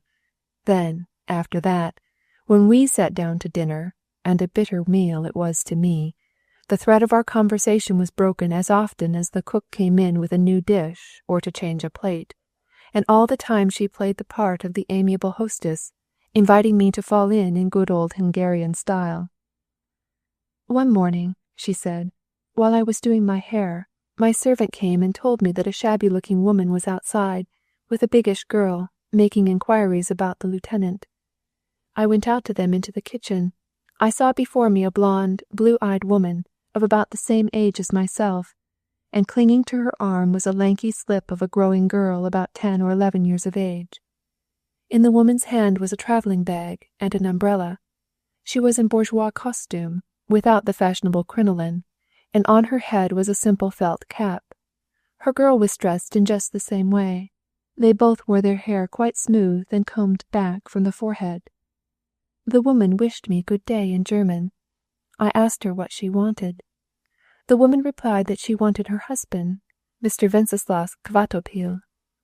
The lieutenant. When he left me, he was only a lieutenant. I quickly caught her by the hand and led her out of the kitchen into the saloon. My servant, fortunately, did not understand German. I led them right into my bedroom.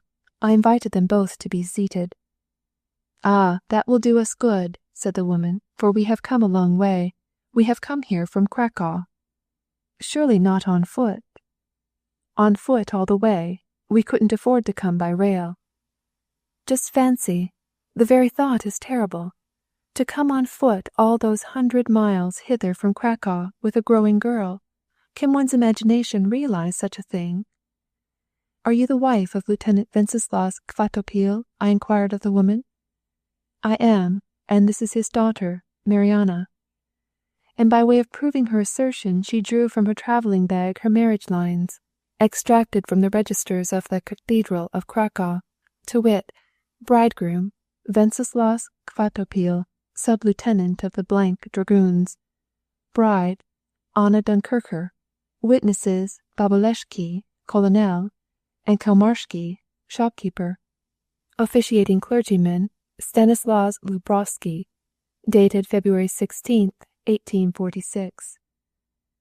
Then she showed me the baptismal certificate of the daughter, Mariana, born in lawful wedlock, June 19th, 1846. Father, Sub-Lieutenant Wenceslaus Kvatopil. Mother, Anna Dunkerker. Officiating clergyman, Stanislaus Lubowski. Godparents, the above-mentioned marriage witnesses. A marriage contract, duly attested, was also among the documents. All at once Bessy burst out laughing. The cook came in and brought the soup. Do you know why, according to Ollendorff, the captain weeps? Because the Englishman has no bread. Look, Susie, you've forgotten to give my guardian some bread. Give him a crusty bit, he likes that. The servant apologized, but said she didn't think the soup required bread. It was excellent soup, made of cream and eggs and rice and finely chopped chicken. Bessy filled my plate with it. Thank you, that will be enough. When the servant went out, we resumed our conversation. And here, may I remark, by the way, that there is no more pleasant tête-à-tête in the world than that which is interrupted every 10 minutes or so by the incursions of the servants. Now we know, said I, what was the cause of the extraordinary phenomenon of a happy bridegroom beginning to sob bitterly immediately after his marriage. It was his deserted wife and child that the poor fellow was thinking about. True, but don't let your soup cool on that account. Would you like a little Parmesan with it? Thank you, but I like it much better without. Wenceslaus Kvatopil liked his with Parmesan. Then we settled down to our soup. Wenceslaus Kvatopil always had a second serving of rice soup. Thank you, but I never take a second serving of any dish. I know that, and I also know that it is your habit to leave the best bit at the side of your plate. How did you come to know that? I first observed it when I was a little girl, and you sometimes came to dine with us. They say that it is a species of superstition. The titbit placed at the side of the plate signifies that our distant true love is suffering from hunger. It is no superstition, but a simple rule of health to leave off eating and drinking while your appetite is still at its best. Thus we continued our dietetic discussions as if we had no other desire in the world than to live a ripe old age and be free from gout. I have already mentioned that there was chopped up chicken in the soup, and that portion of the chicken fell to Bessy's lot, which is known as the spur bone. Now, it is a well-known custom among young unmarried ladies in confidential conclave, when one of them gets such a spur bone, for her to invite her fair colleague to crack the bone with her. One of them then takes one end of the spur bone, and the other takes the other end, and they pull away in different directions till the bone comes in two. Whichever of them gets the spur portion will be married soonest. That is a fantastic sort of superstition, if you like. Bessy laughed and said, When we ate our first dinner together, a spur bone of this sort fell into my hands. I stretched it out towards Anna. Pull, I said, and see which of us is to have Kvatopil. Then you got to be good friends pretty quickly? Why shouldn't we? Hadn't we both the same husband? I naturally kept them here with me. I don't know what would have become of them if I hadn't taken them in. At this moment they haven't got a farthing. They travelled the whole distance on coffee only. They had no other upper garments but what they were actually wearing on their bodies. My first duty was to get them properly dressed. My clothes fitted the woman very well, and I bought some for the child in Kerepesi Street. But the little one had to take to her bed immediately, for she had a bad headache and was very feverish. I sent for a doctor, and he gave her some medicine which sent her to sleep. She and her mother have slept in my bed ever since, and I sleep on the sofa. Won't you have a little liver? No, thank you. Pray, go on. When the poor lady saw that I received her kindly, her heart melted. She fell upon my neck, and our tears flowed like spring showers. We knew that one of us would be the death of the other, but which was to be the victim? Then we quickly told each other our experiences of our common husband, and how we had first met him. I could make a strange, dramatic scene out of it. I inquired, Come now, Anna, tell me, how did you first meet with Kvatopil, and how could you remain absent from him for 13 years? Anna replied, It is a strange story. Do you happen to know, Bessy, the history of the Cracow Republic? I. No, dear, I never heard of the poor thing. Anna, then you must know that it is a large Polish town where the Polish kings were formerly crowned and buried when they died. I am a native of that city. My father was a famous glove maker in Cracow, whose goods were sold far and wide. Our town was the last free Polish republic when Poland was finally partitioned. Its territory consisted of 22 square miles. Less than Drebitzen, I interrupted. Bessie went on with Anna's narrative. When I was a little girl 10 years of age, a fresh Polish insurrection broke out. The united forces of the Austrians, Russians, and Prussians again put it down, and the care of the Cracow Republic was entrusted to Austria. The old Polish customs and assemblies remained in force, but Austrian soldiers garrisoned in the citadel continually. When I was 16 years old, my mother died, and I had to take her place behind the counter. Here I made the acquaintance of Kvatopil. He was a young sub-lieutenant, and he generally came into our shop to buy his gloves. Would that he had stopped short at gloves! Can anyone justly give a bad name to a young girl because she is confiding? I believed in him, and he really had such a good heart. When he saw that I had only to choose between shame and death, he went to my father and begged for my hand. Naturally, they gave us to each other. It was never the custom among the Poles, when a girl married a soldier, for her to go and ask permission first of all from the military authorities, and deposit a terribly big sum by way of caution money. The priest simply united us without any questionings. We had not been man and wife a week when the revolution again broke out. Cracow was the center of the Polish rising. At first the Polish rebels fought with great success. I saw the Polish scythemen drive my husband's cavalry regiment from one end of the street to the other. My husband had not even time to say good-bye to me. "Then you are a Pole?" said I. "Why shouldn't I be?" replied Anna. "Surely I may be a Pole, though I have a German name." Dark days followed. My little girl was born. Twice a day I felt bound to go to church, the first time to pray that my country might triumph, and the second time to pray that my husband might return to me. A mad idea, wasn't it? Surely it is impossible for Deity even to grant two diametrically opposed prayers at the same time. My husband returned indeed to Cracow, but the Polish cause was crushed. The champions of freedom fled in all directions, and the garrison troops returned. It was a sad meeting. After that catastrophe, Cracow ceased to be a republic, and was incorporated with the Austrian hereditary possessions as a simple city. My father wept, but I rejoiced because I had got my husband back. But very soon I was punished for my criminal joy. My husband informed me that things were going badly with us. Hitherto the Austrian officers in Cracow had not been wont to ask permission of their general to marry. Now, however, when Cracow had been joined to Austria, the military regulations of the rest of the empire had been extended to us, and a lieutenant's wife had to pay down caution money to the amount of 7,000 florins. My father was incapable of raising such a sum. He had another daughter besides me, and could not withdraw so large a sum from his business. Danger threatened us if my husband's superiors discovered his marriage, for in such a case Kvatopil would have been degraded to the ranks. My father suggested that Kvatopil should quit the profession of arms and settle down to some sort of profession.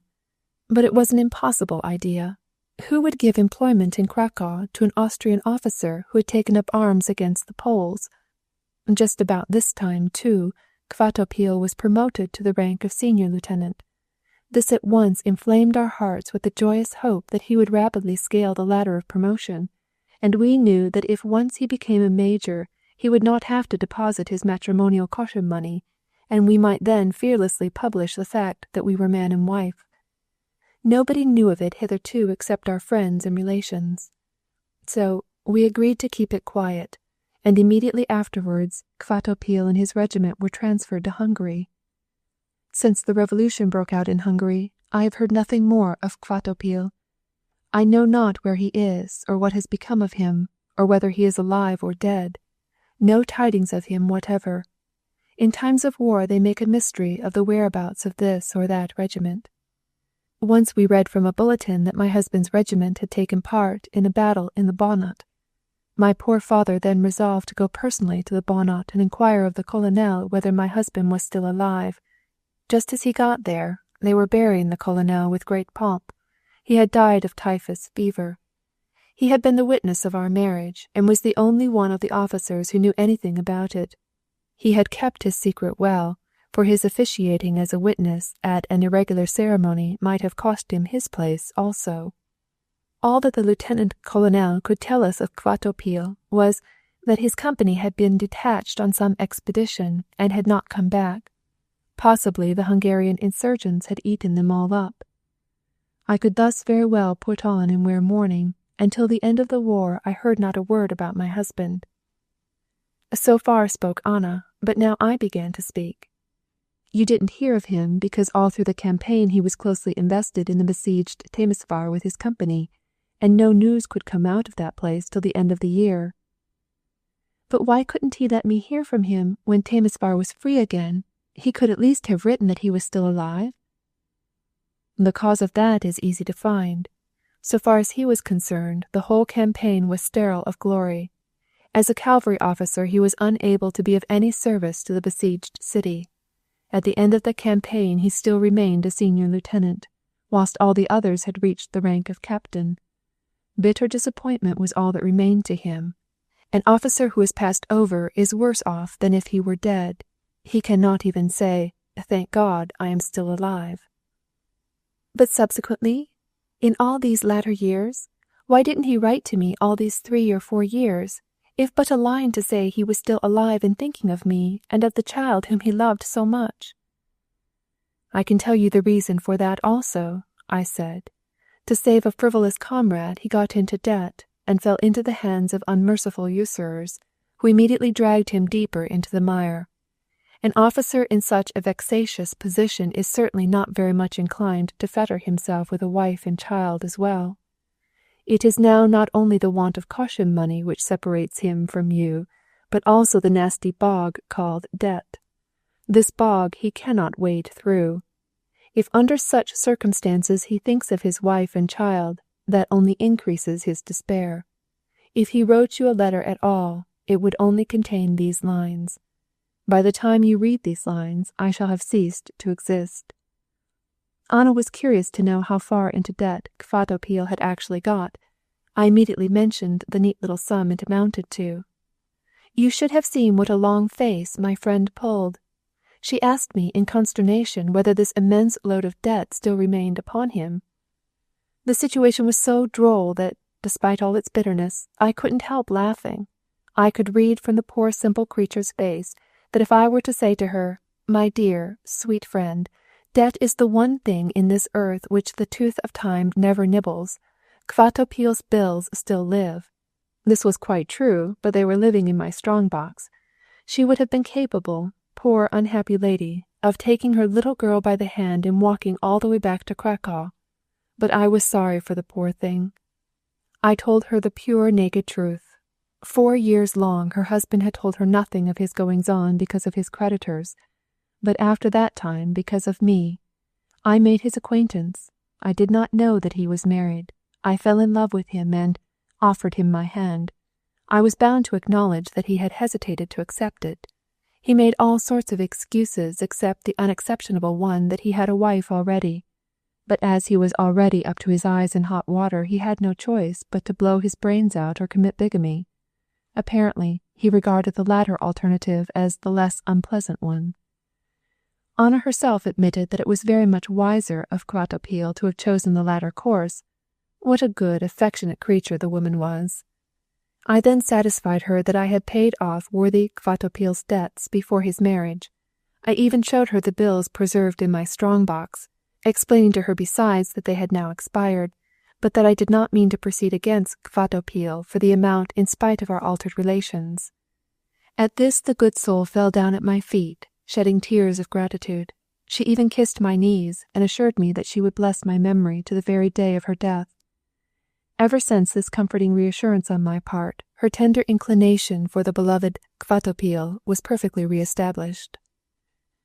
I put the finishing touch to my kind-heartedness by describing to her the scene when Kvatopil, as bridegroom, fell to weeping bitterly after the wedding.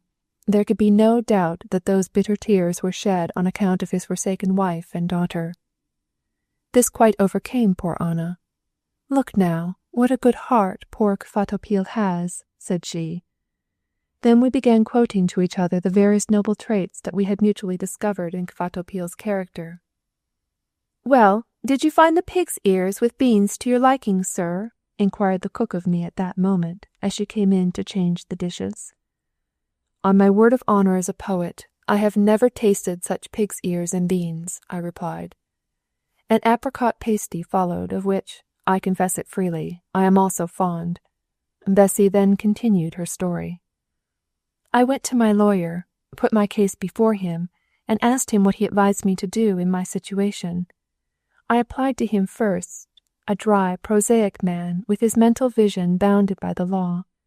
After that, I wanted to lay the matter before you, that you might judge between us." "Between whom?" "Between me and my lawyer, for we are of diametrically opposed views as to what I ought to do next." "Then you have a view on the subject too?" "Of course I have, but listen first to the view of the man learned in the law, and before you do that, let us drink to the health of those we love, and those who love us." We drank the toast accordingly, but we mentioned no names. "And now, listen to the opinion of the lawyer. It is a great misfortune, certainly," he said, "but the only person to suffer will be Anna Dunkircher. If we lived in ordinary peaceful times, the business might be settled by the military authorities compelling Lieutenant Wenceslaus Kvatopil to renounce his rank by marrying contrary to the regulations. In that case the marriage contracted with Anna Dunkircher would remain valid. On the other hand, according to the tenor of the Austrian criminal law, Mr. Kvatopil would then have the pleasant prospect of 2 years' imprisonment for the subsequently committed crime of bigamy. Nevertheless, under our present circumstances, when the army of Lombardy has great need of every valiant and experienced officer, the Cracow wife would, undoubtedly, get this answer for her trouble: your marriage has been contracted illegally, and is consequently null and void. The parson who joined them would be sent for a 12-month to a monastery by way of penitential discipline. But Wenceslaus Kvatopil would remain a lieutenant, or even, if he distinguished himself, become a captain. You, consequently, will be Mrs. Lieutenant, and perhaps Mrs. Captain, for the annulling of the former marriage will restore to you all your rights." Those were the lawyer's words. I laid them to heart. Now, do you know anything of marital law? "I frankly confess that marital law occupies a most prominent place among those sciences which I do not know." "Well, I'll tell you what I replied to him. 'Good,' I said. 'The laws, the circumstances, the position of things, everything, in fact, proves to demonstration that Anna Dunkircher has forfeited all her marital rights. But has not the law of the human heart also its validity? Do I express myself in proper legal phraseology?'" At this I couldn't help laughing, but she proceeded with her story. My lawyer was very far indeed from laughing. "What?" said he. "Do you imagine that Wenceslaus Kvatopil's heart still beats for his first wife whom he deserted, to whom he did not write to set purpose, not even when he could, lest he might thus have supplied some written testimony to the fact of her really having been Wenceslaus Kvatopil's lawful spouse, and not merely some betrayed girl with whom he had, at some time or another, unlawfully cohabitated? Do you fancy that Wenceslaus Kvatopil, 13 years after the event, is still so romantic as to ask for his dismissal from the service in the middle of a campaign, on the very field of battle, and desert the standard of his sovereign, whom he has sworn to obey, simply to enable Anna Dunkircher to save her matronly dignity? Do you fancy that Wenceslaus Kvatopil will throw up his career at the very moment when it is full of the most brilliant hopes for him, and allow himself to be shut up as a felon for a couple of years, at the end of which time he will be discharged a branded beggar, simply to live for the rest of his life as the lawful husband of a beggar-woman even more beggarly than himself? And finally, do you imagine that Wenceslaus Kvatopil has so completely lost the use of his 5 senses as to be capable of spurning away from him, and exposing to the contempt of the whole world, a young and lovely consort like yourself, a rich and noble lady who can keep him in comfort for the rest of his days. And all for what? For the sake of taking back a faded, withered woman, whose face is wrinkled with care, who is the daughter of an honest glover, to whom it would be no advantage to stick the name of Kvatopil on his signboard instead of the time-honoured firm of Dunkircher? No, madam. That he is such a good-hearted man as all that I do not for one moment believe. I would as soon believe in sea-maidens with finny tails. Upon my word I would." I did not interrupt my lawyer. I allowed him to have his say out. But when he made a brief pause, I said to him, "I am not speaking of Kvatopil's heart, but of my own." "Your own?" cried he in amazement. "What has your heart got to do with it?" "I have my own notion of settling this painful business," I said. "I propose to transfer to Anna Dunkircher the surety money which I deposited on the occasion of our marriage, and then she will have satisfied the conditions imposed on officers who marry, and may she and her husband be happy. I can easily disappear somewhere in the crowd. The world is large." At this the lawyer flew into a passion. "If you do that," he cried, "you are only fit to be locked up in a lunatic asylum at Dubling." "Nevertheless," concluded Bessy, "it is my serious fixed resolve to do so." I could not help laying my hand on hers. What true, what noble sentiments were slumbering in that heart! If only she had someone to awaken them! What an excellent lady might have been made out of this woman, if she had only met with a husband who, in the most ordinary acceptance of the word, had been a good fellow, as is really the case with about 9 men out of every 10. Why should she have always managed to draw the unlucky 10th out of the urn of destiny? She guessed my thoughts during that moment of silence. Those large, deep, fiery eyes slowly filled with tears. The fire of a diamond is nothing to be compared with the fiery sparkle of those tears. How lovely she was at that moment! Her lips began to quiver, and she could scarcely pronounce the words. "That other woman had a child." At this she began to sob convulsively, covering her face with one hand and squeezing my hand violently with the other. My heart was so touched that, a very little more, and I should have mingled my tears with hers. When she had wept out her bitter mood, she sighed deeply and dried her tears. "Now you know why I asked you to come here," she said. "Be you the judge in this matter. Which is right, the reason or the heart? Am I to do what my lawyer advises, or what my own feelings suggest?" It was a difficult matter. "Let us see," I said. "Can't we hit upon some middle course? I advise you neither to do what your lawyer advises nor what you yourself propose. Wait a bit. The great war is still going on. More than 1,000,000 of warriors are standing face to face. Not a 5th part of that number will return to their homes when the war is over. In this war, your Kvatopil will either fall or remain alive.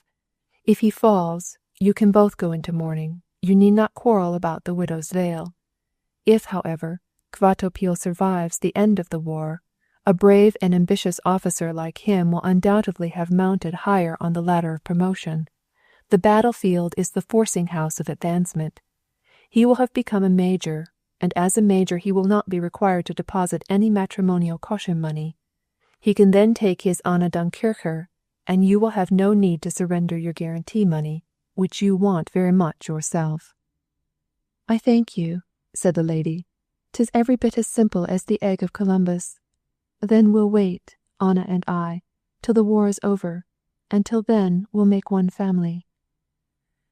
"Let me call your attention to one thing, however. For the present it would be well if you were to hide yourself somewhere, in some little town, for instance, where nobody knows you. Here, in this capital, you will quickly find yourself in an awkward and untenable position. The story of the first wife will very quickly be known by all the world.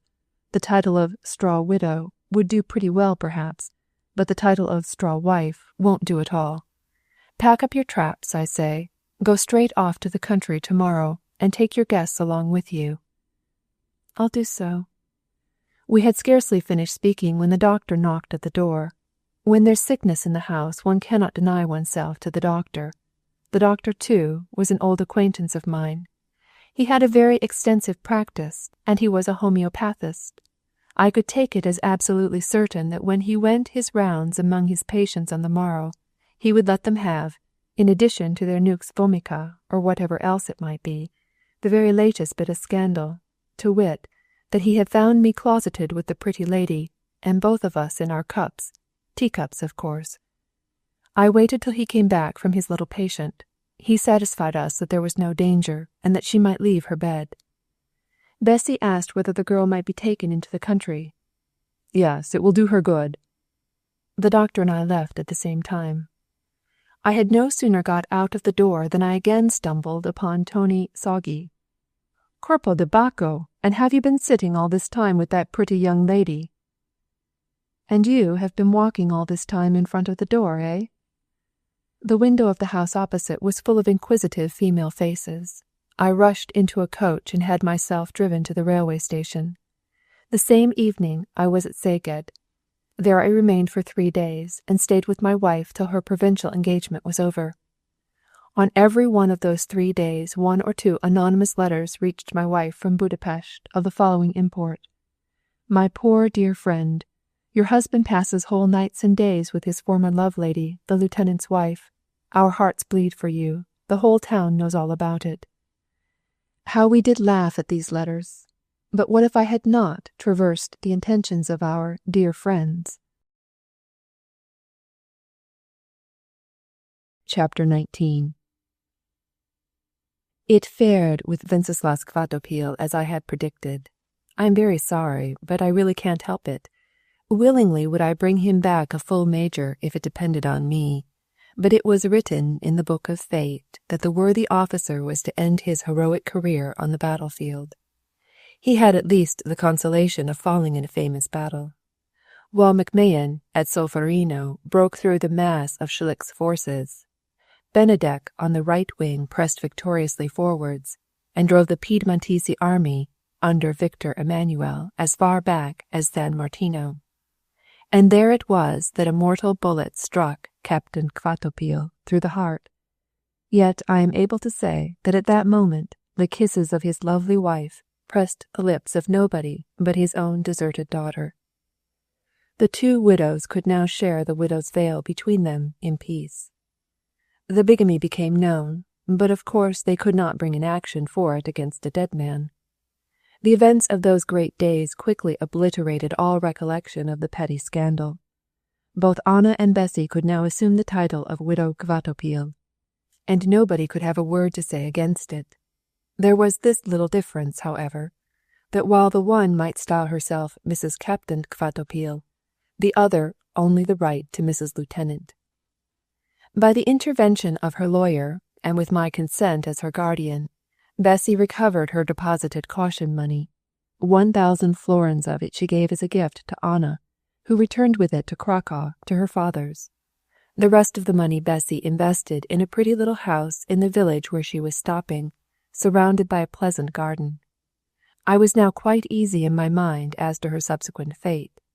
She now had her own house, an honourable title, uzvagi kapitaniai, and a certain regular income. In the little village where she was, she could play a leading part. In her present situation, moreover, she was completely protected against all the snares of the evil world, for in this particular village every man was virtuous, and the women ruled them with a rod of iron. To stumble, make a faux pas, and fall into sin was not possible, because it was not allowed. I could now be quite easy as to Bessy's prospects. A woman who had learnt such bitter experience at her own cost could not help drawing conclusions from the past, and if ever she were to make her choice again, she certainly would not allow herself to be led astray by superficial graces, but would judge him whom she might definitely and finally select as the partner of her destiny by his inner worth alone. I even took the trouble, with the true solicitude of a guardian, to write this beautiful and sensible phrase to her in a letter. I also impressed upon her not to give herself away to any official for the time being, or any other kind of dog-headed Tartar, for such a husband could only be provisional. She gave me her word that she would not do so. For nearly 4 years I heard nothing more of Bessy. She had fallen into the ranks of those women who do nothing to make people talk about them, and this category is the best of all. Every year I sent her the interest on her money. She acknowledged the receipt of it with thanks, and that was all. But I, too, had cause enough not to think of those lovely but dangerous eyes like the sea. My evil stars were in the ascendant. Not a year passed without a heavy blow descending on my head. At one time it was a dear, dead friend whom I had to bury. At another time I had to go through a severe illness which brought me to the very brink of death. I had scarcely recovered when my wife also fell dangerously ill. Through the conduct of persons whom I had regarded as my friends, I very nearly became bankrupt. I had to work day and night at my writing table to draw myself out of the mire. Then my publisher bolted to America. Then came a year of calamity, when nobody cared a fig for either books or newspapers. Then I had to fight a duel, through no fault of my own. And all along there was the wretched fate of my country, which demanded my help. The whole plan of winning back her confiscated liberties was my secret. I was the organ of the committee, the organ that was tormented, persecuted, insulted by derisive tyranny. Life under such conditions was like a dreadful dream, an incoherent, continually shifting vision of hope, an eternal nightmare, and when I awoke from this nightmare, I found I was quite bald. One fine spring the fairy queen of my fantastic dreams locked me up in prison by way of variation. Nobody can escape his fate. I had founded a political journal. I was its responsible editor and publisher. My assistants were the votadors of the Liberal Party. We soon had a large public. I had quite enough to do. It was my business to write romances for this paper, and leading articles too. Once an admirably elaborated article was sent to me, signed by one of the most illustrious names among the Hungarian magnate families. Without much ado, I published it. It was a loyal, patriotic article on purely constitutional lines, showing in the most matter-of-fact way in the world the justice and the necessity of a constitutional government for Hungary. On account of this article, the governor brought both the count who wrote it and the editor who inserted it before a court-martial. He signified to the pair of us beforehand that he meant to lock us up for 3 months for it. The court-martial consisted of a colonel, a major, a captain, a senior and a junior lieutenant, a sergeant, a corporal, and a private. The last 4 were Bohemians. Before this Areopagus I delivered a powerful defence in German, to which they naturally replied, "March." The tribunal condemned me and my comrade the count to 12 months' hard labour in irons, on bread and water, with enforced fasting, loss of nobility, and a fine of 1,000 florins. When the sentence was read out, I said to the president, "This is very strong. The governor promised us only 3 months." To this the president responded with a smile, "Yes, 3 months for the incriminated article, but 9 more for your high-flying defence." Our sentence was for no offence against the press laws. Oh dear, no. We were condemned for inciting to a breach of the peace. The count and I had been throwing stones at the windows and breaking the gas lamps at Kerepesi Street. It was as public brawlers that we were sent to cool our heels in jail. The reader must not expect me, however, to weave a martyr's crown for myself, or describe the tortures of the Venetian dungeons. The whole of my life in prison was a pure joke and diversion. The commandant of the place, with whom I lived, used to come every day to tell and be told anecdotes, and then took me out for country walks. He had my writing table, my books, and my carpentering tools brought to my dungeon, and it was there that I turned out a bust of my wife. The commandant also was passionately fond of carpenter's work, so we worked away together at our lathes as if for a wager. There was no talk whatever of chains or fetters, and I was allowed to have with my bread and water the best that money could purchase from the inn. In the afternoons my friends from the Pest Club came to play cards with me, so that when, on one occasion, one of my most radical acquaintances, Benishki, entered my apartment and looked around, he exclaimed with contemptuous indignation, "Call this a dungeon? Why, there's no romance at all about this sort of thing." Once I took my fellow prisoner and my jailer to my villa, at Svabhagi, where my wife had made ready for us a splendid supper. I tapped my new wine, and we amused ourselves to such a very late hour that when we returned they would hardly let us into prison again. Fortunately, we had the provost with us, and with our assistance he managed to force his way in. And then my visitors. In the whole course of my life I never received so many visitors during the month that my year's captivity lasted. In the following month, by the way, I had to make room for the editor of the officious government, who was also condemned by the court-martial for disturbing the public peace. I was sought out in my dungeon by all sorts of good friends, who came from far, lords and ladies, countesses and actresses. It happened that once a magnate's wife, who was a great invalid and therefore could not ascend to the second flight where our prison was, begged us to come down to her carriage, and there we received our visitor in the street, poor slaves that we were. In fact, I had too much of a good thing. How could I work when my admirers were crowding at my latch all day long? At last I had to beg my jailer, with tears in my eyes, to sentence me to solitary confinement for a couple of hours every day, and write on my door the hours when I was free to receive company. Wasn't I in prison? I said. I had an honest Bohemian lad as my servant. His name was Wenceslas. We soon got to understand each other very well. I explained to him that at certain hours when I was sitting down to work nobody was to be admitted, except when a pretty woman came to see me. On soit qui mal y pense. And singularly enough, one cannot imagine a more convenient place for an assassination than such a dungeon as mine.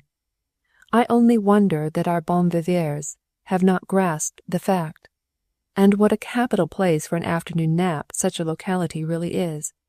The best advice I can give to anyone who suffers from sleeplessness is, get yourself locked up. Is it not a special mercy of Providence that slaves can sleep so soundly? One afternoon Wenceslas aroused me from my sweet afternoon nap with the intimation that a pretty woman wanted to speak to me. Really pretty? Oh, yes. Oh, yes? Oh, yes, yes.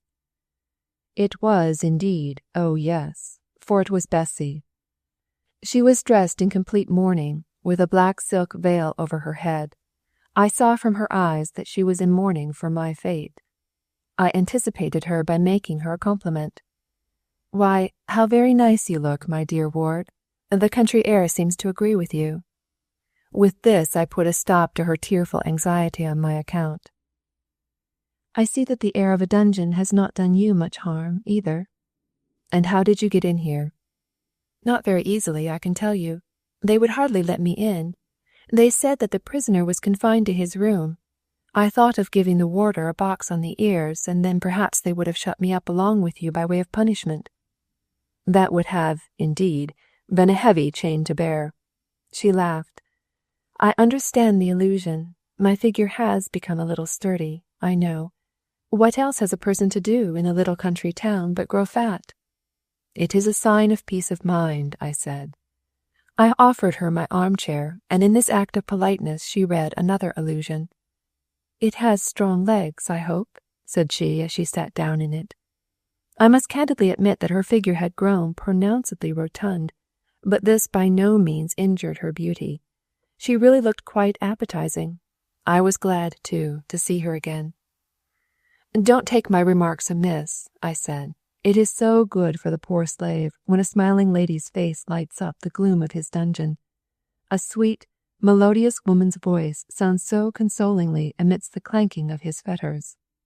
I am glad to see that you preserve your good humour, for I have come to you on a very serious business."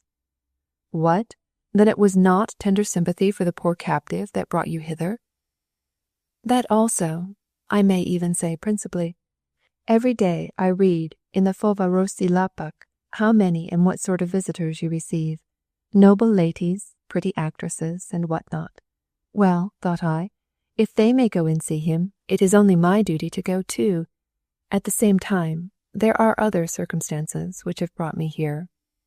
At this she furtively looked around her. "Won't they hear what we are talking about through the door?" "Have no fear. That room is empty. My fellow prisoner is provided with a separate apartment." "I have come to inform you of something. I've petitioned the Office of Wards to relieve you from your guardianship. And you've very good cause, too, I think, seeing that I myself have been under guardianship for some time. That's not my reason, however, but my position has now become such as to make it indispensable for me to have the free disposal of my money. May I guess the cause? Another misfortune has happened. We have lost our heart again, eh? Bessie covered her blushing face with her silk veil. Eh, but how do you always detect a thing at once? You would have made a capital magistrate. But it is such a natural thing to suppose. You are so young, you know. I'm well advanced in the 30s. You are only 4 years over 30.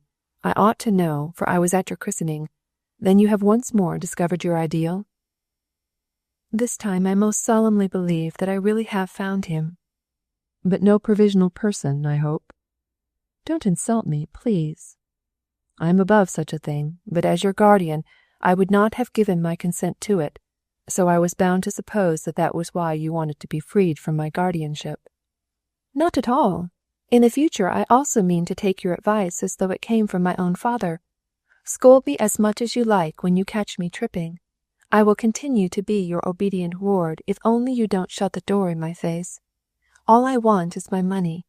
Believe me when I say I will do nothing frivolous with it. The sum will remain to my credit, but I wish to be free to use it as I like in the future. I presume your bridegroom is some squire to whom the amount will be of service? He is not a squire. Then perhaps he is a merchant. That also is an honourable walk in life. In good commercial hands the amount will yield a nice income. He is not a merchant. Then perhaps he is a manufacturer, the proprietor of a sawmill or a steam mill? Neither the one nor the other. Then what on earth is he?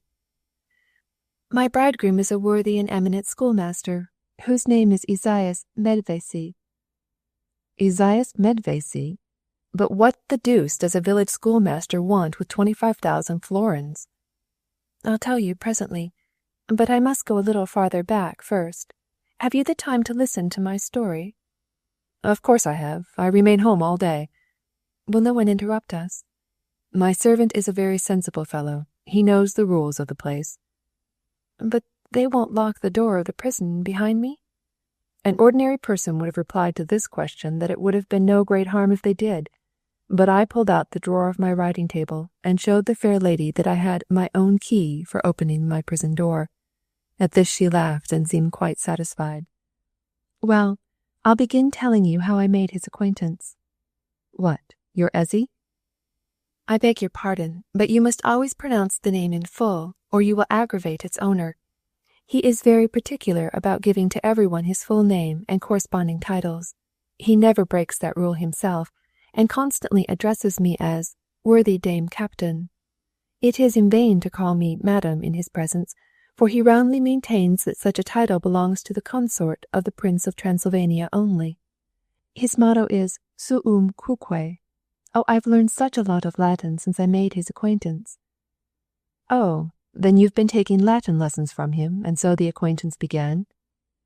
No irony, please. It didn't begin that way at all. I suppose you know that in our little town there is a very well-attended Calvinist church? I know it pretty well. And I am a very zealous churchgoer? That I did not know. With us the laudable custom prevails of going to church every Sunday for the purpose of devotion. And to show off your bonnets? Don't make fun of me, please. Esaias is not only the schoolmaster, but the cantor and the organist as well. He has a splendid bass voice. When he intones the verse, "How blessed the man whose walk in life," the whole podium trembles. It was that wondrously beautiful voice which first enthralled me. But I should have thought that the organ would have drowned the sound of the hymn. But not only in church have I had the opportunity of hearing him, but at funerals also. Then you condescend to go to funerals too? Not as a habit, but you must know that most of the people there beg me to act as sponsor to their newborn children. Now, 2/3 of our children seem only born to die, and I am obliged to always go to the funerals of my little protégés. Then Esaias is in the habit of speaking and singing over them? Yes, and what beautiful speeches they are, too, all in verse. So Esaias is a poet into the bargain?" "Yes, he really makes the most beautiful verses." "And I've no doubt he wrote a nice onomasticon on St. Elizabeth's Day?" "He did nothing of the kind. He is not that sort of man. It is not his habit to flatter anybody. On the contrary, he always tells them the truth to their faces."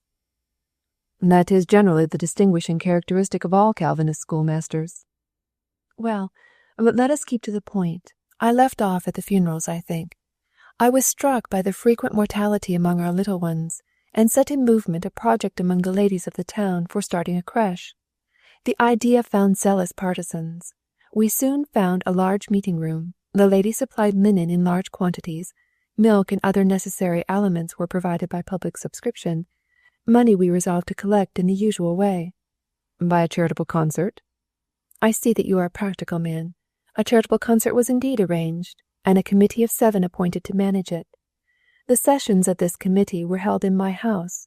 Mine was the most convenient locality, and I had a piano besides. Every member of the committee had her part assigned to her. One was to recite, another to sing a solo, a third to give a comic reading, a fourth to play a piece on the piano, a fifth to dance a Hungarian dance. I was to fiddle. Esaias was to sing the high priest's aria from the opera of Nabucco. He who trusts in the Lord. You know the rest." "Of course I do. At the first meeting of the committee, one of the members had a slight misunderstanding with another member. At the second meeting, a second member had a second misunderstanding. And by the time the 5th meeting was held, Esaias and yourself were left to practice alone." "That is, word for word, what did happen, with this little difference, that we never had any practice at all. On the 5th occasion, 4 of the 6 members of the committee sent letters of excuse. Every one of them was ill. It was a veritable epidemic. Only the dancing master found no excuse for himself. As he was the only dancing master in the town, he could not go and lie that he had sprained his foot. Esaias walked 3 times up and down in front of my house, puffing away at his big pipe. Every time he passed, he looked up at the window and, seeing nobody there, went on farther. At last the dancing master came, chasing up. I could see from his grinning face that he had some ill tidings to tell me. Only people who have found some excuse for covering their retreat come smiling like that. "My lady, I am inconsolable." I knew all about that, thought I. "But I can't come to the concert. Our gypsy musicians have gone to Pest." "What do they want there?" I asked. "All the gypsy bands in the kingdom have assembled together for a grand competition. Now, without gypsy music, I can't dance." "Who can play me the Bihari Kerguso? I should like to know." "I will," I said. "Ah, that won't do at all. What? 1 dancer and 1 violin player? It would be a mere farce." Hereupon Esaias popped in. Seeing through the window that I was no longer alone, he took heart and came in. He had not dared to do so before. Here I intervened. "If I am not very much mistaken, I know this dear Esaias of yours. It once happened to him, while still a student, that he sat beside the priest's daughter at supper. He did not dare say a word to her, but in the afternoon he went up the church tower and courted the young lady from one of the windows." "It is possible that it was he. I, however, made both the gentlemen stay, that at least the coffee and the cowl skippers might not be wasted. They did not wait to be asked twice, but ate with right good will. During the meal we fully discussed the best means of helping forward the stranded concert. Suddenly the dancing master looked at his watch. Gracious me, if it isn't 6 o'clock! I must be off to give the children of the chief magistrate a dancing lesson. And with that he jumped up, kissed my hand, and pirouetted off. Then Esaias also rose from the table, brushed the crumbs of the cowl skippers from his coat, and said, 'Blessing and peace be with you.' This was always his parting formula. Such a salutation as 'Your humble servant' or 'I commend myself to your protection' nobody has ever heard from his lips. No, not even his superintendent. For Esaias is not humble and your servant, and does not commend himself to anybody, nor will he tell a lie even as a matter of form. 'What, must you go too?' I replied to his 'blessing and peace.' 'You have no 6 o'clock school this evening.' 'No, but why should I stay here if there's to be no practice?' 'Must I, then, begin singing in my own house before a man?' 'It depends upon the man,' replied Esaias. What am I to understand by that? I inquired, much astonished. What are you to understand by that? Said he, striking the leg of his boot repeatedly with his pipe stem. What are you to understand by that? It is not very hard to understand, I should think. If a lawyer, a doctor, or a squire were to come here to see you and amuse himself here with or without music, not a dog in the village would have anything to bark at. But if they saw the schoolmaster come here at 6 o'clock in the afternoon, if they saw him, I say, remain here last of all when the other guests were gone, then there would be such a stir in Israel that men would be ready to stone me. Do I stand, then, in such evil odour as all that? I did not say you were in any evil odour at all. It is true, he continued, that there are as many names written in your album as in Charles Trattner's almanac. That, however, does a pretty woman no harm. But me the Church would not forgive. If I get into evil odour, if I overstep the line, I shall be sent packing. Then celibacy obtains among the Calvinists also? Not celibacy, but we have the canonical prescriptions. A canonical offence is a very serious business for a Calvinist priest or schoolmaster. Let a man be a veritable John Chrysostom, and it will avail him nothing if he commit a canonical offence. And you have never committed a canonical offence? I said to him. Never, he replied resolutely, and he grew quite red in the face. He was so proud of his virtue. Why, surely this is quite a new thing, I interrupted. A thing never known in the world before. A man who is virtuous, and not ashamed to confess it. Quite unique, isn't it? When I heard this, I seized his hand and would not let him leave me. I could read from his eyes that it was the first time he had ever felt the pressure of a lady's hand. You have been candid, I said to him. I will be candid also. You would never approach a woman whom you had not led to the altar. I know it. Then you shall lead me to the altar. Even this did not seem to surprise him. His face remained as motionless as a statue. That is soon done, said he. But respice finem, man proposes, but 'tis an old dog that holds on. I am not like other men. I am a very difficult man to get on with. You can't deal with me as with those who look through their fingers at the goings-on of their spouses. If I take you to wife, there must be an end to all this dancing and prancing and gadding about, and flirting and oogling. My wife will not have to go fasting, but she won't be allowed any junketing. I don't understand a joke. Do you see this cherry-wood pipe-stem? If I catch my wife at any piece of trickery, I'll break this cherry-stem across her back. Take my word for it. I couldn't help smiling at this. And you, my dear pretty ward, have actually taken the schoolmaster to husband, cherry-stem and all?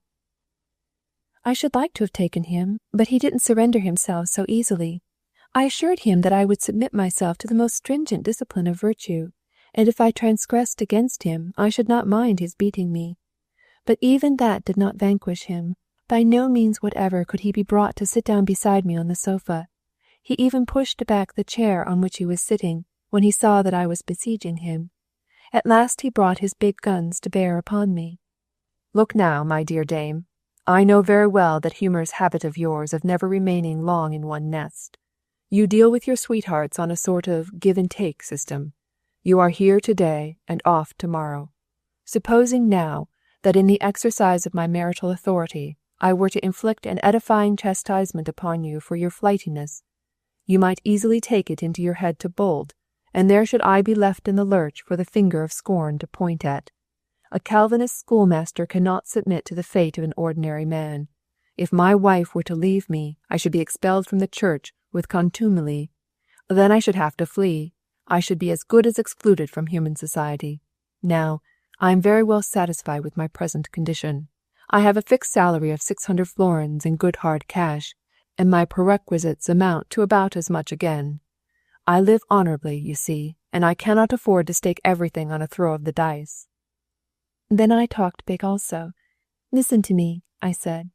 I have capital sufficient to bring me in as much as your yearly income, that is to say, 25,000 florins. I will make over the whole amount to you by way of a dower, and I am ready to forfeit it all in case I am unfaithful to you.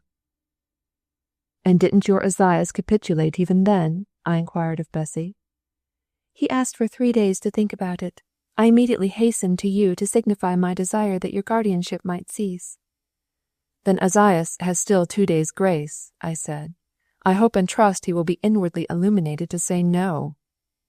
"Then you do not approve of my determination?" "I am a friend of truth, and I understand a little about prophecy, too.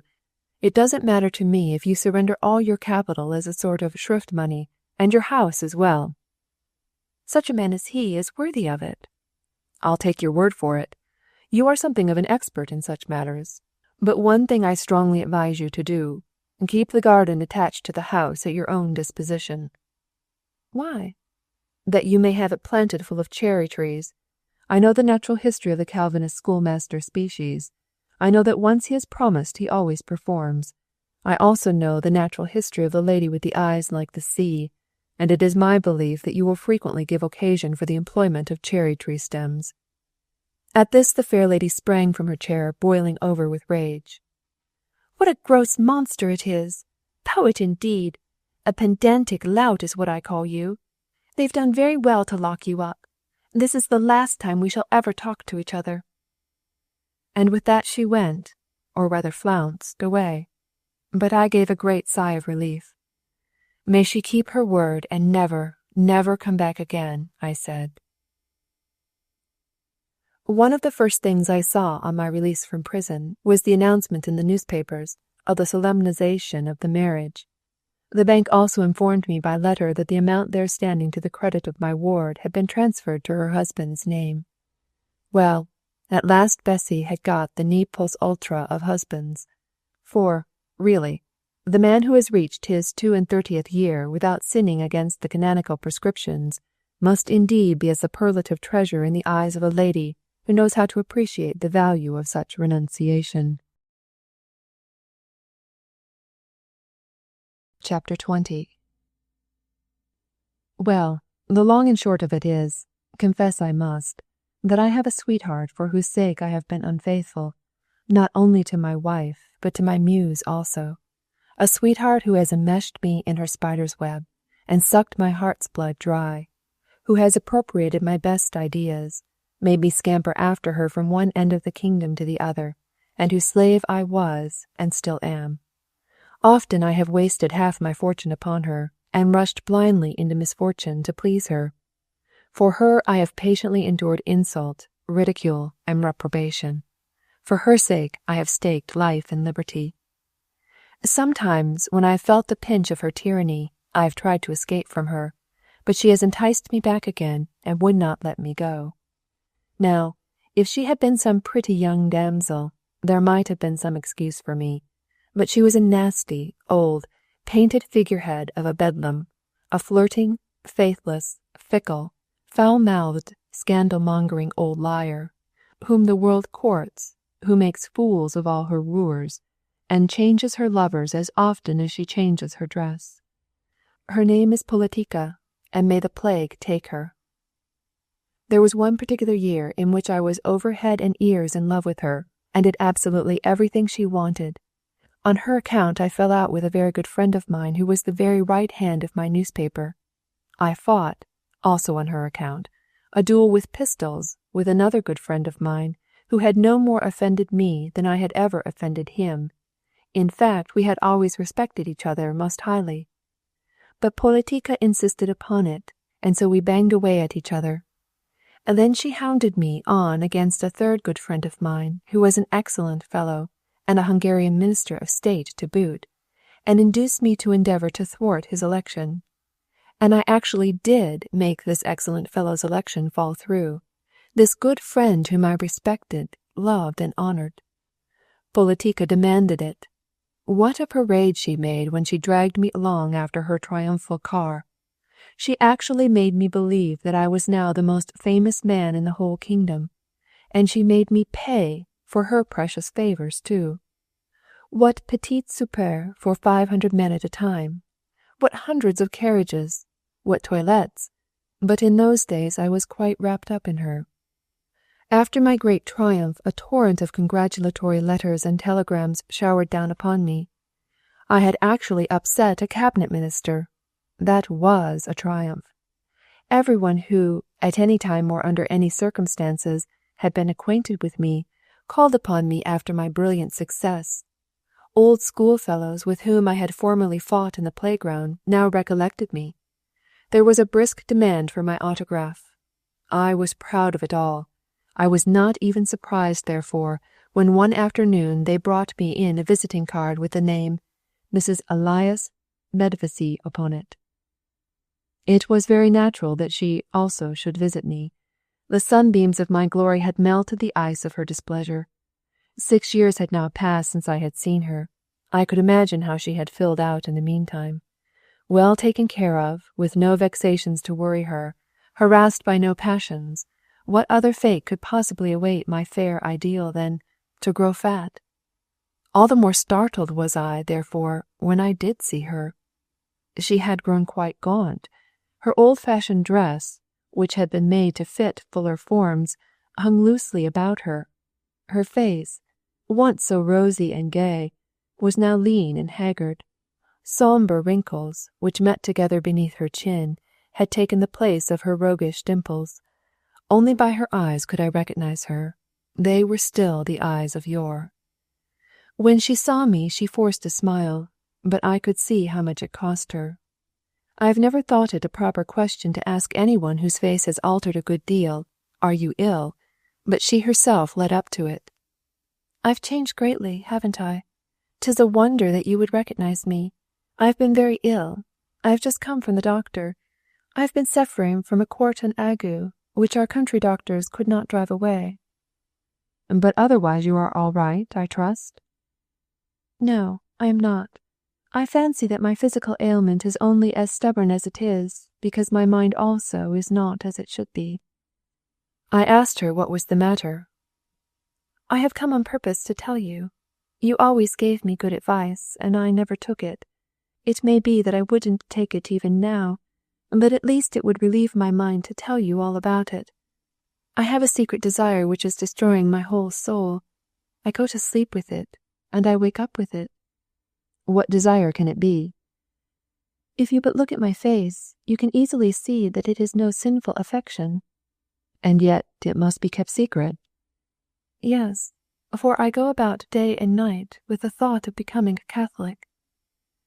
I was so startled by this that, in my amazement, I knew not what to say to her. "It is my fixed resolution. The only thing that can give my soul peace on earth and salvation in heaven is conversion to the Roman Catholic Church." "How did you come by this resolution? There is no Catholic church in the town where you reside."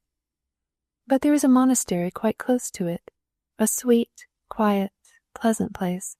I am wont to go there when they are not watching me. A mere accident moved me at first. Curiosity led me into the church when I heard the holy chants through the door, but now it is devotion which leads me there. Ah, how much more sublime a place it is than our bald, bare place of worship. Wherever I look I see groups of holy figures who bless and beckon me, and those sublime chants, which seem to come from the angelic chorus of heaven and ravish my soul away to a world unknown, but oh, how ardently desired. And then the deep silence, which is scarcely broken by the solemn Sanctus bell, and then the form of the priest himself, who, like a supernatural being, speaks before the altar in a language which men may not, but God does, understand.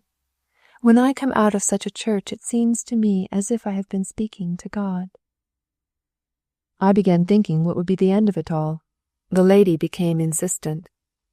"What do you advise? What shall I do? My soul compels me to it." "My dear friend," I replied, "you know that I am a Protestant, and as a Protestant I am liberally and indulgently inclined towards every other creed. I advise nobody to change his religion, neither do I dissuade him from doing so. I have a real veneration for the Catholic faith. I consider its ritual majestic and sublime, and its ceremonies are undoubtedly imposing and touching. Had I been born a Catholic, I should have been an ardent champion of my church. But how can I approve of the conversion of a person in your position? Do you not reflect that your husband is an officer of the Calvinist communion?" "But it is the very prosaic nature of this communion which offends me. For in what a dull manner do our elders and deacons perform their sacred functions! Prayer, sermons, hymns, everything with them is a mere matter of enforced routine. How can they inspire others who have not themselves the gift of grace? Such people can only mock at and speak scornfully of their neighbor's faith because they have no real faith of their own. But pray recollect that a Protestant schoolmaster loses his post if his wife changes her religion. He may lose his material comforts, but I lose the repose of my soul. My dear Bessie, I can imagine that a woman with extraordinarily sensitive nerves may find no consolation in Puritan simplicity. If you would seek refuge in true devotion, procure Alec's prayer book, the manual of Catholic prayers, you know. In that book you'll find everything that is sublime, majestic, and heavenly in Catholic theology. Pray out of that book when you are alone and nobody sees you. That is not enough for me. Religion does not consist in prayers and singing alone. Then perhaps it is the pomp of the external ceremonies which has had such an effect on your mind? That affects me least of all. But there is in the Catholic Church an institution as sublime as it is comforting, an institution sufficient of itself to spread the Catholic religion all over the round world, wherever there are hearts that bleed, wherever there are those who suffer from other than merely material aches and pains. That institution is confession. It was a gross blunder of John Calvin not to have retained that institution for the faithful. He did not know the heart, especially the female heart. There is no greater torture in this world than to carry about in one's soul night and day an evil thought which harasses and pursues, and be unable to tell it to anybody. A Catholic woman can always find a word of consolation for her despair, a hand stretched out to raise her when she falls. She has a refuge among the accusations of her own conscience. If she has sinned, she can beg for absolution, and her soul is lightened of its load. But who can absolve me? To whom can I tell what tortures me within? Her eyes were fixed and staring like the eyes of a somnambulist, who sees nothing before her but a visionary world which others do not see, and at the same time she raised her index finger and laid it on her parched and cracking lips, as if to keep back the moanings of her dumb distress. I was deeply grieved for her. She had no need to tell me what she felt. Her features spoke for themselves, and said how much she must have suffered since the last change in her life.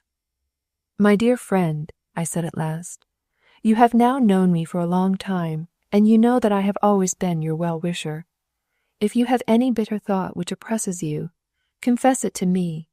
Amongst Protestants every man is a priest. That is our fundamental dogma. Confess to me." She smiled strangely, just as a sick man smiles when the doctor tries to persuade him that he really is well, while he himself is thinking all the time, "Just you wait a bit, and I'll turn the joke against you and die." "You will receive my confession, then?" "Yes, and rest assured that I'll keep the solemn secret as sacred as a consecrated priest." "As long as I am alive, at any rate. After I am dead, I don't care what you do. You may then proclaim it to the world if you like. When I am dead, I authorize you to write a romance about me. A romance like mine you have never written yet. But till then, not a word to anyone of what you will now hear from me. To nobody, not even to your wife. Promise me that. Your word of honor on it." "My friend, there is a crypt within my breast for buried secrets. Your secret shall repose among the rest." She bent down to my ear, her burning breath scorched my face, and she whispered, "I confess to you that I wish to kill my husband." Horrified, I looked into her eyes. They flashed up at me like the eyes of devils. That wish of hers was a real, living wish. "And what I've said, I'll do." She pressed her lips together till they were quite thin, and her eyes distended into orbs filled with threatening fire. "Good heavens! What thought is this?" She looked at me with a malicious smile. "There, you see you are no priest. You can give no absolution." "Nor would a priest give you absolution either.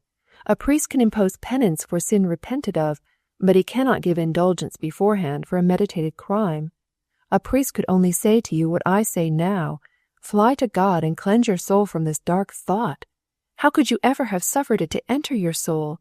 That good and gentle soul of yours that used to always love and never to hate."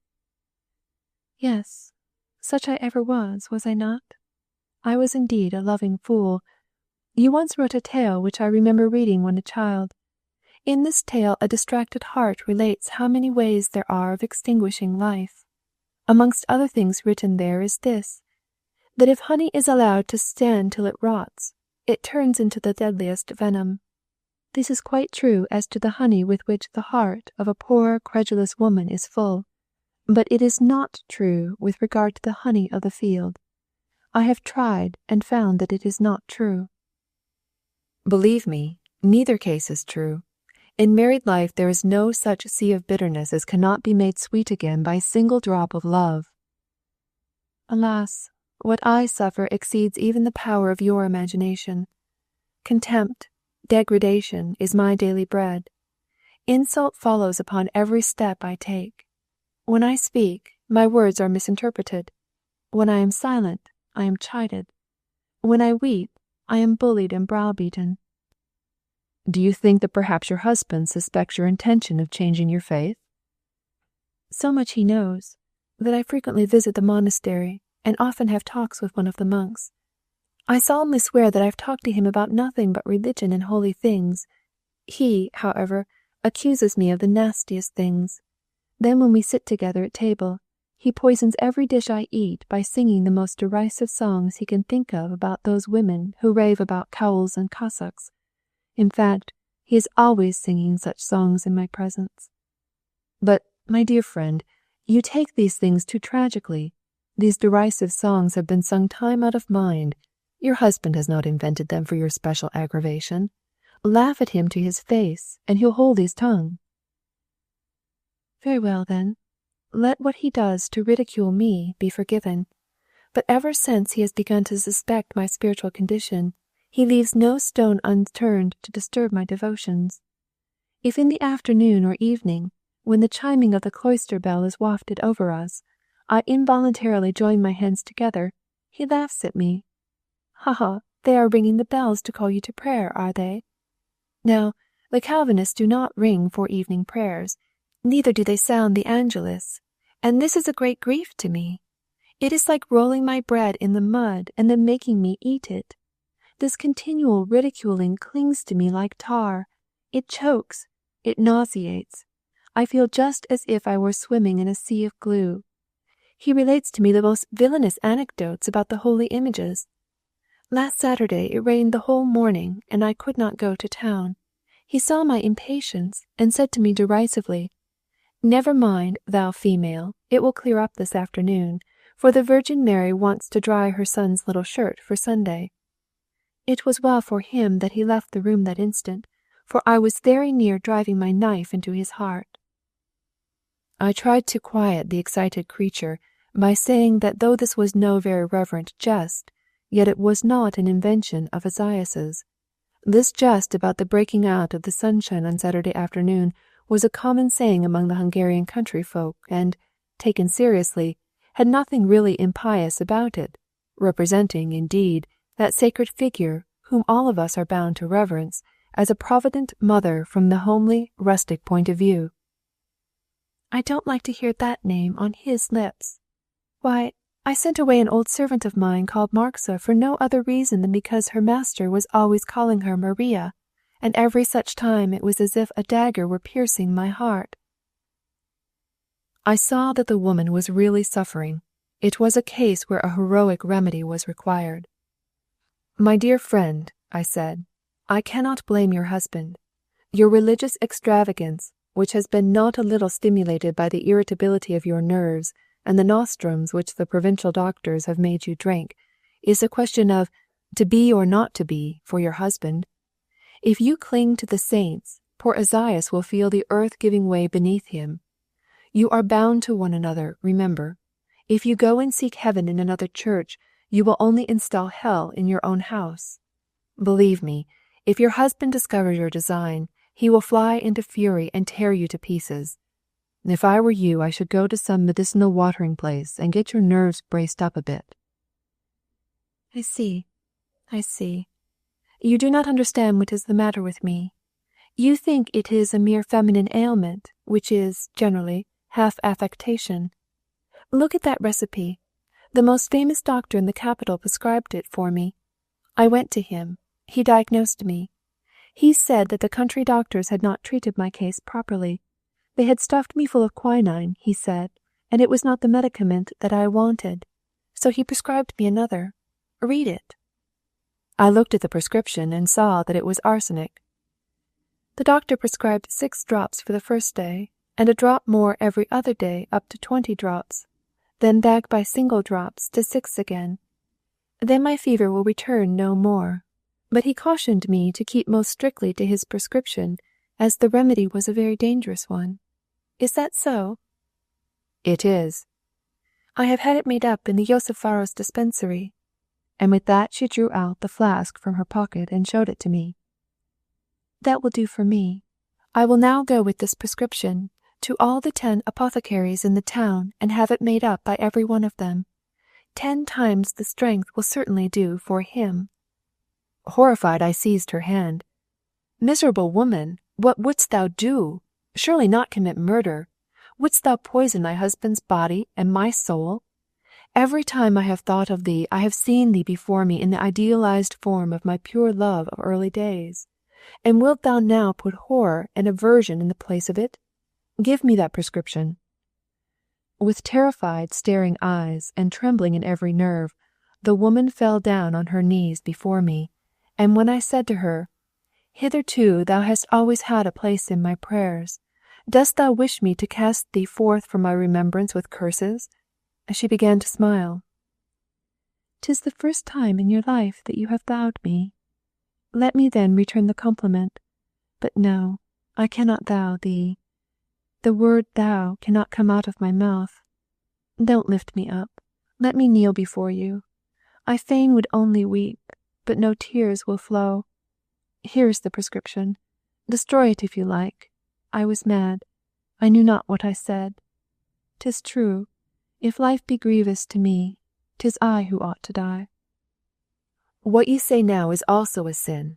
Heaven does not give us that divine spark, the spirit, only that we may fling it back again. Learn to bear your sorrows in silence. Every one of us has his cross which God has laid upon him that he may carry it. If you would believe in the saints, follow their example. Be a martyr, if God so wills it. That is the real Catholic faith." She began to sob, but after some little difficulty I contrived to pacify her. I also provided her with all sorts of good homely counsels. A good wife, I said, ought to humour her husband, and not sit in judgment on his faults. I told her to bring him to me and introduce me to him. Perhaps I might make some impression on him, and prevail upon him not to press his crotchets too far. It was even possible that I might find him some work to do, something relating to spiritual subjects which might occupy his mind, kindle his ambition, and make him peel off his cynical husk. No doubt he was a good and worthy man, who only needed to be properly taken in hand to get on very well. The lady, with the eyes like the sea, listened with many shakes of the head, but she had gradually grown much more quiet. Those eyes of her, how they could express gratitude! It really seemed as if, beneath the influence of my words, her face was recovering the rosy hue that it had lost. Alas, no. Vain thought. 'Twas not my words, but something else. She arose and rallied her spirits. "Very well. I'll take your advice. I will endure. I will be patient. I will down with every evil thought. I will show that I can be a good wife. You shall be satisfied with me. But one thing I'll tell you. My husband has threatened to strike me. If ever he does that, then God be merciful to both him and me." Now I knew why her face had turned so red. "If my husband dishonours me by a single blow, I swear that I'll seize a gun and shoot him dead." And with that she rushed out of the room.